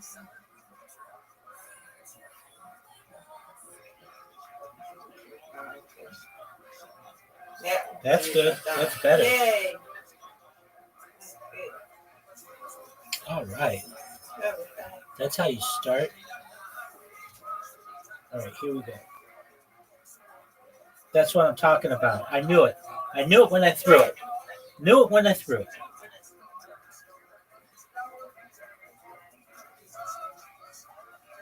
Get it, girl. Yeah, that's good.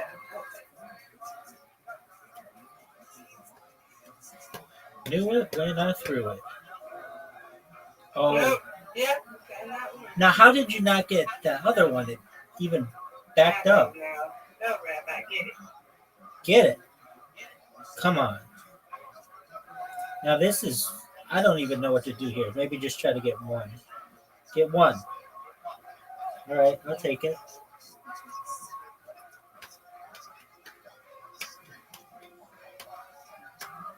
Wow, you got 25.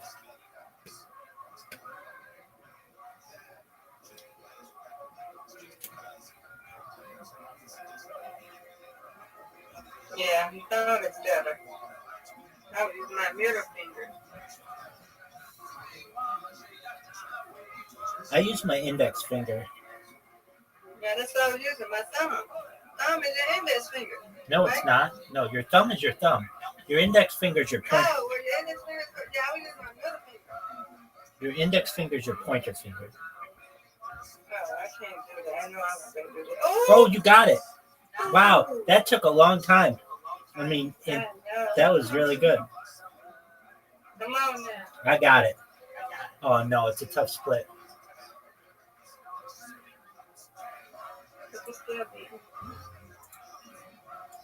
Get it.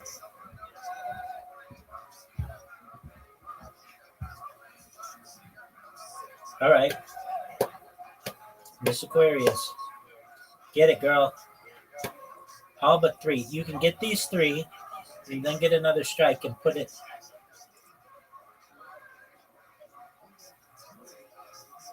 Get. It's okay, you got it. Come on, Rabbi. I still need to get 8. I can use my thumb. I need to get 8. Okay, I tied it. Oh, no. Yeah, I did. Okay. Get it. Got it. It's okay, I don't care. I'm happy that I can use my thumb. Good girl. There we go. I don't ever care. I'm happy I can use something because that my middle finger was not going to do it. Do you normally Hey, use... one more. Okay, do you normally use your... Yeah, I've been doing my middle finger, but I'm sitting up to it. That's what I do. And then I have lotion on my hands and stuff. So. That makes it more difficult. When there's stuff There on... we go. Come on, let's go.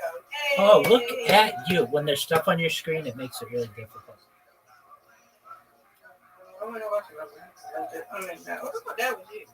That's what I'm talking about, Miss Aquarius. Get it.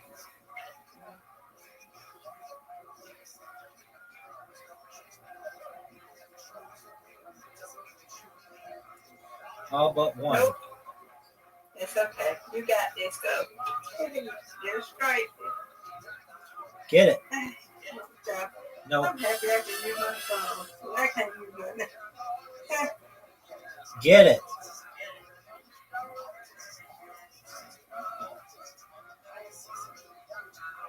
No, but I can't use my index finger, so do this.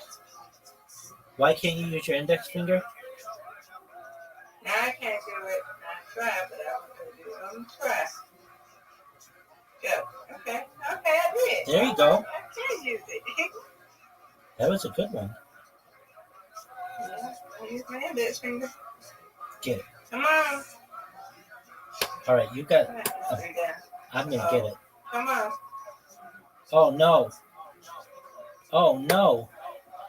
Listen, not that one. You've got the lead by 2. You got the lead by 2. You got the lead. And you got the lead by 2. And I use my index finger. Good on you. Oh, you got me tonight. Miss Aquarius is gonna win. Hey. Get it. You win, I win. That's right. You went out, man.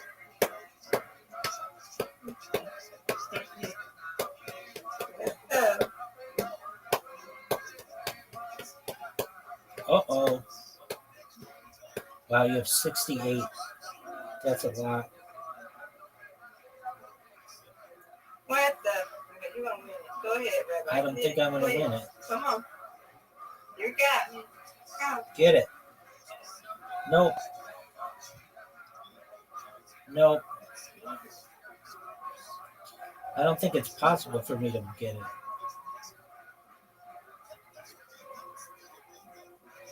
Miss Aquarius won.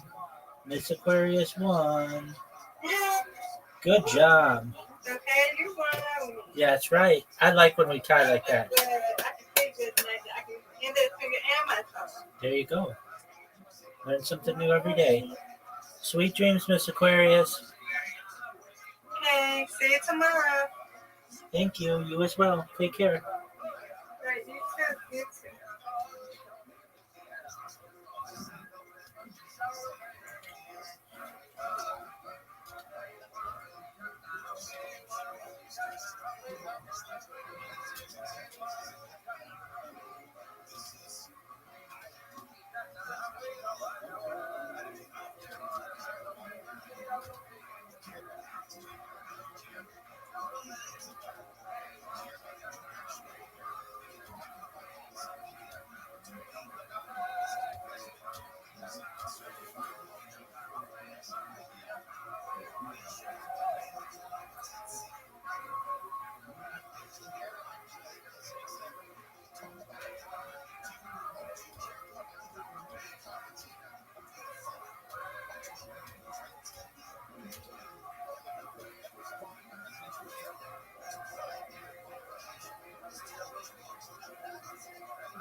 Hey,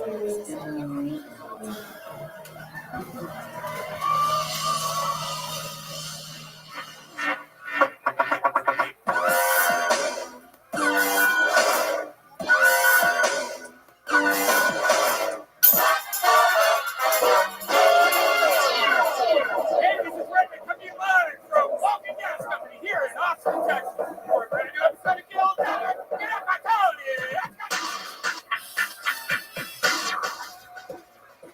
you. Austin, Texas. So you guys ready for a great fucking night tonight or what, huh? Yeah! Brian Redband's here, everybody. Make some noise for him. Hi. And how about a hand for this amazing band? Am I right, folks? That's the Kill Tony Band, brought to you by Screwball Peanut Butter Whiskey, the best peanut butter whiskey in the world.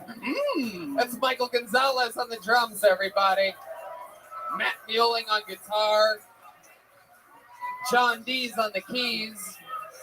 And the great D Madness on the bass, everybody. He's here live in the flesh. This is Kill Tony, brought to you by the Yellow Rose, the Red Rose.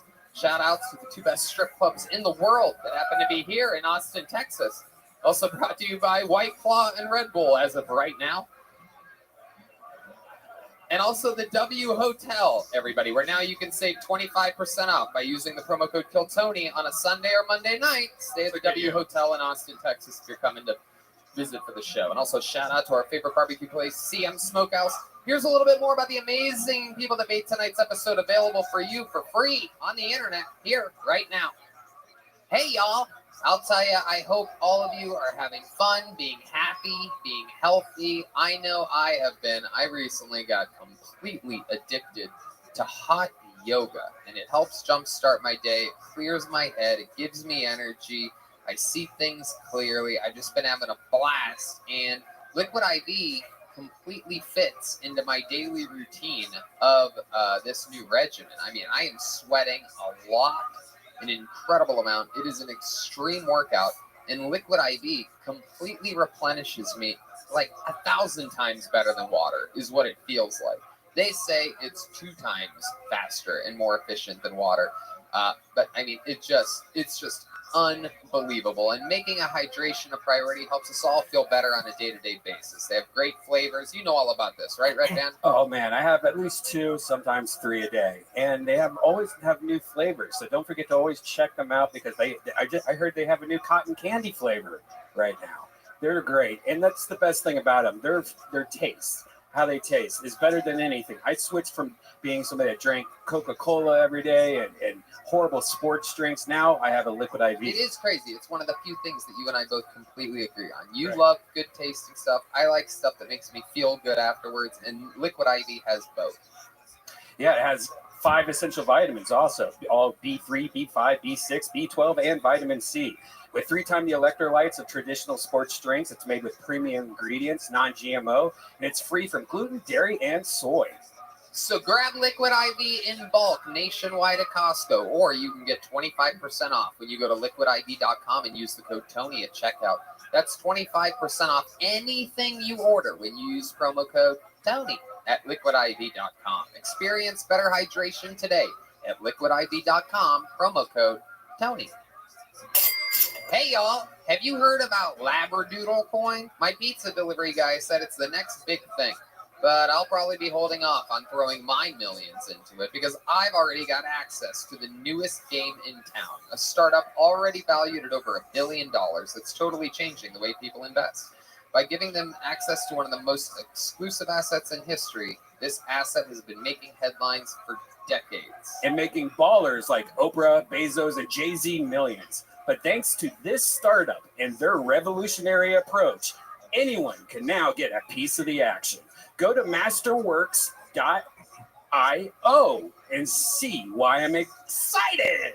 And no, it's not a fucking NFT. I wouldn't do that to you guys. I'm so excited about Masterworks, I secured all of our listeners exclusive access. Just go to masterworks.io and use promo code Tony to skip the wait list. Again, that's masterworks.io, promo code Tony. See important Regulation A disclosures at masterworks.io/c. Are you guys ready to start tonight's episode or what, huh?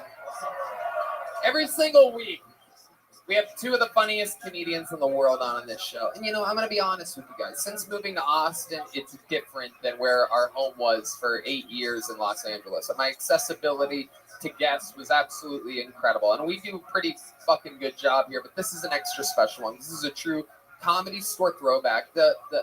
This guy is the first friend that I made in stand-up comedy. We started in the same week. We got hired at the Comedy Store, both of us together a month later. Truly my brother in stand-up. And it just so happens that his girlfriend is the newest star of the brand new Jackass Forever movie. Ladies and gentlemen, these are my friends, Matt Edgar and Rachel Wolfson, everybody. Hey, they tour together. They're both stand-up comedians. And Matt Edgar, Rachel Wolfson, welcome. Indeed. You guys made it all the way from LA. You're here at the #1 live comedy podcast in the world. Congratulations. Hell yeah. Thanks for having us, Tony. Thank you, Tony. This is awesome. These are your friends? Yep. These are my new friends. These are your Since I current moved friends. to Texas, I invited them all here at once. How many of you have seen the new Jackass movie by round of applause? I swear to God, and I never... you listeners on this show definitely know that I hate almost everything in all of comedy that has been made for the last 15 years, except for South Park. And Jackass, this new Jackass movie is unfucking believable. If you haven't seen it, check it out. It's unreal, and it's so cool. They have some new cast additions, and Rachel's one of them, and you kill it. It's amazing. Thanks, Tony. So you've been riding this wave, #1 movie in the world for like a couple months. Yeah, hell yeah. Hell yeah, and you've been riding her wave too, huh, Matt? Say it. Yeah. Paddleboard. You can see me in her. Exactly. Coming soon. That's it. Fun fact, there's Matt and I have been suspected of being gay together for 15 years by literally everybody that we did stand-up with back in Los Angeles. It's true, guys. And random police officers here in Texas on the road. That's true. On tour about a decade ago, one of the first places, over a decade ago, we went to Corpus Christi and we were in line at a Whataburger at 2 a.m. And yes, keep playing it. I need that for this story. And Matt Edgar and I were in a Whataburger and we're goofing around. We're like pro wrestling fans. So we're in line waiting, fucking with each other. A police officer comes up to us and says, "You need to get out of here." And we're like, "What?" We never got Whataburger that night. They literally kicked us out. We weren't doing anything wrong. Our friend who lives in Texas, who we were opening for that night, was outside on a phone call. We walk outside. He's like, "What the fuck are you guys doing out here? Where's the burgers at?" He goes, "We just got kicked out." I go, "We just got kicked out." There you go. We don't need any more sound effects during this part. This is me and Deez. There's not even a phone call there, Red Band. No one. That part was 30 seconds ago, Red Band. Anyway. He goes, "What the fuck? Why'd they kick you out?" We go, "We don't know." He goes in, gets arrested, defending our honor. The next day, turns out he's friends with the chief of police and takes a phone call on speakerphone. There you go. There's your chance, you idiot. There you go. Thank you. Very good. We get it. You have a soundboard. Okay, but thank you, Red Bass. Anyway. So he takes the phone call, we're in the car, and he goes, "What's up, man? Why did your guy arrest my friends last night?" And the chief of police of Corpus Christi goes, "Well, the story I heard was that there was a couple faggots fighting in a Whataburger." There you go. Thank you. Anyway, you guys know how this show works. A bunch of comedians signed up for the chance to do 60 seconds uninterrupted of stand-up comedy, and then they talk to me and my amazing guests right afterwards. We get to meet people together. They're nervous as fuck. Some of these people have been waiting years to do this show. Some people, it's their first time. Some people, they've been doing this 15 years, so they think their minute should be better than everybody's. Are you guys ready to start this fucking show? Hey, Audie, how are you, girl? You know how it works. After 60 seconds, you hear the sound of a kitten. After that, there's the growl of the West Hollywood bear. What's good? That means wrap it up.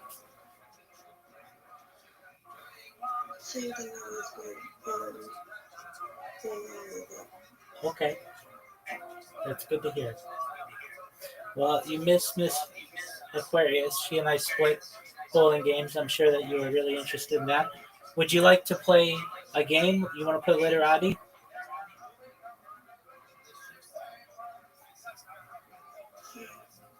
Okay.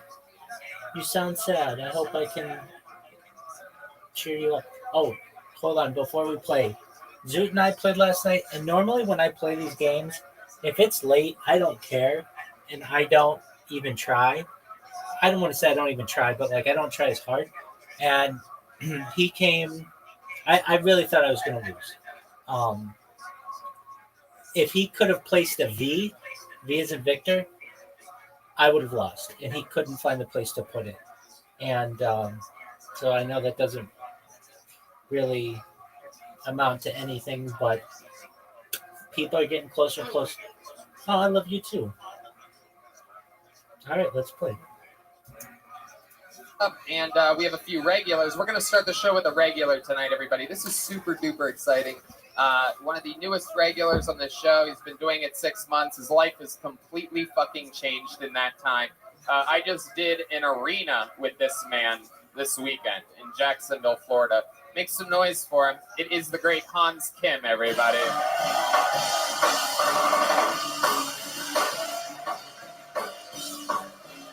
What's up? Good to be here. I love it here in Texas. I was recently shooting a gun, remembering the Alamo, and I was like, maybe we shouldn't be putting kids in cages anymore. But then I was like, remember the Alamo. Fuck them kids. They killed Davy Crockett. It's a state hero. I hope those people in Ukraine know how many Instagram stories and posters that I made for them, because if they lose now, I'm going to look ridiculous. I paid $10 extra for gas. Now you guys do your part.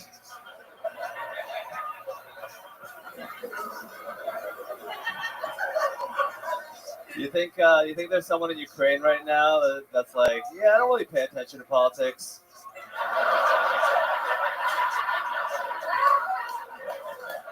Doesn't really affect my life. Thank you. Wow, exactly a minute. He does it every week. He's a freak of nature, just out here flexing, getting things cracking. Unbelievable. Hans Kim, living your life. You're dressed like that tonight. You look like the Asian version of the movie Up. What would that be called? Sideways or something like if that? he had AIDS. You do. You look like a more Asian version of the Goonies. I feel like What would that be? What would that be called? I don't think we're allowed to say. All right. Short round. Anyway. I feel like he's. What? You know that's the same guy from Indiana Jones? A lot of people don't know that. A lot of people say they look alike. It's the same person. It is the Asian version of Indiana Jones, too. Or as I call it, iPhones. Okie dokie. Hans Kim is here. You're coming off of the most amazing weekend of your life. I saw it. I was with you. I witnessed it. Your first private jets. You almost fucked up everything in every single way the entire weekend, but you're just so awkwardly, adorably autistic that you can get away with anything. Joe Rogan loves you now. Well, I mean, he did call me a faggot. Well, yeah. I mean, that's just part of the job, my friend. I'm super happy that I got a chance to do it. It was amazing. I brought my tripod, and that was like a whole thing. Like I brought my tripod on the private jet, and they were like, "What is this doing?" Yeah, he brought a tripod and an actual camera to record his arena set, ladies and gentlemen. No, there's no way, no other way in the world to get someone to get a. Not realizing that he could ask the person that is a professional audio video person that works at arenas that maybe they could record it for him. No, the most Asian thing ever is taking your own photograph, everybody. That's him. Nobody loves taking even motion pictures more than Asian people. All right, Hans, tell them what happened after that. After that, we had dinner. You know, Tony called me a faggot a couple times. Look, I mean, let's face it. He ain't the alpha in the group. You know what I'm saying? I would do the same to each and every one of you if given the opportunity. Faggots. And then what else happened? What are you doing? Physical comedy? Very good. Okay, thank you, Red Bull. He's wearing a gay pride shirt, everybody. For those of you listening to the podcast, Red Band hates you. Okay, what else? I saw the Korean zombie. I gave him a respectful bow. It is true. The Korean zombie, San Young Chan. Chung Chan Sung. Okay. Lord knows I'm not the go-to on these parts. You know what I mean? The odds of your first weekend being a UFC weekend with also the Korean zombie headlining was something. It was literally crazy. It's like you brought me there to watch a Korean guy get beat up by a white guy. Yeah. That was the plan. We want to make sure you know there's not enough faggots in the world that we could call you to really get the point across, like a white man beating up a Korean man. Thank you. Where is that? Where is this coming from? Good one. Okay, thank you. That was the worst. Whatever that was the worst. A 20-second sound effect. Thank you, Red Man. You want to hear it again? No. So what else, Hans? I have a girlfriend now. Whoa! How did this happen? What is going on? She's very talented and beautiful, and we hit it off, and now I'm out of the market. Yeah, who's the faggot now, Tony? Yeah, looks like I am. I'm out here.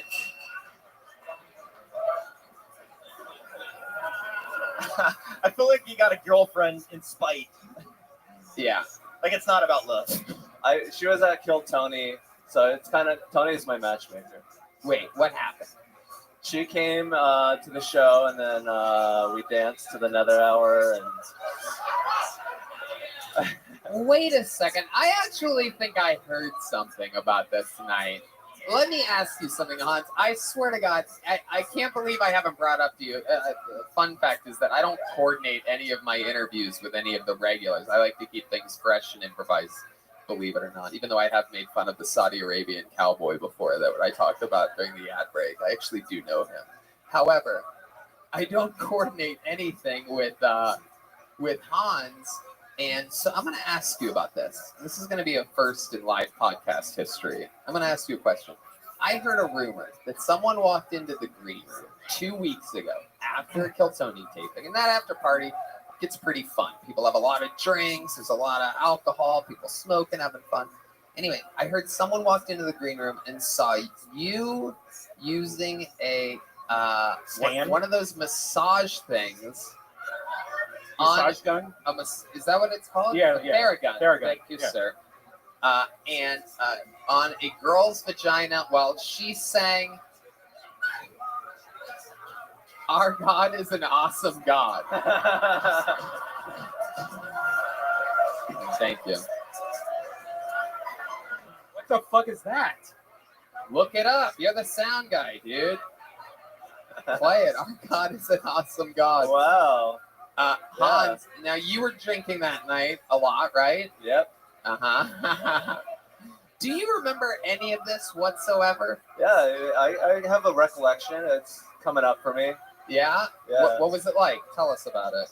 It was like, I want to have sex with this girl, and she wants me to use a massage gun, and then she's presenting the ass, and the massage gun sort of wanders to a perfect location.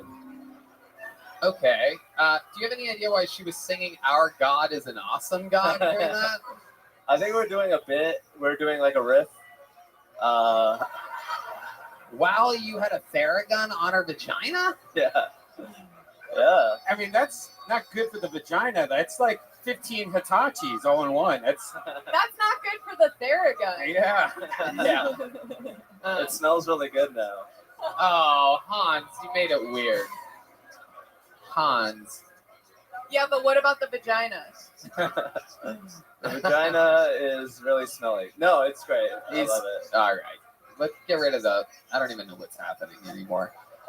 So Hans, now she's your girlfriend? Yes. Okay. So you guys talked about this. You're like, we're gonna go steady. You're saying it very confidently, and I know you pretty well, which means you wouldn't just say that someone's your girlfriend if they weren't. Well, it's getting pretty hot and heavy in the bedroom. We're talking about genitals and who owns them and what we're gonna do with it. So, which genitals exactly are you guys wondering is owned by who? Mostly the cock and the vaginas. Ah. The tits haven't made an appearance yet, but I hope to own them one day. How do you go from 0 to 100 without? How do you not see the tits? How do you see the vagina first? Typical Asian skipping how do you grades. Winnie the Pooh first? That's bold. He skipped tits and graduated with a master's in pussy. Yeah, it's a better genital. You can do more with it. Wow. Now, Hans, I noticed with your hand you're doing the international sign, or you were, of kidnapping, which is like the four. Another visual joke on a podcast. Go more. Let's do Hey, more. Tony, right we there. got video now. I know, but literally nobody's looking at his hand. Well, now they are. And we're moving on. Hey, Hans, I noticed a minute ago you were doing it. No, you was just doing it when I was saying. Anyway, I love it. Man, we did not miss a beat taking 2 weeks off. Our chemistry is right back to Feisty just today. perfect. Yes, a lot of noise coming from over here. Oh. I love it. Hans, you just had the best weekend of your life, am I correct? Yes. How many ribeyes did you eat? About 4. That's right. That's an actual fact. And I saw him eat a crab stuffed lobster as well. Hans, so much fun. You are setting the new standard for being a Kill Tony regular. It's super cool. He absolutely killed in this arena this weekend. You're a grown-up stand-up comedian now, and it's so much fun. Hans Kim, everybody. Thank you, guys. There he goes. What's wrong? I'm seeing movement over here. Hans Kim. Okay. I pulled a name out of the bucket. This looks like a new name. Make some noise for Demi Chang, everybody. Demi Chang. Ooh, big pops from the audience here.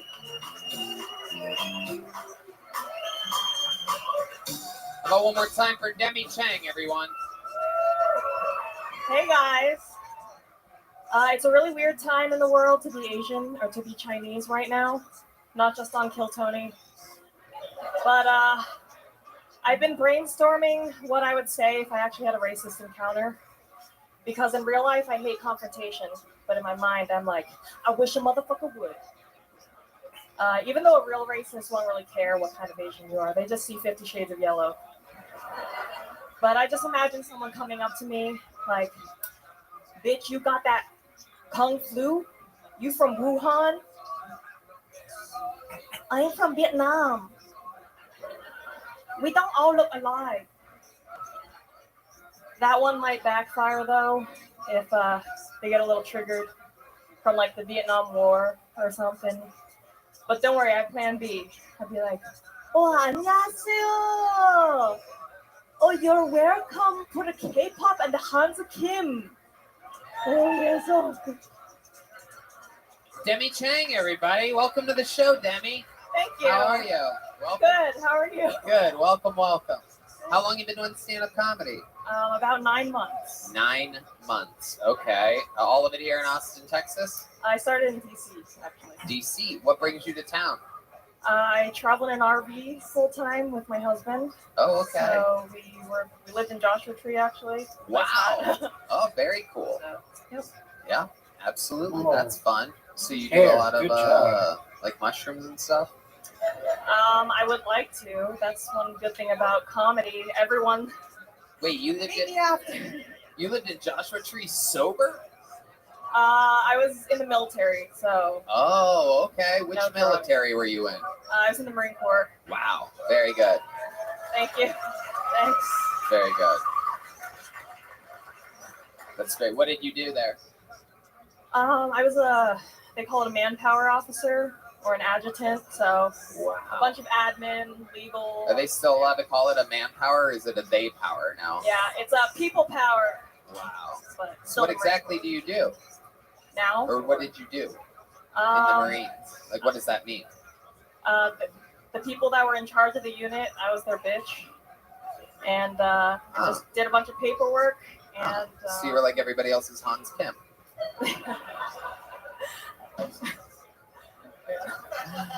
yeah, it was not fun. I love it. Very good. And you were born and raised in America? Yes. I love it. But your parents, both Chinese, came here from China? Yes. Okay. Anything cool about them? Are they proud of you for doing stand-up? What do they think about you trying the arts? So my mom's office recently had a Women Who Inspire You for Women's History Month. And she wrote a write-up about how I destroyed all her dreams. Wow. Yeah. That's very Asian. It is. It is. Wow. Yeah. So that's just out there on the internet somewhere? Yes, I put it on my Instagram. I was like, everyone check this out. She's so proud of me. That's incredible. Could you any lines that you remember specifically that stuck with you? She's like, well, she destroyed. I wanted her to be a journalist like Connie Chung, but then she destroyed my dreams by going into the military. And then finally, I was proud of her for being a Marine. And then she destroyed my dreams again by trying to be a comedy. Oh, you're trying to be a comedy. That's very Asian of you and your mom. Yeah. Like, I feel more like a tragedy. Red Band Red Band dates an Asian girl. Yes, I'm aware. I've He been is our warned. leading Asian girl. I actually just texted her, Tony. Yeah, it says you're on stage now. With a picture of you. And it does, you guys really do look alike. I've been warned. People have told you that you look like Red Band's girlfriend. Well, That we all was look alike. her. But like if she was buff and shit. Well, everyone's Yeah. like, you're trying to get on Kill Tony, just so you know, Red Band's girlfriend. And I'm like, I know. Wow, look at that. I'm pretty sure he's about to invite you to do the next 10 Thursday night shows that he puts on here. It's incredible. You have a driveway for that little camper of yours. It's 36 feet. Oh, it'll fit. Well, Okay. All right, we get it. Okay, what do you do for work now? my husband and I have an e-commerce business. Oh, So okay. we just work from the road. Your husband, what ethnicity is he? He is white. Yeah. Wow, look at that. Very original of me. Yeah. What does he do? Same thing, e-commerce, that's it? You guys just do that? He built it when I was in the military because we knew we'd be moving around. But then I was like, fuck this. Right. Out. What exactly does that mean? What do you do there? What are you doing for e-commerce? So we basically sell stuff on Amazon and Walmart. We're third-party vendors. So you buy them in bulk, like on Wish and stuff, and you're like, "Hey, you want a drone helicopter on Amazon?" You sell it for Well, we use American distributors, but now we sell like sex toys and stuff. So Whoa! Look at that. yeah. Look at that. That's incredible. What kind of sex toys are you selling? Oh, all kinds. Anything. Hans should check out our God. store. Wow, John B's playing sex toy music over here. Anything you can think of. Do you have the thing, like the remote thing, you know, where you could like, that has a little pink tail that comes out of their butt or whatever? Probably. I've learned a lot of new things. It's a lot. Anything. I thought I knew a lot, and I'm like, I don't know what the heck half this stuff is. Do you test them all? No. Red Band. Jesus fucking Christ. It's our first time on the show. Why don't you slow it down? What's something, you have any special skills or talents? Something else that you're good at other than stand-up comedy or military? I'm Asian, so I took lessons and everything as a kid, but I'm out of practice. So I guess I'll say like voices. Or I like impressions. Oh, well, what kind of impressions do you do? I've never seen a female Asian impressionist. Well, I like before. accents. I won't say impressions, not like Oh, okay. What kind of Drew accents? like different races and stuff. Oh, wow. Let's start with blacks. Cutely. This is great. This is great. Wow. Very good excited to one. see your black impression. Cutely. Wow. You did Wait, not did you say get black? enough points for that. That's a long move. I'm gonna stop you right there. I can't get canceled yet. I just started. Yeah. That is incredible. Actually, you did do an impression of a black woman during your act. I did notice that you did say, "Wish a motherfucker would." Yeah, that's true. I wrote it down because I'm like, she's talking about sort of being racist, but you weren't thinking that you were being racist, but you were totally being racist. There you go. I saw it. Wait, can you do an impression of a white person? Yeah. What kind of white person? Oh, there's Whoa. flavors. Oh, I thought there was a white girl on stage for a second. What kind of a white person? There's all different kinds. Can you do like a valley girl? Oh my god. So like I have so much to talk about. All right, stop. Sounded Asian as fuck. Am I right, people? No, I love it. Can you do perhaps an Indian person? Okay, beta. I don't know if I'm still allowed to do this. Whoa. Saudi Arabia, what do we think about that? You're close to those people. That's like your Oklahoma or something like that. I don't know. I never really took geography class. I love it. What's the longest set you've ever done? What is the longest set you've ever done? You're 9 months in. Like 15 to 20. What? Whoa. What? Are you going to do it? I will rise to the occasion, though. Oh, you will? All right. Would you like to do 5 minutes at the beginning of the show? Whoa! Look at that. Oh, my goodness. Hey, as long as it's not only because I'm Asian. No, my girlfriend will be here, and I want to trade places with her. No, Red band. Thank you so much. Indeed. Thank you. Demi Chang, everybody. Walking out here with a brand new joke book from Bonsai. Handmade leather. Legit fucking. Hey, you guys want another special treat right now? One of the greatest regulars in the history of the show. Retired 6 months ago or so because he has ALS, Lou Gehrig's disease. A completely degenerative disease that kills every single person that gets it. He retired 6 months ago, and somehow a couple weeks ago, he's gotten a bit of a second wind. He is a legend in the history of this show. Improv guru out of Chicago for 30 years. Kill Tony regular for 2 years. Ladies and gentlemen, this is the return again of Michael Lair. Gold medalist at the Improv Olympics.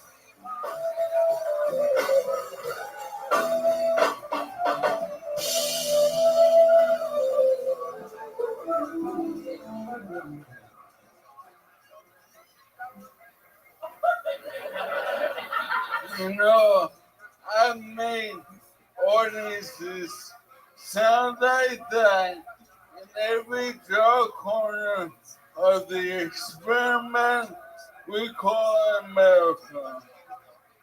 But Texas, this is where I currently live for now. Yeah! Now, Texas, you outlawed abortion. You outlawed saying gay in school. But I warn you, if you outlaw butt fucking, Joe Rogan will move back to Hollywood.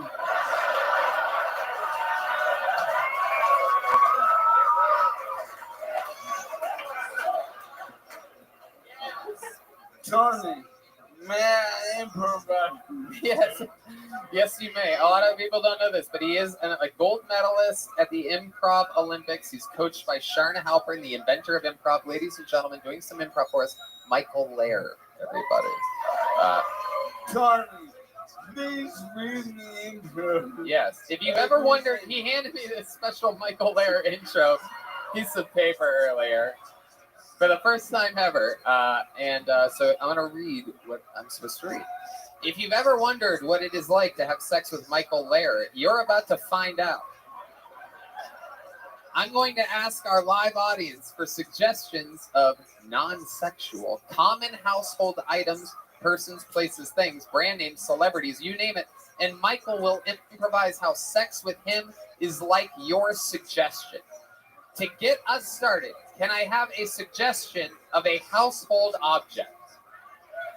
What did that guy with the deep voice yell first? No, that was first guy.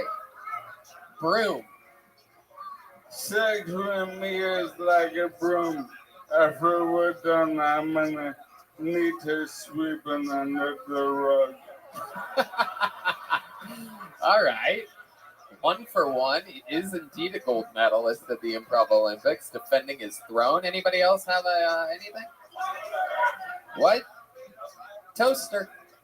Sex with me is like a toaster. If I'm in too long, you're gonna get burned. Wow. I mean, this is incredible. This is like watching Michael Jordan shoot free throws. This is incredible. Wow.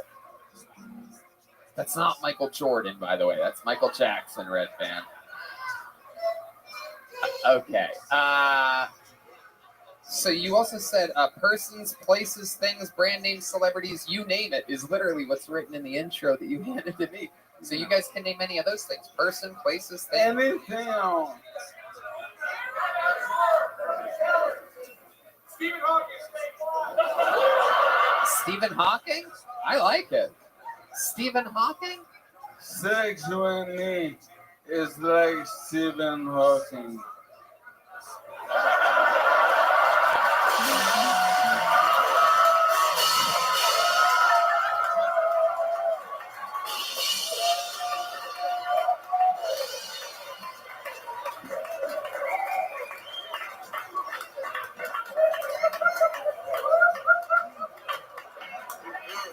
Unbelievable.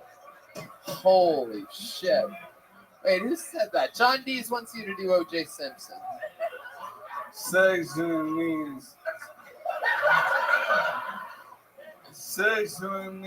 is like O.J. Simpson. The way I don't want to watch. It's going to hurt. Oh, Red Band, don't. Sex with me is like O.J. Simpson. 89 wins. You want to play again? This all over your belly button. Oh my goodness. Now this says persons. Okay. Wait. Can I tell you about this guy's story?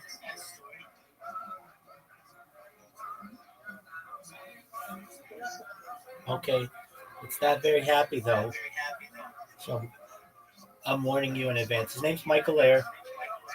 Let me first say, when I first started watching this show, when this guy would come on, I thought they were just making fun of him. And I thought that was really mean. Because you kind of have to learn the show to figure out that they do things, they're sometimes really mean, but they do it with love. Well, come to find out that this guy, he's from Queens. He moved to Second City in Chicago, became pretty big there, but was diagnosed with ALS. So that's Lou Gehrig's disease. And there's no cure for Lou Gehrig's disease. It's like the one thing that you get and they don't have anything for you, which I just think is tragic. And if anybody watches this in the future, I want to find a cure to this to help people like this because it's absolutely terrible. So this man moved out to Los Angeles and then moved out to Austin and followed the show. And he ended up, I've never heard of this, but this is being done now. He ended up just becoming really popular. He's very, very funny. If you can understand what he's saying, it's hysterical, but he's really difficult to hear. Well, very sad. He wasn't happy with his life, and because his body was just literally dying on him, he sought assisted suicide. And so you actually watch in this show of this guy who's just really, really funny, but he's not happy. And he went to make an appointment for assisted suicide one time, I believe in Oregon, up in Oregon, and he, I don't want to say chickened out, but like, ran out of courage to do that. And then eventually he did. So basically he had a planned suicide, and I'd never heard of anybody having this, nor I don't think that a lot of people had, but that's kind of his story. So whenever I hear him, it makes him I'm extra appreciative to know his story, and I'm motivated for someone someday to be able to find a cure for this terrible, terrible neurological disease. So with that, I know that's not the nicest story, but I felt it was important for you to know. And if you can't understand what he's saying, there's a really good reason for that. Okay, I know that wasn't fun. Really sad, I know. I almost felt like a bad person, but I don't, because now I just know more. Exactly. And know that, I think every single day, everything that I do is really important, of course. I'm just so great. But no, I really mean it in terms of the future of society. I see what kind of traction I'm getting on Blue Sky and people commenting about me every hour, and that's wonderful. It's becoming more and more positive. And I know that eventually this is going to go viral. When it does, I'm going to talk about some things that really have affected me over the course of this journey. And one of them is trying to find, a solution for world hunger, a solution for world thirst, a solution for the homelessness problem. But additionally, some of these tragic diseases and disorders that have occurred with people, I'm going to say to people out there and do my best to motivate them. And if you're not hearing this now in 2025, you may be hearing it in 2035 or 3025. You need to work on a solution to be able to help people like this. And there are going to be people who are like young adults and aren't very motivated with whatever they're studying in school, but somebody's going to hear my words and they're going to be motivated that, hey, I want to help with preventing ALS or finding a solution to it or some kind of cure or whatever it may be. Anyway, with that being said, we will play again, but I just got all my accounts banned on Blue Sky. So can you give me 5 or 10 minutes? Is that okay? Yeah. Excellent. Okay. Ace is. Well, Anybody have if a it makes you place? any happier with this guy's story, at least towards the end, he did a lot of drugs. He got a lot of hookers. He had lots of sex. And so if you're going to go out with a bang, I guess. And he made a lot of people laugh. Grand Canyon, Michael exactly. Ware. Sex with me is like the Grand Canyon, a big old dry hole.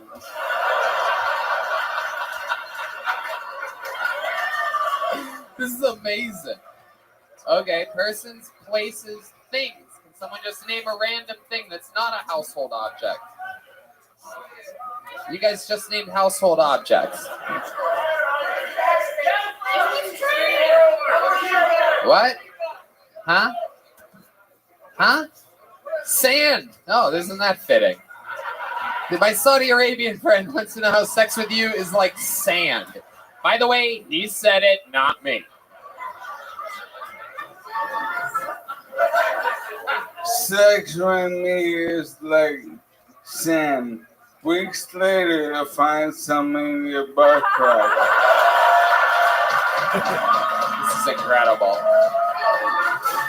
This is absolutely incredible. One thing Okay, with him, he's really one of my favorite comedians that they have on here. And again, at the beginning, I did not like him because I thought they were. I don't want to say I didn't like him, but I didn't like the way that the show treated him. But I realized that I guess when I first started watching, it would be like a bunch of people with disabilities, and I literally thought that they just brought people up with disabilities and made fun of them. But no, these people are actually pretty funny. I mean, they'd have on one guy who's like a mute, who uses like a computer to be able to make people laugh. They'd bring on another person who's a stuttering person. They'd bring on the other people who had like, I don't know, all kinds of like psychological issues. And then they'd bring this guy on with his ALS. And I just, I've learned to really love his humor. And it made me really recognize like he's an improv like world champion. I mean, it's really sad that he, what occurred to him, but he's mentally there. It's just physically he can't communicate in the way that he once did. And I mean, this could happen to anybody.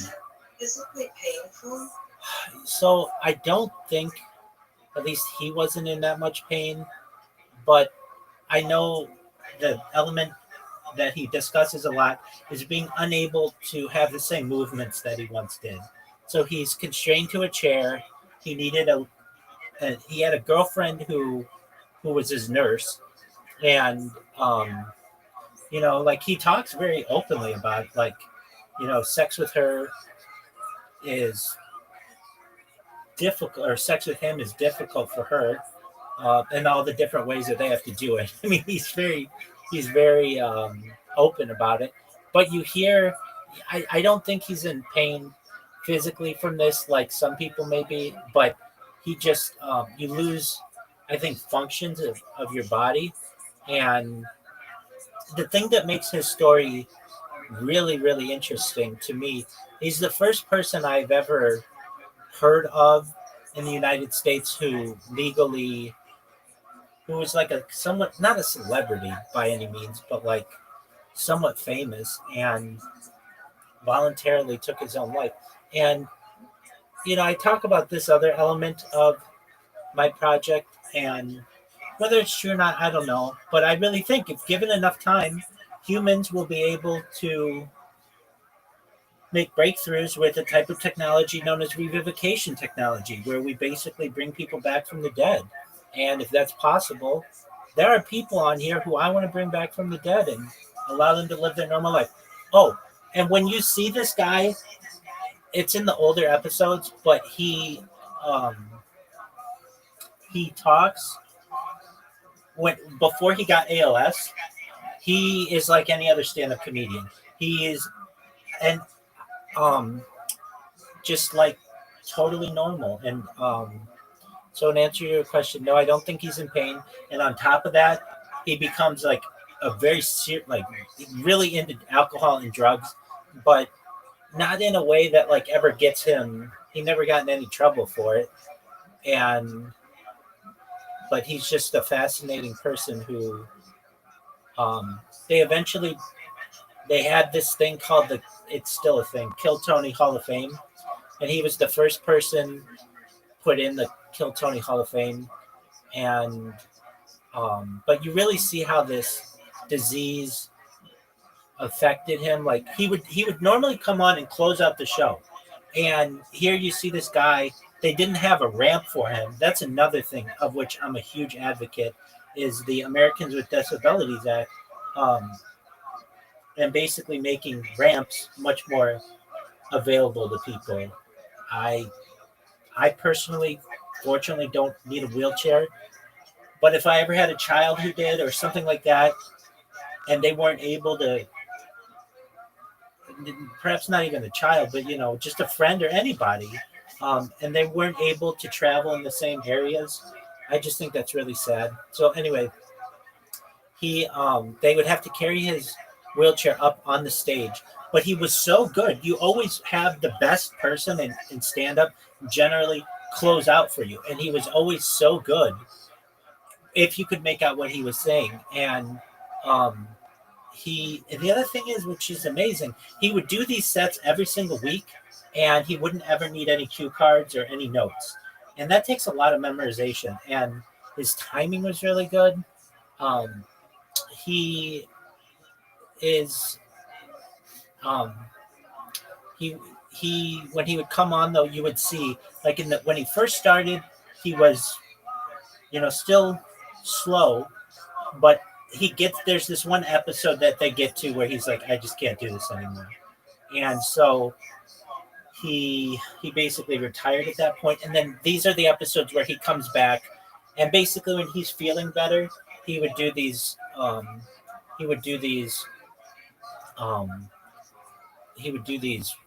like routines or whatever, but he would do impressions of people. He could do impressions of people as someone who's in a wheelchair, and his impressions are very, very good. It's just, difficult to understand what he's saying. Anyway, this guy's got a special place in my heart. And especially because when I first started watching it, I thought, well, they're just making fun of this guy. This isn't funny. But then you really start to listen to him, and his jokes are he's raw. His jokes are hard hitting. And that's the funny thing too, is he would be like, I have nothing to lose. What are you going to do? Cancel me? God has canceled me. I mean, that was one of his jokes. And he was a very funny man. So anyway, I've got to update these computers, and then I will send you an invite. So stay tuned. I'm going right down the list here. We've done household objects, persons, places, things. How about brand names? Keurig. I like it. Keurig. Michael and I have coffee together very often. I have an Nespresso machine, not a Keurig, which is the peasant's Nespresso. However, someone wants to know how sex with you is like a Keurig. Sex with me is like a Keurig. My cock will choke out a seagull. The Keurigs are better for the environment. Yeah, I'm in the wrong state to make that joke. Yeah. What do you mean there's problems with the environment? This is how it felt like when I was a kid. It says celebrities here. Can anyone name a celebrity? Will Smith? You know what? May I say something about that? Absolutely. I am the rare comedian who thinks Will Smith was right. And I only said that because I'm also fucking Jaden.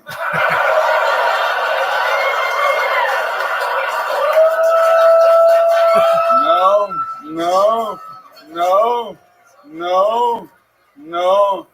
I only fuck Jada because when she's going down on me, I feel like I'm getting blown by Kobe Bryant.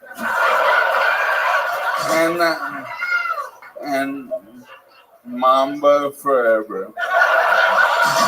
Wow.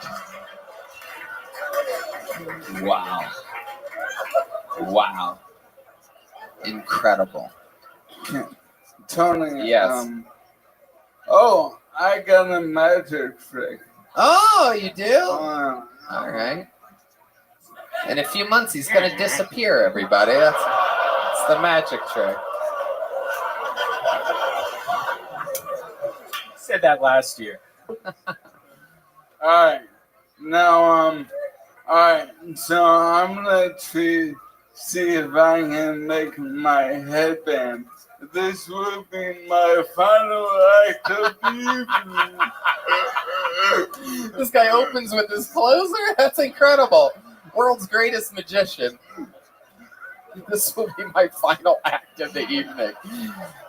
I'm going to see if I can raise my headband off my hands without touching it.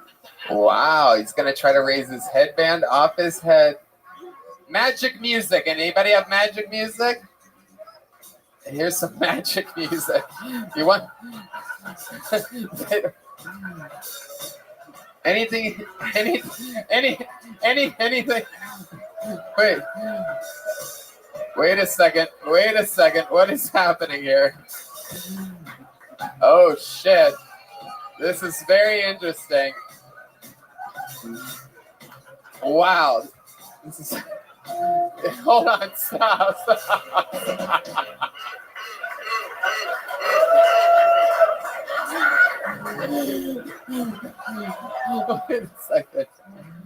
Wait a second. Michael, no. He's going to disappear. No, Michael, don't go. No. We're purposefully, I'm going to make the guys that normally lift you off the stage stay back, guys. There's nowhere you can go, Michael. You literally have no choice but to get your ass back here. Michael, what's going on? That is the weirdest. That is the weirdest. Hold on. Can I take a guess here, Michael? Can you come back just so that I could take a guess at what was supposed to... This is Michael Lair getting off the stage in 2022. In honor of the new Jackass movie, Jackass Forever, out on Paramount Plus right now. Wow.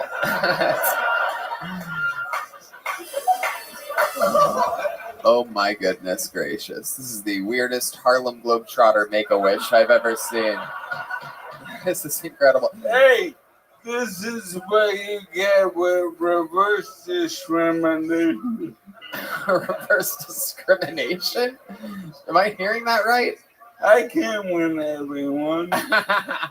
So, Michael, I'm guessing that you were wearing that headband earlier, and then at some point you lifted your eyebrows up or something, and it like popped up above your head, and without trying it or practicing it again, I assumed that you just thought you would be able to make it happen again. It's almost there, man. I can see it. It's almost there. It really is. You're so close. Can we give it a little bump? Can someone come up here? Rachel, can you lick his forehead for him? Rachel, can you just touch the underside of that headband? Can you just lift it up? Can I touch you, Michael? Oh, yeah. Oh, LA. Oh, shit. This is our scariest stunt yet, everybody. Should I do it with my teeth? Yeah. Oh, shit. This shit's going down, dude. Yeah! It's magic! Oh, salty. Can I leave now? Ladies and gentlemen, what an unbelievable appearance. How loud can this place get for one of the legends of the show, Michael Lair, everybody? Wow. Wow. I mean, absolutely flexing. I never even saw that Stephen Hawking thing coming somehow. I swear to God. It was just... That's just crazy. Thank you, sir, for whoever suggested that. That's unbelievable. How about one more time for Michael Lair, huh? Some respect. Okay, this is another new name for sure. Make some noise for Garner. Garner? Garner. You guys having fun out there yet, huh?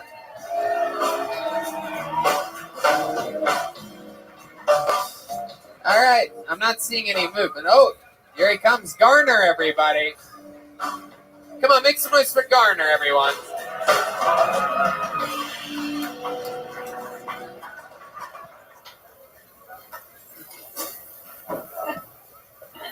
I think I got this.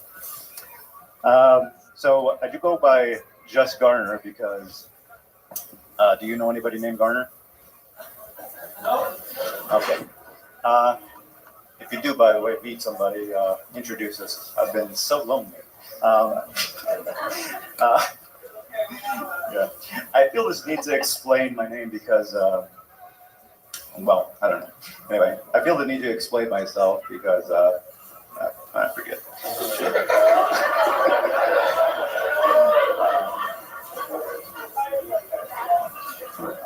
I actually have a good punchline here, someplace. Yeah. Well, let me explain myself. I mean, I forgot where that one ended, but let's see if we can continue with something else. I have to explain myself because I know I look probably a little bit different than maybe what you're used to looking at. So I took a 23andMe and Ancestry.com paid for by my in-laws. I think they just had to get to the bottom of this one. So what I found out was... Wow. Unbelievable. Wow. You seem like you would be so much smarter than what you are. It's incredible. Garner. Wow, what a performance. I know. What are you, triple boosted, super vaccinated? Is this a fucking side effect we're seeing up here right now? What the fuck just happened, Garner? You just have that Pfizer running through your veins right now. You might be wondering why my name... you know what? Forget it. Nothing better than a setup completely abandoned. Not even giving yourself an opportunity to do good whatsoever. I know. He took so long to walk up, I thought he was going to destroy. Yeah, I know. He was walking up here like the Undertaker, and then fucking... The confidence. He got on stage like, I got this, and I was like, oh shit. This is incredible. So what you find out from that 23andMe, my guess is 80% Kermit the Frog. Oh, hey, stop that. Yeah, what I found out was that I'm actually 25% black, 25% generic European, and 50% Native American. 50% Native American? Yeah, well, Native Central American. You sure it's not 0.05? You're saying that you don't believe that he's No, Native everyone's American? Native American. When they say Native American, it's like very generic. I think he's Native American because I can't wait to put somebody else on the land that he's on right now. Thank you. Just one of the best in the world. It's not that big of a deal. Son of a bitch. I've never seen anybody with a breast pocket on their belly button before. That's pretty exciting. That is a droopy shirt. Your black side did not get that. You know, that is the generic European part that's like, I'm going to do the shopping today. No, he's 25% black, but he dresses 100% white. Gardner, this is your first time ever attempting stand-up comedy, am I correct? Absolutely. Absolutely, I love it. And I'm guessing you are going by a fake name because you have a real job that pays you well. Am I correct? You work for a giant corporation? He's a gardener. Not really. No, I mean, it's a mid-sized company. What? It's a mid-sized company. A mid-sized company. Yeah. All right, Tesla. No. No, I'm kidding. Okay, it's a small company. But what do? You an engineer? No. I am not as smart as I look, if that's what you're trying to get at. Right. So what exactly do you do? You're a janitor. Basically, no, I'm in customer service. What? I need you to, Garner, I know that you're a beta bitch. It's okay. It's okay. I need you to project into the tip of that microphone. Right. When I ask you a question, I need you to be like, it's a mid-sized company. I've seen the routine. I will try my best. You're doing good. Have you ever done any public speaking before? I did in school, like many years ago. But, right. Yeah, I sucked at that too. Okay. How old are you? I'm 45. 45. What made you want to try stand-up comedy for your first ever time tonight? I love people are shocked that he's 45, by the way. Totally look 45, by the way, Garner. I would have guessed 45. I would have been right on 45. Also, my favorite president of all time. Right.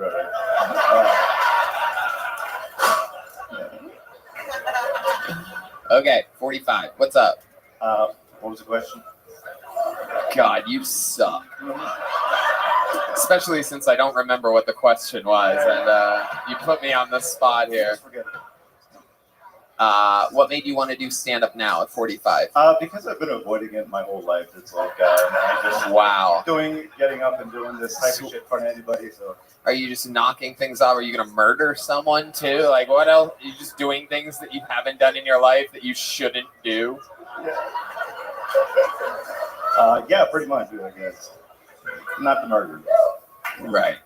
But you still work for this mid-sized company. What exactly do you do at that company? It's basically customer service. It's a wine fulfillment company. So it's you like on phones all day? You have a headset?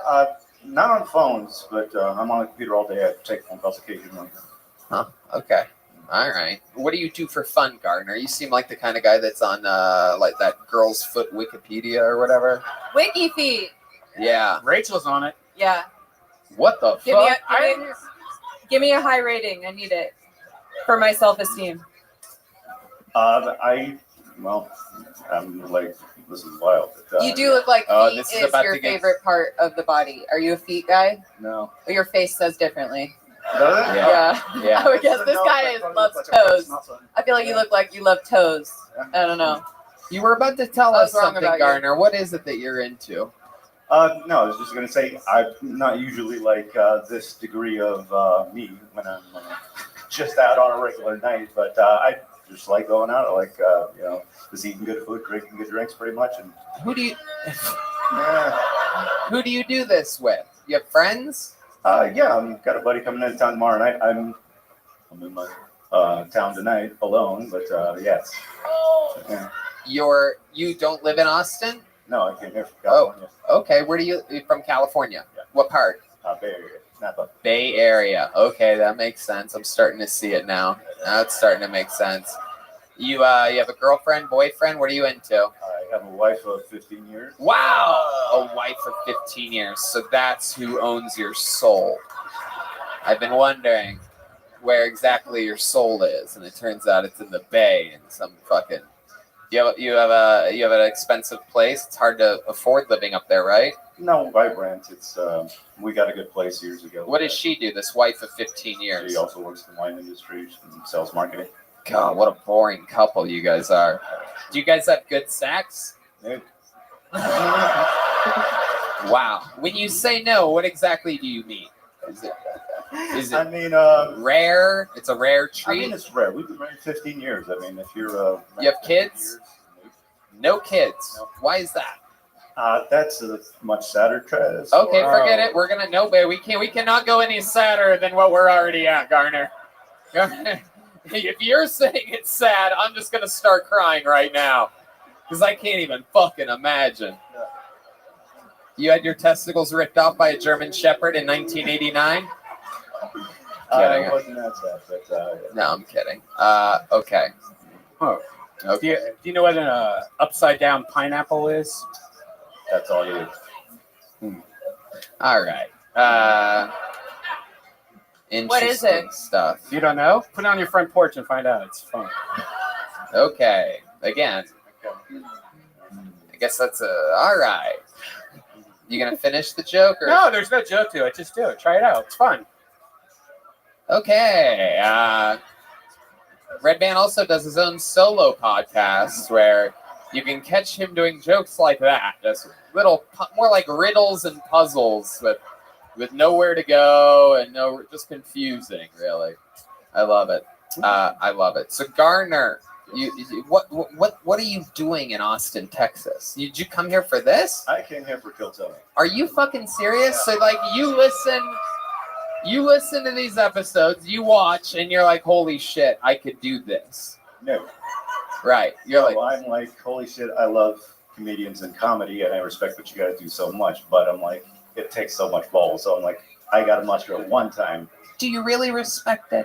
I absolutely do. I totally do. I mean, The other names in this bucket would probably argue pretty hard with you.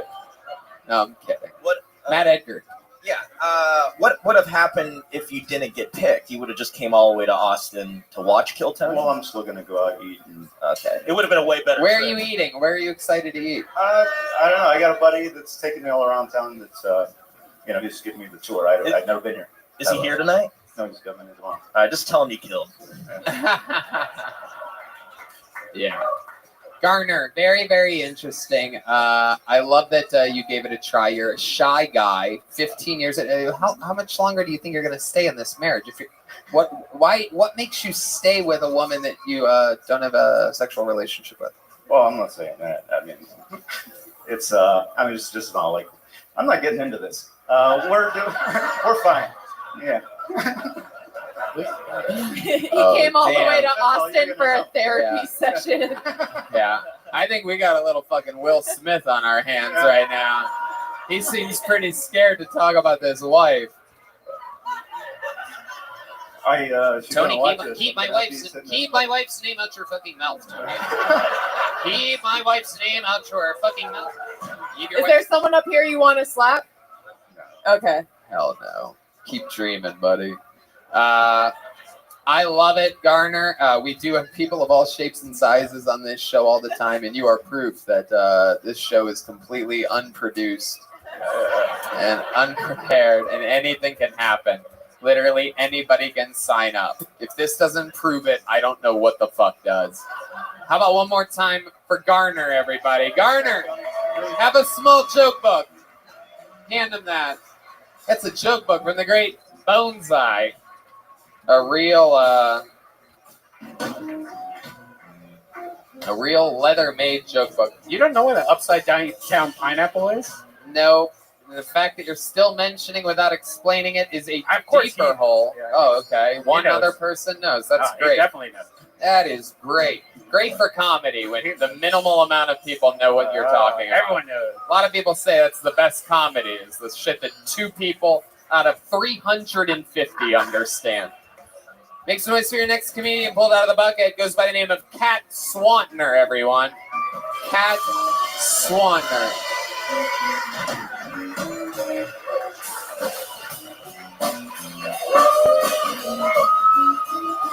One more time for Kat, everybody. What's up? I have not had an abortion, but I have driven a lot of my friends to have abortions. Always the bridesmaid, never the bride. I'm wearing the gown next time. The hospital gown. Okay, you guys get it. My parents are divorced, but it works out well for me. They can't gang up on me if they don't hang out anymore. I came out as you still bisexual. there?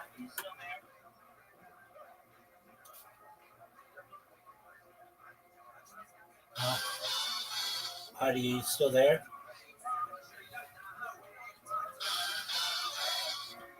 I understand if you're not. I took a long time. Fuck. Apologies.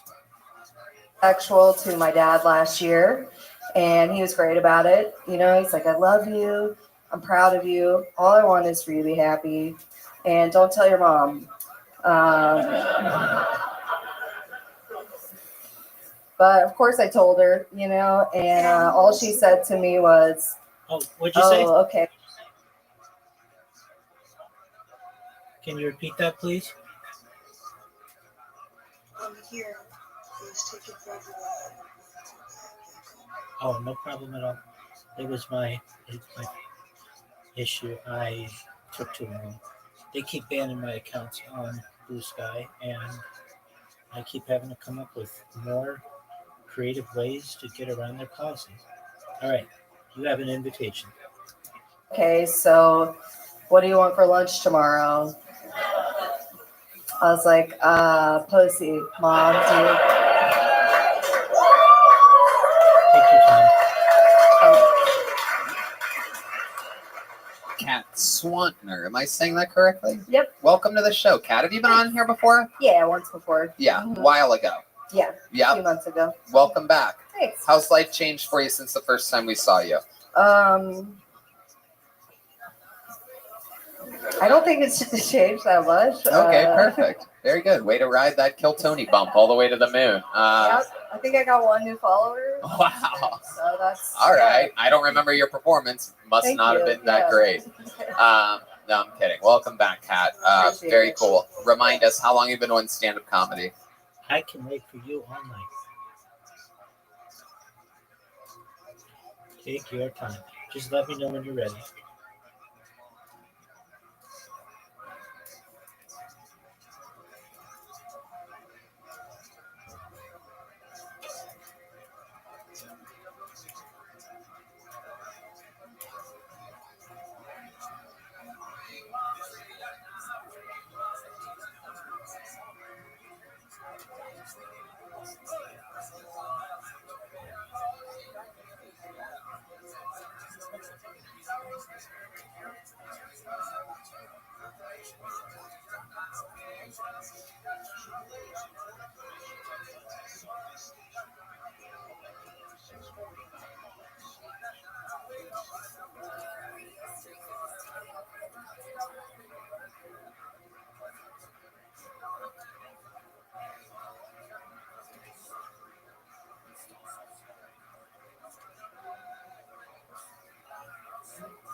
Oh, that's good reason. There's a good reason for it because I haven't placed it yet. Thank you for telling me that you accept it.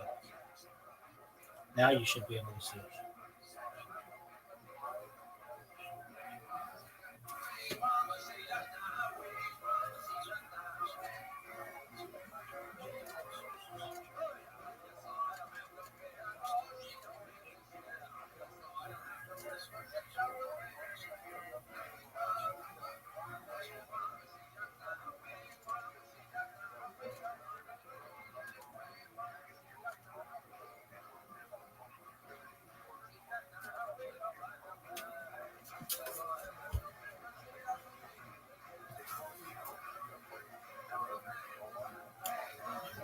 What? Are you serious? Fuck.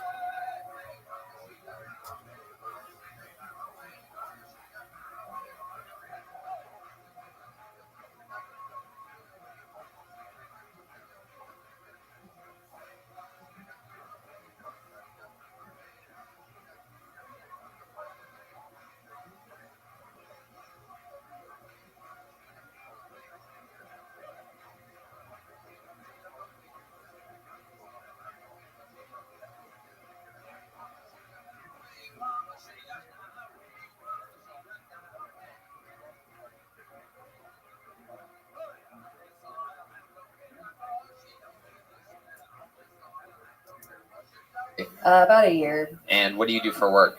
I have a very boring job. We Yeah. talked about it last time. Yeah, I well, hated it. yep. What's up? Yeah, what is it? I'm a research coordinator. Yep, indeed. Boring job.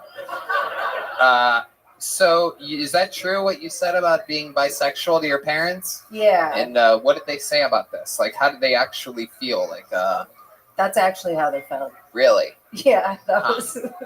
Those were the two responses I got. So, like, when you told them, why? First of all, why would you tell them? It's one thing to tell your parents that you're gay. It's another to tell them that you're bisexual. Because I mean, let's face it, you're just a big whore. You know what I'm saying? That's fair. You're like, Mom, Dad, I will fuck anything. That's literally what That's bisexual hilarious. is, right? Yeah, I don't know. I wanted attention or something. I don't know. Huh? I wanted attention or something. I Right. don't know. Right. Did you offer to perhaps fuck your parents when you were saying it? Like, I'm so bi, we could do this shit right now. No, I was dating a woman at the time, so I was like, Right. And you were bringing like a woman home with you sometimes to sleep in your I don't place? bring anyone home. No, You stay at their place? I have my own place. Right. Right. You don't take anybody to your parents' house. I get what you're Yeah. saying. Right. You take them to your little lesbian apartment. Yeah. Right. So, when was this? When did you come out to your parents?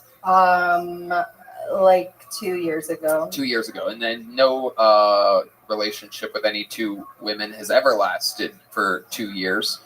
So, how soon after that did that one end? Oh, pretty quickly. Yeah. Mhm. I did think I was a lesbian for 2 weeks. Trust me, we've all been there.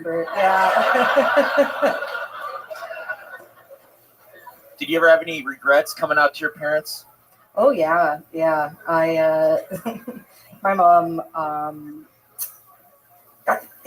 My mom's like doesn't like women, even though she's a woman. So she's. Wow. Yeah, it's. Oh, that doesn't sound like any women. What was worse, telling your parents you're bi or telling them that you want to be a comedian? They're actually pretty supportive of the comedy thing, which is shocking to me. But yeah, it was. My dad's great. That's a good. Oh, he loves that shit.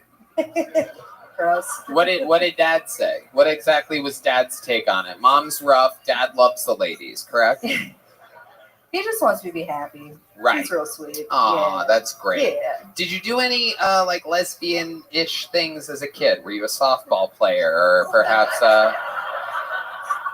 Yeah. did those little finger exercises where you squeeze balls and things like that? Lesbians do that to strengthen their fingers because it's basically their penis.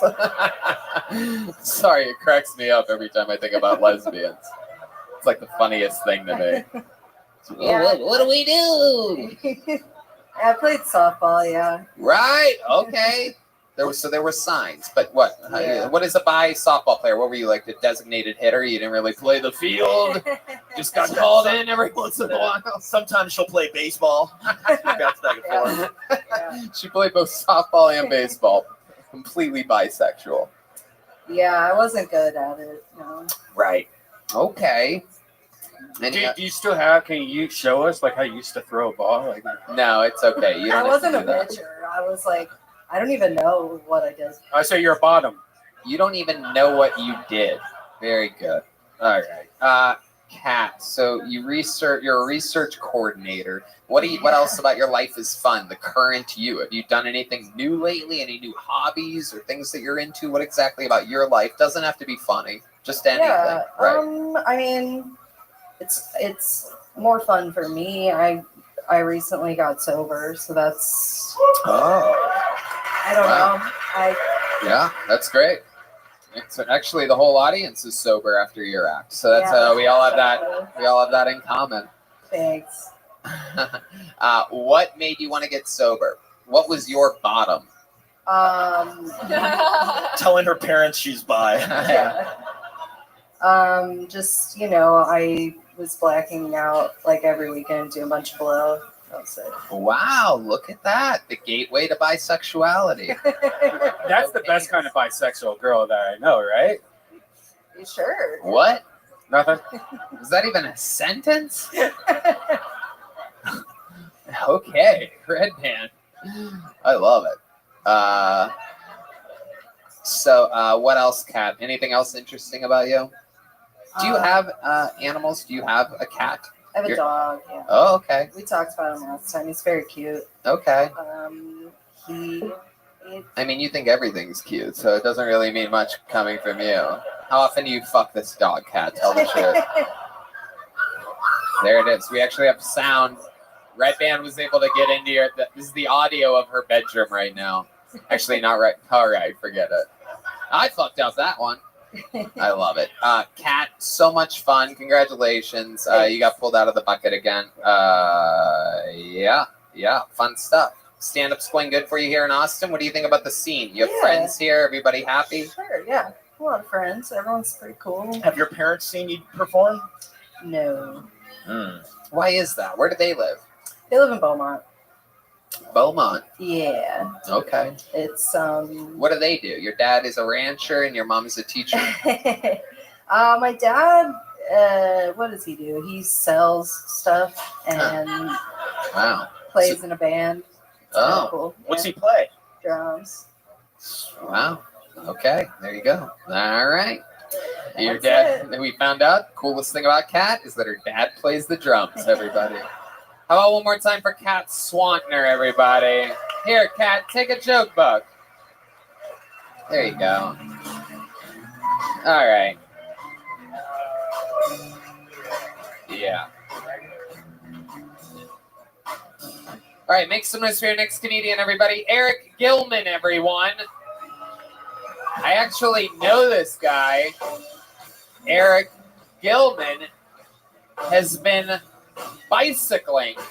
I know this guy from He's been Miami on Kill Tony to before. San Diego. He's Yeah. been on the show before. He's currently on a bicycle trip around the country. One more time for Eric Gilman, everyone. Yeah. Hey, I saw you yawn during that last set. Did you know when you yawn during a comedy set, a ghost comes out and it sticks its dick in your mouth? That's a fact. Speaking of science, something I've been thinking about, I don't have the answer, but look, when you're getting your dick sucked by a ghost and you come, does the cum go into the ghost's stomach or does it just splat right on the floor? I don't know. I'm just saying if that ghost came through your wall, then that cum's going on the floor and you got yourself a certified ghost load. But yeah, I've been on Kill Tony once before. Something you found out about me is that I am riding a bicycle across country for charity. And although I don't know what it's like to be Tony Hinchcliffe and open 3 days straight on the road for Joe Rogan, after riding my bike 3 days straight on the road, I know what Tony's butthole feels like on Monday morning.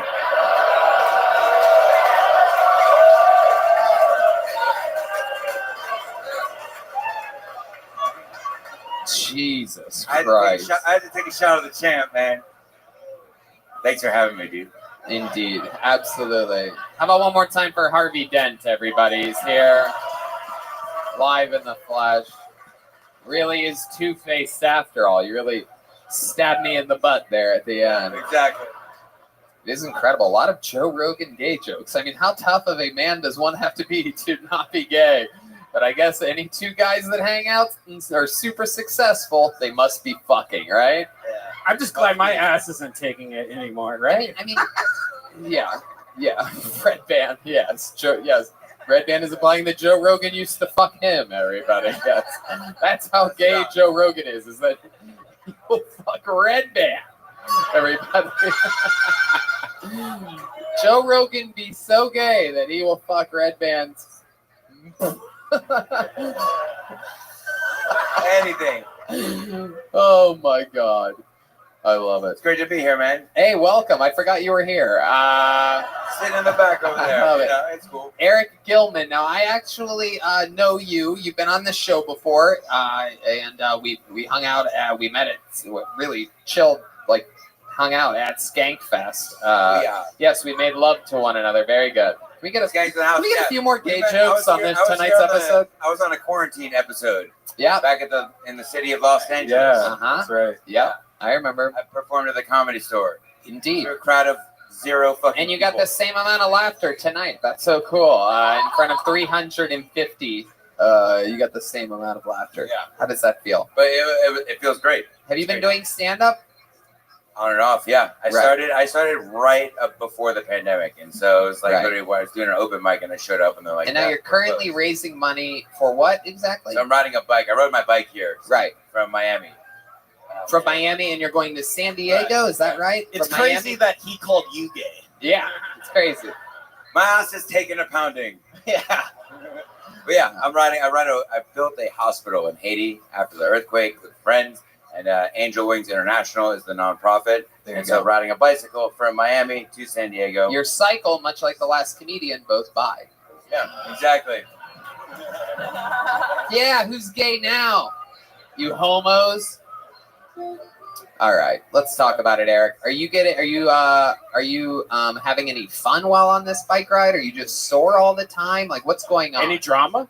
A lot of fun, not a lot of crazy drama. I almost got hit by a car. Oh, look out. Rest in peace, Dwayne In Haskins. Texas, someone feel like he was trying to go for me. But for the most part, all good. Former Stayed in some crazy Buckeye. places. We shout out to Hannibal Burris bit. We hired a second line when we were in New Orleans, and we had them follow us through the street. That was pretty great. Wait, what happened? We hired a band, so like a band To follow follow the your second line. bicycle? No, to follow us through the street. We had a parade in New Orleans. Oh, Yeah, okay. that was a highlight. But I see some sketchy shit out there, like a lot of roadkill. Every animal you can imagine. Sad. But Right. Flat tires? Five flat tires so far. Wow. 7 hitchhikers, flat jokes 5 tonight. Yeah, I've been keeping track. It's okay, I've been Eric. keeping track of some like random stuff. Flat tires, 5. Now you're about to go through like the hot part of Texas and the desert. What's your preparation like for things like this? My listeners that It's literally preparation never H. exercise want to know. Preparation H, exactly. Yeah, Oh, no, just get stoked. Be here on Kill Tony in Austin. This is amazing. This is all the fuel I need. Get fired up and just fucking keep going. Just Do you have a car? I know it's tired. You get tired and shit. Do you have but friends or a car following you just to make sure you're alive and shit I like have an amazing and incredible girlfriend following in a support vehicle. She's over in the back of the bar there. God. Maybe we should. How many of you think we should bring her up here right now? Is she shy, Eric? Is she shy? A little bit. Yeah, we'll see. What's her name? Fawn, like a baby Make deer. some noise for Fawn, everybody. Here we go. Let's get a random ass stranger up here. Perfect. See what happens. Tonight we're gonna meet Fawn, everybody. How about a hand for Fawn, everyone? Oh shit! Look at this. What? Oh damn! These two. Wow, missionary position. Look at this. It's like Book of Mormon meets fucking Jerry Springer. I like this. What a match made in fucking. Yeah. She's gonna ride on his pigs. Right, the guy has their own ride. I ride the bike. She rides me. It all works out. Wow. Oh my, that must have killed in Corpus Christi on your way here from Miami. That's great. Where did you two meet at? What fucking convenience store was she cashiering at? What app do we meet on?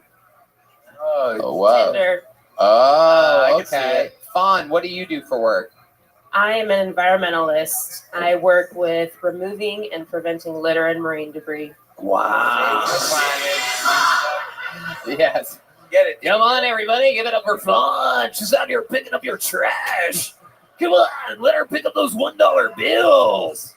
Come on, guys. Litter some ones. All right. That's enough.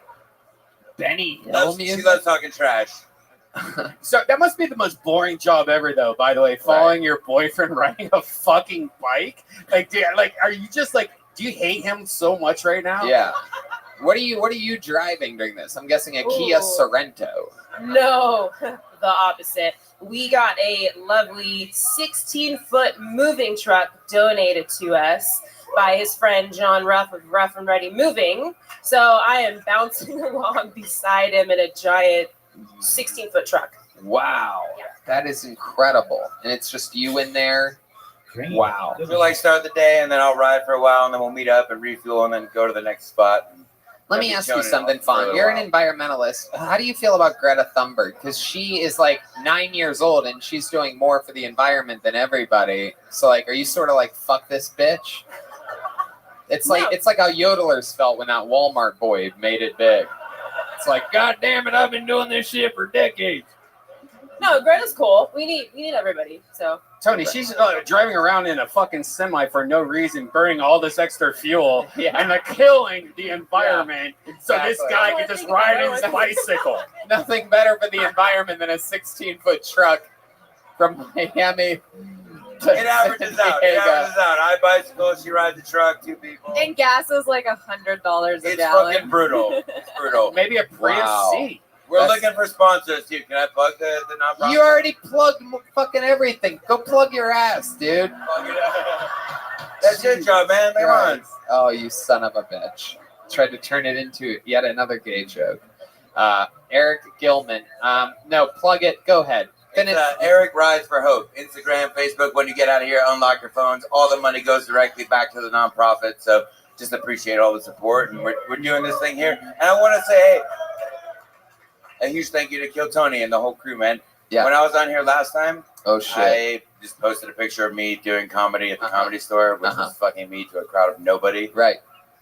But I got a paid gig off that, which I donated back to the nonprofit. So shit here changed. Hell yeah. Really appreciate it, man. You got a paid comedy gig from that? Jesus, good thing you gave that money away. Yeah, right? That's fucking blood money right there. You know what It I'm was my saying? first paid gig, but it came from a picture I posted being on Kill Tony. Like, you're a comedian? I'm like, yeah, sort of. Well, I bet they appreciated that $20. Yeah, absolutely.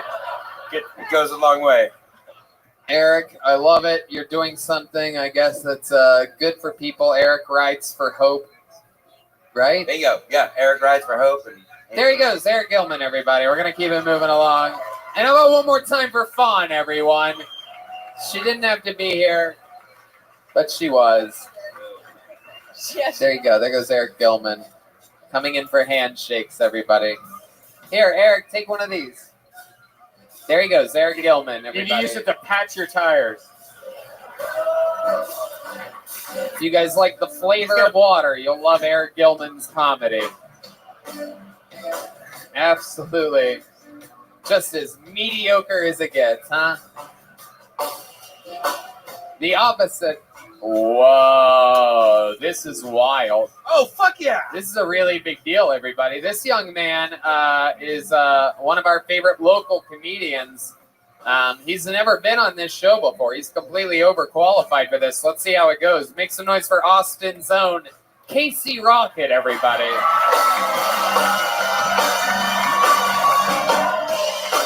Holy shit.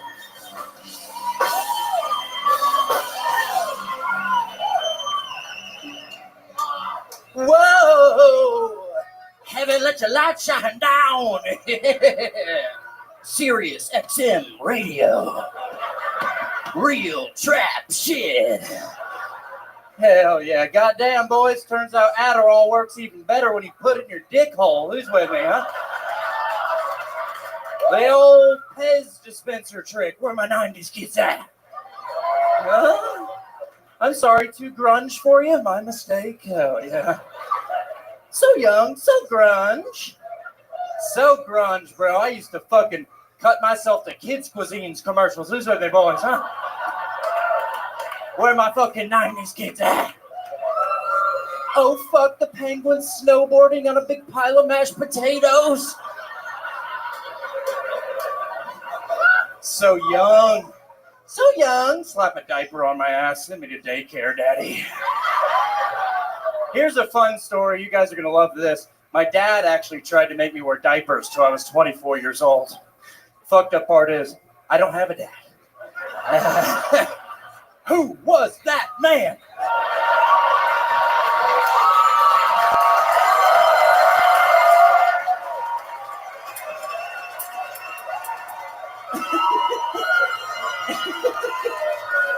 Come on.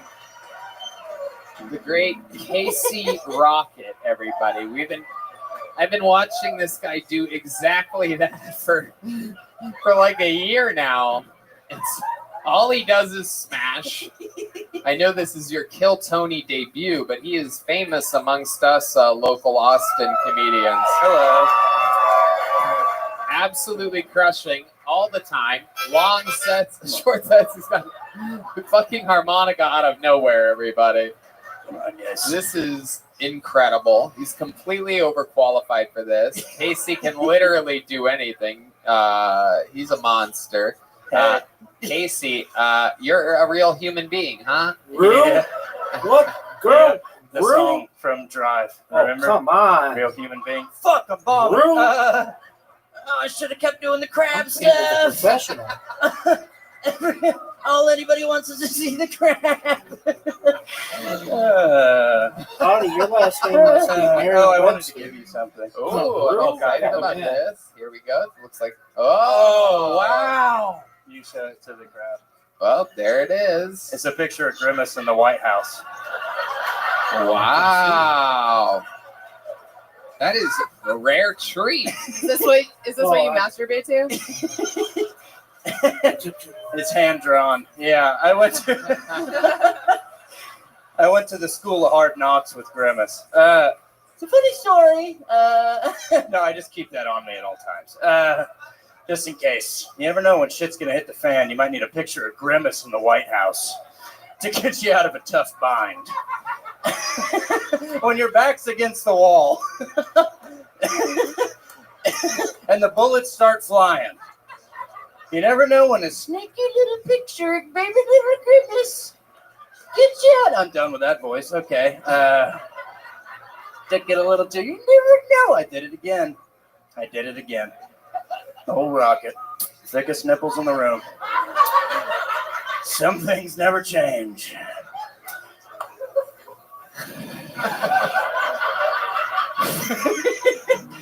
I don't know, man. You said you were like, Casey, you're a real person. I was like, I don't know, man. I'm just here to flick nips and give out pictures of Grimby, baby. And then it's off to the old methadone clinic.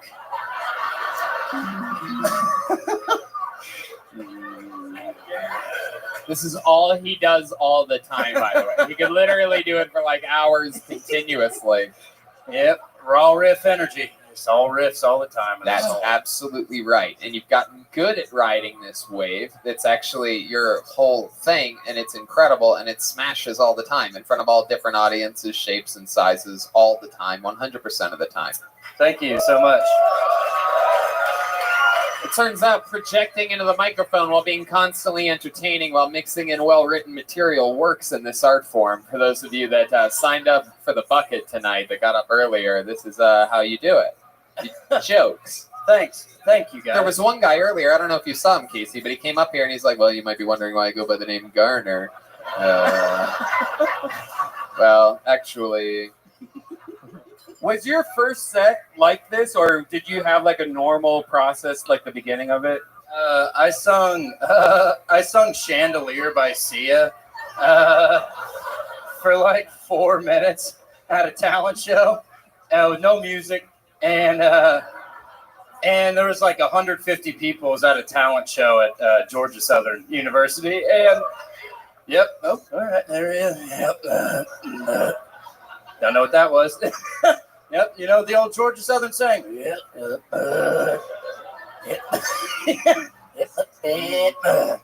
And I was running around singing Chandelier by Sia. Nobody laughed at all. 0 people. And 0 people laughed and 0 people cheered. And there was one girl and she went, "What is he doing?" And I think about that before I get on stage every time. Incredible. Yeah. I love that. And how long have you been doing stand-up full-time? I've been doing stand-up for 7 years. 7 years. Where all of it here in Austin? I've been here since July. I started in Atlanta, and I lived in Boise, Idaho for 3 years. Oh, okay. Yeah, big Boise. Boise's a great city. I've been to Boise. I've had fun in Boise. Yeah, y'all did your show there. My friend Nick Daniels was on it 4 years ago. Yeah. Remember? Absolutely. Yeah, I do. I was the one time that I was in Boise. Liquid Laughs, is that what it's called? Yeah. Oh, man, they used to have me host at Liquid, and I know you would think that it would go so good, and it... they banned me from hosting. Wow. Yeah, which I've never... They were like, we. It was like, the woman and one other person, we think are great. Everybody else fucking hate it. Like, oh, what did I do? Rub my nipples and talk about John Benet Ramsey? Yeah. What about that is unappealing? Right. Welcome. And that was a few years ago that happened. Yeah, that was like... How you living, Pam? Right. Yeah. And what do you love about Austin? You're here full time. What are some of your favorite Just things to do watching around town? Kill What is a Tony. guy How about like you you? that walks sideways with your arms out to your sides? Like, what do you do for fun? I don't know, man. I listen to a lot of book about a lot of book. a lot of the same book. It's a biography of Gerald Ford, a true American. No, man. Yeah, I lived in my car for a long time, which tracks. And then I had a house. I live in a home now. I play basketball with the comics. And Really? You play basketball? Yeah, we're gonna go play tomorrow. I can't really picture that. Did someone just say play basketball? How? That's so fucking weird as heck. Oh yeah, you play basketball. Name 5 basketballs.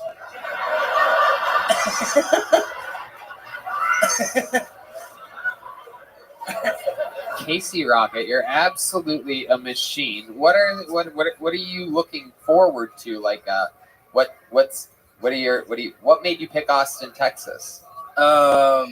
Y'all came here and Joe Rogan, and I heard all the comedians making a big exodus down here, so I thought it'd be fun. We could all start something new together. And Oh riff and have fun. wow! You got serious for a second there. I thought you were gonna talk about fucking some 41 and rubbing your belly button or something like that, but you gave an actual answer. Yeah, that's normally my closer. Yeah, I sing the entirety of Sum 41's sophomore album, Sum 42. Don't hit the drums. I don't deserve that.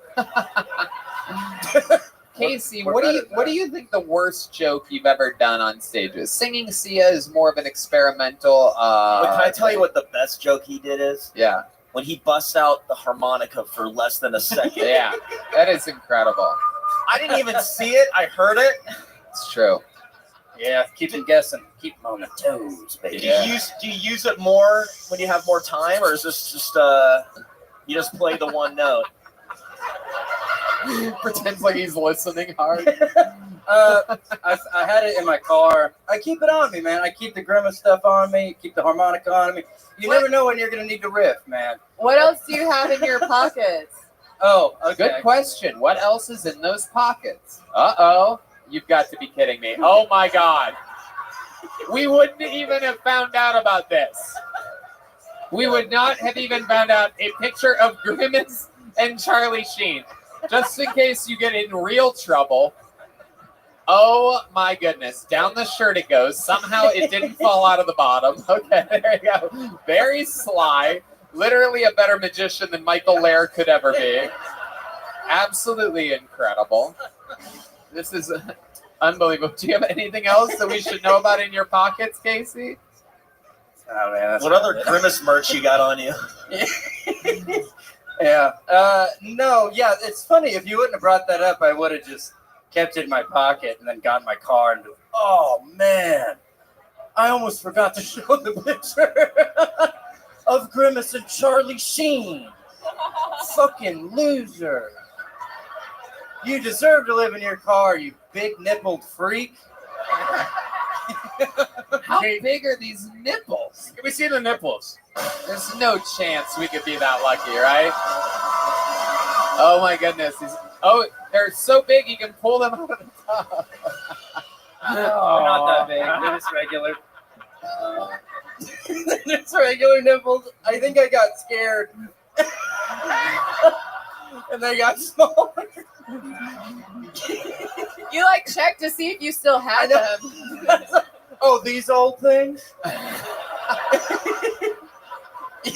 You want to see my nipples in these old rags? You keep those in your pockets too. Yeah, I got 6 nipples like a Rottweiler. 90 straight wins. It's a joke. He just 10 more showed to us go. the smallest one. All right, I've got Now Casey's been a staple. I've got computers to program. Sweet dreams to you, and I hope that you have a very restful sleep.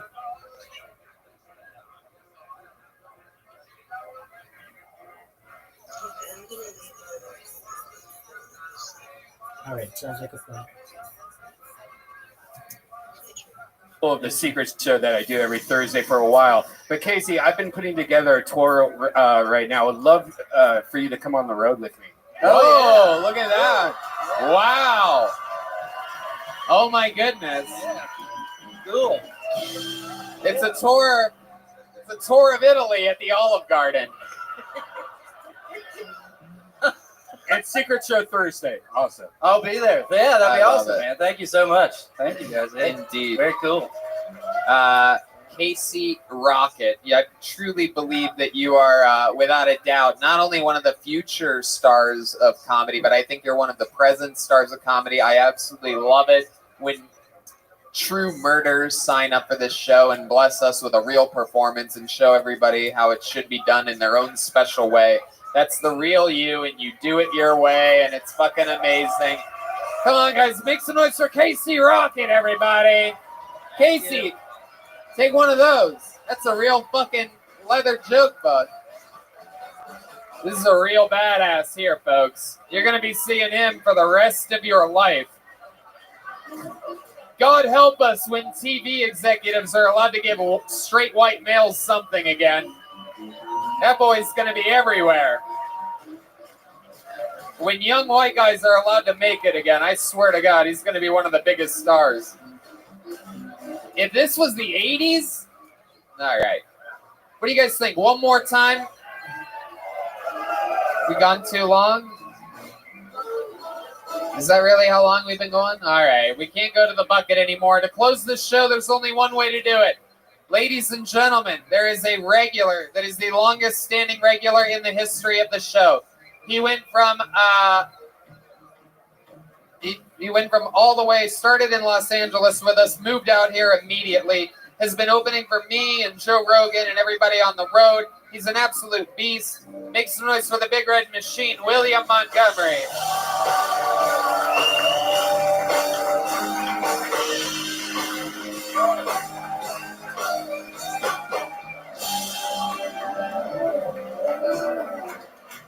God, how am I supposed to follow Casey? I'm actually headed back to LA in 3 weeks. I'm going to be hosting the roast of Will Smith. I asked him if there were any topics that were off limits, and surprisingly, he said no.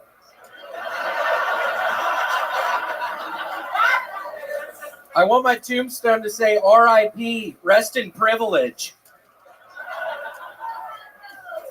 You know, for someone to have so much privilege, I sure have trouble spelling it. Does it have a D? Does it have a G? Y'all act like you're all cool with trans people till one of them wins the Kentucky Derby.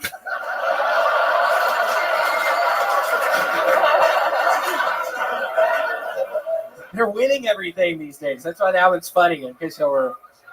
A new study suggests 63% of people on their deathbed hear music, and in 100% of those cases, it's Aphex Twin.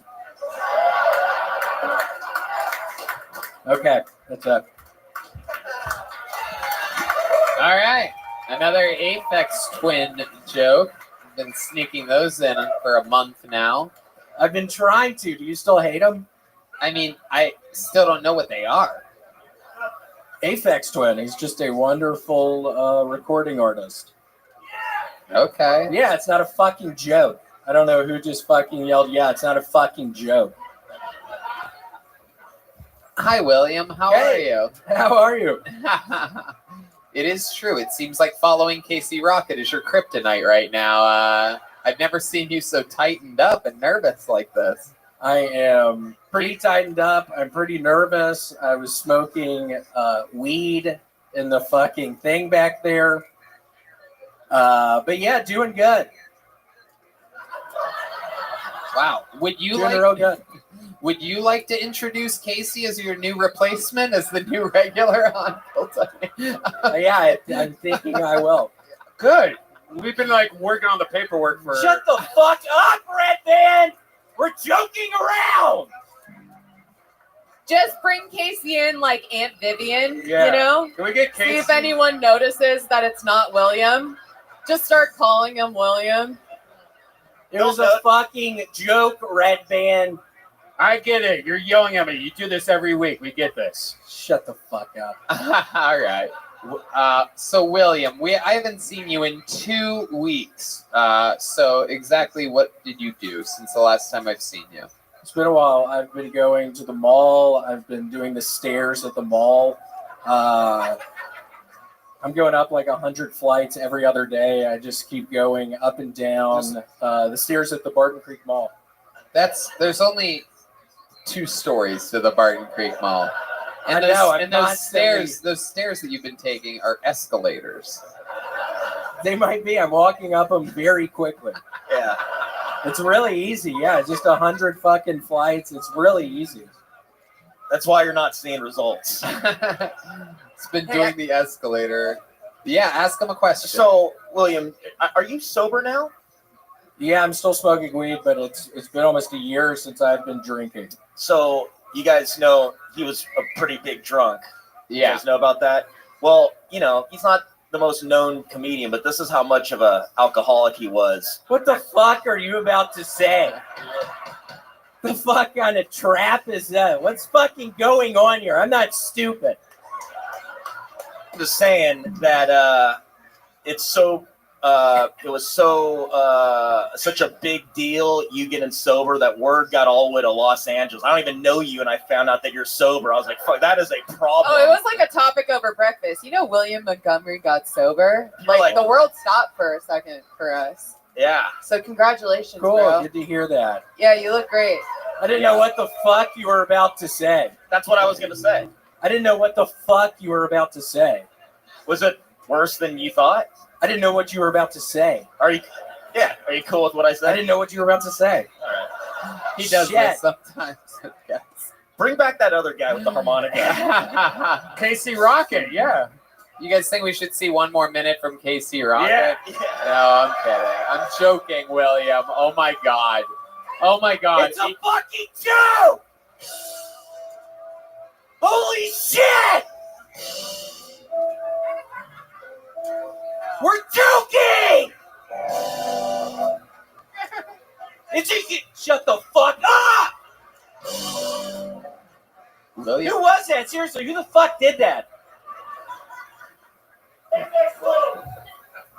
God, get him out of here. Somebody get him out of here now. No, don't kick him out. Monfort, it's okay. Don't kick him out. These guys actually listen to William for some reason. The security guys here will do anything anybody tells them to. There's 2 of them rubbing Casey Rocket's nipples on the side over there right now. Can you guys write William some jokes for us? Whoa, Red Band. Red Band, you have to fucking stop. What's going on? You've been acting weird ever since you got back from Florida. What'd you do down there? All right. Seriously, what happened down there? Look, me and Casey had a great time in Florida. Whoa. Shut the fuck up. Oh. You've been acting weird as shit since Florida, Red Band. Seriously, what happened? Well, Casey tried to kiss me. I let him. Shut up. I don't want to hear this. Shut up, dude. He's a better kisser than your dry lips. Shut the fuck up. They're not dry. Yeah, they are. No, they're not. That beard like puts all the crumbs on your lips. They're not All fucking right. dry. Shut All up, right. dude. You guys are putting on a real improv clinic here this evening. Where's Michael Lair when you need him? Nothing better than shut up and fuck you back to each other. Unbelievable. The comedy gods are blessing us this evening. I love it. William, what else have you been doing in your real life the last couple weeks? I need like real answers here. I downloaded a game called Diablo 3 and I cannot stop playing it. What is Diablo 3? It is an ARPG. And what is an that? action role-playing game. For those that don't know, it's really taken over my life the past 2 fucking weeks. It's all I've been doing. Did Rogan recommend this game to you? What the fuck is that supposed to mean? Nobody knows. No, he meant something by that. What the fuck does that mean? That game came out like 10 years Why is that so funny? Nobody knows. It's a weird night for Red Band tonight. Very weird. We're hoping it's because we took a week off of recording episodes. We think he's just a touch rusty tonight. And he's wearing that racist ass shirt. What is up with you wearing the stars and bars tonight, Red Man? It says gay pride on it, Oh, so it's oh. okay. That's the Yeah, whole point. It's Brian Moses merch, I do believe. Famous Oh roast yeah, battle Brian creator. Moses. Okay, William. Well, we're not getting much out of you tonight. Not a lot of energy. Did seeing Casey Rocket up here smashing sort of affect you? I've never really seen you like this before. It totally affected me. Negatively affected me. It negatively affected me. Would you like to do another minute? I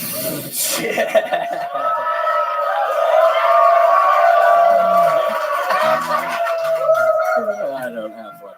I'm kidding. Aphex twin. Yeah, I think those are great. I wish you liked them, Tony. I can tell you don't like those. No, it's a waste of your time working on Aphex twin jokes. I have probably 20 Aphex twin jokes now. It's like you're. But why do you keep writing jokes about these things that people barely know about? Did you go to a Red Band School of Comedy or something like that? I'm working on a pineapple upside down cake joke. If I make just one person laugh. I don't know. I'm working on it. It's a giant struggle. I'm working on it. And Aphex twin jokes are coming out. I'm working on it. I'm sitting down trying to write, and it's just fucking Aphex twin jokes coming to me. It's turning into a fucking nightmare. That's literally all I think about now. Have you thought about writing jokes about things that people do know about? Well, maybe I should. Maybe you should. Do you have any jokes about Ukraine? Perhaps you could do a Ukraine joke right now. What's the deal with Ukraine? Okay, give me another one. This is great. This is great. This is like Michael Lair with real brain damage. Okay, let's do another one. I heard Clorox bleach earlier. Do a Clorox bleach. Yeah, what is the deal with Clorox bleach? Seriously, what's the deal with Clorox bleach? I mean, it smells so bad. All right, there you go. We pushed that to the absolute limit. Fuck yeah, William. You've been making soup in your crock pot. You famously have a crock pot. You've been ingesting multiple forms of soup lately. How's that been going? It's been good. It's mainly been Kraft macaroni and cheese with hot dogs cut up inside of the macaroni and cheese. It's really good. Maybe a little ketchup drizzled on top. A little lettuce on the side. Ooh, lettuce on the side. Maybe a pickle also on the side. Uh-oh. Yeah, maybe a glass of milk. Oh. Who said fucking you to a glass of milk? Whoa. God, some hag up there. Yeah. There's a haggard see woman. These anti-milk women as of late. Bullshit. William, final question for you. You famously have 2 unlicensed guns in the trunk of your car at all times. You have famously scratched off the VIN number to these weapons, and sometimes you fire them off in both public and private properties. Have you been doing that at all the last couple weeks? I shot 3 fucking people this past weekend. Whoa. Where? On their private property. Wow. Well, yup. At least you killed in front of somebody this week. Yeah, it was 3 fucking people. No, stop it. Stop it. Yeah, stop it. Y'all, why are y'all playing the fucking music with them? It's one thing for me to make the joke, but when the band gets into it, even I feel bad. I'm like, oh no. My dear sweet William. Kills hundreds and hundreds of weeks in a row. Struggles a little bit one night. I'm like, fuck you, loser. Yeah, this is literally a nightmare right now. I'm going to play some Diablo 3 after this, so I'm very excited about that. All right. William, we absolutely love you. There he goes, William Montgomery, everybody. Did you guys have fun tonight, huh? Guys, how about a hand for my guests, Matt Edgar and Rachel Wolfson, huh?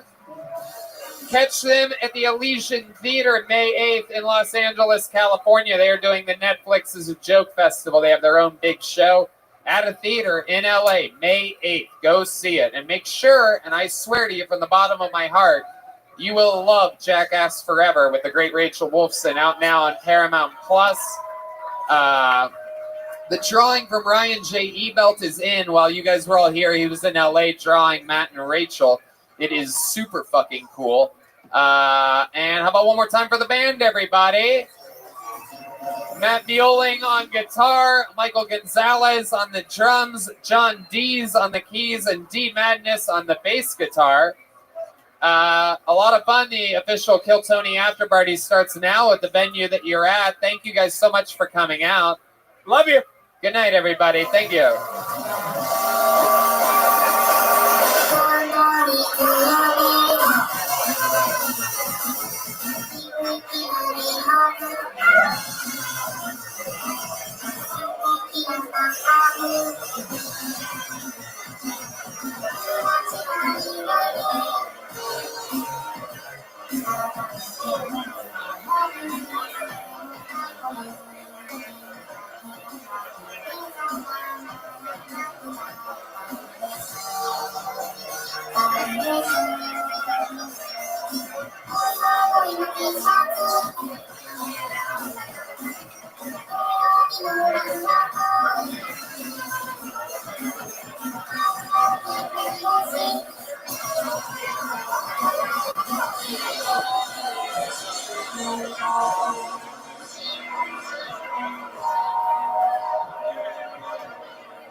Fuck.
Fuck yeah, who wants to get canceled tonight, huh? Yeah, Red Band's here, everybody. Hey, Come on, everybody. Make some noise for Red Band. How about a hand for the band, huh? Aren't they great, everybody? That's the great D Madness on bass guitar right there. John Dees on the keys, Matt Muelling on guitar, and the great Michael Gonzalez on drums. Welcome to Kill Tony, brought to you by the Red Rose and the Yellow Rose, and Screwball Peanut Butter Whiskey, the official sponsor of the Kill Tony band. Also, White Claw, Red Bull, and the W Hotel, where now if you use the code Kill Tony upon arrival on a Sunday or Monday night, you get 25% off. So those of you visiting from out of town, coming to Austin to see the show, get to stay at the W. It's a great hotel. Yeah, it is. It's absolutely my favorite hotel to stay at when I'm visiting Austin. Mm-hmm. And here's a little bit more about the amazing sponsors that made tonight's episode available for you for free right here, right now. Hey, y'all. Indeed, it is Tony Hinchcliffe here, telling you that I am back out on tour with my stand-up comedy, lugging a bunch of my funniest friends with me all around the country. We're back at it. Salt Lake City, May 20th and 21st. Buffalo, June 10th and 11th. Atlantic City, New Jersey, June 24th and 25th. Tampa, Florida, July 15th and 16th. Houston, Texas, July 28th, 29th, and the 30th. Dallas, Texas, the 12th and 13th of August, and August 26th and 27th. San Antonio, Texas. Nashville, Tennessee, making my long-awaited return September 29th, 30th, and October 1st. Excited to get back to Nashville, San Antonio, Dallas, Houston, Tampa, Atlantic City, and Buffalo, and of course, Salt Lake City, the home of my favorite religion, all very soon. That's tickets available, TonyHinchcliffe.com, and we'll see you out there. Hey, y'all, you've heard me talk about how important it is to have a VPN to protect your online privacy, but choosing a VPN you trust is equally as important. Now, I like to do research on my sponsors, and I only recommend brands to my listeners that I believe in. I can say with full confidence that ExpressVPN is the best VPN on the market today. Here's why. Because it doesn't log your activity online. Lots of cheap or free VPNs make money by selling your data to advertisers. But ExpressVPN doesn't do this. They even developed a technology, trusted server, that makes their VPN servers incapable of storing any data at all. Red Band? And number 2, speed. ExpressVPN now uses Lightway, a new VPN protocol that's engineered to make user speeds faster than ever. I've tried many VPNs in the past, and they can sometimes slow my connection. But ExpressVPN is always blazing fast and lets me stream videos in HD quality with zero buffering. And the last thing that really sets ExpressVPN apart is how easy it is to use. You don't need any technical skills to get it set up. Just fire up the app, tap one button to connect. That's it. Even your grandparents could do it. And it's not just me saying this. Business Insider, The Verge, and many other tech journals rate ExpressVPN the #1 VPN in the world. So protect yourself with the VPN that we use and trust. Use our link, expressvpn.com/KillTony today, and get an extra 3 months for free on a 1-year package. That's expressvpn.com/KillTony, expressvpn.com/KillTony to learn more. Holy shit, Red Band, I gotta tell you, I came across the coolest stuff this week while I was out on the road. It was some graffiti art. I've been all over the world, and I saw a graffiti art at a New York City bar, and it just hit different. I asked the bar owner who painted it. It was so cool, and I shit you not, he told me that the original was worth millions. No shit. Yeah, I need this dude to tag my house, because the house will appreciate millions of dollars, Red Band, and I'd be rich. Listeners, you need to check out the rest of the story at masterworks.art/Tony. That's masterworks.art/Tony. You'll never believe it. You guys ready to start tonight's show or what, huh? You're at it. Nobody has more fun than us on Mondays. Every single week, I have some of the funniest comedians in the world on, and this week is no different. One of my favorite fighters of all time and one of the top young rising comedians in the world are here. Make some noise for the great Brian Simpson and Jake Shields, everybody. Oh, shit. Brian Simpson, fresh off of the new Netflix, The Stand-Ups, Season 3. Yeah, anywhere's good. Come on in. Make yourselves at home. The great Jake Shields. fighting royalty Brian Simpson, comedy royalty BS with Brian Simpson, and the new Netflix The Stand Up Season 3 Brian Simpson is on. And this is the great Jake Shields here just to make sure that in this day and age, if anybody tries to fucking Will Smith me, now I invite UFC fighters to the show. Yeah, it's going to be tough up here with two comedians, but hey, at least I can fight.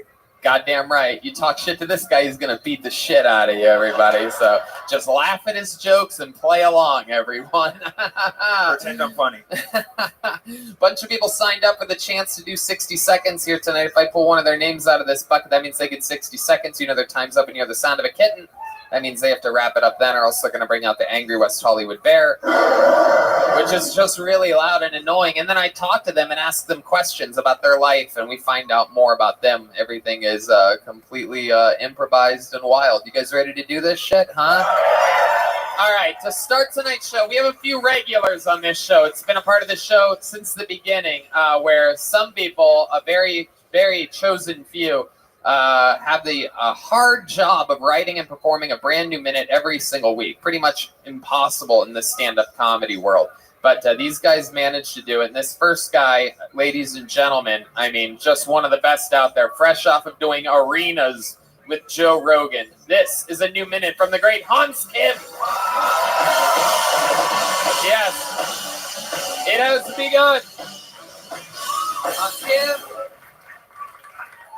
I don't like how the first thing that people tell me is their name, because now I have to remember their name for the entire conversation on the off chance that it's interesting.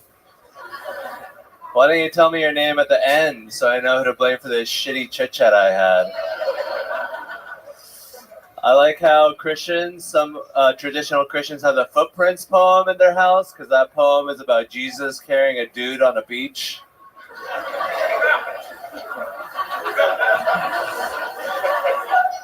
What if the homophobic Jesus comes down? I don't carry dudes on beaches, man. I'm into chicks. Didn't you read what I said about the gays in my book? I mentioned them a couple times vaguely. You should have extrapolated wildly. It's good to be here. It's difficult for me to date American women. It seems like whenever I'm on a date with them, they're like, oh, this boy's just going to be nice to me. Boring. I could have been fighting off a rape. Thank you. Whoa, wait a second. What does that mean? You saying other races rape people? It just means I think Asians are very docile and quiet and nice, and American women are very tough and they alpha me. Wow, they alpha you. It's very revealing, very, very honest, huh, Hans? Thank you, Tony. Why is there a monkey here? Why, of all the